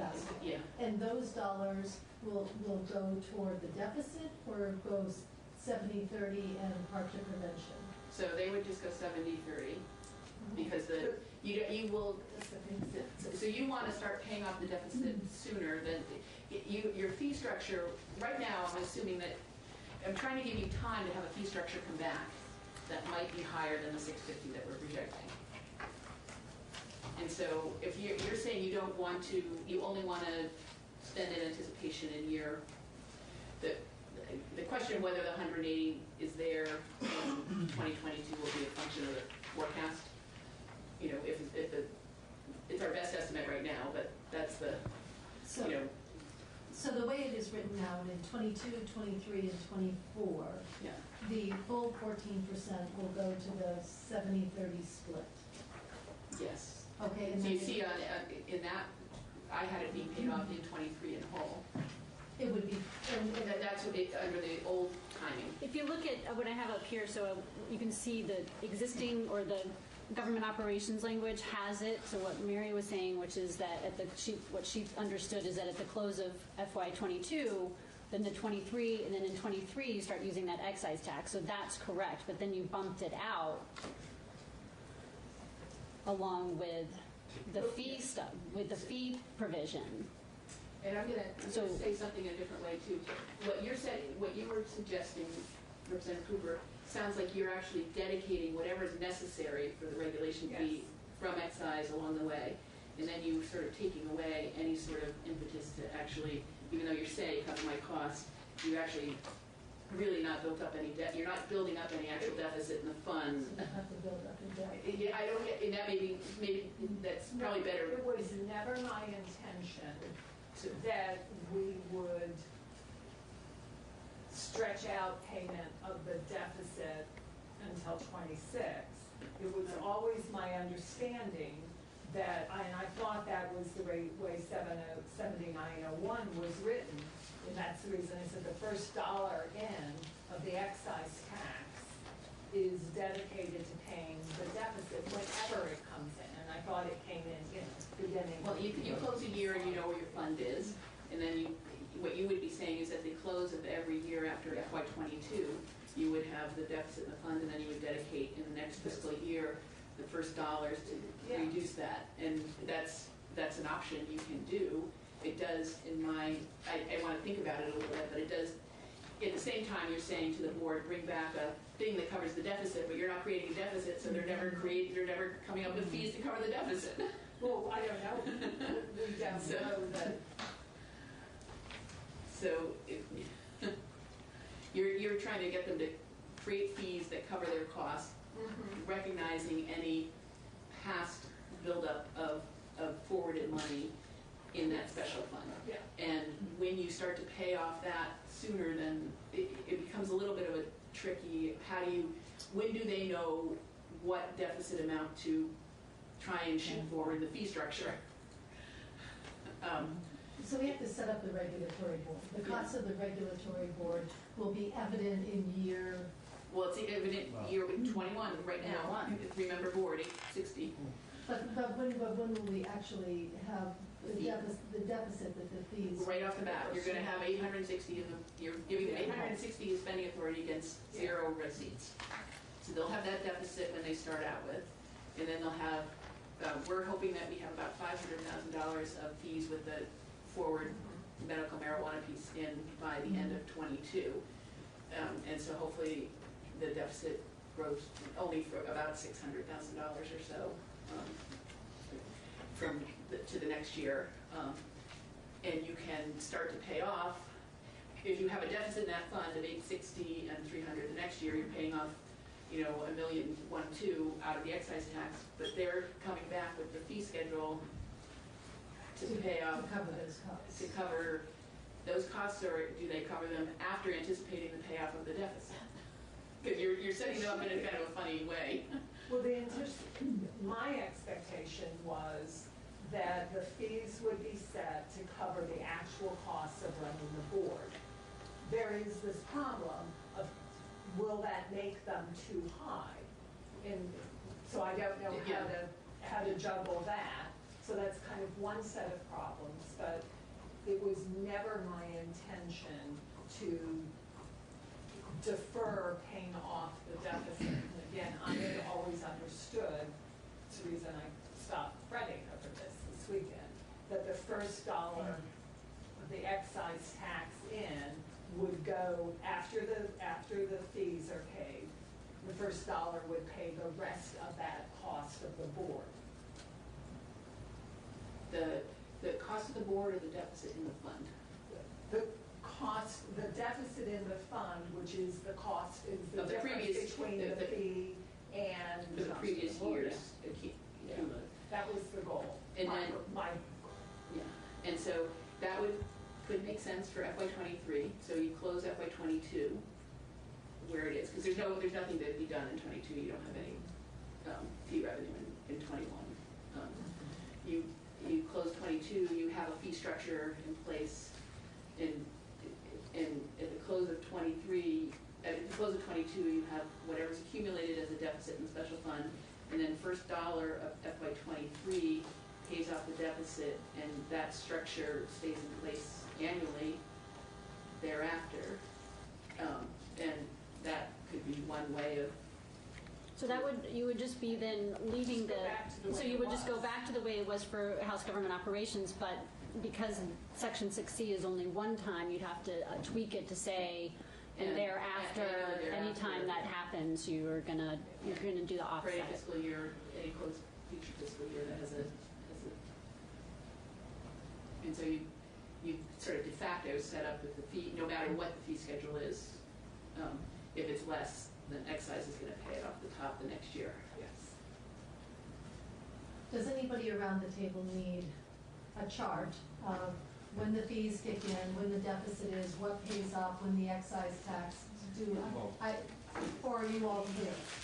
I'd like to see it. I think we need a longitudinal. I'll update that chart for the 3-member board, and that'll show it. Did you have questions about, Marty, about the 3-member versus the 5? The Senate had a 3-member board, right, and the House proposed a 5-member board. Because they wanted more diversity, or because they thought there was a lot of work to do, or they needed more members, or. I mean, I think I can. Yeah. So when it came out, when it was originally in the Senate, in Senate Judiciary, they had it as a 5-member board. But concerns about being able to have enough fee, this issue around how you come at the right fee amount, and is that once it got to Senate Appropriations, they scaled it back to a 3-member board out of concern that there just wasn't going to be enough money generated by the fees. And so then it came over to the House. And then when it was in House Government Operations, they had the same concerns as Senate Judiciary which was that there's a lot of work for this board to do. And their concern was that if there were only 3 members, if somebody needed to be out or something was going on, that it might hamstring them in being able to meet their goals. So it was, they were looking at the functionality and left it up to you guys to figure out the money. Kimberly? So couldn't there potentially be a middle road through that by changing the salary structure?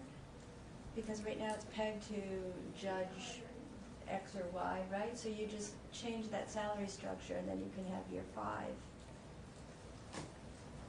You might be able to make the numbers work. My concern is the issue. And was they discussed that quite a bit in the Senate about that, and it was in different places. And I think just the concern is about, who are you able to attract to the board with the lower salaries. So back to the 3 versus the 5-member board, the amendment in front of us has a 3-member board. Who would like more information regarding 3 versus 5 and the functions function of the board and how they would run 3 versus 5? We have to remember there is an advisory committee of 12 individuals who are all specialists in different areas that would supply, that are there to support and bring information forth to the board as well. if I may, in my conversation with the chair and vice chair of GovOps, they were not concerned about dropping it from 5 to 3. They in fact anticipated that we would do that. From the policy. I'm not so concerned about the number per se, as long as whatever work needs to be done gets done in a timely and with the right people with the right expertise to do it. I am concerned that I think the fees that they charge need to cover their expenses, irrespective of whether they're too high or not. If there's work that needs to be done and we're setting up this system, I think the fees need to cover it one way or another. And I can understand we're start out in the hole because we don't have any money. But that as the fees come in, they need to be set in such a way that they cover the cost of the board and make up for the 2 years that you didn't have any fees in the first place, and stretch it out for 5 years or whatever you have to make that happen. And there's also the look back, where when we look back at the board may not continue as a full-time board. You may just have the executive director, and that the other 3 members would drop to per diems, and that would be decided by a legislature, future legislature. But in that regard, it would not reduce the fees, just because No, the but board the fees, has less no, expense. but the fees would be more apt to cover the board if they moved to per diem and not full-time positions. Possible. Yes. Mary? Marty, your concern was precisely mine, and that's the reason I set several people through contortions on Friday trying to figure out. And that's why we came to this, except then, see, I misunderstood the consequence of it. But I agree with you, but where I finally landed is it seems to me there is so much unknown about how this thing is going to work. I've talked to some people who are convinced we can set a decent fee rate for kind of the small producers, you know, the people that maybe we want to incent, but for larger ones, you can set it very high, and that may be enough revenue to help cover the cost. But you know, all of that is speculation. So at the end of the day, it just seemed to make sense that let's ask them to look at it and come back to us with a proposal for I understand that it's unknown, and we could set fees and we think they're okay and discover later that they're not, and then you face the issue of, do you raise the fees, and what does that do to this market that's been established? Does that screw it all up or whatever? But then my concern would be, where would you come up with the money to backfill it? And I certainly wouldn't want it to come out of either the excise tax that we're sending off to the general fund for other purposes that we think are going to be impacted by this bill, or just plain extra general fund. Or you raise the excise tax. You could do that, but that might impact the market as well, you know, depending on. I know there are lots of unknowns, although certainly we've seen other states work with this. But our population is much smaller than places like Washington and Colorado that generate lots of money. And that got out of the gate first too. Oh, that makes a big difference. Chip? I'll just second that. I thought that my concern was the same as Mary's and yours, which is why we tried to work on that amendment, and was why I asked the question about, is it clear what happens going forward about whether or not the excise fee kicks in? Because I want us to set it up so that it's clear that the board has to establish the fees in a way that is sufficient to support the work of the board, the responsibility of the board. But getting back to this, whether or not you spend the first dollar of the excise tax on making up the deficit, the only way that I can see that you could do that and still require, so I think both of our interests have been to say that yes, the fee structure should cover the cost of the board, but the board has been in existence for a little while, or the costs have been there for a little while before the fees start to roll in. And we wanted to make sure that the fees actually covered that initial cost as well as the cost of doing the work going forward. The only way I can see that you could do that and have the excise tax pay it is to make a projection about what the deficit is going to be, and say that the board will establish fees to cover the cost of the board, and the projected deficit as of 2000, whatever the number is, whatever year it is, and have a number, a projected deficit of $1.2 million or whatever, so that when they set the fees, they know that they have a 4-year period or whatever number we pick to have the fees be more than the board costs in order to cover that. And that way, it's sort of paying, it would be paying, and then that extra money would have to go back into the general fund, right? You'd be repaying the general fund for the excise tax that had gone in to pay off that deficit. So Stephanie, speaking from JFO, what did you hear Chip's proposal?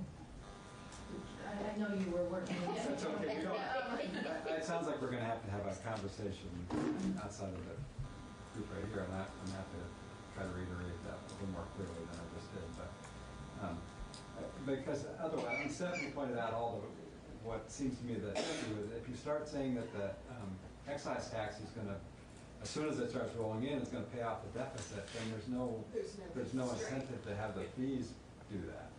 Right. You know, instruct the fees. So on you that. do have it. I mean, other than Unless you the have fact to that we tell repay them. the excise tax. Yeah, Excise tax. right. Yeah. So you do have the language saying that when they're making the fee recommendations and building out for the second and third year rollouts, that they're to be looking at those fees to meet the costs of the board and also retire any deficit in the fund by the close of FY25. That way, because I understand that you don't want to bump that out. You're saying you don't want to bump it out and you want to fill it earlier, but I'm just trying to, so you have something to address the issue of saying, you have to build in those costs of filling the deficit in addition to covering the costs of the board in your amendment Right. now. I'm just But saying that in order to do it the way, and to get the outcome that Mary wants, I think you're just going to have to pick a number. You're going to have to say the projected deficit of so-and-so many dollars, and then the fee structure will be created such that it would pay that back over 4 years.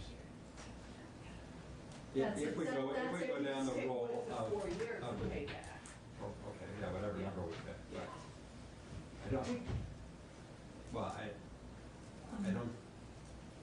I think the issues that we talked about raising the fees so high, if you shorten that, you're starting to make that a bigger and bigger problem. So I want to move on to the second amendment because we have Act 250 coming in at 2 o'clock. And there may be a small group of you that move from Act 2, that are not here for the Act 250 and work on this piece. But I want to move to the other amendments regarding the substance misuse prevention funding. And maybe this would be an easier amendment than what I'm hoping. And the total amendment. This is for Stephanie. And I would recommend, if we agree to this, that we put it into one amendment from the committee. 7 cases. no, this is the seventh instance is a placeholder for the one that you were working on with Anthea. The education piece. Yep. Do you want me to talk about it? Okay, so what you have, just to refresh your memory, is you have in the House Government Operations Amendment, they, at the recommendation of the House Human Services Committee, they created the Substance Misuse Prevention Fund. And then that's the fund where once there's excise tax coming in, there would be 30% of that revenue would be dedicated to that Substance Misuse Prevention Fund.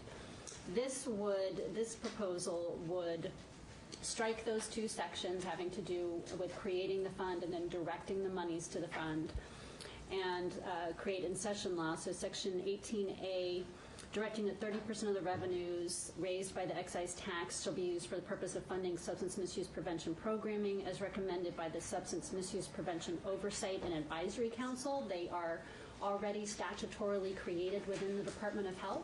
Last year we did that. And then Section 18B is that on or before November 1st, 2021, and annually thereafter, that council shall make recommendations to the General Assembly relating to substance misuse prevention expenditures equaling not less than 30% of the cannabis tax. which shall be included in the officially adopted forecast. And then we had a hallway conversation, and now I've forgotten what it was, about adding something. About having, in the 18B, having them recommend whether or not special funds needs to be created at that time. Okay, and Should it be not more than? Because we're giving them 30% to 30-70 split. Not less than. And wouldn't it be, So the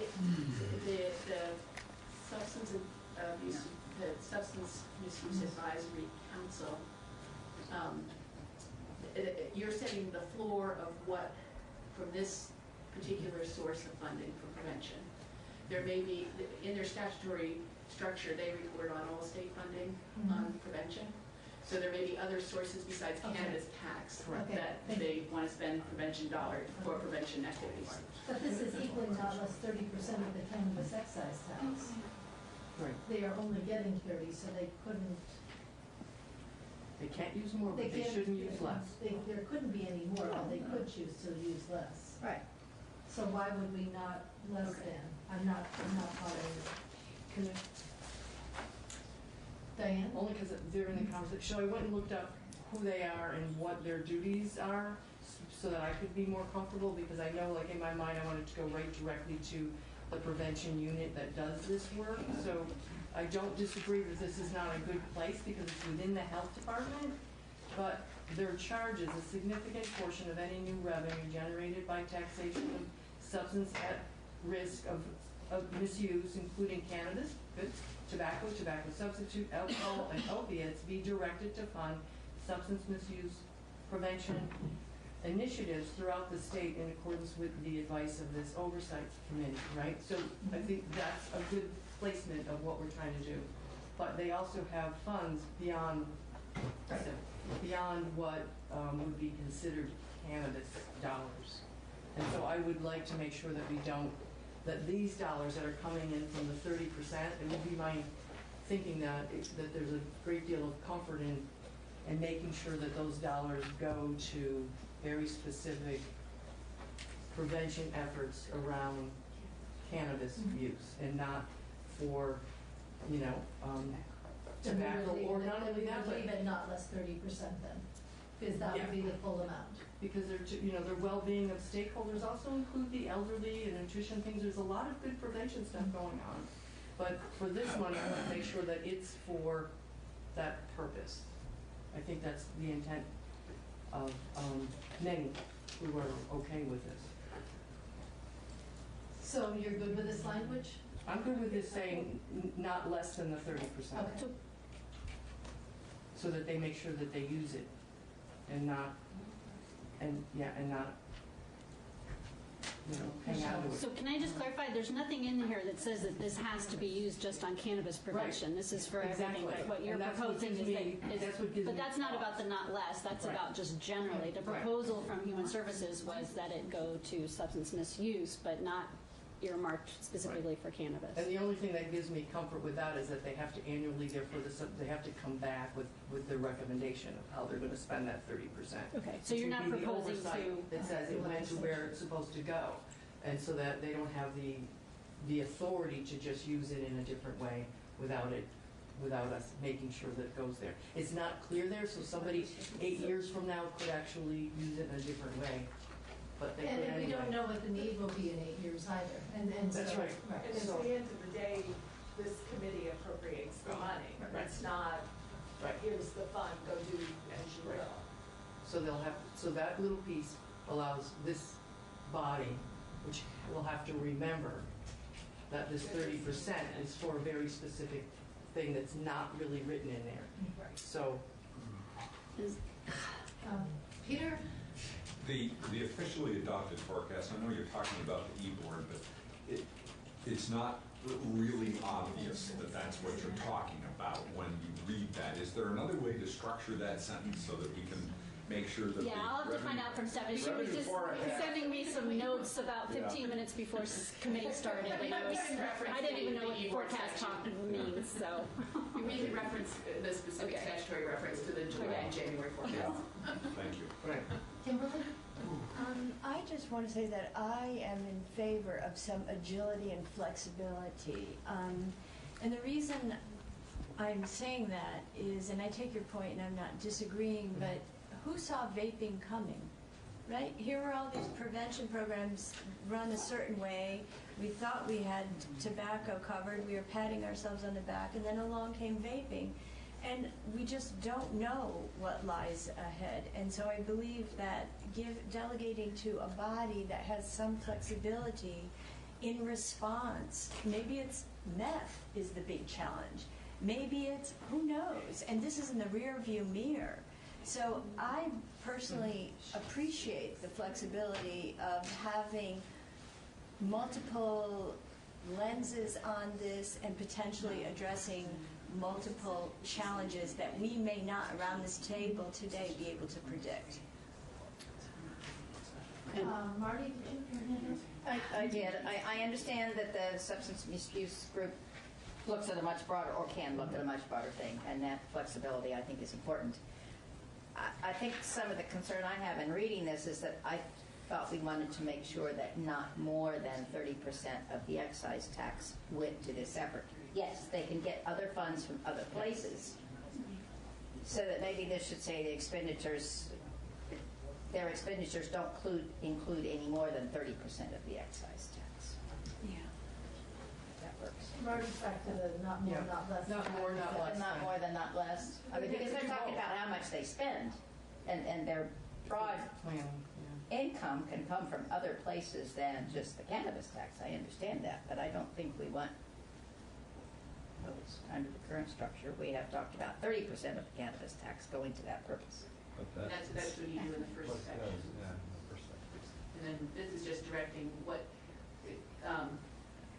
you could actually reference back to what's in 18A, how to spend the proceeds for the fiscal year in 18A. You know, instead of doing not less, not more.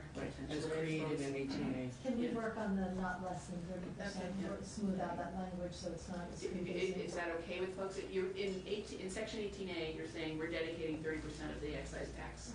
Right. And then in 18B, you're saying advisory council, prevention advisory council, come back and help give us your recommendations on how to spend this money. And instead of saying not more, not less in that 18B section, how to spend the funds identified in 18A. Yeah. Yes, I would. Yeah, something like that. That's fine. Okay. And then one other thing that this language does, it does not create a special fund for substance misuse prevention. And at that time, when the group comes back, when they do the report back and make recommendations to the General Assembly, if we want a special fund to keep track of what these expenditures are and how much we're spending and tracking the good measures, because they're going to be the best programs resulting in the best measures, we would have to, if you choose to, we could say they could recommend the creation of a special fund at that time when they come back with their initial recommendations. Because it'll have to be drawn from somewhere. When they come back with a recommendation, it'll just follow, okay, we say, yes, go forth, do this. But then that money has to be placed someplace for them to be able to draw from. Well, it could be in the general fund and just track. Exactly. So we have to make sure that that you actually. You have two choices. Yeah, you can, the way it is here, it'd be just 30% of that line item in the general fund is dedicated for prevention. You could direct this advisory council to come back at the same time when they're reporting on the first year that there's really any significant money to invest in prevention, to also make a recommendation of whether or not a special fund is necessary. Yeah. And it wouldn't create it, it would just recommend if they want it. Exactly, if they need it or not. They may not, or might be so little it's not really. Or, this advisory council just got stood up this year, it was something that passed last year. And so by the time they're back in the fall of 2021, they might have a much clearer picture of the whole, whatever it is, this prevention landscape, direct, indirect, and a better sense of what a fund would need to be. Because it includes the state police, it includes health department, it includes the commissioner of education. There's a lot of high-level people involved. So I'd ask the committee, you have two choices here, either to leave it as it is, where the 30% goes into the general fund and just track it, rate as it is in the general fund, or asking when this initial recommendation comes back that they also recommend whether or not a special fund should be created. It doesn't create it, it just says for them to reflect on it and give a recommendation. So leave it as is, or ask for a reflection on the special fund. How many of you want to leave it as is? This proposed amendment? You're talking No, about? just that one piece. Right. Yeah, yeah. And how many of you would like them to recommend whether it comes back, when it comes back, whether we should have a special fund or not? Can you vote twice? 1, 2, 3, 4. Do I have everybody voting? I voted first. 1, 2, 3, 4, and how many of you want to just leave it in the general fund? Because it doesn't mean that they can't, the way it is. No, they can't. probably, they can, but they probably wouldn't. Chances are they're not going to if it's not asked, for, you know, if you don't specifically ask. Yeah, I'm not. Put it down, rest of it. Okay, so leave it in the general fund. Is that the? Yes. Or no request of, yeah. 1, 2, 3, 4, 5, 6, okay. We'll leave it as it is. We won't have that piece. Somebody can bring it up at some other time. No, I don't think this year, 3 years from now. Yeah. Okay. Okay, I think then, Stephanie, you work on that piece, and then we're going to have a small group that works on the initial conversation regarding how we're going to pay back the initial deficit and what the tax Well, I is. have a, Oh, you wanted to show us the shape. Do we have, are you on 250? That's not an hour, right? Oh, Yeah. Yeah. So we had 2 hours for this? No, I had Oh, okay. If you got done with this. We're gonna keep going, yeah, I thought, we're not keep going. I'm just waiting, so I emailed downstairs to see, I think you guys, so can I just get a clarification? So on the toll amendment, I'm just gonna tweak it with regard to changing the not less than 30% and talk about how the money's gonna be spent from through section 18A, and then I'm gonna incorporate that into the committee amendment. Everybody's good with that? Okay. And then there's one issue, and I'm guessing NP is not done with the amendment yet, but this is the issue about the ed funding. And Stephanie, did you want to just explain the concept so everybody can decide whether everybody's on board? Maybe we need to stop Anthea from drafting it. I don't know. So there's creating, I think, a new section in the bill that speaks to how the 6% sales and use tax within the ed fund is allocated for, I'm going to just say, expanded learning opportunity after school. There's a bunch of education committee words to describe that spending. And then another section that has what I sent to Anthea was another section very similar to what we just talked about here, where the in the fall of 21, when there's actually significant sales tax revenue going to be forecasted to be in that sales tax line item of the ed fund, for the Agency of Education to fall 21 for FY23 budget, propose the grant program consistent with the what the agency, what the education committee was saying, a grant program for these purposes. They would make the proposal about that grant program in time for the December 1st rate letter for FY23 that comes out. So you want that in November so that that money in the sales and use tax doesn't just automatically go to the rate structure, the property tax rate structure. You want, you're putting the onus on the agency to propose the grant program from that portion of the 6% on the cannabis, so it doesn't actually get tied up into the rate structure of the bill, of the letter that comes out on December 1st. That's the way I tried to structure it. If it's semi-committed. Yeah, that it's, yes. Use. Exactly. More than semi.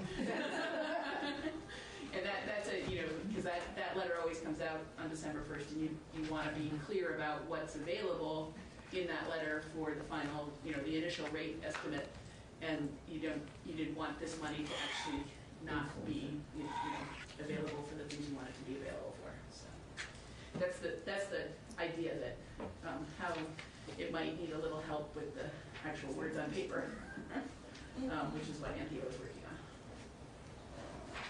Questions? Okay, we are going to, Stephanie, if you would. This is just an update of the sheet I'd given you earlier, and what I'm showing. I'm going to go downstairs and update the amendment. No, I didn't do that. That's all right.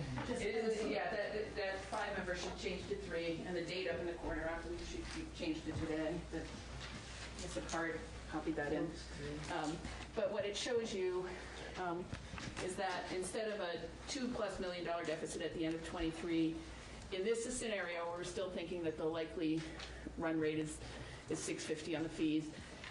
The excise tax amount, either on what you see on line A1 or cumulative deficit in yellow, in FY23 it'd be 1.7 in the Hooper construct of paying off the deficit, and then it would be about 300 to 400 a year at this 3-member commission coming off the top of the excise tax to support it. And the question is that the comfort level of having that construct and still having some impetus on the fees to make this smaller than it is in a negative number. The fee would bring in the $650. And after we paid off the deficit that we know that you're still in the $300,000 to $400,000 gap. In 23, we reduce the excise tax and pay it off as the bill states. But the question for the committee is in 24 and 25, in order to get to a zero balance, the excise tax would have to put in $300,000 to $400,000 to make it whole. And the question is, if you raise the fees to $950 or $1 million, does that then change the cannabis tax base up above, because you may not have as many licensed growers and sellers and the other thing to remember between 24 and 25 is when you're having the whole conversation, you've sunset the board, and you're having the conversation about the framework and structure of the board. It's hopefully having that conversation. What year do we sunset the board, or? You're sunsetting it at the close of 24. The sunset is effective January 2024, but the actual date of the sunset is June 30th, 2024. So it's the close of 2020. You will be talking about it either in the 24 session and maybe a little bit in the 23 session if you're anticipating it, or the board is bringing it up potentially. But you will have the auditor's report in November 23. You will have the trigger, the hard trigger of the sunset on June 30th, 2024. So that, to me, 24. That means that your 2024 session will have this conversation happening in it. And what's our comfort level with that? So the 3-member board, you can see, is about $1 million in cost. If they move to per diems, that amount would be, if we had the 1 executive director as a full-time and the 3 per diems, it would significantly. Yeah, if you actually cross that's not reflected in the 25 here, but if you did drop the 3 members down, you would to a per diem, you're easily at about $300,000 of savings. It's more than that a little bit, but you're in line. You're well in line with the 650 if that's what it ends up being. So it all depends on the decision of when the legislature sunsets the board, and if they choose to go to per diems, the fees should be fairly close in line, and if they don't, they would have to make an adjustment. They would either have to, sort of do this construct of permanently dedicating some of the excise tax to the function of the board, to supporting the function of the board, or increasing the fees. Or increasing the fees. Or changing the board in some other structure than it is. Yeah. So the key piece was sunsetting the board, because it's the only way that the legislature is really forced to look back at the cost of the board and the functions and demands needed at that time. And if sunsetted and they go away, then that's a different problem. But if they go to per diem, the fees are pretty much in line. And if they don't go to per diem, then the legislature would have to act to either increase the fees or choose to use the excise tax or choose something totally different. Yeah, something other than per diem, some other change that we're not thinking of now. Questions? It's clear having that in front of us instead of just talking. Yeah, it just gives you a sense of what you're, yeah, based on these, I mean, obviously, these are all estimates, and, you know, the hope is that the language you've put in to try and cover the full cost and any built-up deficit results in a fee structure that can be better than what we're projecting here. It's just, it's hard to hang your hat on something higher. Mary?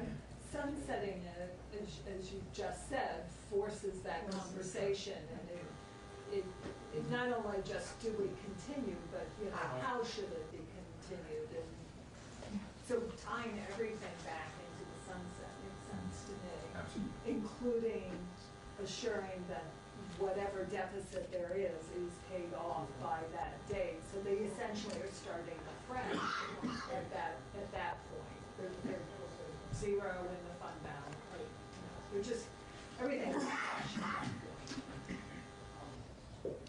Diane? So I need more than this real quick, so I'm kind of not as deep. So future question, because the board may not be able to fund itself with fees, right? Is that they could in the future, they're gonna sunset, and then the question will come back to us, do we want to increase the fees? Do we want to pay the gap out of the tax itself, or other actions, reducing the board, doing something else, right? So that'll be the future question after the audit.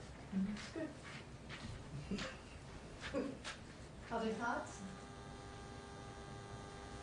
It is the duty of this legislature to make changes when they're needed. I mean, that's what we're here for. If everything was just on a roller coaster, just go, then why bother to be here except to do new things? And this is so new, we don't know what's gonna. Well, that's part of the issue. We don't know in the estimates of the mid-range coming in, whether it's lower or significantly higher. And typically in the state, we don't take, quite often, taking the high range is more appealing because if you have more money to work with. But as with the sales tax, when we moved it to the ed fund, we were very conservative with those estimates so that we wouldn't be caught short. Yeah, and just, you know. Expecting we did that. Right. Well, except overall, the estimates have run hotter than what we had anticipated. So notwithstanding the $180,000 potentially in FY22, everything's sort of keyed to coming back in the fall of 21, and by then there will be new estimates, and then they will have to be embedded in the forecast for FY23 by then. You're talking about the prevention use. Yeah, or just understanding what this world of excise tax and sales tax will be 2 years down the road once the board is up and running. This is our best estimate this right now. It may change a little bit, may change significantly if their timing is accelerated, if we see changes in the landscape around us.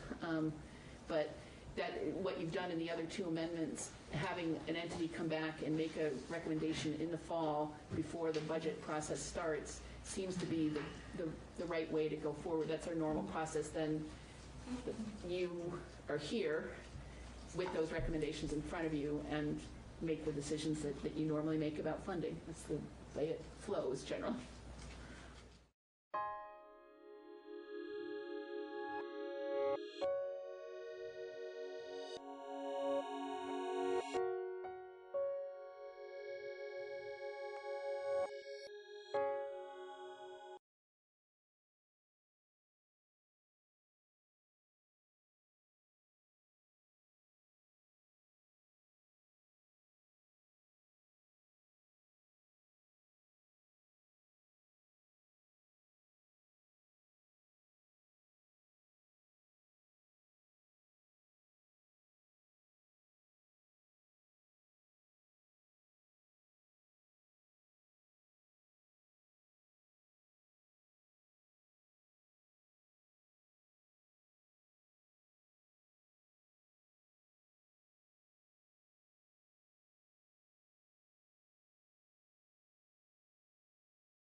Ellen, I was going to call and ask you about 5G research. So let's. On your cell phone, were you? No.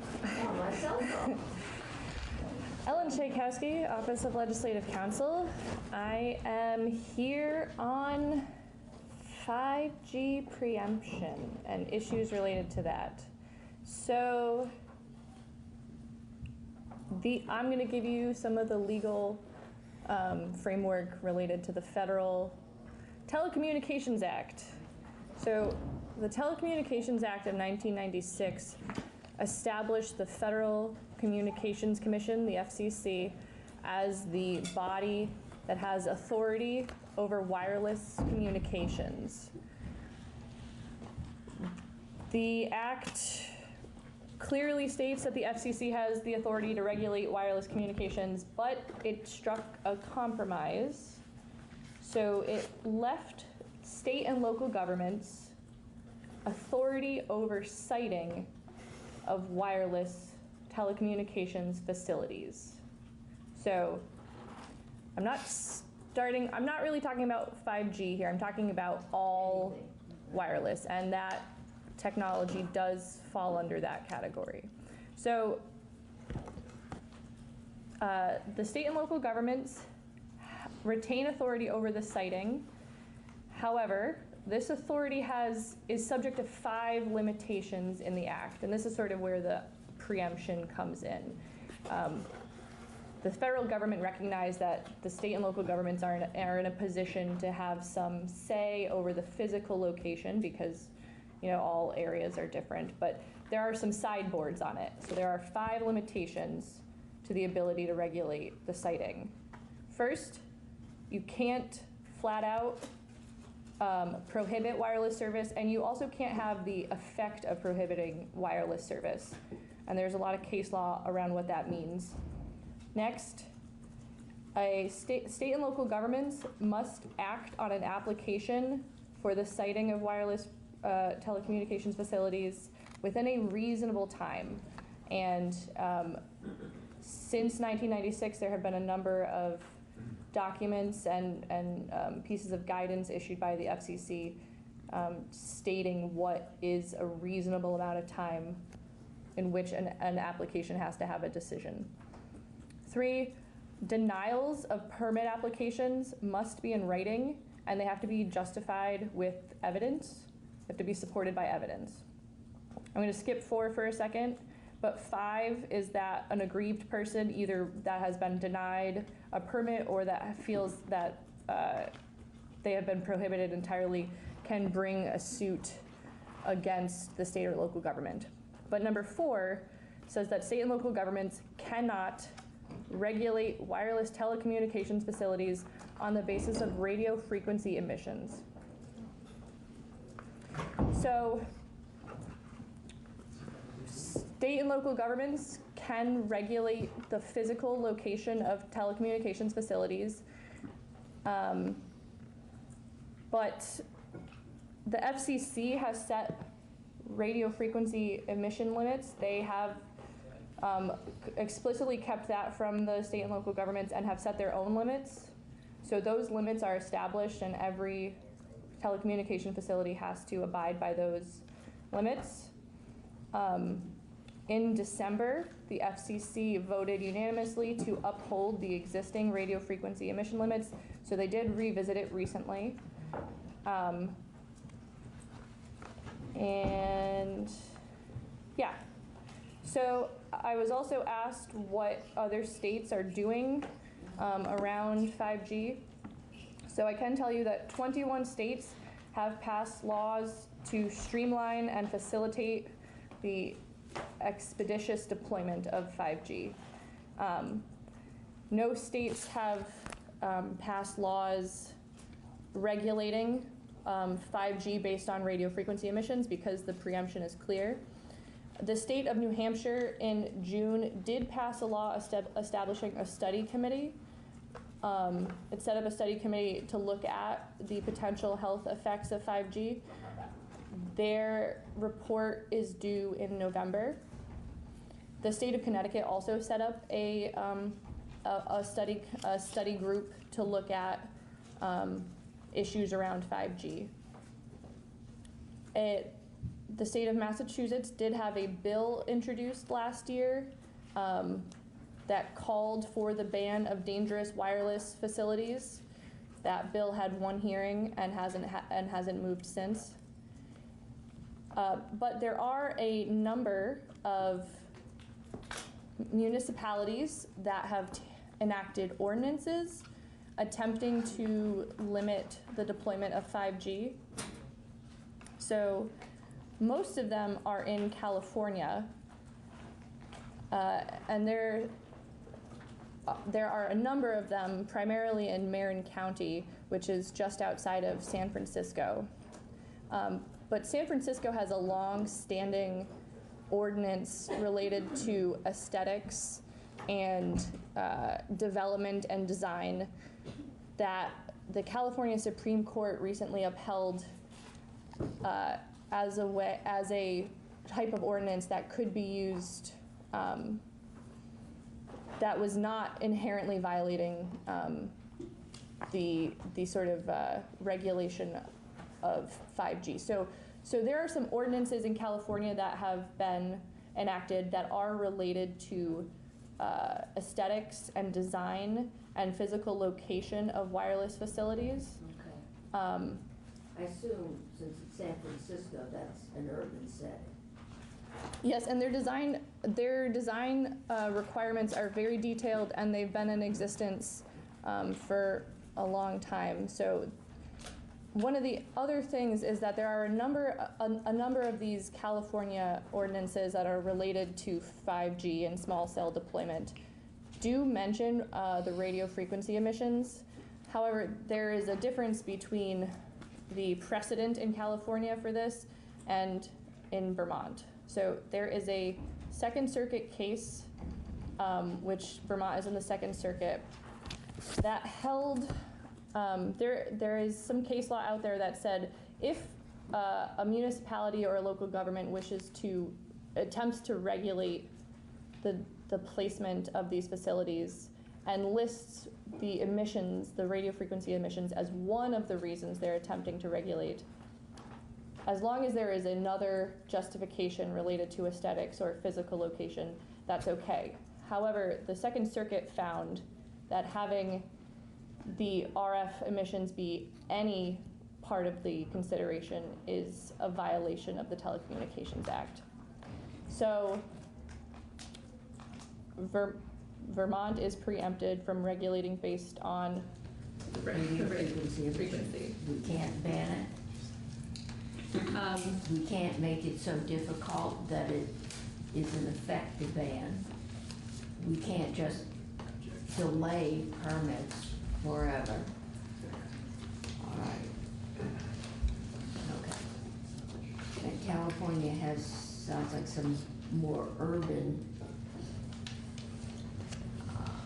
aesthetic ordinances, which we probably couldn't transfer here.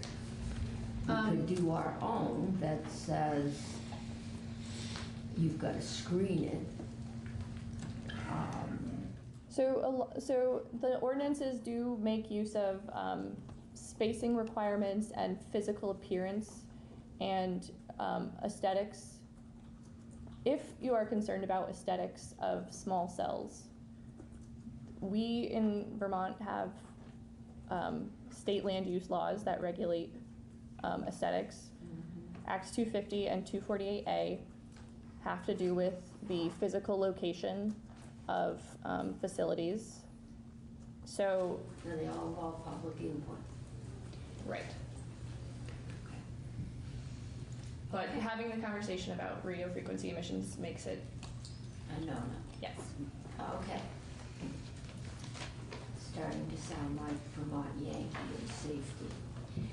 I think what you're also saying, though, is that enacting restrictions that are ostensibly based on aesthetics as a fig leaf to deal with radio emissions would be struck down.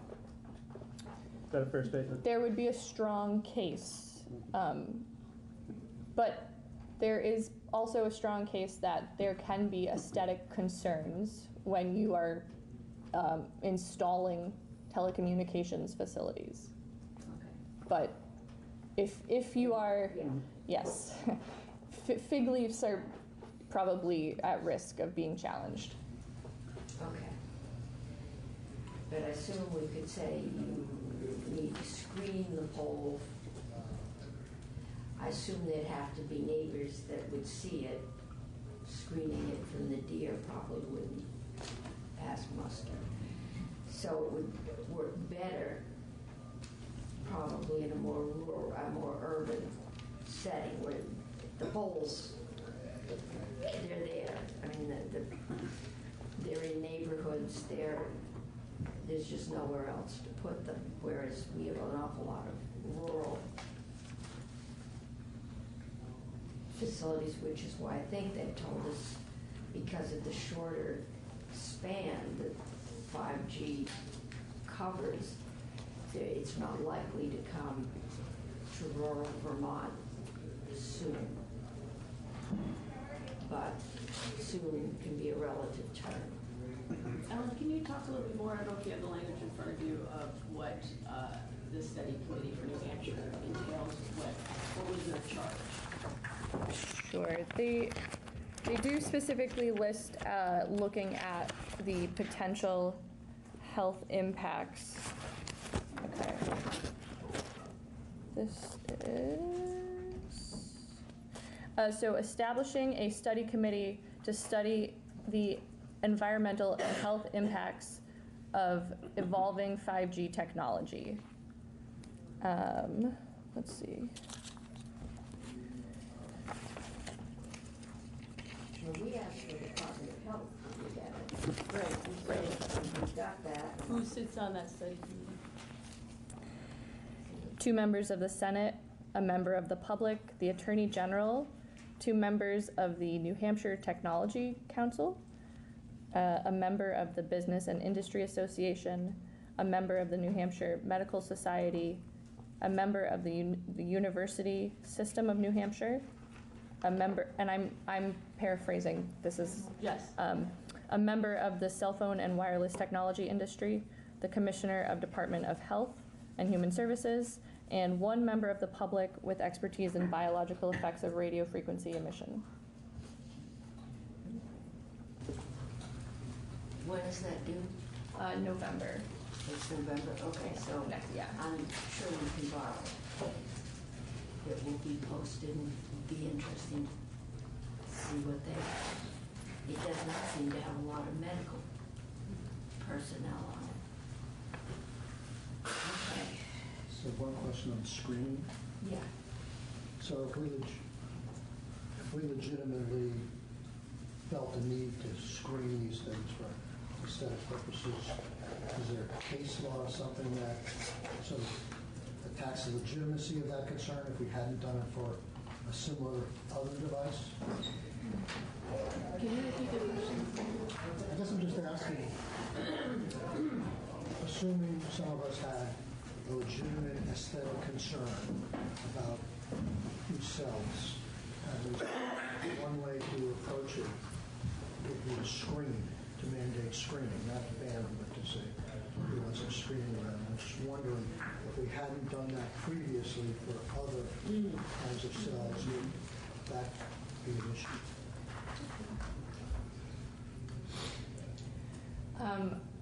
That is an interesting question. So we do currently regulate the aesthetics of wireless facilities under 248. Not all, because there is a jurisdictional threshold of size.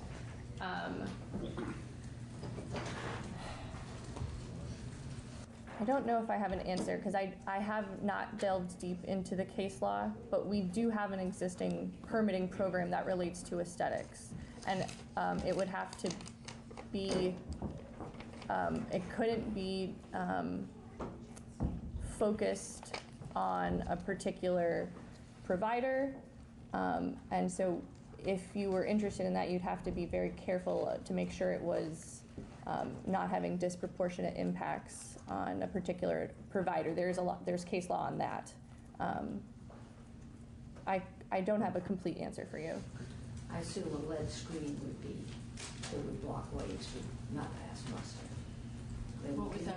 A lead screen would not pass muster. Oh. Would have to do trees or lead, yeah, lead fig leaf, or a whole bunch of them attached together. That it would have to be the same scope type of screening that we've done with everything else, which is generally plantings, bushes, fake tree things that look like fake trees on the top of mountains. So the limits on emissions established by the FCC haven't changed. So they have to comply with the limits that have been in place for almost 20 years. So I cannot give you scientific or technological explanations about the emissions, but there are existing limits, and there are differences in this 5G that are I cannot articulate. But no, we did have the health department in, and they did do an update of the literature, and I think they said at this point the biggest concern was for installers that got close and could get some skin burn, that 5G does not penetrate your skin, which 4 and 3 and other Gs do. But they didn't see any major concern at this point, but it's new technology, and I think that's what makes people uneasy. We don't know. I think it will be interesting to see what New Hampshire, we said Massachusetts was studying. No. Connecticut does have so a it'll be study. interesting to see what they come up with, and if they, open up a new road for inquiry. You know, a couple weeks ago, you and I talked about the DC circuit, and I don't know if you have time now. I don't know how much time we have. We have no idea how much time we have, but I think we're over time at this point. Can you just give a brief summary of the DC circuit rulings? I know my folks back home are watching this closely. Sure. So so the FCC in general has really been focusing on speeding the deployment of the new technology. So last year, they issued 2 orders clarifying language under the Telecommunications Act in order to, that did sort of diminish the state and local role a bit more. So they clarify in one of the orders, they defined reasonable time in which to respond. So it's either 60 or 90 days, depending on the application. So they set a clear time limit on when a local government has to respond to the permit applications. The other order attempted to exempt all small cell from going through both NEPA, the National Environmental Policy Act review, and National Historic Preservation Act review, as well as changing the way that tribes participate in the input. So there are different fees that the tribes charge for when they consult on these applications, and so both of those orders are currently being litigated, although the DC Circuit Court did release a decision on the second order I talked about. So the DC Circuit Court found that the FCC couldn't have a blanket exemption for small cells to go through the NEPA environmental analysis or the National Historic Preservation Act analysis. So small cell facilities that qualify, that trigger either of those acts, do still have to go through them, although at this point, many of them aren't triggering NEPA because they're part of co-location already. So that doesn't often trigger NEPA review as it is. But both of those orders were an attempt to sort of clarify that state and local governments can't slow down. They have to be sort of keeping this process moving. So the FCC is focused on fast deployment. There is another issue related to the amount of, they also capped the amount of fees that state and local governments can charge. Oh, they figured out we do that too, huh? Okay. All Is right. that, did I get all the points? Okay. Okay. Thank you. I think gives us some specificity to things we've been being told for several years that we can't regulate. And this, there might be a crack in here somewhere, but we'd have to look pretty hard to find it. All right.